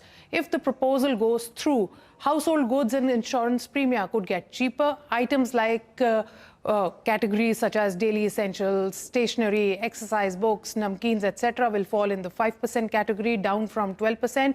Packaged food, butter, ghee, too, apparel, footwear, bicycles, eyewear, and even tooth powder also brought down from 12% to 5%. Government sources also say medicines and medical equipments, medical devices could see a further tax cut from 12% to either 5% or even nil. The big ticket relief, health and life insurance premia currently taxed at 18%. These could come down to 5% or nil, easing the burden on middle class and households. Another round of correction and relief will come for both consumers and industry by correcting the inverted duty structure of textiles and fertilizers, giving relief to farmers and consumers. Government sources have said this. Apart from this, the centre is also targeting consumer durables and automobiles, such as TVs, refrigerators, ACs, cement. They are likely to come down from 28% to 18% on the automobile side, as I said. Two-wheelers below 350cc could come down from 28% to 18%. Small cars under 1200cc engines, which are currently in the bracket of 28% GST plus cess, ranging between 29% to 31%, to be at flat 18% if the proposal goes through. Hybrid passenger vehicles, again, likely to be brought down from 28% plus cess, and in certain categories, not even cess, to 18%. Sources say that the design is aimed at simplification without hurting revenues. The 18% slab currently accounts for 65 to 67% of total GST revenue and is likely to remain the same because it is mostly services which contributes to this. The 5% slab garners 7%, while 12% slab brings in 5% of revenue, so most of which will move to 5% or nil. The 28% slab currently contributes to 11% of revenue, which will largely disappear as 90% of these items in this slab will be brought down to 18%. Some goods will face higher taxes. Government sources say that a new 40% slab will apply to 5 to 7 items, including pan masala, gutka, tobacco products, luxury cars and SUVs, and even online gaming, which may scale up from current 28% to 40%. So the big idea is to push consumption by making aspirational and essential goods cheaper while taxing sin goods at a higher rate. Now, the group of ministers will meet on August 20th on insurance premia and compensation cess, and 21st August on rate rationalization to discuss these proposals, after which the GST Council will take a final call. This could well be the Diwali bonanza that PM hinted about and PM spoke about when he spoke of the next generation GST reforms. Well, Timsy, many thanks for joining us. Yes, that is the deadline set by the Prime Minister, and the 21st and 20th will be the first set of meetings to take this issue forward. Brokerages say any potential tax cuts will bolster demand this festive season and boost earnings for the next fiscal year. Kotak has also predicted a demand boost of 2.4 lakh crore rupees. Horma standing by with more. Take us through what the estimates are that brokerages are factoring in, Hormuz. There's some interesting developments coming in from the brokerages when it comes to potential beneficiaries of this. Starting off with Jefferies, and they are mentioning the usual suspects that moved higher today, that there is a good chance that the GST on cement, two-wheelers and the AC manufacturers could go down to 18% from the current levy of 28%. They also highlight insurance, hybrid cars, garment footwear, and that could also see some reduction. On the passenger cars front, though, they are saying that a proposal to bring GST rates down on passenger cars could not be ruled out either. Now, Citi believes that this rate rationalization or the potential rate rationalization could boost festive season demand, and coupled with all the tax cuts announced earlier and the rate cuts announced earlier and that could also in turn boost the earnings outlook for FY27, something that they are keenly watching out for. Kotak, as you highlighted, a 2.5 lakh crore potential boost, majorly for the auto and the consumer durable sector, not particularly for cement because the sector does not have enough price elasticity. So only for autos and for consumer durables here. Goldman Sachs is expecting the consumer products within this 12% bracket to see a significant boost, with stocks like Trent, Britannia being some of the key beneficiaries. The CLSA has highlighted that these AC makers, which have seen a period of sluggish demand, they could see a demand boost if the GST rates on the air conditioners are brought down. And Bernstein believes that insurance as a segment could see a rationalization of the GST rate and from the current 18%, and for the Nifty as a result, despite these tariff-related headwinds and the potential hopes of an earnings upgrade, they could see high single-digit returns for the rest of the year. So plenty of sectors highlighted by brokerages, but the day clearly belong to auto, consumer durables and a lot of these insurance names. All right. Many thanks, Hormuz, for joining us. Automobile makers have welcomed the Prime Minister's announcement on GST rate rationalization. Maruti Suzuki's chairman R.C. Bhargav told CNBC TV18 that people have wanted a rationalization of rates for a long time, adding that the auto sector is now awaiting the GST Council's decision. M&M's Rajesh Jejurikar also said the sector creates a great opportunity to make in India. You know, the thing about gifts is you should accept it with grace. Absolutely. And let it be a nice, pleasant surprise. Yeah. But I would just add to say that, you know, automotive is a very key sector in India. It's a GDP multiplier. It's an employment multiplier. And with the kind of technologies we are developing in India, there's a huge opportunity for Make in India for the world. And a key part of Make in India for the world is about how much you can sell in your own home country. Absolutely. You know, the more you sell in your own home country, the stronger you become. You start getting economies of scale, which allows you to be more competitive. The supply ecosystem builds up. And like I said, it's a huge employment generation as well. And there's more from Auto. India's largest electric two-wheeler maker, Ola Electric, faces a reality check. It once commanded over a third of the market, but it's now slipped as rivals TVS and Bajaj Auto have hit the accelerator. Rajnathan Rajani spoke with Bhavish Agarwal on the growth blueprint. As you know, 15th August is our annual event where we make technology and product announcements. So there are 3 or 4 key highlights that I want to share with your viewers. Firstly, 4680. We are hosting this cell in India's first gigafactory. And you can see the gigafactory is fully functional, the 4680 cell is ready, and the first announcement was that our 4680 cells will be in our products this quarter. I had shared that with the street in our quarterly earnings also. So by Navratri this quarter, we can expect both our bike at the top end and our scooter at the top end to have our 4680 cells in there. We've been working on rare earth-free technology for a couple of years now, and in this current context, it becomes even more important. And next quarter, our first vehicles with our ferrite motor will be coming out in the market. And we have a roadmap from ferrite to magnetless motors also. I start by speaking about market share, what we've been seeing in month-on-month registrations. Yes, very important. The numbers have been quite stagnant and in fact at the losing end as well.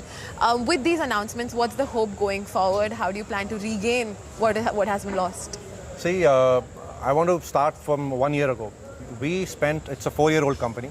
We spent the last couple of years building our product portfolio and expanding our distribution. And in the last 1 year, our competition has expanded their distribution. We have changed our strategy in the last 2 quarters to go from pure penetration to profitable growth, a balance of scale as well as profitability. And that's what our Q1 results showed. Q1 results were much improvement on margins as well as on bottom line, while also starting to recover some market share on a sequential basis. Still very tough a tightrope to tread because like you said, while profitability has been a focus, at the same time the competition is picking up. So how do you manage that? That's what I'm coming to. We have built both the scale as well as the profitability. Our competition is now doing what we did 2 years ago. So if you ask them their gross margins, they will be too shy to share. But we have a good balance between profitability and growth, and you will start seeing our market share increase as our new products come into the market, as our bike scales up. Festive is going to be this festive is looking good for us. We're quite excited about how our Gen 3 products and our bikes are getting received in the market. And these products, we are increasingly putting more inventory across our 3,000 stores. Well, that's Bhavish Agarwal there of Ola Electric. And with that, it is time for us to wrap up this edition of Business 360. The news will continue right here on CNBC TV18. Stay tuned. We're back in a moment with more. And of course, we'll be tracking the Trump-Zelensky meeting very closely. Stay tuned.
Presented by Policy Bazaar.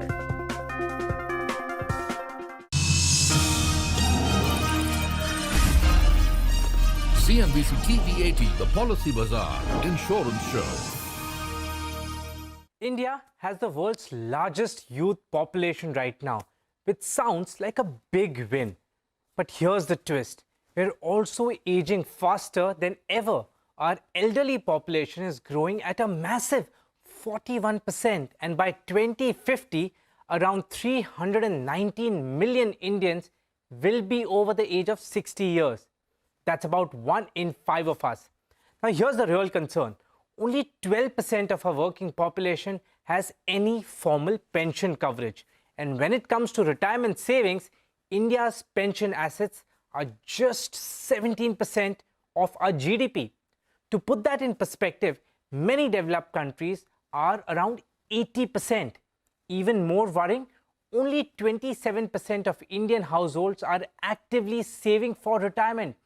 No surprise then that India ranks second last amongst 44 countries in Global Retirement Index.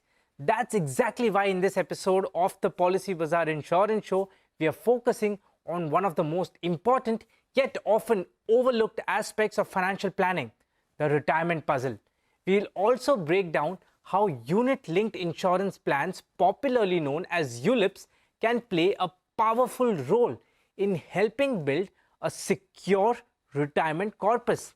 Now, to explore this in more detail, I'm joined by Madhu Burugopalli, Head Product Development and Strategy at Bajaj Allianz Life Insurance, Srinivas Balasubramanian, Chief Marketing and Digital Business at ICICI Prudential Life Insurance, Vivek Jain, CBO Life Insurance Business at Policy Bazaar. Let's start this discussion, gentlemen, and to come to you, Mr. Srinivas. India's retirement gap is widening, correct, despite rising incomes. Now, so what are the risks which are delaying retirement planning according to you, particularly in a country like India, where pension coverage is so minimal? Yes, hi Yash. I think that's a great question to kickstart this whole session. Before getting to the risk part, I'll just take a minute to talk about the possibilities. If you really look at your life and you define quality of life as being premised on how much money you have, how healthy you have, and how much time you have. So a person who is in his or her 30s or early 40s today is perhaps in the prime of their life and therefore in good health, earning good income. So the money part is taken care of. Time is what they miss out, right? And that becomes a serious drag on the quality of your life. Come to think of it, retirement can be that part of life where if medical care is there and it's getting better, so health is going to be taken care of. Time is going to be your biggest asset and you're going to have a lot of time on your hands. And the money part, if you have done proper retirement planning and therefore the money part of is taken care of, then truly the life after 55 or 60 can be the best phase of life. So coming to your question, the biggest risk is at an individual unit level. If you get this planning part of it wrong, then that phase of life, which can perhaps be the most enriching, most meaningful, most satisfying part of your life, could be something less than that. So that is a risk at an individual level. Coming to the financial parts of it, I think the risks one needs to take into account is the longevity risk. Second is there is a risk of health emergencies. So a holistic retirement plan should also sort of address that particular risk. And third is if you delay the act of retirement planning, the start of your retirement planning, and this thought occurs to you, let's say when you're about just 5 or 7 years away from your retirement, then it forces you to start taking some risks, right? And that may or may not play out. So these are some of the risks of delaying retirement planning. And that one needs to factor in when it comes to kickstarting the whole exercise. Madhu, to come to you with the next one, we spoke about ULIPs in the introduction, but these products have evolved over the years with lower charges and greater transparency. How well suited are they today and specifically with respect to long-term goals like retirement? See, I think one of the most important things that we should note is people tend to often underestimate how much they need for retirement. Consequently to that is how much they actually need to save from today. Now, what you need is a proper plan. Unit-linked products over time have actually come down in terms of charges, have come down sharply over the years. One of the biggest, IRD has played a critical role in this in terms of capping the charges that can be charged in a ULIP. And that's actually played out in terms of offering better value to customers. And since retirement is also a long-term goal, and that's why our unit-linked products, especially a unit-linked pension plan, can be a very good option for someone to save for their retirement. Vivek, to come to you, how does a product like ULPP compare to a traditional retirement instrument like an NPS or PPF in terms of flexibility, returns, and tax benefits? I think both PPF and NPS are also great products. PPF have give you more guaranteed kind of a return, which changes every quarter, typically in the range of 7% and maybe it may change to maybe 6 to 8% is the range of return that you can get. The benefit there is that the return that you make is completely tax-free. But if you are looking at a longer term horizon of 20 to 30 years, then maybe equity exposure can give you better returns than that. But still, I think given it is 100% tax-free, it's a very good option. Comparing NPS and ULIPs, pension ULIPs, see, NPS again is a very, very good option for retirement. The positives in a pension ULIP that you get is that in NPS, you can only have up to 75% exposure to equity. Versus in a pension ULIP, you can go up to 100%. And especially if you are younger, you would want to take more risk and be part of the India growth story. So if you have 100% equity exposure for the first maybe 5 years, 10 years, you'll end up making a better corpus. The other thing is that switching and all is very, very easy now in the digital ULIPs that are available. And one more thing, and I think this is something that is a very, very recent trend in the Gen Zs and millennials. People want to retire earlier. People don't want to retire at 55 or 60. So NPS there, you only actually get the corpus at the age of 60. In a pension ULIP, you have a flexibility. Supposing you are a 30-year-old, you can choose a 15-year or a 20-year policy term. And if you want to retire at 45 or 50, and basically you get 60% of your corpus tax-free, and you can buy annuity for the next remaining 40%, and you get a regular pension. Basically, ULIP pension will give you more flexibility to choose the age at which you want to retire rather than fixing it at 60. Also, it gives you higher exposure to the India growth story and the equity markets. So long-term wealth creation can be better with pension ULIPs. Madhu, to come to you, retirement planning, I mean, is all about balancing growth, at the same time looking at safety, with all caution. How can ULIPs help investors manage these two dual objectives? That is, of course, growth. You certainly need growth, but at the same time, you need safety also, which, if not less, is equally important. How does a product like ULIP help you sort of manage and juggle both these objectives that you don't miss out on? Retirement is, it's as critical a goal as you can think of. Because when you save for retirement, you're actually saving for the 20-25 years that you are saving for. And after that, you're actually hoping that the money should last you or should be enough for you for the next 20-30 years thereafter. So it's very important that you have a plan and you stick to that plan in terms of what's an appropriate asset allocation for you, and stick to that. A lot of our insurance products in the market today offer you various portfolio strategies, which is, for example, you can link it to your life cycle. Now, what happens when you link it to your life cycle is that, when you're younger, you can have a higher exposure to equity. As you grow older, when possibly your risk appetite reduces, you can actually gradually shift towards debt to start taking lesser and lesser risk on your retirement savings. And one important thing that most companies offer is about capital preservation as you approach maturity, as you approach your retirement age. You've saved for 20 years. And suddenly the moment, maybe a couple of years before retirement, there's some huge volatility in the market. You don't want your retirement corpus to be at the mercy of that. So we have products offer capital preservation as well, where you gradually shift whatever you have money in, whatever asset class, you move it into a debt or a liquid, maybe a year, 2 years before you actually retire. But I believe that with various portfolio strategies that are there, like life cycle, switches, I think insurance companies, that unit-linked pension policies that are there, can actually help you make the best of various market cycles to get both growth as well as to protect your savings. We've had a good discussion so far in the first half. On that note, let's take a very short break. We discuss a lot more about retirement planning and how that can be done through pensions products of insurance companies. How effective of an instrument can it prove to be for you? We discuss more on that on the other side of this very short break. CNBC TV18, the Policy Bazaar Insurance Show.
CNBC TV18, the Policy Bazaar Insurance Show.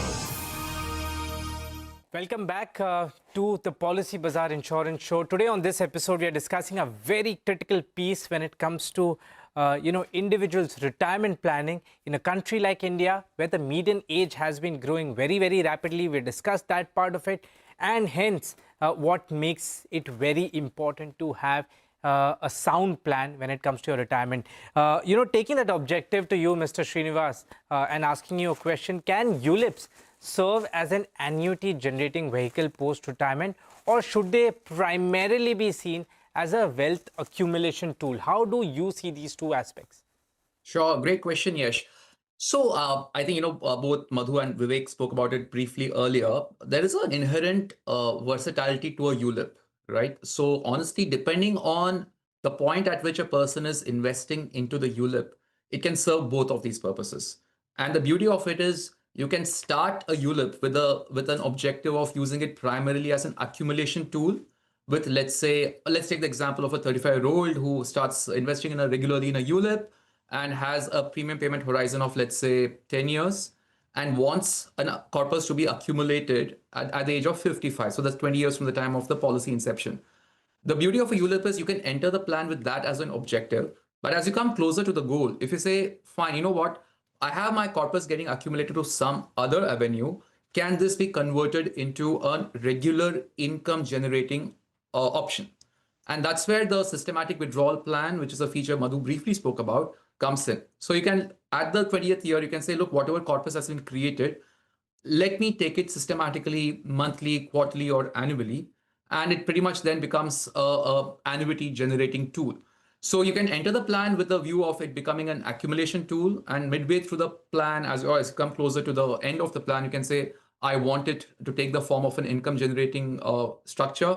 That can also be done. Of course, if you want to stick to your original plan and just want to create a kitty, which you then want to repurpose the way you deem fit, that option is also there to the policy holder. So there's a versatility and a flexibility. So both the accumulation part as well as the income generation part, both of these objectives can be quite well addressed to the design of a ULIP. Vivek, to come to you, what kind of asset allocation strategies within, let's say, a ULIP product would you recommend for someone in their 30s versus someone in their 50s?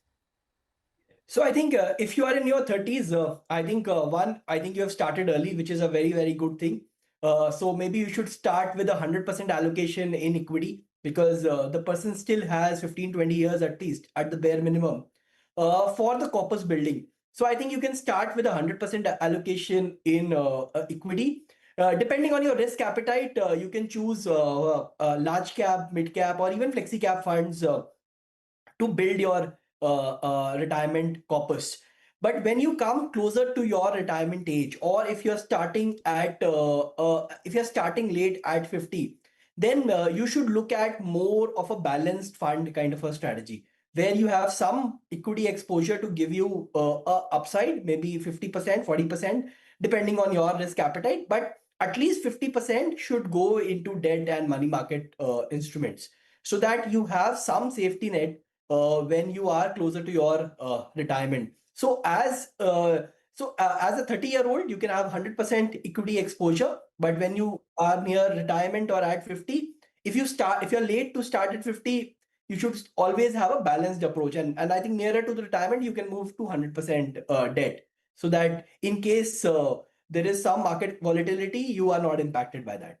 Madhu, to come to you, many people still perceive ULIPs as a high cost or rather an opaque instrument, which does not give a lot of transparency. What are some of the common misconceptions, and how do you think ULIPs today address these misconceptions which people still have? Thank you, Yash, for bringing that up. And I hope I can use this platform to actually break some myths that are there regarding a unit-linked product. Now, they've copped their fair share of blame that people put on ULIPs. But let me just articulate some of these misconceptions, and let me see if I can help change some minds here. First is that ULIPs are high charges. IRD has actually brought out several regulations which cap the amount of charges that one can charge in a ULIP. So what IRD has done is also they've introduced a terminology called reduction in yield. What it means is, IRD says, for example, if your fund earns, let's say, 8%, what is the maximum reduction in that yield, and hence what is the net yield that you should give the customer? Now, this is actually inclusive of all charges, other than some mortality and some government taxes. It includes all charges that are there in a product. These are transparently shown in a benefit illustration. And if you look at this number for most companies, and I would say for all companies, is substantially lower than what even the regulators asked for. So the first myth is it's of high charges.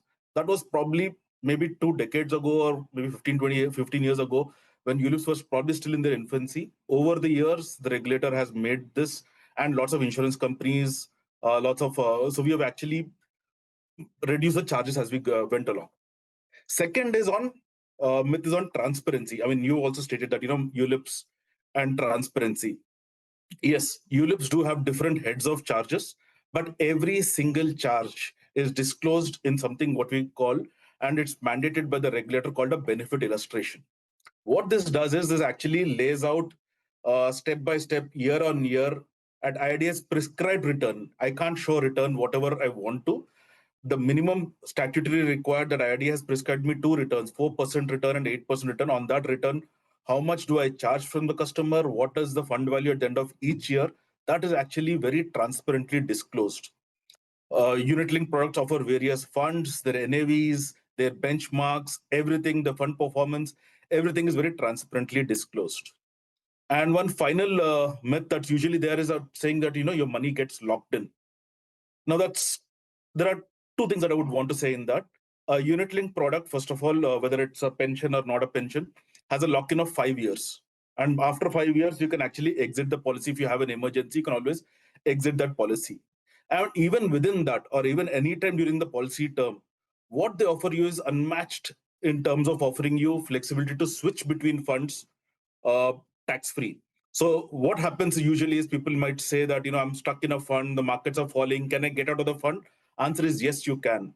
So these are, I hope, at least these are some of the myths that are there, and what I believe are solutions, or at least what from my side I would want to bust those myths with these three examples. Srinivas, now to come to you, just to understand, as you're speaking about these products, what are the biggest mistakes that people make, when using ULIPs for retirement, and how can they avoid them? Because this is very important. These mistakes, though made by people individually, do create trust deficit in many situations, and that communication gets passed on. So tell us, to your knowledge, as you come across, what are the most common mistakes and how can they be avoided? The moment a customer or a policyholder buys a ULIP with the perspective of retirement planning, I think a large part of those traps are in a way taken care of, with the assumption that the person buying this is someone who is in his or her late 30s or early 40s. Because what this means is automatically the ULIP is being bought with a long tenure. And that is the biggest thing that one can do to get the best possible benefits of a ULIP. Think of it as something meant for your long-term goals. So yes, to answer your question, inherent in it is a natural safeguard, because if you're buying a ULIP as a retirement plan, and if you are, let's say, in your late 30s or early 40s, you're doing absolutely the right thing. Some of the things which I have observed from how customers typically engage or use the ULIP and what they could do better is there are multiple flexibilities. In a ULIP, regardless of whether you are in an equity-oriented fund or a debt-oriented fund, if your premium is up to 2.5 lakh, there is no tax. It's tax-free. The benefits are tax-free. Even for premiums beyond 2.5 lakhs, it is very simple and straightforward. Regardless of whether you're in equity or in debt, it is a 12.5% flat LTCG, right, on the majority, on the gains that you're going to get. So there is a tax efficiency which is there in a ULIP, and on top of it, there are these so many fund options. So customers not utilizing the flexibilities of a ULIP is perhaps the biggest, I would say, loss for them. Because again, coming back to the point, the moment you're buying a ULIP with a long-term goal, you're sorted.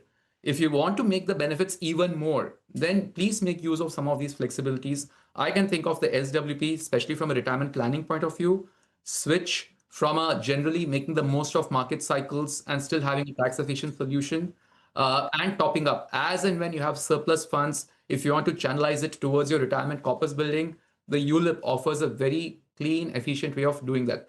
So utilizing the flexibilities, or rather underutilizing the flexibilities, is one misstep which I think customers should try and avoid the moment they go down the ULIP path. One concluding question as we wrap up this discussion, and this goes to all the panelists, Vivek, Madhu and Srinivas, starting with Vivek. And I would really appreciate if you could keep your answers brief in this one. Given India's low ranking when it comes to the Global Retirement Index, what regulatory change, what is that one regulatory change or ecosystem level shift that you believe is necessary to make ULIPs a more powerful, more accessible tool for retirement planning? One suggestion from each one of you, a quick one, starting with Vivek. Yeah, so I think one thing that the government can help in basically retirement planning is at the time of maturity in a pension ULIP, 40% of your corpus, and you can go up to 100%, can go. You buy a annuity product. So the regular pension that comes out from a annuity product, if that can be made tax free, that can really give a very, very big boost for the end consumer. Because at that time, you're not earning and you're dependent on the pension income, right? If that pension income can be made tax-free, that can really give a big boost for retirement planning. Mr. Srinivas?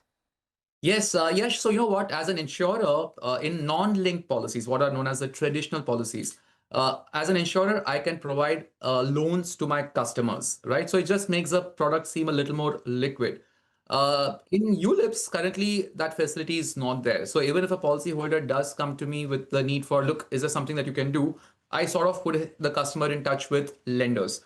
So the moment the regulations allow even loans, the insurer to provide loans against ULIP, it just makes the product seem a little more liquid and just makes it a little more easier for customers to engage with. Madhu, final word to you on this one? People use ULIPs or whatever be the mechanism to actually save for their retirement.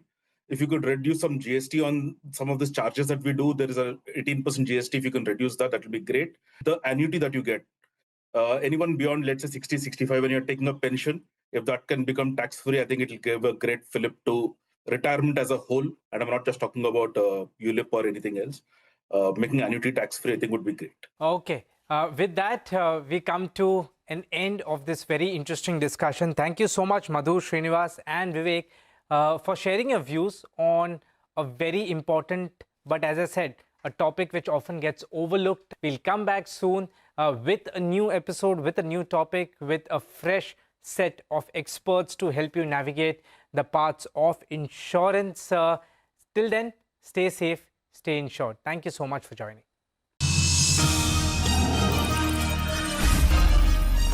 CNBC TV18, the Policy Bazaar Insurance Show.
Hello, welcome to News Center. I'm Parikshit Luthra. The big story we are tracking this evening, Prime Minister Modi has proposed a major shake-up to the current GST regime.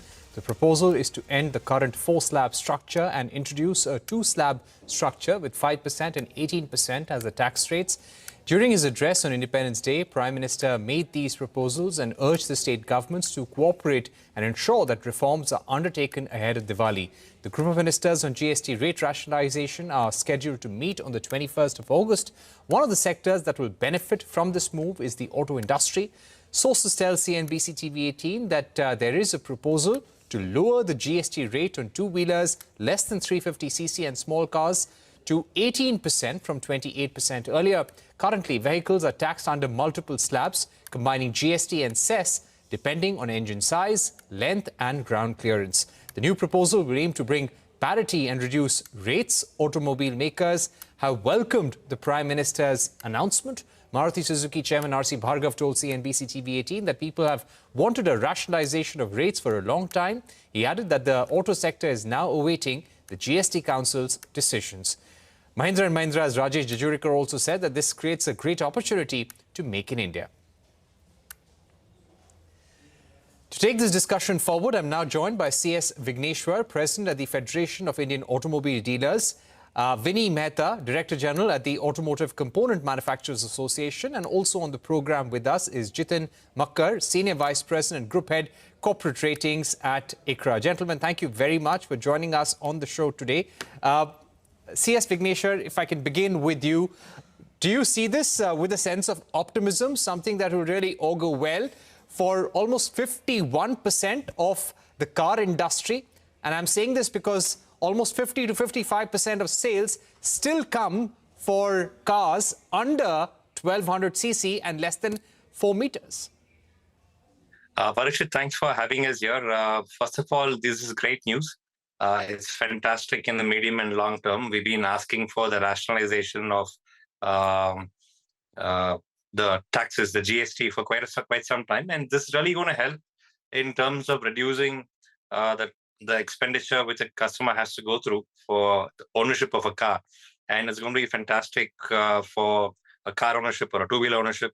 We are looking forward for this and how it's really going to help us produce more cars in India.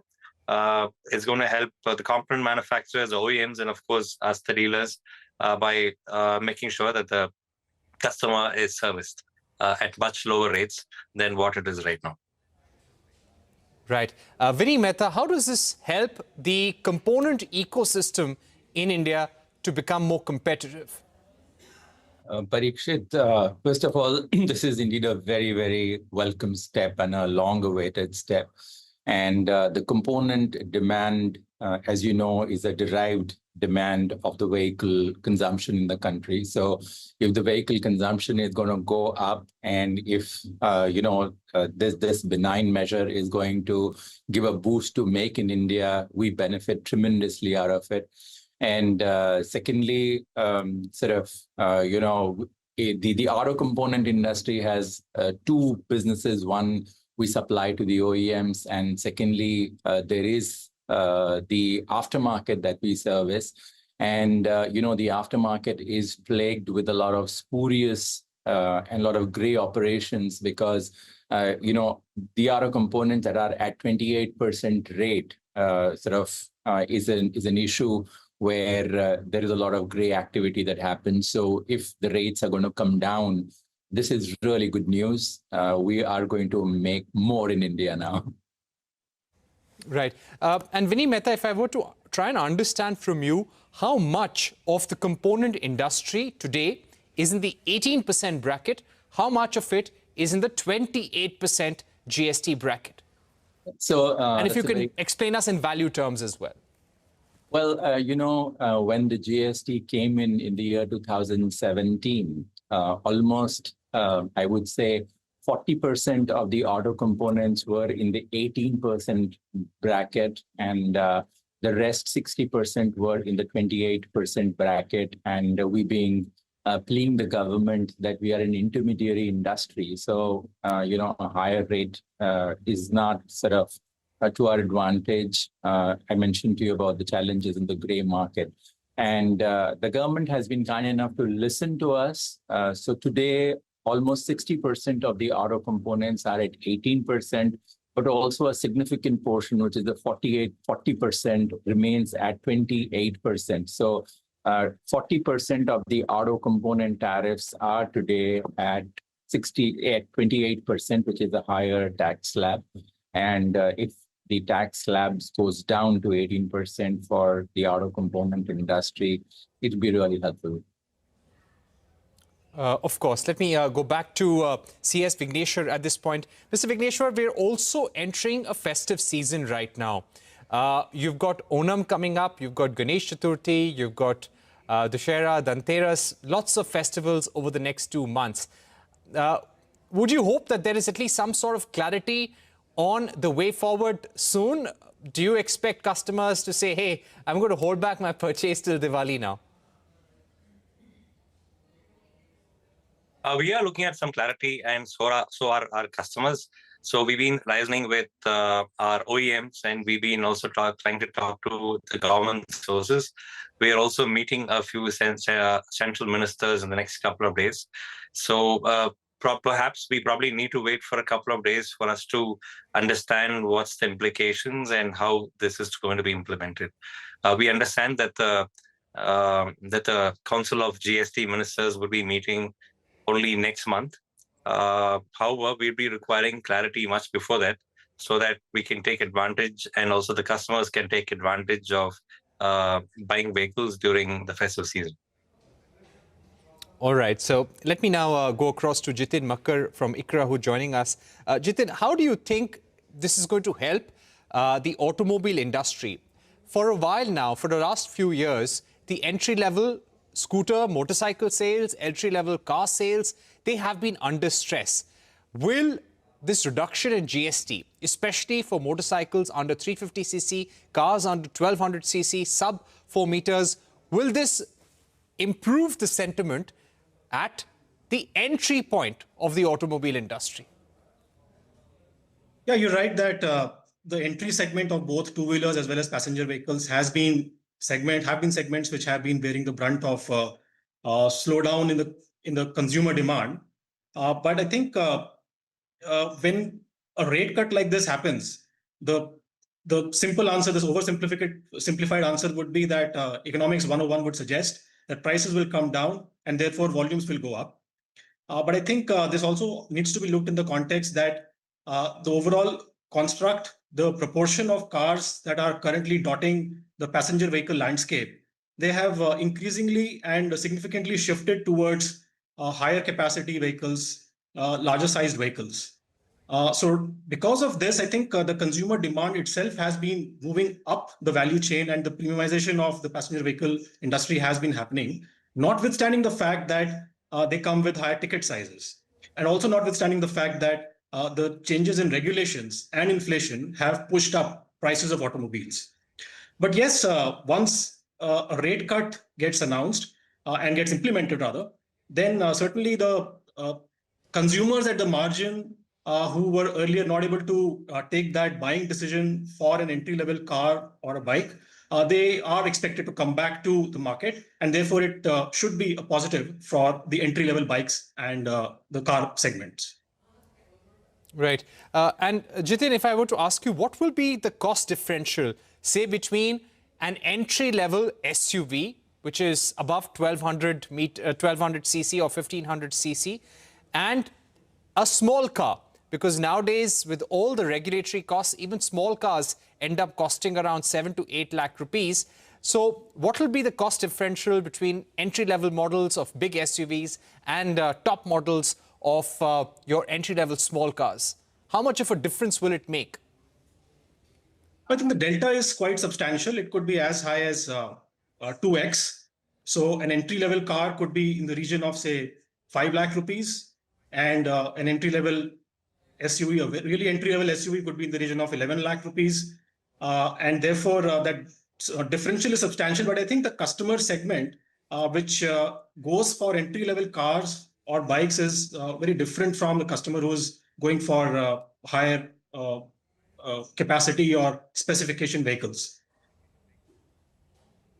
Right. Let me go back to CS Vigneshwar at this point. Mr. Vigneshwar, how do you see the industry benefiting from this reduction in rate, considering that, you've got raw material costs going up, regulatory costs going up? So overall, the vehicle prices, they will continue to see an uptick. How do you see this impacting demand over the next 4 to 5 months, in case this becomes a reality come Diwali? If this becomes a reality, it's going to be a bumper Diwali, of course. There are more people who be wanting to get into a car or purchase a bike. We need to also understand that, as you rightly mentioned, that the pricing of a car would include its raw materials, would include the discounts being offered, would include the taxes on it. So perhaps, because right now we've been having great discounts going on, great offers going on, perhaps this is going to go away. We don't know. So at the end of the day, we probably need to look into what's being the current situation. The current situation is that the taxes are quite high, and a reduction in taxes would be welcomed by all of us, because it really helps us sell these vehicles at more affordable costs and affordable schemes to customers. And that's the most important thing. So we had also represented some time ago regarding bringing down GST, and we really thank the government for doing it. And this is really going to help customers and businesses in the long term. Right. Vinny Mehta, my final question to you. As the Prime Minister has now promised that big GST Diwali gift, would there be any other measures that you would recommend to the government in terms of GST simplification, ease of taxation in the country, ease of business? I think the government is pretty much focused on all this. There's an overarching theme, which is of ease of doing business, and therefore resolving challenges in GST is also a part of it. And the only thing I would like to request to the government is that do please ensure that there are no inverted tariff structures, because, even now you will have the electric vehicles at 5% and the components for the electric vehicles at 18%.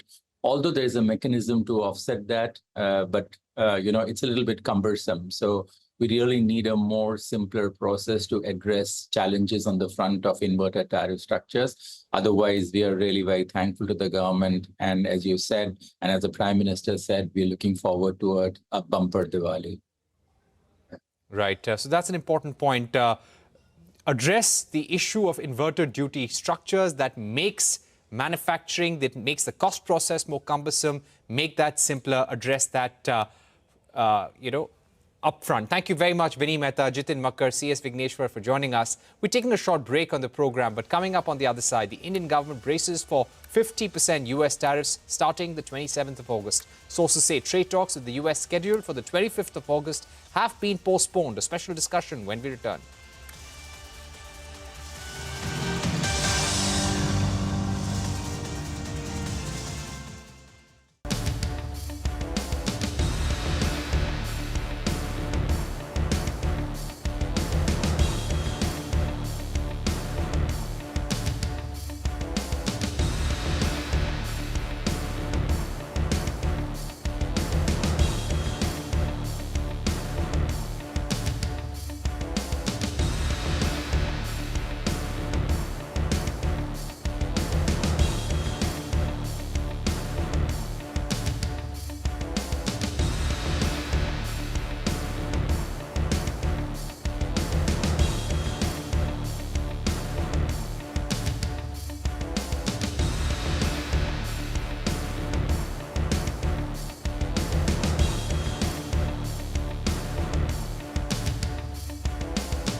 Welcome back. You're watching News Center. The Indian government is bracing for 50% US tariffs starting the 27th of August. Sources tell CNBC TV18 that trade talks with the US scheduled for the 25th of August have been postponed.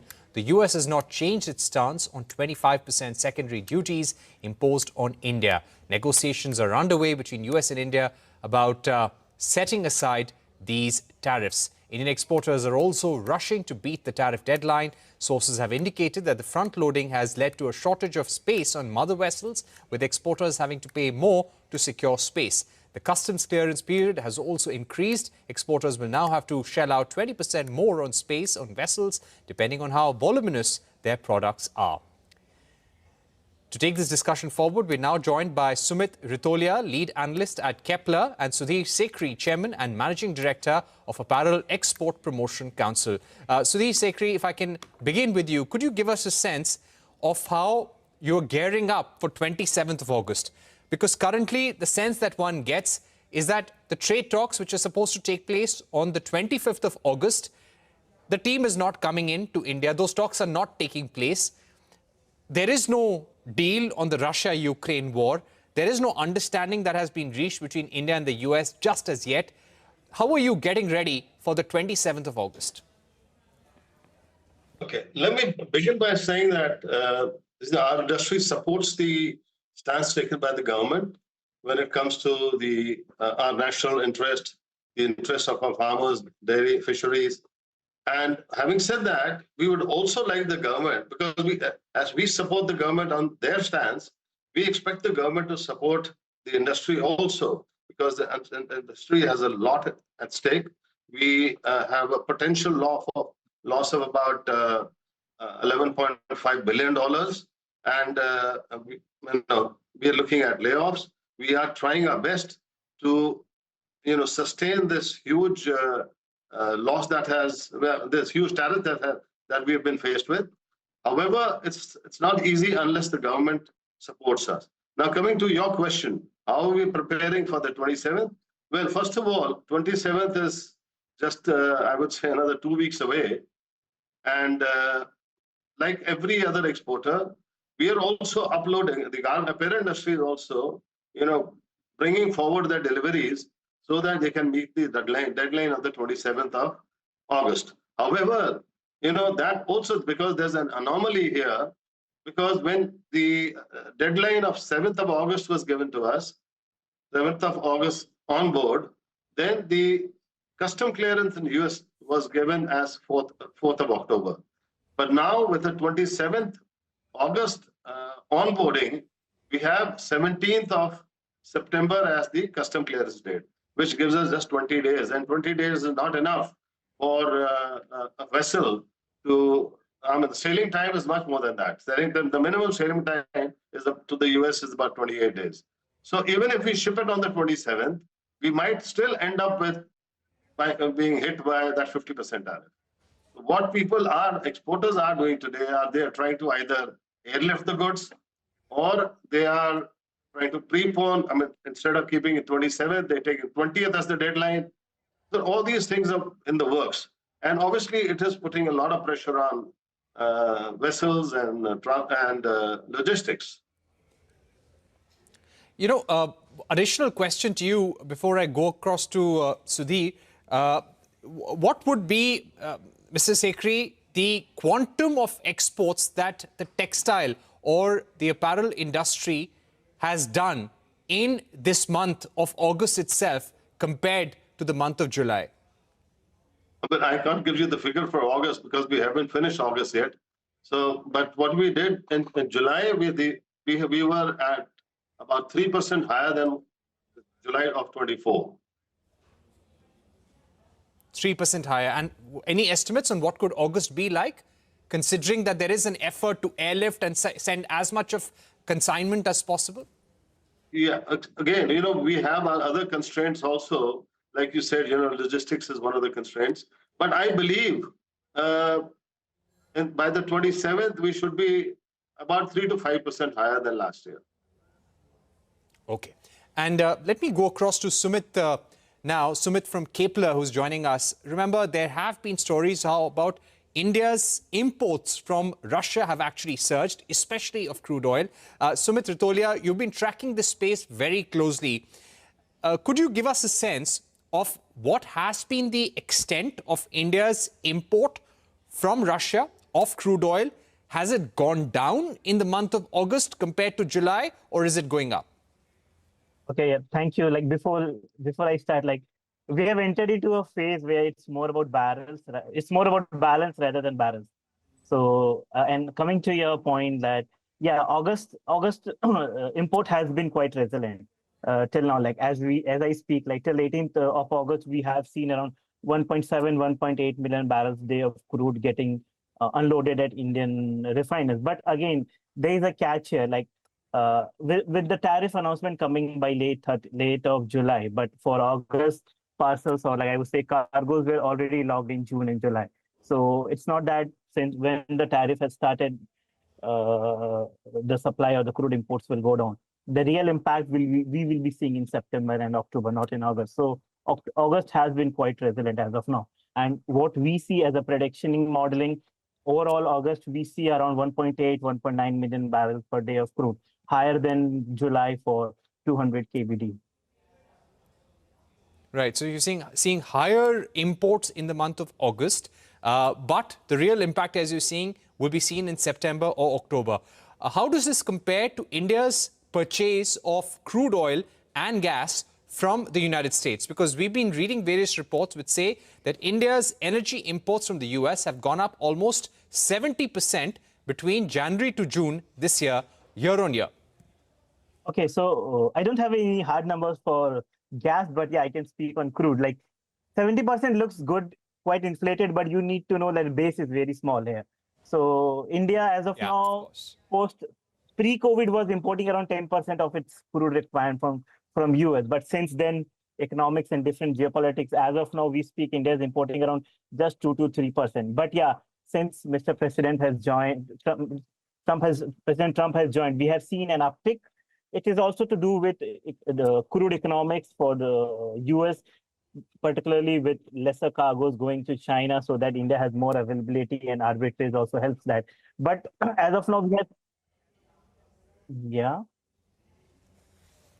have seen around 200, 300 KBD as of now, but we don't see any major upside there. Okay, how much of India's crude imports in the month of July and August so far have come from the US, Sumit? Yeah, for July it was around 370 KBD, and for US for August it has been around 270 to 280 KBD as of now. Okay, and how much would that be in percentage terms of our total crude basket? It will be around 3 to 5%, because we import around 4,800 to 5,000 KBD, so it's around 3 to 5% roughly. Okay, and by September, October, you expect this number to increase and amount of Russian crude coming in to decrease? Would it be primarily because of the cost differential going down, discounts going down? That's a good question. See, again, I will break it into two. US crude, we don't see primarily increasing exponentially. We see only 100 to 200 KBD of upsurge, like if there is given by domestic refiners or state refiners pushing towards US barrels. So I don't see any significant increase in US barrels. Coming to Russian barrels, the situation is quite fluid. Like as we speak, the Russian loadings as of now in August has decreased compared to what it was in June, July.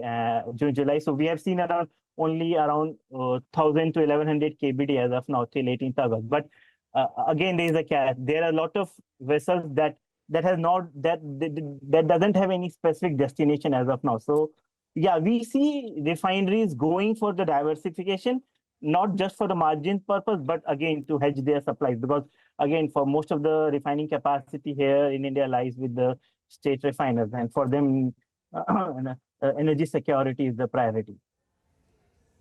All right. Thank you very much, Sumit Ritolia and Sudhir Sekri for joining us on the program.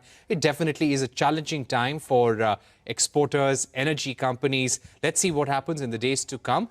And hopefully there will be some sort of understanding between India and the US, which could lead to some reprieve. That's all we have time for on News Center. Thank you for watching. Goodbye.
Hello and welcome to our special broadcast, GST Centimeter. I'm Timsi Jaipuria. The GST is now on a cusp where Prime Minister calls next generation GST reforms. Speaking from the ramparts of the Red Fort on the 15th of August, the Prime Minister promised that the reforms would be a double Diwali gift. We learn from sources that the centre is looking at a two-slab structure of 5% and 18%. It also proposes that several items which it refers to as aspirational middle class items be moved from the higher 28% to 18% slab. A group of ministers constituted by the GST Council is scheduled to meet on 21st of August.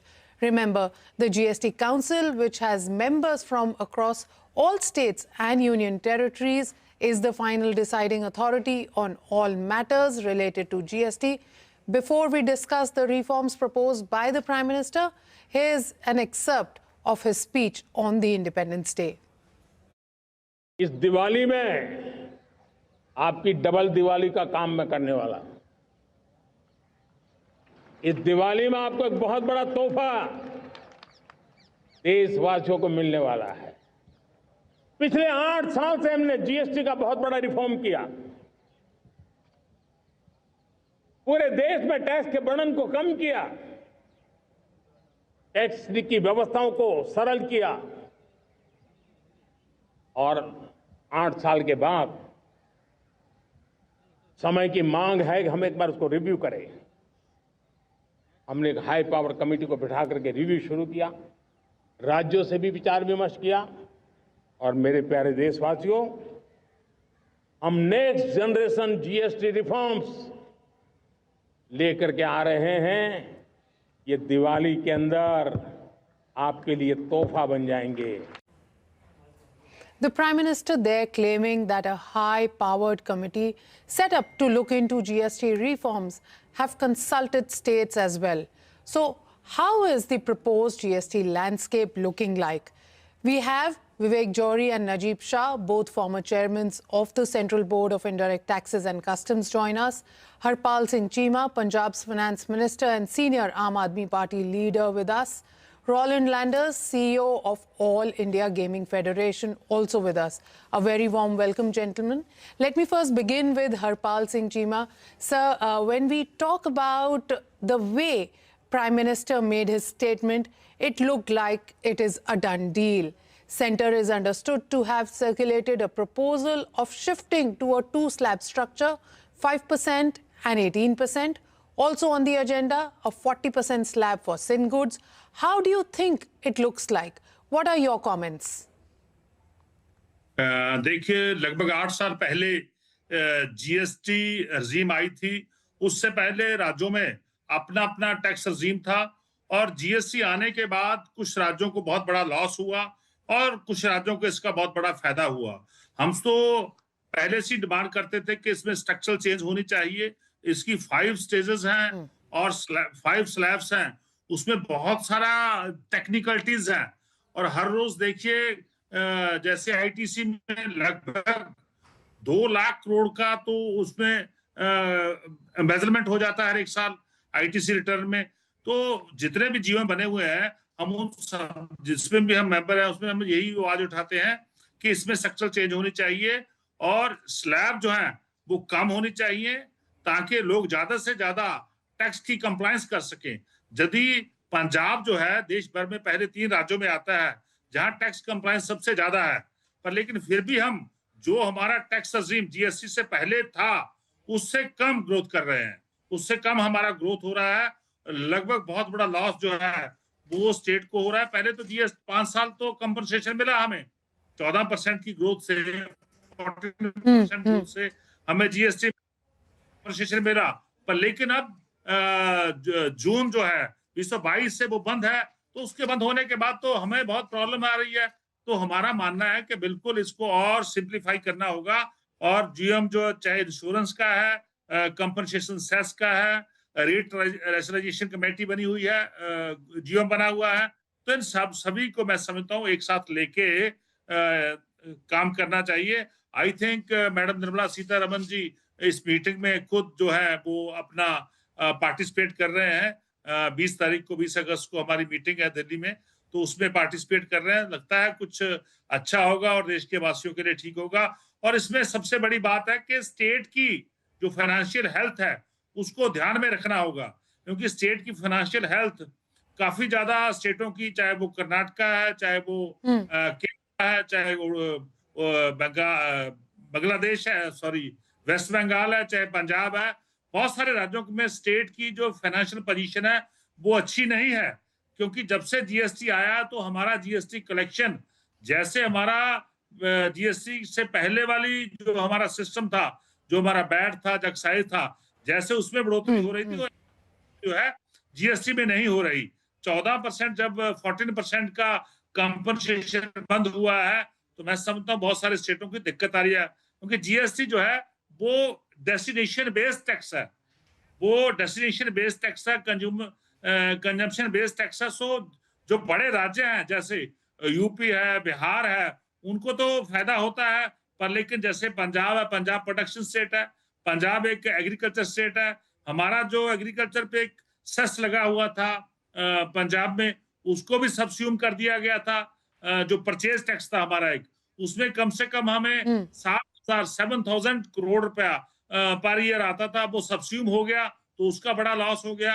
क्योंकि हमारी तो production क्या है, धान की production है, हमारी तो वीट की प्रोडक्शन है, हम देश को देश के जो नेशनल फूड बाउल है उसमें सबसे बड़ा हिस्सा डालते हैं, पर लेकिन ये सब्स्यूम होने के बाद हम लॉस में चले गए। तो मैं समझता हूँ सभी का एनालिसिस होना चाहिए। जब स्ट्रक्चरल चेंज हो रहा है तो सभी राज्यों के जितने भी राज्य हैं उनका जो उनको कितना लॉस हुआ, उनको कितना फायदा हुआ, कितना उनको प्रॉफिट हुआ, भाई सब कुछ इसकी जो बैलेंस शीट है वो देश के सामने होनी चाहिए। उसके बाद चर्चा के बाद इसमें बड़े बदलाव होने चाहिए।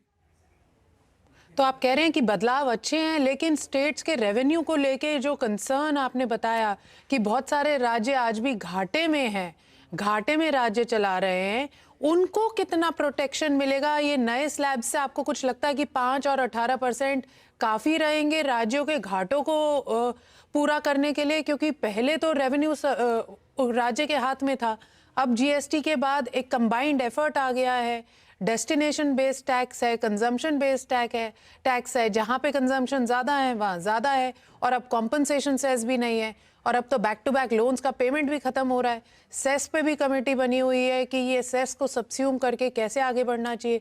अगर ये सेंटर का प्रपोजल 5%, 18% और 40%, आपको लगता है ये काफ़ी रहेगा राज्यों को उनके रेवेन्यूज मीट करने के लिए? देखिए टिप्सी जी, मैं वही बात आपको बताने वाला था कि अक्टूबर में जो है, जो लोन था, जो कंपनसेशन पे लोन लिया हुआ था, वो उसका वो मैं समझता रीपे हो जाएगा, उसका खात्मा हो जाएगा। और जो हमारा जीओएम कंपनसेशन सेस पे बना हुआ है, उसने मैंडेट दिया है और नोटिफिकेशन भी जारी हुआ है कि मार्च 26 तक ये कंपनसेशन सेस जो है कंटिन्यू रहना चाहिए। तो मैं समझता हूँ कि कंपनसेशन सेस जो है वो आने वाले समय में भी रहना चाहिए, ताकि जिन राज्यों का रेवेन्यू लॉस हो रहा है, उन राज्यों की भरपाई जो है, उन राज्यों का लॉस जो है कंपनसेशन सेस से पूरा किया जाए। उनको जब हमारी कंप्लायंस, देखिए पंजाब की कंप्लायंस 100% है, हम पहले 3 राज्यों में आते हैं, पर फिर भी हमारा रेवेन्यू जो जीएसटी रिजीम से पहले वाली हमारी रिजीम थी, जो हमारी ओल्ड रिजीम थी, उसमें से कम आ रहा है। हम देश के साथ खड़े हैं, 1 नेशन 1 टैक्स की थ्योरी पे पंजाब ने एक्सेप्ट किया, पर लेकिन पंजाब अल्टीमेटली लॉस में चला गया। और मैं देख रहा था कर्नाटका के फिगर, कर्नाटका लॉस में चला जा रहा है, केरला लॉस में चला जा रहा है, तो और भी अन्य राज्य हैं जो लॉस में चले जा रहे हैं। तो मेरा मानना है कि कंपनसेशन सेस के रूप में या अदर कोई मेथड जो है अडॉप्ट करना चाहिए। जितना लॉस हो रहा है स्टेटों को, उस लॉस को पूरा करने की जिम्मेदारी जो है वो सेंट्रल सरकार की होनी चाहिए, केंद्र सरकार की होनी चाहिए। बिल्कुल हम चाहते हैं बदलाव होना चाहिए, क्योंकि स्ट्रक्चरल चेंज होना चाहिए जीएसटी में, पर लेकिन उन राज्यों का जहां लॉस हो रहा है उनको कैसे हम पूरा कर पाएंगे, उस लॉस को हम कैसे मीट कर पाएंगे, इसका प्रपोजल भी आना चाहिए। क्योंकि पहले ही हम तो लॉस में हैं, तो आने वाले समय में और लॉस में चले गए तो स्टेटों की इकोनॉमी जो है गड़बड़ा जाएगी। तो मेरा मानना है कि देश एक फेडरल स्ट्रक्चर है, इस फेडरल स्ट्रक्चर में देश के सभी राज्यों ने जीएसटी को अडॉप्ट किया, 1 नेशन 1 टैक्स की थ्योरी को अडॉप्ट किया। तो अब मैं समझता हूँ सेंट्रल को जो कंपनसेशन सेस था, या तो उसको कंटिन्यू कीजिए या नया मेथड अपनाइए कि जिस स्टेट की जीएसटी कलेक्शन कम हो रही है, उसकी कैसे जो है उसको कैसे मीट किया जाए, उसको कैसे भरपाई की जाए, इस पे भी हमें मैं समझता हूँ सोच लेना चाहिए, ताकि देश के सभी राज्य जो है उनको प्रॉपर अपनी डेवलपमेंट करने के प्रॉपर जो है मौके मिल सके उनको अपना काम आप कह रहे हैं कि होलिस्टिक डिस्कशन होना चाहिए, राज्यों के रेवेन्यू को लेके भी बात होनी चाहिए, जैसा कि हरपाल सिंह चीमा कह रहे थे. And now we have Vivek Johari with us. Sir, you were one of the recent ones to be present at the GST Council when we are speaking to the guests here. So do you think, as per your experience of the GST Council, do you think such a proposal with this sort of a vast change will be an easy task when it comes to convincing the states? As Mr. Chima was pointing out, states' revenue protection, states' revenue, when it comes to the current situation of revenue where states are already running into losses, do you think it is the right time to bite this bullet of coming down to 2-slab structure and keeping only one rate of 40% as the sin good slab? Thank you, Timsi. And I think the Honorable Finance Minister of Punjab has summed it up very well. So I think the package that the centre has proposed at this stage, and we must recognize it is a package which is the centre's vision of what GST should look like. But it's so attractive and bold that I think it's difficult for any person who knows well about GST and who understands its nuances to sort of scuttle it or to dismiss it outright. But of course, revenue is a big concern. Overall, I can say if you do a back of the envelope calculation, and if you go by reports that have emerged about the rate of 12% going to 5%, and some of the items from 28%, in fact, majority of items from 28% going to 18%, if you were to do a back of the envelope calculation, and I'd share some numbers with you, it seems to suggest that the overall package is revenue balanced. So I think care has been taken in drawing up the proposal to ensure that the package is overall either slightly revenue positive, or in any case, it will not cause an immediate loss of revenue. Because just to quote numbers, so the 28% slab, Timsi, gives you about 11% of the GST revenue. So if you were to convert that into numbers, then it turns out that the 28% slab would give you something of the order of 2,26,000 crores per year. And the overall GST revenue, let's say for 24-25, being about 20.56 lakh crores. So if you were to assume half of this, or even more than half of this were to drop to 18%, and the balance were to go up from 28 to 40%, which is what we know of at the moment, then overall, it's not a revenue-losing proposition. In fact, there may be a marginal revenue gain. And likewise, the 12% bracket gives you a revenue of about 5%, which converts in numbers to about 1,02,000 crore, roughly. Now, if you were to drop the 12% rate to 5%, then you have a revenue loss of roughly about 60,000 crore is my calculation. But overall, the package is balanced in terms of revenue numbers. Of course, how it will pan out from state to state, like the Honorable Finance Minister from Punjab has said, it will depend on whether it's a majorly consuming, importing or an exporting state. And so it will pan out differently for different states. I'm not sure whether a solution is possible directly through the GST route in providing solace to states that are likely to not see an equally robust rate of growth. Of course, one of the missing links right now is the recommendations of the GOM on compensation cess. We do not know in what form and shape the compensation cess will morph into based on the recommendations of the GOM. But the proposal, I think, will definitely be a very attractive one from the overall point of view of GST reform. It will lead to lesser disputes in GST. It will simplify matters for business. And because there's a reduction proposed in so many commodities and sectors, it's going to be a good counterbalance to the stresses that some of the sectors are facing owing to the international trade profile and changes, Trump tariffs and all of that, particularly labor-intensive sectors like ready-made garments, footwear, leather, marine food products, gems and jewelry. Of course, gems and jewelry are not covered by specifically mentioned this in the particular rate rate rationalization. changes. Yeah, same. The rest of the sectors, at least, what one can gather is that they will witness a reduction in rate, which will definitely boost domestic demand and provide some solace to these sectors. So I think overall, to sum up, the rate structure that is being proposed is balanced, it's bold, and it will simplify things to a great extent. Whether all states will be equally benefited in terms of revenue growth, I'm not so sure. But then there are ways and means available. First of all, the GST compensation cess, the fate of that is not known yet. I'll take the cue from here. Ways and means are there. I'll break you here. I'll take the cue from here. Ways and means are there to compensate the states who could be losing in this particular rationalization if it goes ahead. Getting in Najib Shah there. So as Vivek Johri pointed out, back of the envelope calculation says that it could be revenue neutral, rather in some cases, especially when it comes to the sin goods, which are being moved from 28% plus cess to 40%, it could be even revenue surplus. Do you think that these calculations actually pose a smooth path for the GST Council to move ahead? What do you think are the concerns that the Council might face when they try and move ahead on this particular proposal, which has been moved by the centre? I think the Council will, number one, get overwhelmed by the sheer audacity of the proposal, because everybody has been seeking a reduction in slabs.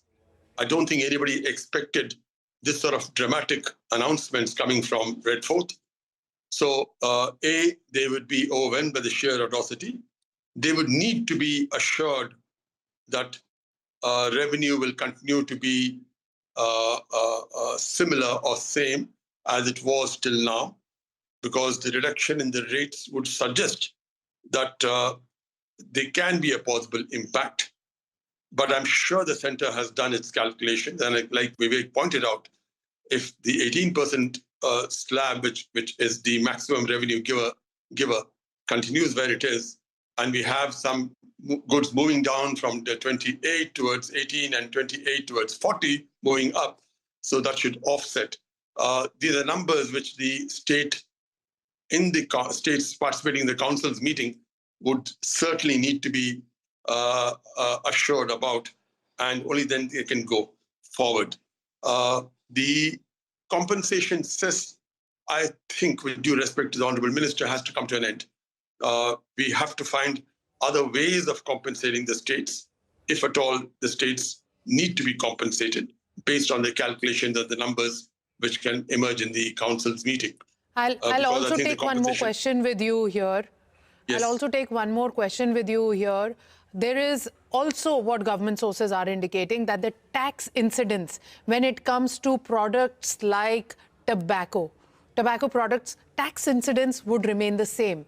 If compensation says, as we all know, it has to end, there is a sunset. If not October this year, March 26 is the deadline. How will the tax incidence how will it remain the same? Is it that the government has the power to levy over and above some outside the GST, some sort of a additional levy which will keep the tax incidence same? Because 40% in some categories right now, 28% plus cess, it inches up much higher than 40%. What do you think is available, the window that is available with the centre on such categories where they want to keep tax incidence the same, so that, as Mr. Johri said, back of the envelope calculations will make them revenue neutral? Look, 40% is a limit which they will definitely like to touch in respect of all these goods. And perhaps in respect of cigarettes and tobaccos, we had multiple other levies which are going into, including central excise. So I think tobacco may be a different kettle of fish altogether. But in respect of other commodities, I think their hands will be tied and will be a challenge. So I really believe that the states will need a lot of assurances on numbers because at the end of the day, like the Honorable Minister did mention, that's a matter of concern for very many states who would like to see that these two slabs do not impact their revenue, more so since it involves moving a lot of commodities away from 12 to 5 and 28 to 18. Also, another commodity there, or rather a service to be precise, online gaming, which has been already facing a lot of troubles. I have Roland Landers with me from All India Gaming Federation. Roland, do you think this 40% after 28% and the resentment towards letting 28% kick in, now that 28% has stabilized, now a 40%, what are the concerns? How well are these concerns placed within the industry when they heard that government sources indicating that the next rate on this particular item, this particular service could be 40%? Thanks, Team C, for having me. Honored to be here. I just break this up into about 3-4 parts. Firstly, on the contribution and potential of the sector. As you are aware, this is one of the fastest growing digital sectors rather, and contributing to technology innovation, jobs, and also attracting investments. From a GST perspective itself, it is contributing close to 15,000 crores annually. And going by the user base, India is one of the largest markets for online skill gaming. And this could be, if supported by a stable policy framework, it could become a $20+ billion industry. Now, as you're aware of the tax framework and the impact, GST is being levied for this sector on the not on the actual revenue, but on the actual revenue being platform fee or GGR, but on the deposits, which is a departure, so to say, from how other industries are taxed. And going by certain reports, on the 28% on deposits has caused immense stress on the revenue bottom lines of the company. In some cases, a reduction of almost 45%. Now, why should online gaming be treated differently? For physical goods, consumers cannot simply at a click of a button, switch to an untaxed foreign alternative. But in online gaming, because it is a digital good, it's borderless and can be substituted instantly, players can switch to offshore operators who in any case don't pay GST and actually promote themselves as a no tax advantage. So if you look at certain reports, 80% of Indian gamer fraternity who's playing on the offshore sites. So that evasion, the current evasion by these offshore platforms itself more than the size of the Indian online skill gaming industry, which is close to $3.5 billion.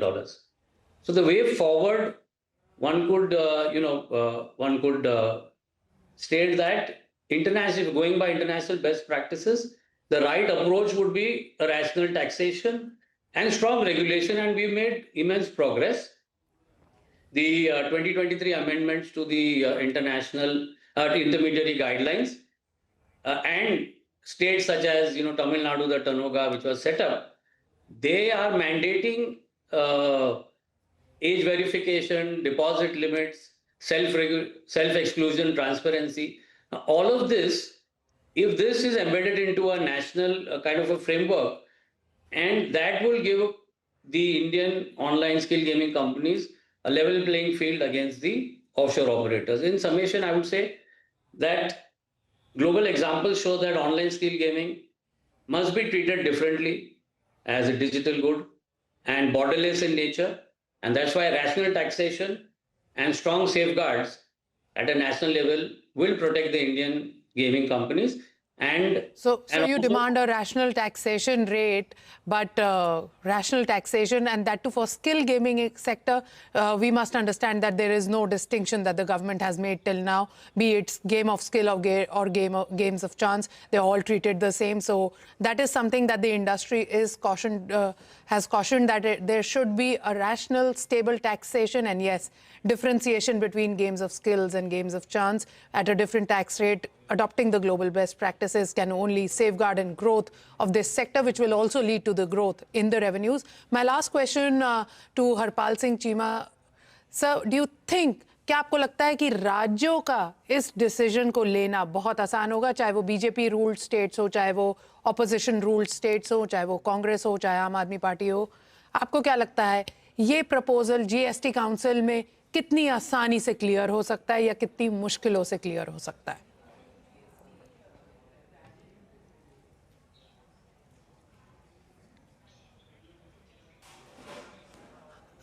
Well, I think we dropped that line with him.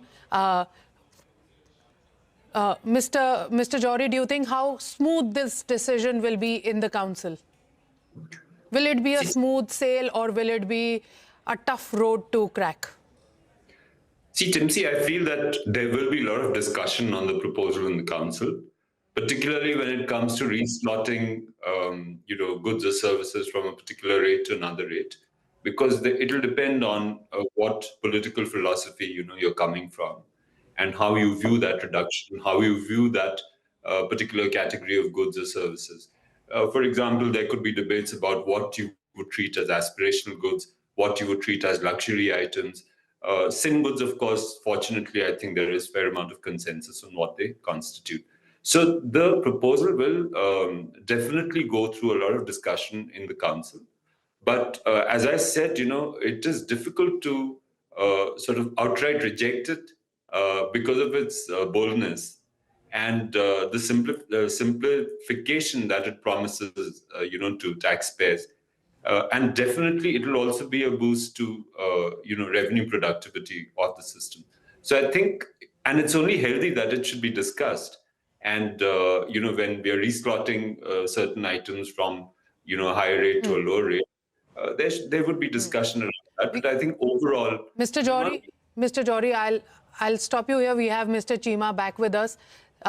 Sir, आपको क्या लगता है कितना आसान होगा इस decision को council में पास करवाना, चाहे वो बीजेपी रूल्ड राज्य हो, चाहे वो नॉन बीजेपी रूल्ड राज्य हो?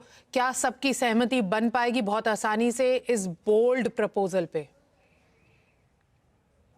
देखिए, सहमति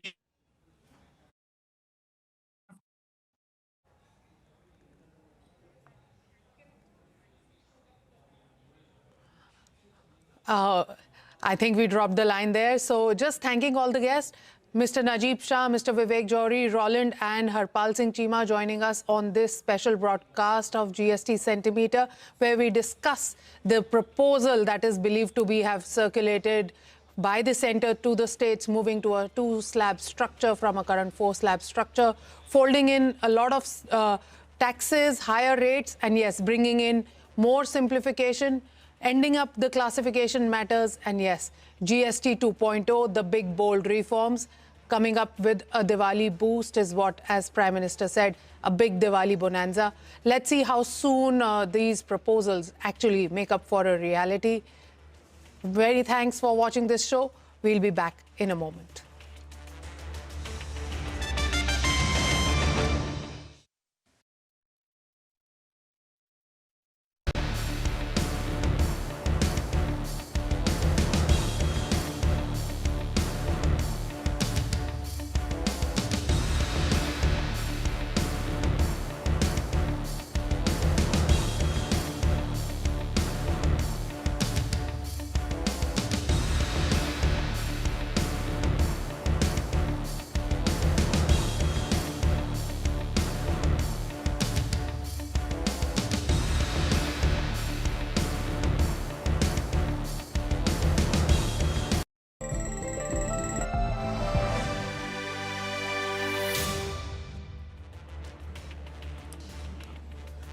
Hello and welcome to this special show, Charging India's EV Future. I'm Parikshit Luthra. India is racing towards an electric future with an ambitious target of 30% electric vehicle penetration by 2030. However, the road ahead is charged with challenges including inadequate infrastructure, heavy reliance on battery and critical mineral imports, and non-alignment of policies between the centre and the state. The number of public charging stations has grown fivefold between FY22 and early FY25. As per a report by CareEdge. But the figure is yet to match the scale of EVs. The report says that India has just one public charging station for every 235 vehicles on the road. Over the next half an hour, we will discuss how India can accelerate its readiness when it comes to the charging infrastructure, battery ecosystem, and also align the policy support. Joining us on the program is Siddharth Sikka, co-founder of Battery Smart, Virendra Goyal, head business development and EV charging at Tata Power, and Akshat Bansal, founder and CEO, Static. Thank you very much for joining us. Virendra Goyal, if I can begin with you. When it comes to India's electric vehicle adoption, we are roughly over 7% right now. Even the Niti Aayog has noted that yes, while we have made progress, we are still far off from our 30% electrification goal by 2030. What do you think are the pieces of the puzzle which are lacking as far as the infrastructure is concerned? Thanks, Parikshit, for having me on the show. If we break down the 7-point-odd percentage penetration, in certain segments, we are doing exceptionally well, like three-wheelers, two-wheeler, where we are seeing very high penetration rate.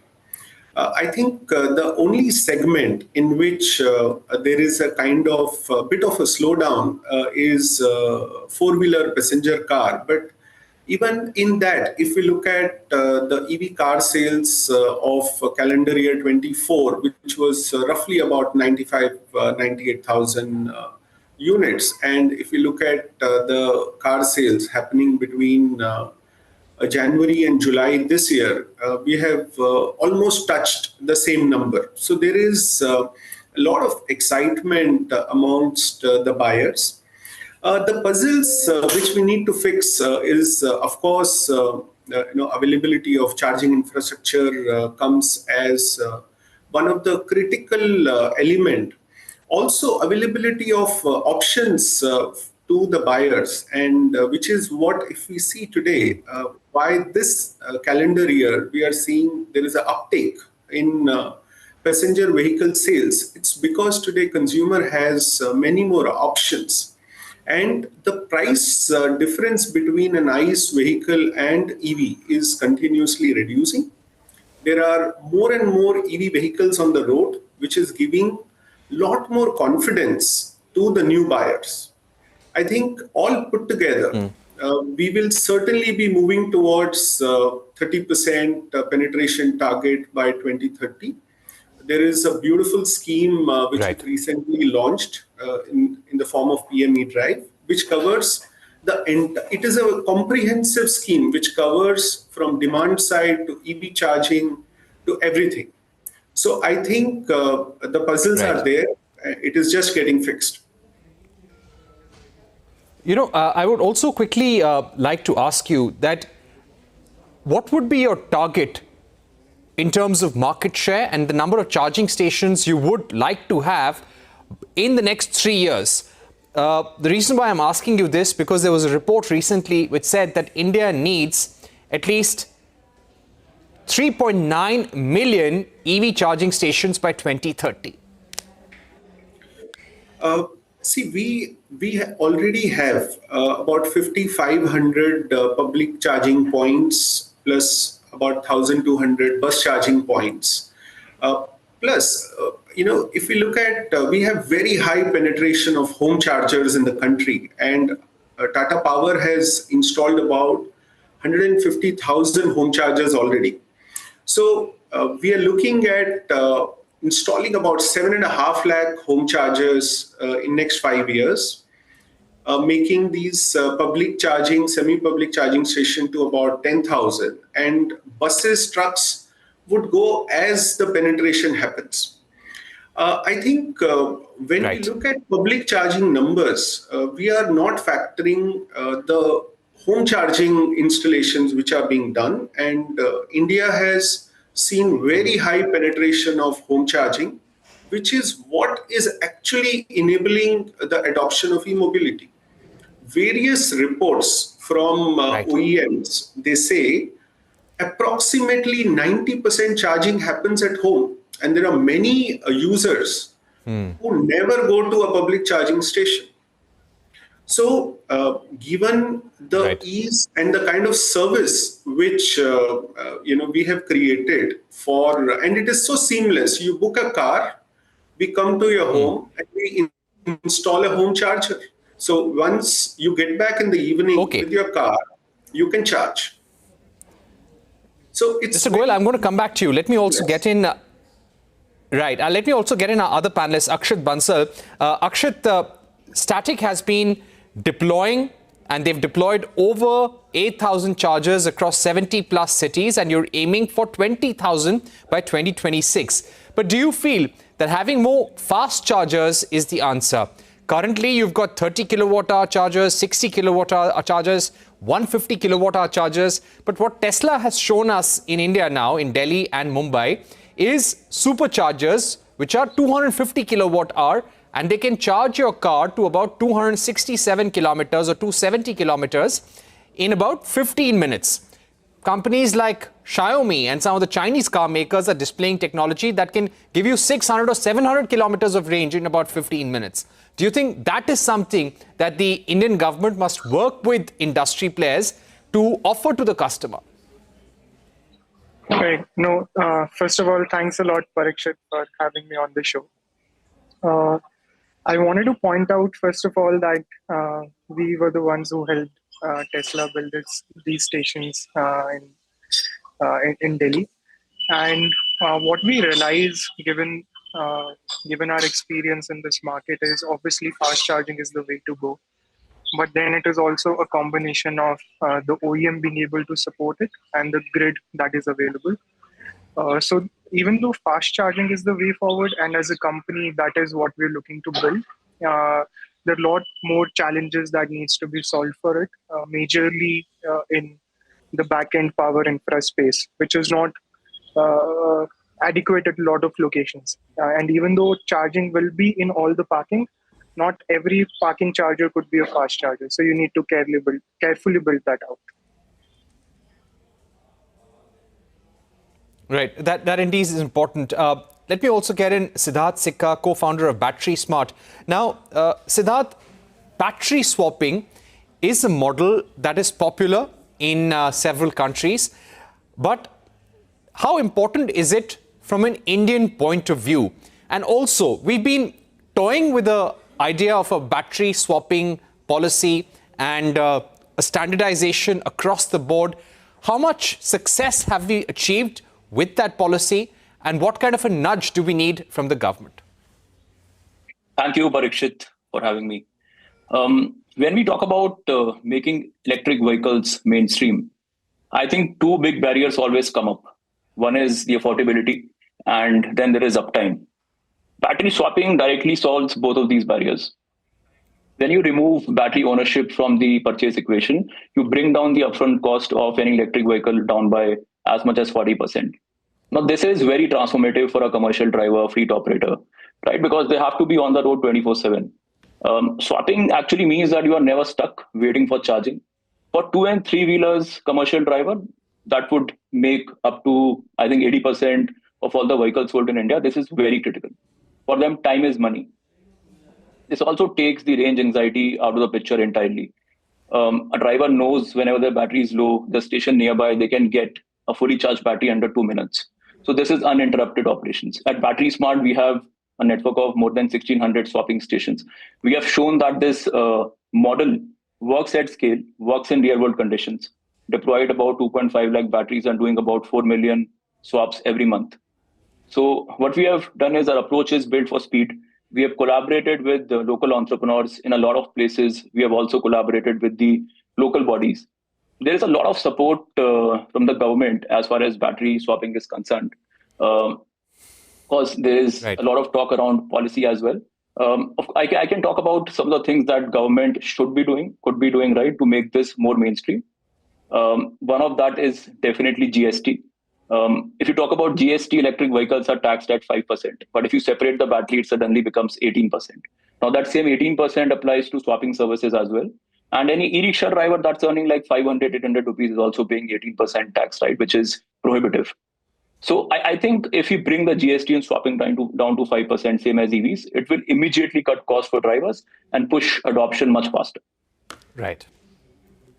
Okay. Virendra Goyal, if I can come to you, I'm just reading out a Goldman Sachs report which has said that global average battery prices declined from $153 per kilowatt hour in 2022 to $149 in 2023. And this is projected by Goldman Sachs to fall to $111 by the close of this year, and $80 per kilowatt hour by 2026, which is a 50% drop since 2023, at which level battery electric vehicles would achieve ownership cost parity with gasoline-fueled cars in the US. Now, when it comes to the India scenario, how do you see the battery prices coming down, considering we're importing our cells largely, we're assembling batteries, but if we have to bring the cost of battery down significantly, because this is still the 70% cost of acquiring an EV, how do we bring that down further in the coming years? See, battery prices are coming down globally, and the same is being seen in India also. And if we look at the price of the vehicle, they are also coming down. Not exactly the rupee value of a car, but if we look at the size of the battery inside the car, that has been constantly going up, which means the range of the vehicle is getting enhanced with every new model. Today we have models which are running to the extent of 500 kilometers in one single charge. So I think globally, as the battery prices keep coming down, in India also the prices will keep reducing. I think it's more of a global dependence which we have, and Government of India is also working on creating local capacities, which we will have to see in years to come. Right. Now, let me take some final questions with all our panelists. And let me begin with Akshat Bansal, founder and CEO of Statit. Akshat, if I ask you to prioritize one point out of these three, charging infrastructure, battery manufacturing, or policy alignment, what do you think as a country, as an industry and government we need to focus on? Actually, that's a very difficult question to answer and prioritize just one. I think all the three are really very, very important. It is very important that there's price parity for EVs with the ICE vehicles, and EV battery manufacturing locally helps with that and creating the whole supply chain around it. So I think price parity is the number one thing. And then comes the charging infra, because it's a chicken and egg problem. If you don't have enough charging stations, fueling stations, people would not buy EVs. So that is the second priority, and obviously all the policies need to come together. Government should be an enabler, which it is already acting as one, and there should be enough financing available for EVs and for the charging infra. So I think all three are very, very important for growing this ecosystem. Right. Let me ask you one more point, Akshat. When it comes to your company, what specific policy actions could actually help startups like yours scale up faster? Yeah, no, I think we are in the business of building the infra, and we also build the technology. But the infra build out actually really requires a lot of financing, and that the charges that we build may not be profitable on day one, because EVs are also growing slowly. So great financing options from the leading banks and supported by government schemes could be a game changer for startups like us to grow and build out this infra. Right. Siddharth, coming to you, lack of interoperability. Now, that is something that would hold back battery swapping. How do we overcome this hurdle? And how do you see the government-industry collaboration on this? Yeah, I think interoperability is something which, of course, a lot of people are talking about, and I don't see this being a factor in battery swapping adoption as such, right? I think there has been a lot of support from the government as far as policy is concerned. One thing which I want to talk about, of course, is that we are really very heavily dependent on imports for critical materials even today, lithium, cobalt, nickel, and that makes us very vulnerable to price swings and supply shocks as far as batteries go. I think we need to work towards energy independence, building strategic partnerships, scaling up recycling of batteries, right, and also eventually probably exploring sourcing domestically. So this is something where I think there is an execution gap as well. We have had schemes like advanced cell chemistry under PLI, which was announced, but the speed of disbursement and on-ground action, that does not match the ambition. So I think closing the gap there between announcement and execution could be key to keep the momentum going, because the opportunity is huge. We need to really get the supply chain, technology, talent, and policy aligned. India, because won't be able to just meet its own demand, right? We can actually be a major exporter in the next decade. So I think that is one area where we can really focus on. Right. Virendra Goyal, final question to you. When it comes to global supply chains, they are all in disarray right now. There is a rare earth restriction imposed by China. And for charging infrastructure, for battery technology, for EV components, we are largely import dependent right now. What are some of the capabilities that we need to develop and the kind of diversification we need to do in terms of imports to future-proof our EV journey?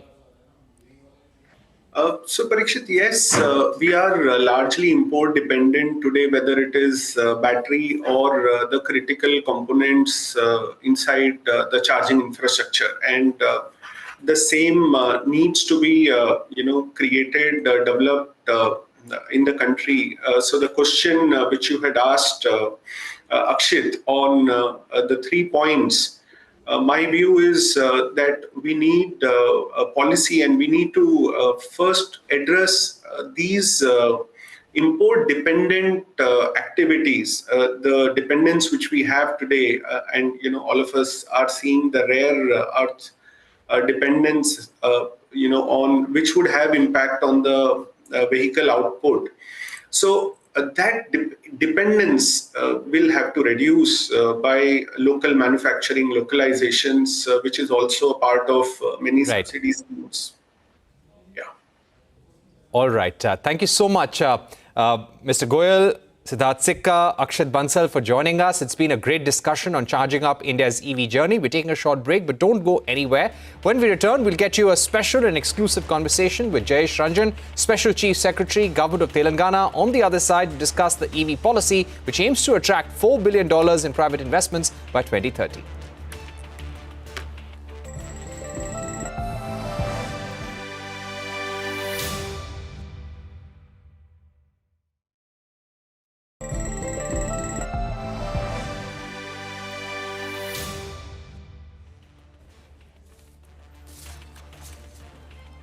Welcome back. Telangana is one of the states that has its own EV policy, which aims to attract $4 billion in private investments by 2030, create 1 lakh jobs across charging infrastructure, manufacturing, shared mobility. The incentives for the battery ecosystem, including up to 20% capital subsidy, which is capped at 30 crore rupees, as well as full state GST reimbursement. Joining us now to discuss this further is Jayesh Ranjan, Special Chief Secretary, Government of Telangana. Thank you very much for being with us. So quite a forward-looking policy that has come from the state of Telangana. How do you think states and industry together can accelerate both the high-quality local battery manufacturing and also sustainable recycling in future, because both have to go together hand in hand? Thank you, Parikshit. Nice to be talking to you. So I was listening to the previous panel as well, and picking a few points from that discussion as well. I feel that 3 things need to go together. The policy has to be very supportive.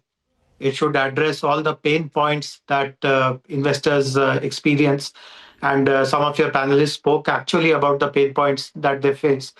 More than that, we also need to give them very good quality infrastructure. See, I have learned about how battery manufacturing happens in other parts of the world. And we know that a number of that those kind of manufacturing units are in China, Japan, Korea, etc. We have to provide matching kind of infrastructure where land is adequate, infrastructure like power, water, transportation is taken care of. Waste discharge is a very big requirement. High quality power is a must. And then this kind of activities do have some element of pollution, so they should be away from habitation. So it's not very easy in our country to find a location which ticks all the boxes. But fortunately, in Telangana, we have been able to set up possibly the country's first energy storage park. And the park is full. Actually, 3 clients between them have taken all the space which was there in that park. And now we are developing one more park. So good quality infrastructure is required. And the third and of course, along with the infrastructure, there is also a supply chain issue. How do you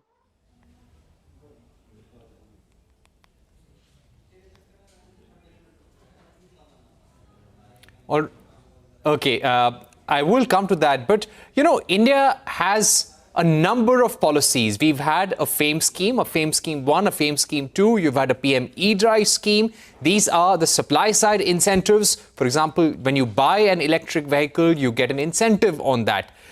Then you've had the ACC PLI scheme, which is to incentivize manufacturing of cells in the country.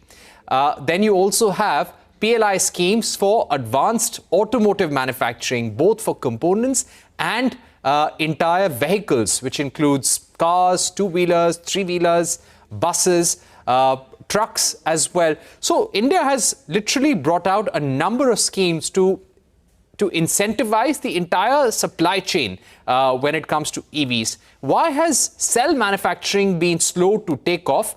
You've had a number of players in the cell manufacturing space, but at the same time, we've not really seen cell manufacturing taking off in a big way. Now, that will be critical in terms of bringing down electric vehicle prices. Currently, we are big importers of cells from countries like South Korea, countries like China for that matter, even Japan. But we need to have those local partnerships. Yes, there are companies which are striking local partnerships for battery manufacturing. But let me just ask Mr. Jayesh Ranjan about cell manufacturing. Mr. Jayesh Ranjan, would you say that more than battery manufacturing, cell manufacturing is something we need to focus on? And why do you think, despite the fact that we have an ACC PLI scheme, why hasn't cell manufacturing taken off at scale till now? Apologies, I got disconnected momentarily, but thank you for getting me back. So, in my honest opinion, the answer is that the supply chain is not really mature enough. Cell manufacturing requires dependency on a large number of components, many of which are not yet produced in our country. There are compulsorily imports to be relied on. And as we know, it is becoming increasingly difficult to get imports. Some of these import items or some of these components also have elements of critical minerals. And there is a suspicion about dual use. There are restrictions on how to avoid or how to provide a certification that there'll be no dual use, etc., etc. So cell manufacturing definitely is very much required. It also helps the country become self-sufficient, but the kind of supply chain that it requires, very, very refined components, very complicated manufacturing processes, unless we develop expertise in doing all that. So that is one big ask, in my opinion. Mr. Ranjan, my final question to you, what kind of policy standardization that we need all across the country, be it on infrastructure, be it on charging, be it on battery manufacturing, and even sale of electric vehicles? So, see, we won't be able to achieve standardization beyond a point. That is the reality. India is a federal country. States compete with each other. Everyone would like to provide some kind of USP. But I have seen something in the semiconductor vertical. So while every state may eventually desire to have semiconductor manufacturing units in their state, but the government of India has felt that 6 to 7 states offer the best value proposition. And then if any overseas investor comes, only these 6 to 7 states are opened up. I guess that is how it is going to happen for both cell and battery and components also. You'll have to identify those 6, 7 states which have the best policies, best infrastructure, skills are available, logistics are easy, supply chain is possible. And then you allow a fair competition between these 6, 7 states. And of course, whatever can be added from the government of India, that will be the icing on the cake. Right. Thank you very much, Mr. Jayesh Ranjan, for joining us on our special series, Charging Up India's EV Journey. We've run out of time. Thank you for watching. Goodbye.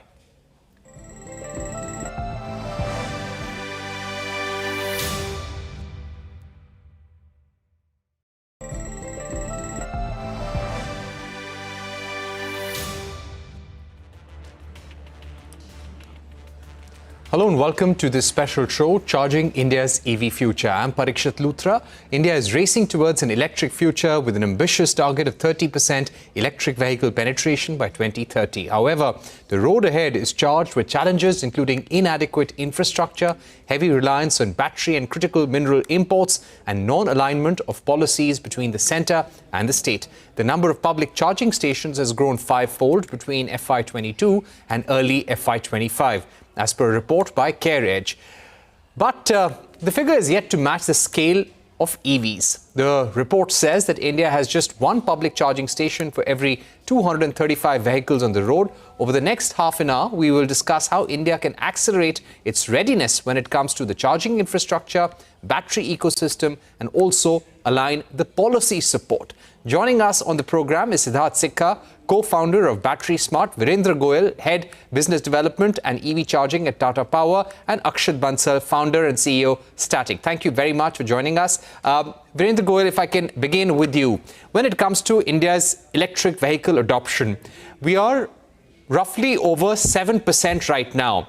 Even the Niti Aayog has noted that yes, while we have made progress, we are still far off from our 30% electrification goal by 2030. What do you think are the pieces of the puzzle which are lacking as far as the infrastructure is concerned? Thanks, Parikshit, for having me on the show. If we break down the 7-odd percentage penetration, in certain segments, we are doing exceptionally well, like three-wheelers, two-wheeler, where we are seeing very high penetration rate. I think the only segment in which there is a kind of bit of a slowdown is four-wheeler passenger car. But even in that, if we look at the EV car sales of calendar year 24, which was roughly about 98,000 units, and if we look at the car sales happening between January and July this year, we have almost touched the same number. So there is a lot of excitement amongst the buyers. The puzzles which we need to fix is, of course, availability of charging infrastructure comes as one of the critical element.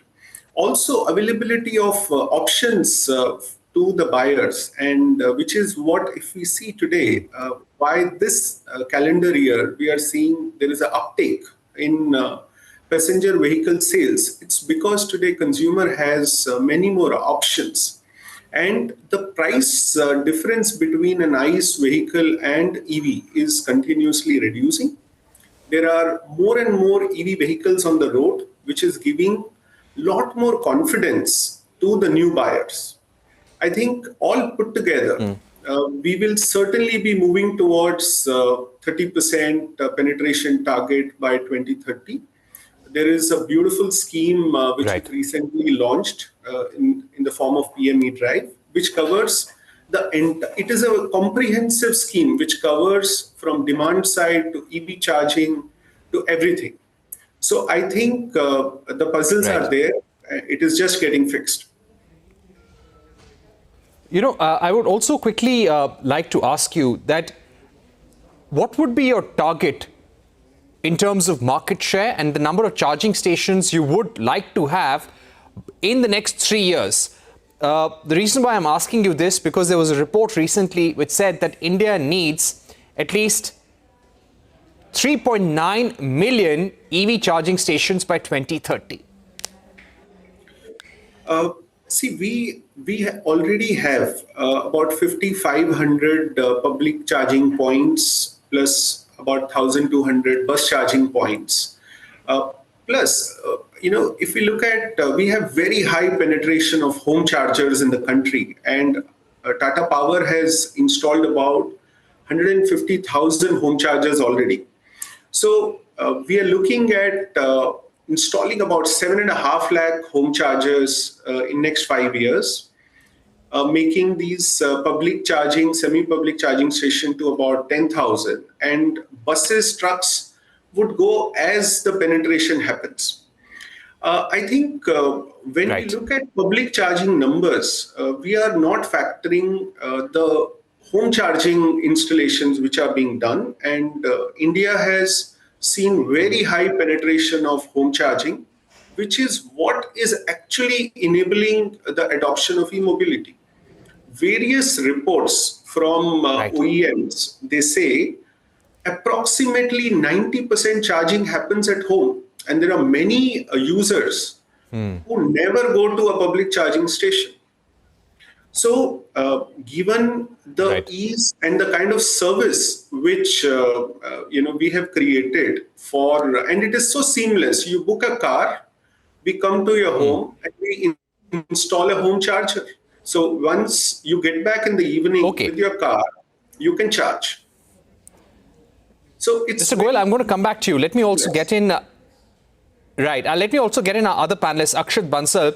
Akshat, Static has been deploying, and they've deployed over 8,000 chargers across 70 plus cities, and you're aiming for 20,000 by 2026. But do you feel that having more fast chargers is the answer? Currently, you've got 30 kilowatt hour chargers, 60 kilowatt hour chargers, 150 kilowatt hour chargers. But what Tesla has shown us in India now, in Delhi and Mumbai, is superchargers, which are 250 kilowatt hour, and they can charge as part of a total $400 million IPO with proceeds largely earmarked for debt repayment, sources have told CNBC TV18. Backed by marquee investors like Prosus, Axel and Tiger Global, Captain Fresh has already raised over $200 million to date, including a $30 million pre-IPO round earlier this year. Financially, the company is on a strong footing. In FY25, it clocked 3,200 crore rupees in revenue, 120 crore rupees in EBITDA and a 40 crore net profit. It has also beefed up its board, adding 3 independent directors as part of a push to strengthen governance ahead of listing. Today, the company gets nearly all of its revenue from international markets, with a footprint stretching across the US, Europe, the Middle East and China. Well, thank you, Aishwarya, for those details. Appreciate you joining us. Also on What's Brewing, password fatigue, phishing and AI-powered impersonation attacks. Identity has become the weakest link in enterprise security. And that is where One Cosmos comes in. The New Jersey headquartered identity verification and passwordless authentication platform has raised $57 million in Series B funding to scale globally and fight impersonation threats with biometrics, blockchain and AI. With marquee clients from banks to governments already on board, the company is on a mission to build a passwordless future. Joining me now on Startup Street is Hemen Vimadalal, CEO of One Cosmos. Hemen, welcome to Startup Street. You've previously said that identity is the first step in the kill chain. What is the gap in the market that One Cosmos is solving, and how do you stop sophisticated impersonation attacks before they even begin? Yeah, thank you, Shruti, for having me here. It's a pleasure to be with you today and talk about the journey and the story of One Cosmos. But, look, it used to be a world where there was a lot of sophistication that used to happen. It's no longer that world anymore. Sure. Within the 30 seconds to 2 minutes of someone's voice, someone's face, you're able to kind of impersonate that person with very basic tools. If now the father of AI, in today's modern AI, Sam Altman comes and says, the biggest risk that keeps him up at night is fraud and impersonation of identification someone, on the internet. That means this problem statement is a massive problem statement. And what we've done is over the last, 5 years, we knew this problem statement was going to kind of explode because teenagers were able to kind of scam individuals sitting out of the UK, sitting out of the Russia, right? And able to compromise individuals and steal billions of dollars from them, from their bank accounts. Sure. And so we came in and we said we need to disrupt the way identity happens over the last 20 years. And the first couple of years were very challenging for us because we had to educate the market that this really needs disruption, and the way you need to do it is in a decentralized way. Yeah, so talk to us about the live biometrics, the blockchain-based identity storage and AI-driven verification. If you could simplify for us the magic sauce that makes One Cosmos hard to replicate, and do enterprises see cost savings and efficiency gains as well beyond just stronger security? Yeah, absolutely. And look, like I said, over the last 20 years, Shruti, people have used identity infrastructures as centralized databases, right? And that now becomes a honeypot of information. And so what we said is, if you have a honeypot of information, if a single attack can expose all identities, all your personal information, why use that architecture? So we disrupted that architecture and we said we got to get to a decentralized architecture to kind of have the internet of identity, right? And so we created a blockchain-based system that is completely decentralized in nature, privacy-preserving, consent-based architecture. And on top of that, we added modern AI tools to identify an individual so that we have cryptographic proof every time he authenticates and verifies himself on the internet. Remember, over the last 60 years, the only way you've identified yourself on the internet, in your banking, in your telecommunication, in your healthcare, has been through a password. You are just a password on the internet.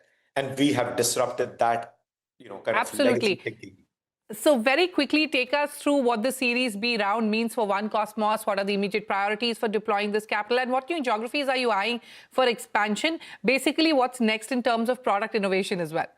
Yeah, absolutely. And look, this round is, of course, a pretty sizable round.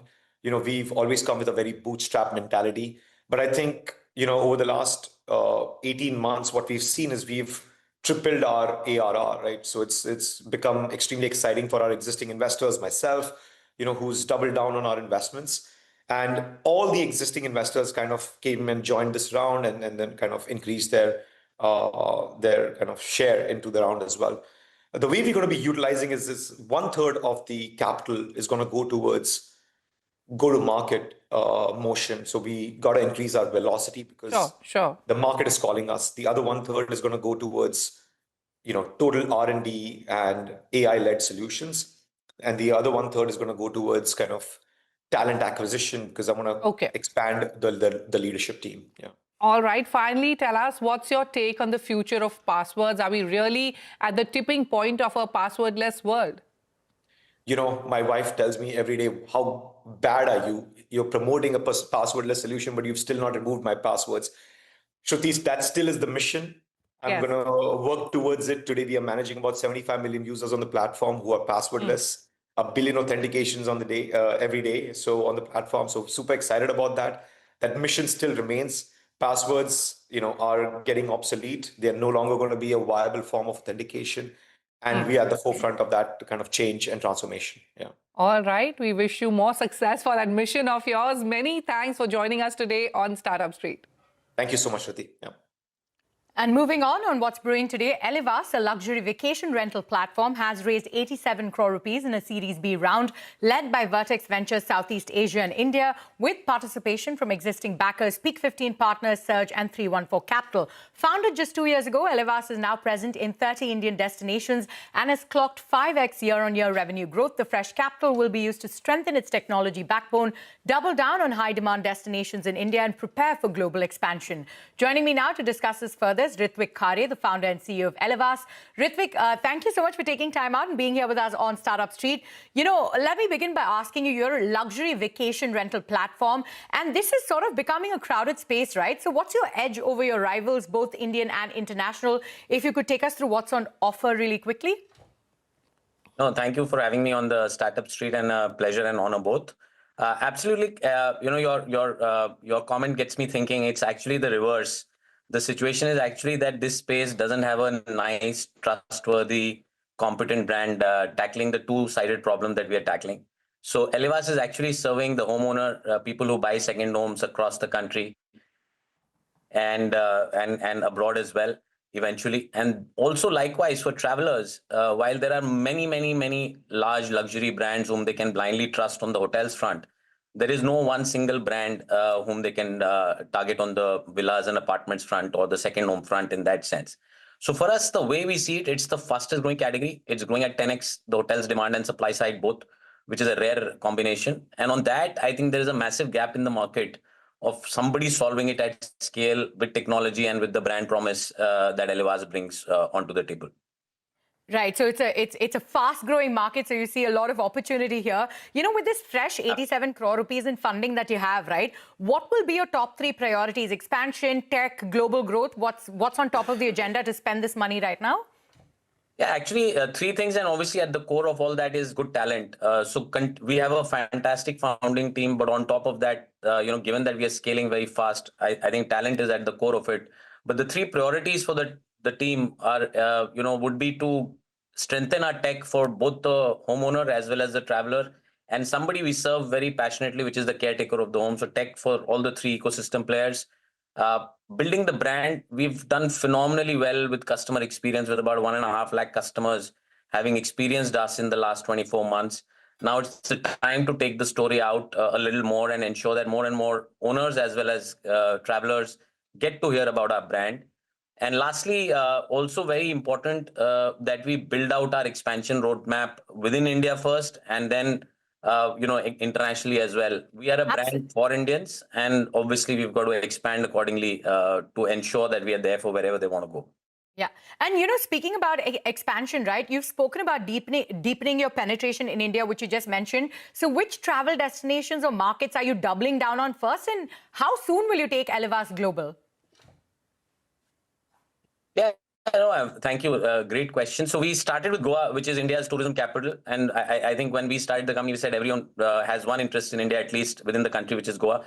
So started with Goa, then expanded to North India, the hills, Uttarakhand, Himachal, Rajasthan, Delhi NCR as well, and then moved to the west of India, which is Maharashtra, Lonavala, Alibag, the big destinations. And then now we've started doing work in Kerala and South India. Ooty, etc. Eventually, very soon, early next year, we'll launch our East India presence. And sometime in the next 2 quarters is when we intend to take our brand to within 5-hour flying destinations of India, which are the most popular with Indians. Like I said, again, for Indians, we want to be the go-to brand as far as their choice for staying in a home is concerned. And the reality today is that the minute you have more than 3 or 4 people traveling, there is a big need for people to figure out an ACO which gives you more than a room. And I think that's where Elevas steps in. And likewise for homeowners, I think they need a trustworthy brand with whom they can trust their emotional asset, which is their real estate, for somebody to manage it like a big hotel brand in that sense. Sure. You know, you've been around for about 2 years now, right? So you've seen about 5x revenue growth in FY24 to 25. What are sort of the key drivers behind this sharp growth trajectory? And if you could take us through where you hope to close this year? Yeah, so we are going to be doing a 3x growth on the last year's number. And like if you see one of our posts, we've grown in the last 20 months, we've grown our supply about 50x, and we've grown our demand at about 12x in the last 20 months. Mainly caused by 2 or 3 things. So we are a very strong distribution platform. So we build out the entire distribution at 6 or 7 core pillars, without going into details right now. So distribution and selling capability is our big strength. The second actually is what's really leading to a phenomenal, I would say, adoption by customers, is we have a absolutely stunning track record of 5-on-5 customer reviews with our customers. So we continue to be at 94% at reasonable scale, five-star experience with our customers. And I believe that is really catapulting the word of mouth growth in that sense. And lastly is the fact that, look, very fast we've given enough choice to consumers. So hence you're able to cater to a large part of their needs already. And that's the idea with expanding to the whole country eventually. All right, Ritwik, we're completely out of time, but thank you so much for joining us on the show, and we wish you all the best going forward. Pleasure. Thank you so much. Well, with that, it's time for us to head into a short break. But coming up, Pune-based defense tech startup Ola Space bags $3 million in seed funding from both domestic and international investors. How does the firm plan to use the funds? We put the founder on the hot seat to find out more. Stay tuned.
Pune-based defense tech startup Ola Space has raised $3 million in seed funding from both domestic and international investors.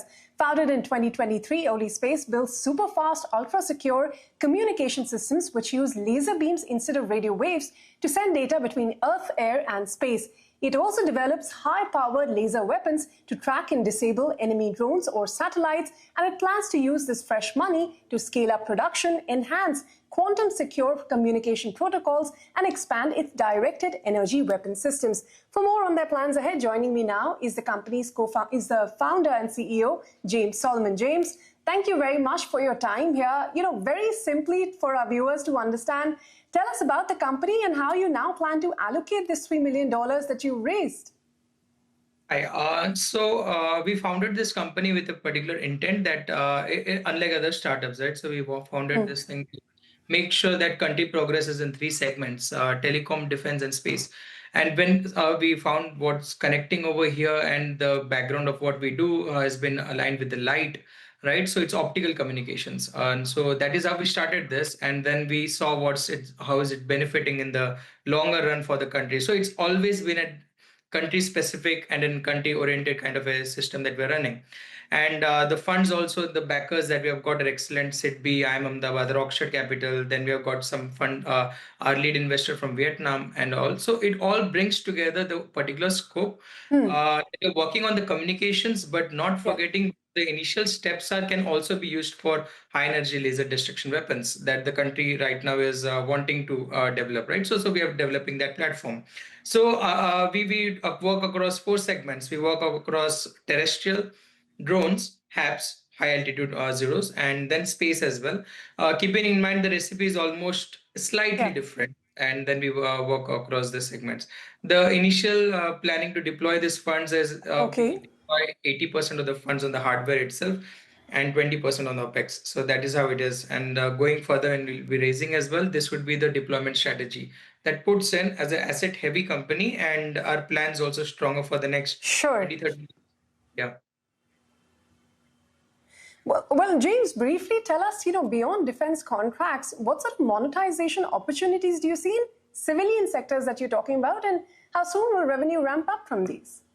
Sure. So our market is spread across 3 segments. So that's telecom, then data centers, and then defense. Yeah. So the defense segment is partly, I've mentioned about it covers in 20% of the market for us.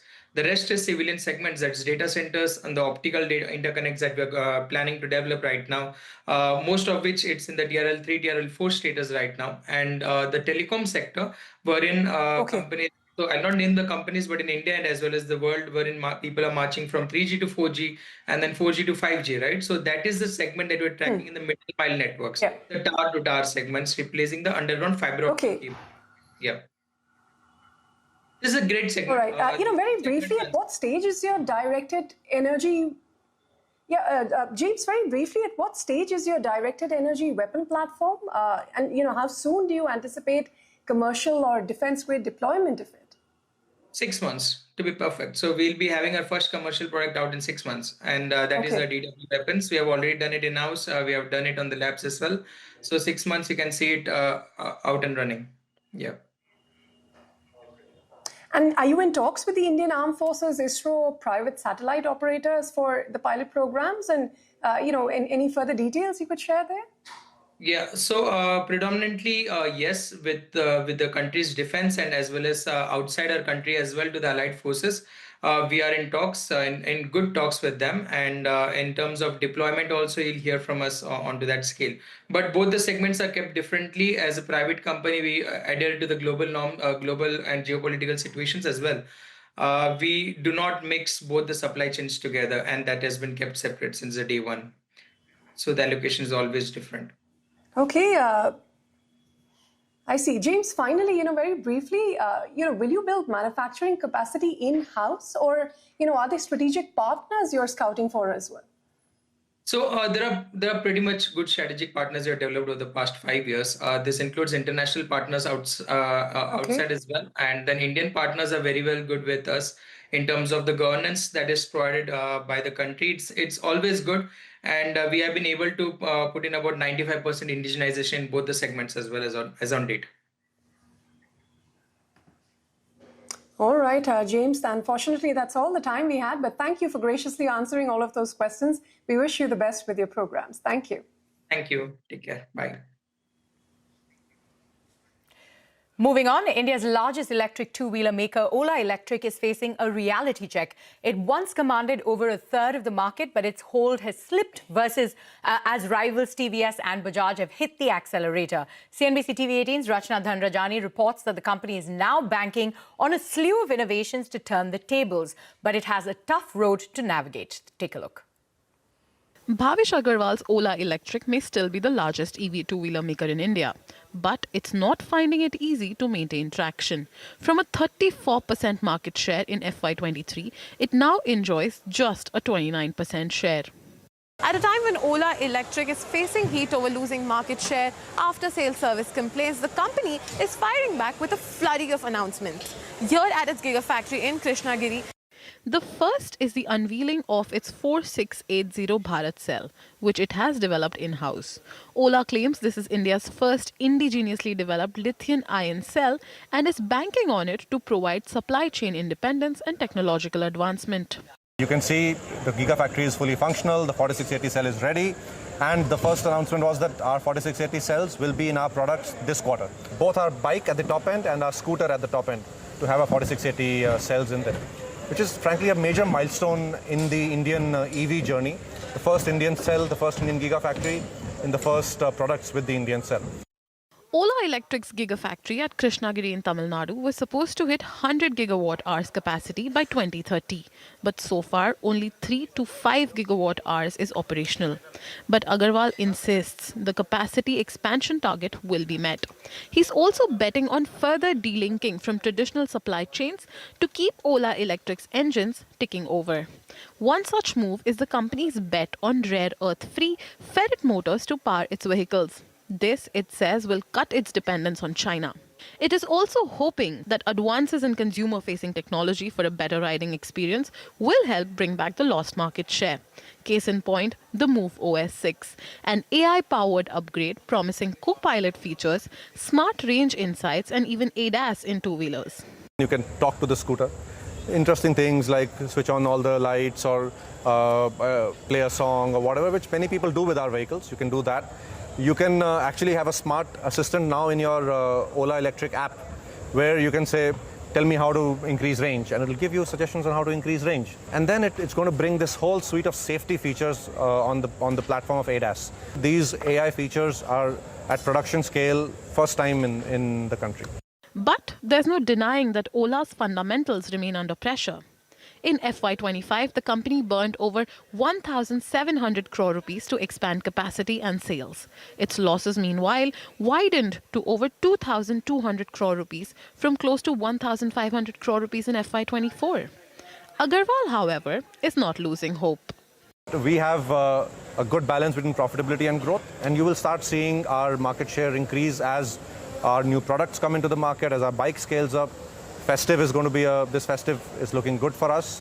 His next big bet is on the upcoming festive season, and Agarwal is putting his money on the Roadster X to drive performance. He has also announced another round of price cuts to make Ola's vehicles more attractive this festive season.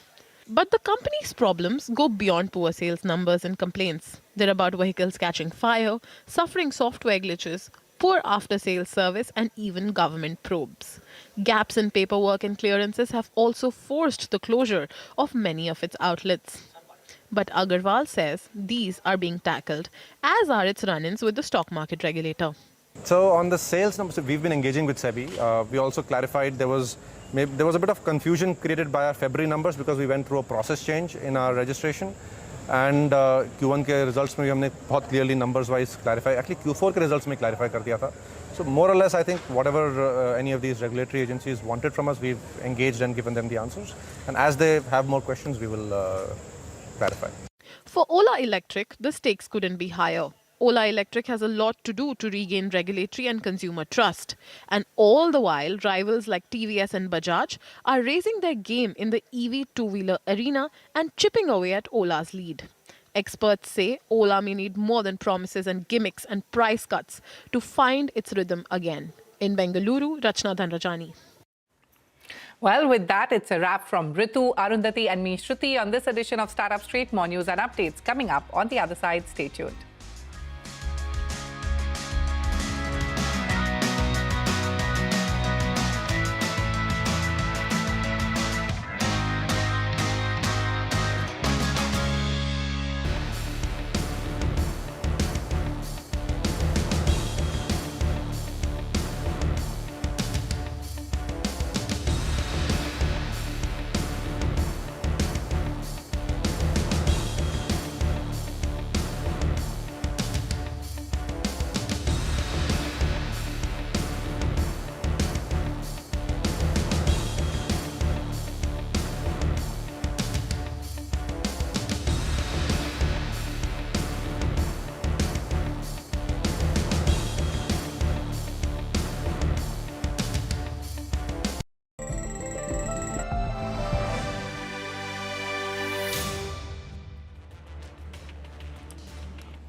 Hello and welcome to this special show, Charging India's EV Future. I'm Parikshit Luthra.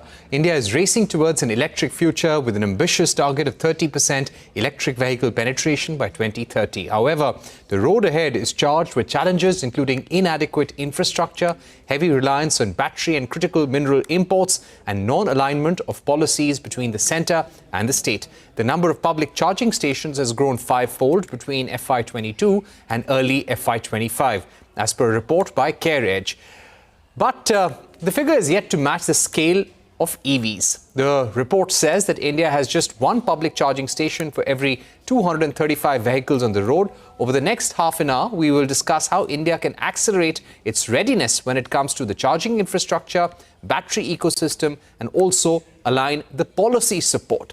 Joining us on the program is Siddharth Sikka, co-founder of Battery Smart, Virendra Goyal, head business development and EV charging at Tata Power, and Akshat Bansal, founder and CEO, Static. Thank you very much for joining us. Virendra Goyal, if I can begin with you.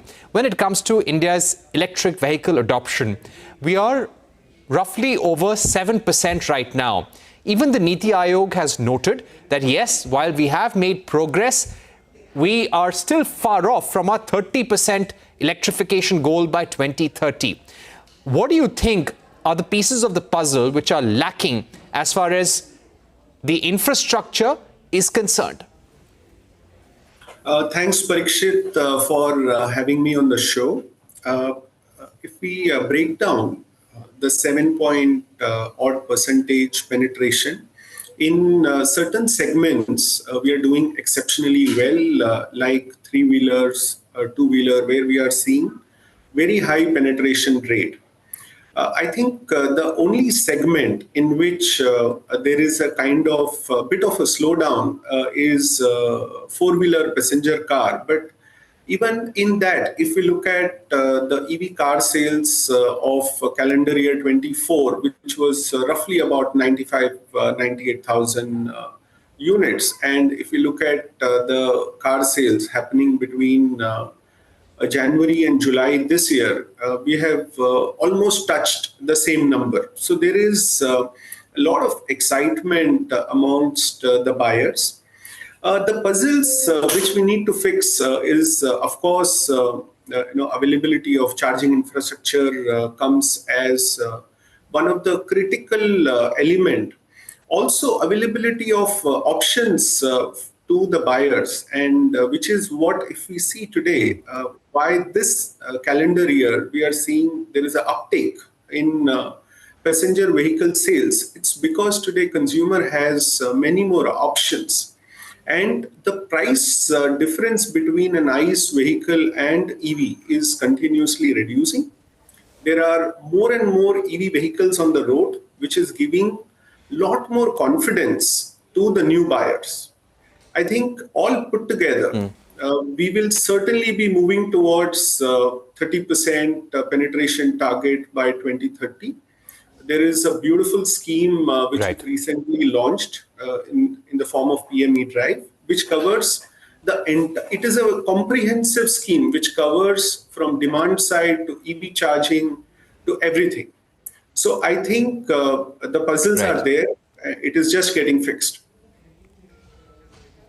You know, I would also quickly like to ask you that what would be your target in terms of market share and the number of charging stations you would like to have in the next 3 years? The reason why I'm asking you this, because there was a report recently which said that India needs at least 3.9 million EV charging stations by 2030. See, we already have about 5,500 public charging points plus about 1,200 bus charging points. Plus, if we look at, we have very high penetration of home chargers in the country, and Tata Power has installed about 150,000 home chargers already. So we are looking at installing about 7.5 lakh home chargers in next 5 years, making these public charging, semi-public charging station to about 10,000, and buses, trucks would go as the penetration happens. I think when we look at public charging numbers, we are not factoring the home charging installations which are being done. And India has seen very high penetration of home charging, which is what is actually enabling the adoption of e-mobility. Various reports from OEMs, they say approximately 90% charging happens at home. And there are many users who never go to a public charging station.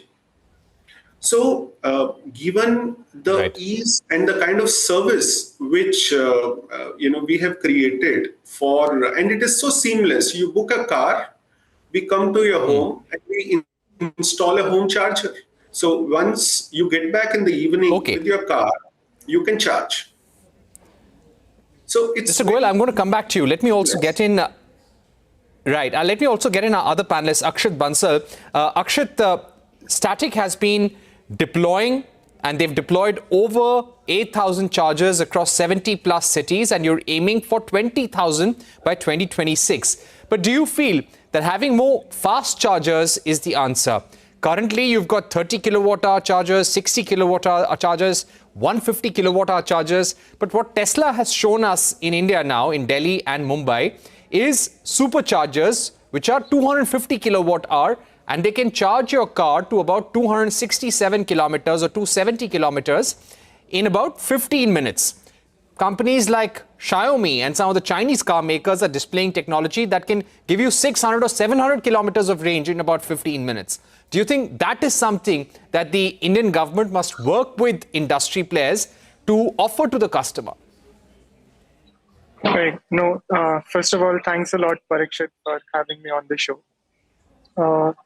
I wanted to point out, first of all, that we were the ones who helped Tesla build these stations in Delhi. And what we realize, given our experience in this market, is obviously fast charging is the way to go.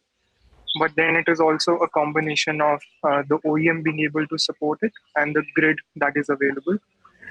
So even though fast charging is the way forward, and as a company, that is what we're looking to build, there are a lot more challenges that needs to be solved for it, majorly in the back-end power infra space, which is not adequate at a lot of locations. And even though charging will be in all the parking, not every parking charger could be a fast charger. So you need to carefully build that out.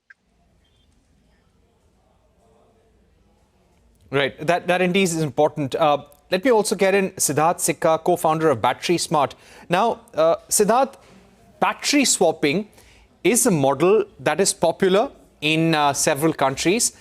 But how important is it from an Indian point of view? And also, we've been toying with the idea of a battery swapping policy and a standardization across the board. How much success have we achieved with that policy, and what kind of a nudge do we need from the government? Thank you, Parikshit, for having me. When we talk about making electric vehicles mainstream, I think two big barriers always come up. One is the affordability, and then there is uptime. Battery swapping directly solves both of these barriers. When you remove battery ownership from the purchase equation, you bring down the upfront cost of any electric vehicle down by as much as 40%. Now, this is very transformative for a commercial driver, fleet operator, right? Because they have to be on the road 24/7. Swapping actually means that you are never stuck waiting for charging. For 2 and 3 wheelers commercial driver, that would make up to, I think, 80% of all the vehicles sold in India. This is very critical. For them, time is money. This also takes the range anxiety out of the picture entirely. A driver knows whenever their battery is low, the station nearby, they can get a fully charged battery under 2 minutes. So this is uninterrupted operations. At Battery Smart, we have a network of more than 1,600 swapping stations. We have shown that this model works at scale, works in real-world conditions, deployed about 2.5 lakh batteries and doing about 4 million swaps every month. So what we have done is our approach is built for speed. We have collaborated with the local entrepreneurs in a lot of places. We have also collaborated with the local bodies. There is a lot of support from the government as far as battery swapping is concerned. course, there is a lot of talk around policy as well. I can talk about some of the things that government should be doing, could be doing, right, to make this more mainstream. One of that is definitely GST. If you talk about GST, electric vehicles are taxed at 5%. But if you separate the battery, it suddenly becomes 18%. Now, that same 18% applies to swapping services as well. And any e-rickshaw driver that's earning like 500, 800 rupees is also paying 18% tax, right, which is prohibitive. So I think if we bring the GST and swapping down to 5%, same as EVs, it will immediately cut costs for drivers and push adoption much faster. Right. Okay. Virendra Goyal, if I can come to you, I'm just reading out a Goldman Sachs report which has said that global average battery prices declined from $153 per kilowatt hour in 2022 to $149 in 2023. And this is projected by Goldman Sachs to fall to $111 by the close of this year, and $80 per kilowatt hour by 2026, which is a 50% drop since 2023, at which level battery electric vehicles would achieve ownership cost parity with gasoline-fueled cars in the US. Now, when it comes to the India scenario, how do you see the battery prices coming down, considering we're importing our cells largely, we're assembling batteries, but if we have to bring the cost of battery down significantly, because this is still the 70% cost of acquiring an EV, how do we bring that down further in the coming years? See, battery prices are coming down globally, and the same is being seen in India also. And if we look at the price of the vehicle, they are also coming down.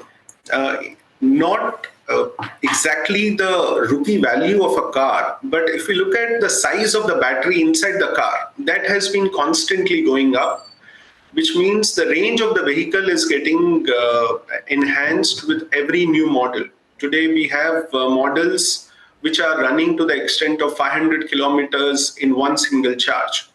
So I think globally, as the battery prices keep coming down, in India also the prices will keep reducing. I think it's more of a global dependence which we have, and Government of India is also working on creating local capacities, which we will have to see in years to come. Right. Now, let me take some final questions with all our panelists. And let me begin with Akshat Bansal, founder and CEO of Statit. Akshat, if I asked you to prioritize one point out of these three, charging infrastructure, battery manufacturing, or policy alignment, what do you think as a country, as an industry and government we need to focus on? Actually, that's a very difficult question to answer and prioritize just one. I think all the three are really very, very important. It is very important that there's price parity for EVs with the ICE vehicles, and EV battery manufacturing locally helps with that and creating the whole supply chain around it.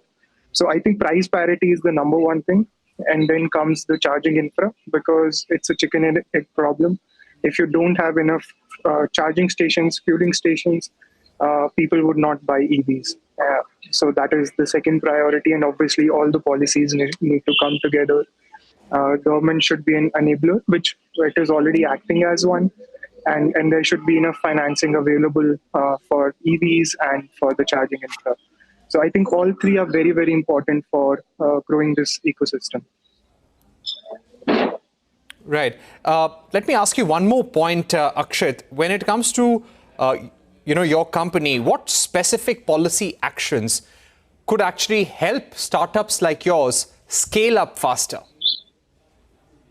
Yeah, no, I think we are in the business of building the infra, and we also build the technology. But the infra build out actually really requires a lot of financing, and that the chargers that we build may not be profitable on day one because EVs are also growing slowly. So great financing options from the leading banks and supported by government schemes could be a game changer for startups like us to grow and build out this infra. Right. Siddharth, coming to you, lack of interoperability. Now, that is something that would hold back battery swapping. How do we overcome this hurdle? And how do you see the government-industry collaboration on this? Yeah, I think interoperability is something which, of course, a lot of people are talking about, and I don't see this being a factor in battery swapping adoption as such, right? I think there has been a lot of support from the government as far as policy is concerned. One thing which I want to talk about, of course, is that we are really very heavily dependent on imports for critical materials even today, lithium, cobalt, nickel, and that makes us very vulnerable to price swings and supply shocks as far as batteries go. I think we need to work towards energy independence, building strategic partnerships, scaling up recycling of batteries, right, and also eventually probably exploring sourcing domestically. So this is something where I think there is an execution gap as well. We have had schemes like advanced cell chemistry under PLI, which was announced, but the speed of disbursement and on-ground action, that does not match the ambition. So I think closing the gap there between announcement and execution could be key to keep the momentum going, because the opportunity is huge. We need to really get the supply chain, technology, talent, and policy aligned. India, because won't be able to just meet its own demand, right? We can actually be a major exporter in the next decade. So I think that is one area where we can really focus on. Right. Virendra Goyal, final question to you. When it comes to global supply chains, they are all in disarray right now. There is a rare earth restriction imposed by China. And for charging infrastructure, for battery technology, for EV components, we are largely import dependent right now. What are some of the capabilities that we need to develop and the kind of diversification we need to do in terms of imports to future-proof our EV journey?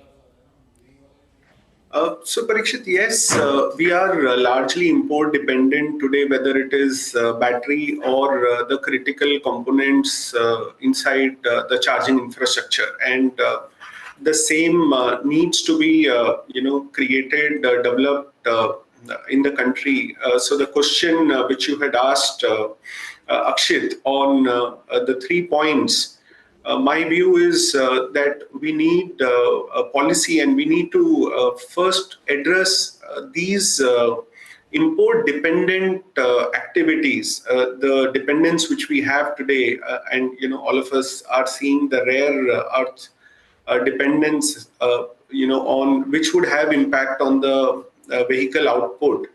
So that dependence will have to reduce by local manufacturing, localizations, which is also a part of many subsidy schemes. Yeah.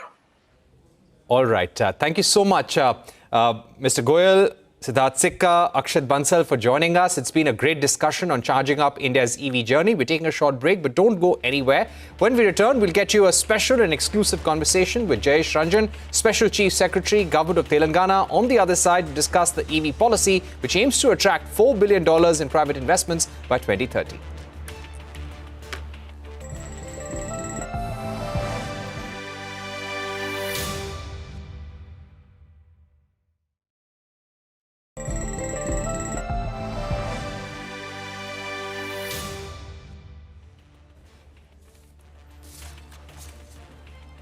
Welcome back. Telangana is one of the states that has its own EV policy, which aims to attract $4 billion in private investments by 2030, create 1 lakh jobs across charging infrastructure, manufacturing, shared mobility. The incentives for the battery ecosystem, including up to 20% capital subsidy, which is capped at 30 crore rupees, as well as full state GST reimbursement. Joining us now to discuss this further is Jayesh Ranjan, Special Chief Secretary, Government of Telangana. Thank you very much for being with us. So quite a forward-looking policy that has come from the state of Telangana. How do you think states and industry together can accelerate both the high-quality local battery manufacturing and also sustainable recycling in future? Because both have to go together hand in hand. Thank you, Parikshit. Nice to be talking to you. So I was listening to the previous panel as well, and picking a few points from that discussion as well. I feel that 3 things need to go together. The policy has to be very supportive. It should address all the pain points that investors experience. And some of your panelists spoke actually about the pain points that they face.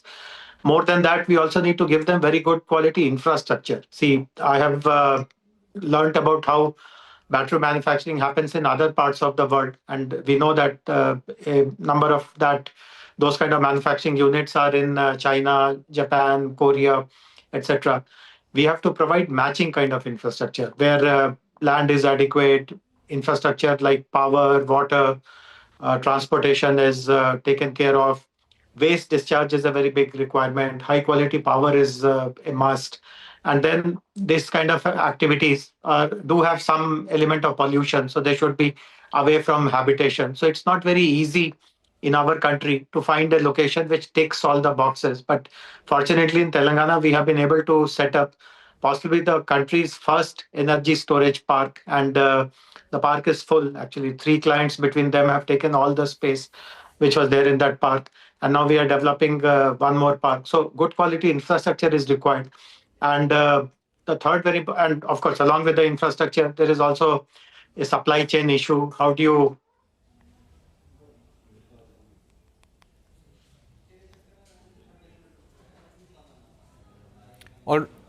Okay, I will come to that. But, India has a number of policies. We've had a FAME scheme 1, a FAME scheme 2. You've had a PM e-drive scheme. These are the supply side incentives. For example, when you buy an electric vehicle, you get an incentive on that. Then you've had the ACC PLI scheme, which is to incentivize manufacturing of cells in the country.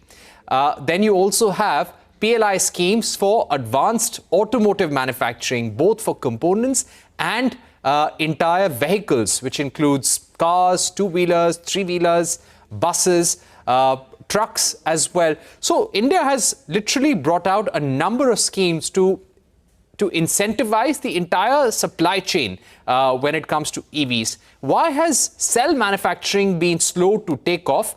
You've had a number of players in the cell manufacturing space, but at the same time, we've not really seen cell manufacturing taking off in a big way. Now, that will be critical in terms of bringing down electric vehicle prices. Currently, we are big importers of cells from countries like South Korea, countries like China for that matter, even Japan.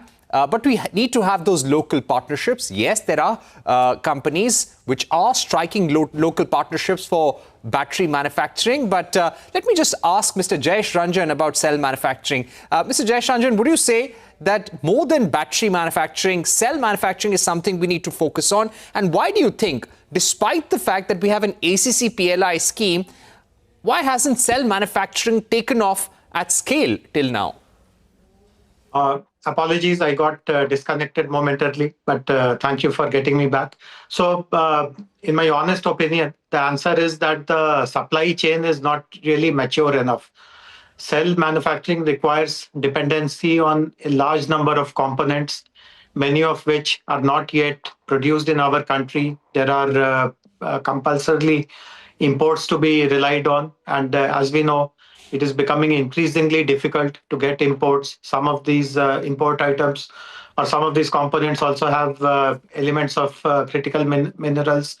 And there is a suspicion about dual use. There are restrictions on how to avoid or how to provide a certification that there'll be no dual use, etc., etc. So cell manufacturing definitely is very much required. It also helps the country become self-sufficient, but the kind of supply chain that it requires, very, very refined components, very complicated manufacturing processes, unless we develop expertise in doing all that.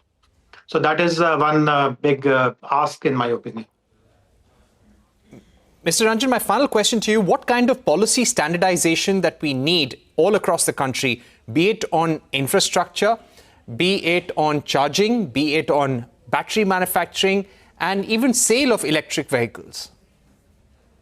So, see, we won't be able to achieve standardization beyond a point. That is the reality. India is a federal country. States compete with each other. Everyone would like to provide some kind of USP. But I have seen something in the semiconductor vertical. So while every state may eventually desire to have semiconductor manufacturing units in their state, but the government of India has felt that 6 to 7 states offer the best value proposition. And then if any overseas investor comes, only these 6 to 7 states are opened up. I guess that is how it is going to happen for both cell and battery and components also. You'll have to identify those 6, 7 states which have the best policies, best infrastructure, skills are available, logistics are easy, supply chain is possible. And then you allow a fair competition between these 6, 7 states. And of course, whatever can be added from the government of India, that will be the icing on the cake. Right. Thank you very much, Mr. Jayesh Ranjan, for joining us on our special series, Charging Up India's EV Journey. We've run out of time. Thank you for watching. Goodbye.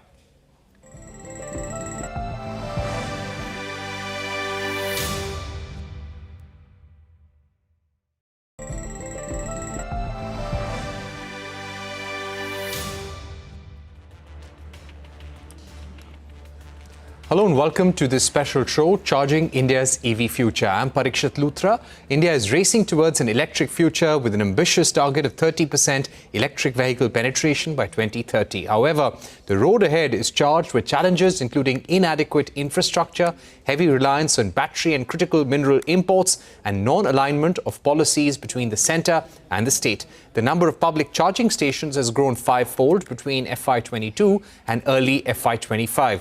As per a report by CareEdge.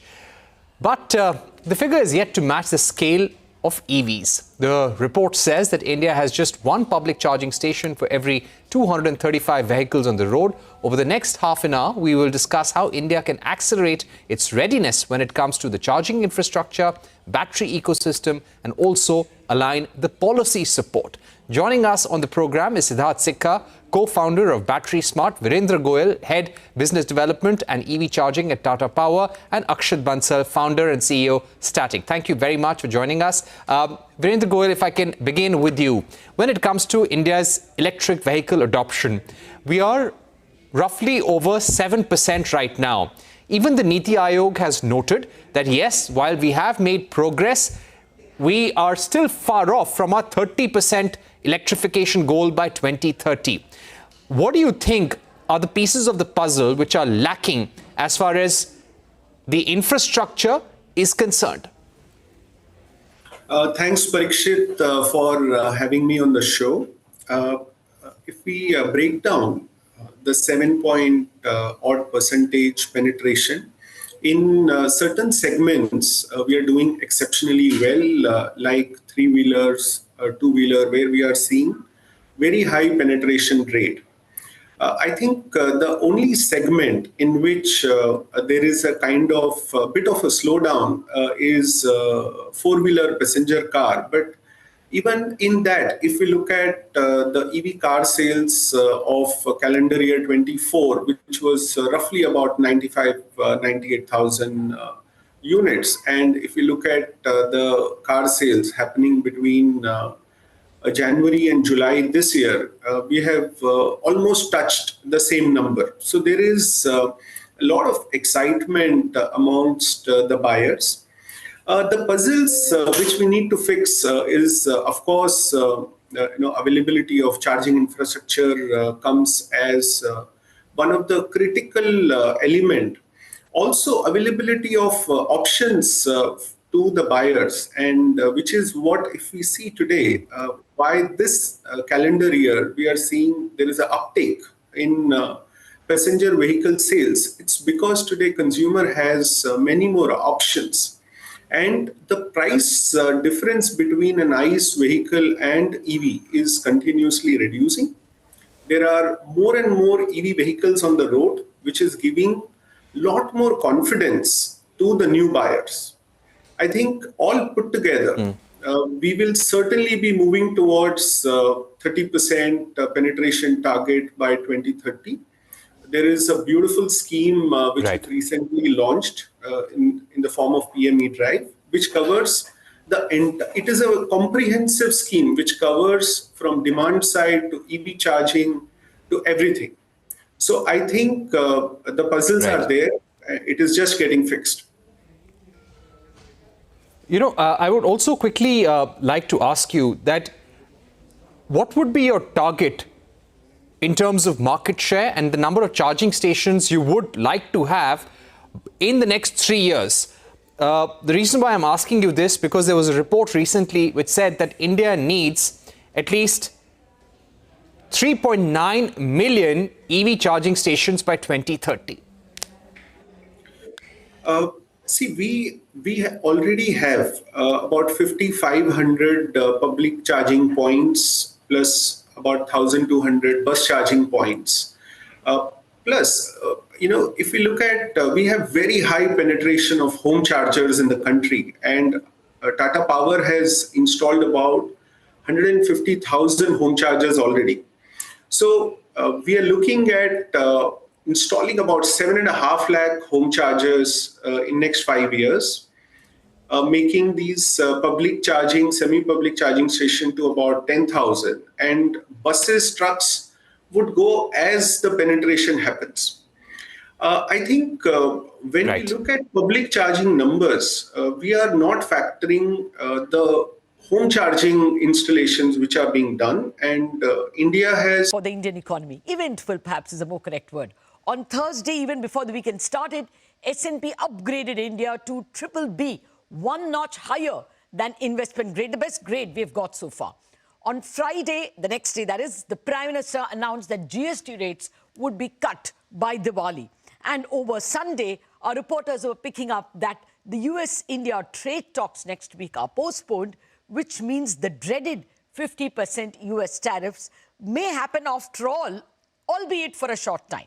What does all this mean for the economy, for bonds, and for the cost of capital for companies, for their appetite to invest? I have with me ace banker and bond expert Neeraj Gambhir, Group Executive and Head Treasury Markets and Wholesale Banking at Axis. We have also got economist Sonal Verma, the Managing Director, Chief Economist at Nomura. We have Kanika Pasricha, the Chief Economist from Union Bank, and Samir Narang, the Economist from ICICI Bank. Ladies and gentlemen, thank you very much indeed for your time. Well, first let me get the macro picture, then we'll get to the bond picture. Sonal, the rating upgrade and the GST cut consumption boost. One is a Capex boost because it brings down the cost of capital. One is a consumption boost. Are you changing your macro growth numbers? No changes as of now, Lata. I think there are lots of moving parts. The rating upgrade, of course, is an acknowledgement of what's been going right in India. So it's a sentiment booster, might lower the cost of capital for some companies. But in terms of a substantial change in capital flows, etc., I think there are other factors that are offsetting that. The most important being the US-India trade talks and the likelihood that the higher tariff rates are likely to stay for a while. So the impact of that on exports and investment is something which we will see September, October onwards. The GST is a positive surprise. I think typically what we've seen in the past when such tax cuts are announced is that consumers postpone their consumption decisions in anticipation of lower prices. So we could see a softer patch in terms of durable consumption in the run-up to Diwali and a bigger boost after that. So on net, lots of moving parts. As of now, we are still at 6.2% for FY26, and risks we still see skewed to the downside. Okay. Kanika, your views? Overall, there is a negative from the tariffs probably for some time, but a positive in terms of consumption boost. Where do you stand in terms of growth? So, Lata,